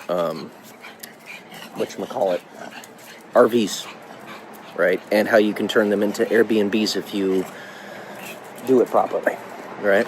There's my dad, by the way. If you do it properly. And unfortunately, for my RV, which is about 30 years old, it was made in 96, what the guys did at the repair shop, they didn't seem to actually know what they were doing, and they screwed up my battery set. So this RV is a Fleetwood Storm, Southwind Storm. It has 3 batteries in the front. I'll show you. This is the RV right here. It's a little messy because I haven't done anything with it in a little bit. I've only taken it out 3 times. But if you look right here, there's the cabin battery. Sorry, a little out of focus. And then there's the 2 starter batteries right there. They screwed up how it's connected. So, yeah. The battery is always dead. To start the RV, that is.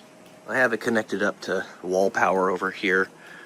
And that keeps everything in the back end powered, thankfully. But, yeah. It's just a frustration. Because I do want to take this out without having to worry about anything, right? With my family. It cost me $10,000, you know? Luckily, I had that to spend at the time, but that doesn't make it okay for me not to be able to drive it around. So this is it. This is the RV, you know. It's nothing super fancy or anything. It's just a 1996 RV. I put that TV in myself. And there's another flat screen right there. And hey guys, there's me right there. How you doing? But it's actually it's a nice RV. It really is. I try to keep it well maintained. It's just that I'm not using it right now, you know. So anyway, this is the bed. It's a full, right? And there's the bathroom right there. I'll show you real quick. These types of RVs are not designed for you to take them out, or pardon me, to be living in them for longer than, say, a week. You can, but you're not supposed to. You know, they're meant just to do like a weekend excursion type of thing with your family and have a good time. But either way, there's TV and stuff in there. I got a PS4. It's all decked out, ready to go. Anytime we want to go do some traveling and have some fun. And my brother Allen did want to do a West Coast or Pacific Coast trail trip in the next few days. But unfortunately, because the batteries aren't working properly in the front, I'm a little concerned about that, you know? And I've taken my doggos with me in this RV. As you can see, it's parked on the side of the house. It's a pretty tight parking job, but I did that. Ha! That's right. I know how to drive. It's a pretty tight parking job, but it fits. And if it fits, I sits. So, it would be nice if I didn't have to worry about the power. But I do. You know? Oh, so much dog poop back here. In case you guys didn't already know, we've got 8 dogs. And that means a lot of poop. Probably didn't want to hear that, but it is what it is. So yeah, you know, I love the RV. It's fun to drive, and it really is fit to what I need it to do. It's just that the battery is not working right. So yeah, it's a frustration, you know. Normally I do philosophical, like, discussion videos, but why not show you a little bit about my RV and just what I usually do when I get up in the morning. I don't come out here and necessarily go take a look at my RV or anything, but decided to do so today.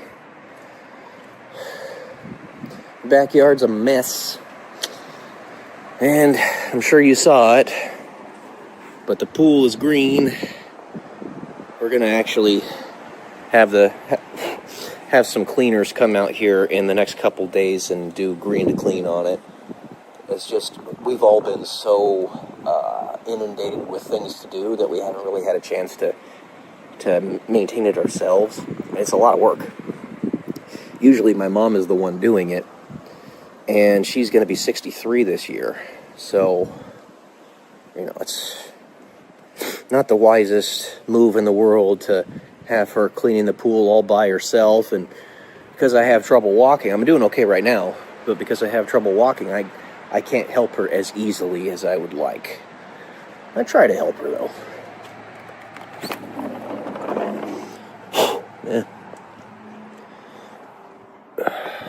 Yeah, there you go. Everybody's still asleep right now. So, how you doing, Dad? Doing fine. What are you doing? I'm making a video. I know. Bonnie's getting ready for work. Fred's hanging out. And Loretta's right over there, just still sleeping. Still early, so, you know.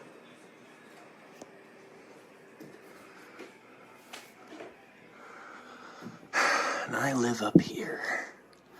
in my bedroom. Maybe you guys want to see. I don't know. I'll show you real quick. You know, crazy stuff happening in the world. So because of that, you kind of want to batten down the hatches. There's my doggos and my bed. Relax, guys, relax. And that means, you know, close ranks, get your family close together, and take care of everybody. And I'm one of the best physically put together in my family, even though I'm damaged. So, also, no finance is better than anybody else in my family, so I help my family with their finances. And I got spazzy doggos. That's how we batten down the hatches. You are your brother's keeper. Take care of your family. That's what matters. Doggos, RVs, and family.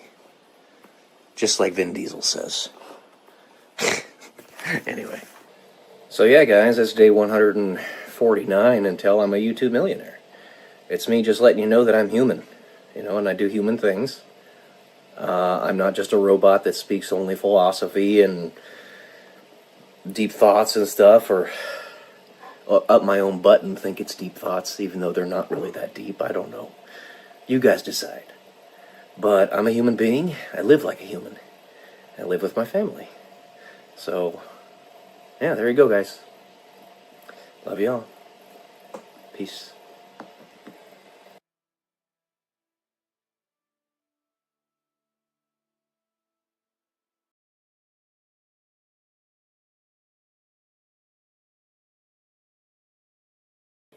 Good morning, everyone. Welcome to day 128 until I'm a YouTube millionaire. Today we are going to be conducting a review of No Longer Human by Osamu Dazai. This is a very interesting book, rather easy read. It's only 177 pages, and basically what it is a transcribed series of notebook journals from a young man from back in the 1930s or so in Japan. This young man was very highly intelligent, got very good grades in school, but exhibits all of the characteristics that you typically associate with a lost generation of Japanese children. And honestly, it's not a singular generation. It seems to be a lost century, or even farther than that, of Japanese individuals. People who don't really have an idea of the purpose of life or what we're even doing here, and are kind of resigned to the fact that existence really has no purpose. And they see the darkness and the depravity in the human condition and inwardly reflect that in how they write of how they perceive the world. This man, the main character of the story, I believe his name is Yoko. I don't even remember. I just remember the person. See, names are important, but they don't mean everything. This happened around 1930. It was before the bombs on Hiroshima and Nagasaki were dropped. So that played a no part in it, in the perspective of the young man. But he always used comedy. Basically, he was the class clown to veil his depression and his sadness and his loneliness. Because regardless of how dark or whatever you want to call the souls of Japanese people are, and that darkness doesn't mean evil, it just means they see the darkness in humanity better than most people do. It doesn't mean evil. And I said this in a previous video, the female lead in my story is half Japanese, and for the longest time, up until near the end of the story, you're going to think that she's the deepest, darkest evil that exists, but she's actually not. She's actually really, really good. But it was a clever ploy to serve God, what she was doing. So, basically, he's depressed, he doesn't have an appetite, and he doesn't have an appetite for much of his life. He drinks a lot. He exhibits both characteristics, and this is actually fairly common among younger people in Japanese culture, because they have such a dark side, they can see the darkness in humanity. There seems to be a psychopathic tendency there. He ends up spending a lot of time in a mental asylum after the age of 27 because he tries to unalive himself 3 separate times. And one of the times he tries to do it with an impoverished woman who succeeds in her attempt to unalive herself. They both jump into the river, and he survives it. So one thing I found very interesting is how critical they were of him, and they were going to press charges on him, saying that he was party to the unaliving of the woman, even though they were both doing it for each other, basically. So I found that very interesting. It's a very sad story. It really is. A series of journals. You get to see the inner thoughts of a young man in Japan in the 1930s, how deeply he felt lost. It gives you compassion and empathy for these people. They're human, just like us. The actual translation in the book for no longer human, or the terms used, is disqualified from being human. But the ironic thing about it is that he's exhibiting some of the most human emotions that you can have. None of us really understand what it is that we personally are doing here. I mean, I can look at my own life as a reference, and that's what we all do. It's what we know best. I'm a failure to launch in my own life. I'm constantly chopped off at the knees, like Sisyphus pushing a boulder up the hill. Every single time I seem to be just getting ready to break through. And it's because of the depravity in the human soul that this keeps happening. And this man was a failure to launch. Intensely capable. He was, no doubt, a genius, but completely unutilized. Just like me. Yeah. Like I said, the more stories you read, the better your intuitive decision-making becomes. And it's cast with the backdrop of your personal experiences in life and how you reacted to them.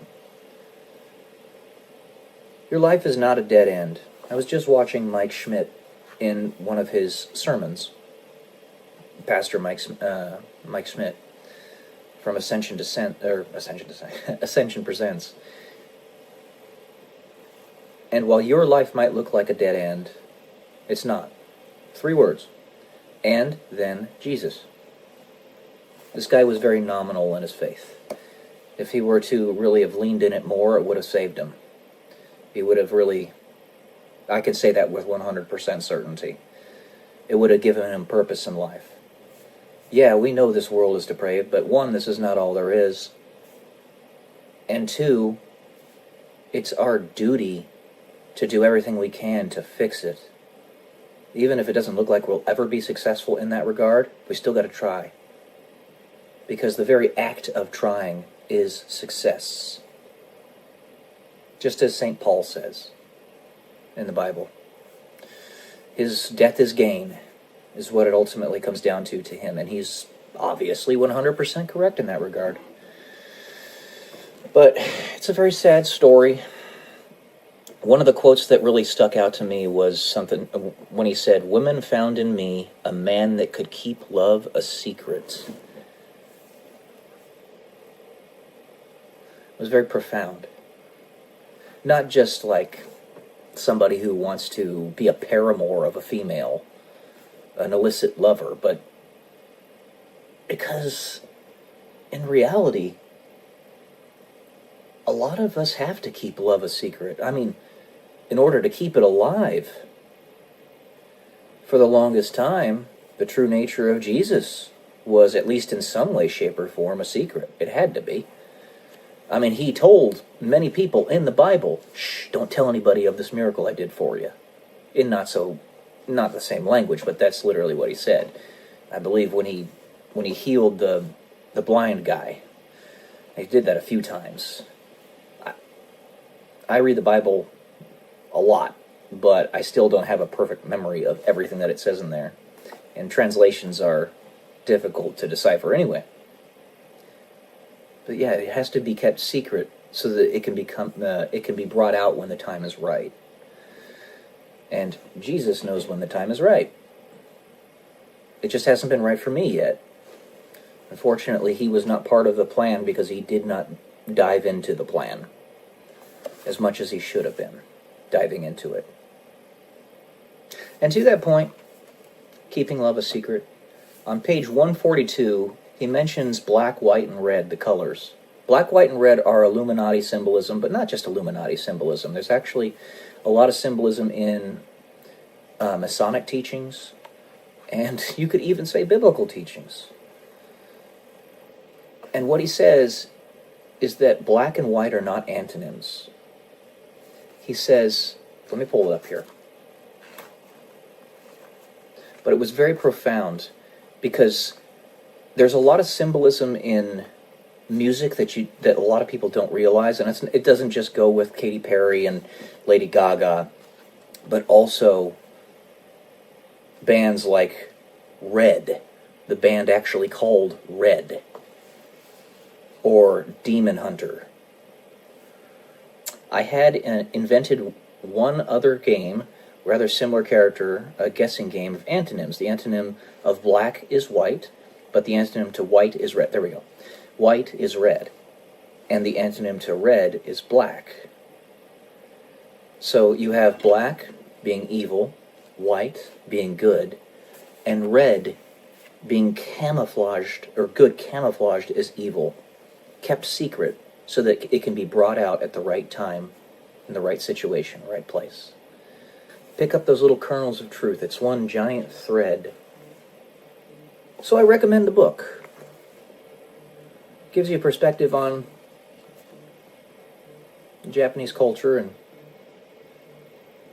a lost man, which happens more often than it should. We are our brother's keeper. We have to be there for each other. Have compassion and empathy, understanding. This is how you do it. Alright, guys. That's it for today. Hope you enjoyed it. Happy Sunday. Love y'all. Peace.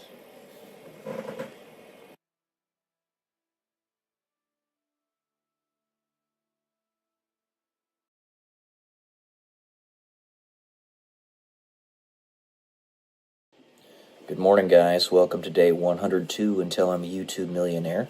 Today, I'm having my writing session with my friend Kara. I wanted to talk a little bit about these cyber attacks that we recently experienced on platforms like X and Rumble. In fact, apparently they're still going on. But those cyber attacks also apparently came from the Ukraine. The Ukraine. That's what it used to be known as. Ukraine. Now, why is it that it is such a deeply multifaceted and drawn-out conflict that's happening in Ukraine? Why is it that the deep state is so adamantly trying to protect Ukraine? They don't care about all these other countries in the world that have conflicts that happen every single day. I mean, just look at South Africa, for example. They don't give a crap about South Africa. And South Africa's crumbling. That's a perfect example. So why Ukraine? Why do they care so much about Ukraine over anything else? Well, here's my guess. The first one is, back in 2017, we had a sudden explosion of scammers.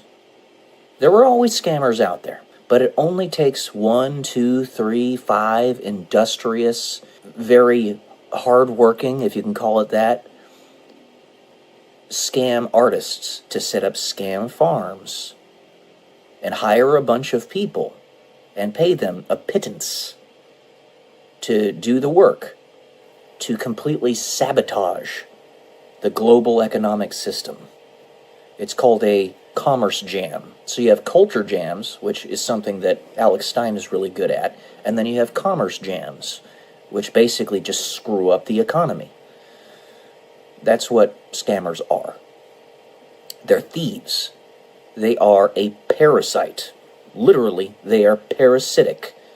They do nothing but steal and suck from the productive energy of those in the world who are trying to build something. Whether it be small or great, doesn't matter. You work hard every day in whatever job that you have to contribute in some way, shape, or form to society, and what they do is they suck away all of the capital that you get from that. It's a disincentive. So, my guess is that in Ukraine, that's the center of many scam farms. I even heard recently, through the grapevine and some X-posts a while back, that some of those massive scam farms were shut down. And I'm not going to say who did it because it's too controversial, but some people aren't necessarily as bad as you think they are, is all I'll say. In addition to that, the pharmaceutical complex. I believe a bunch of gigantic pharmaceutical companies' headquarters, I could be mistaken, are actually in Ukraine. There's something going on there. And if we can fix this, whatever is going on in that country. Now, you got to keep in mind, we are so ephemeral, there's so little that each and every one of us know. We simply cannot have a perfect picture of the truth. Only God can. But if we can get in there and figure out what's actually going on behind the scenes, it's so drastic that we could literally have the cure to cancer in a pill form within the next 5 years. The stuff that they are doing there. The pharmaceutical industrial complex and all the crap that they're hiding from us. It might be centered right there. That's my guess. But I don't know. I'm just picking up the little seeds and the kernels from the grapevine. I'm trying to synthesize all the information as best I can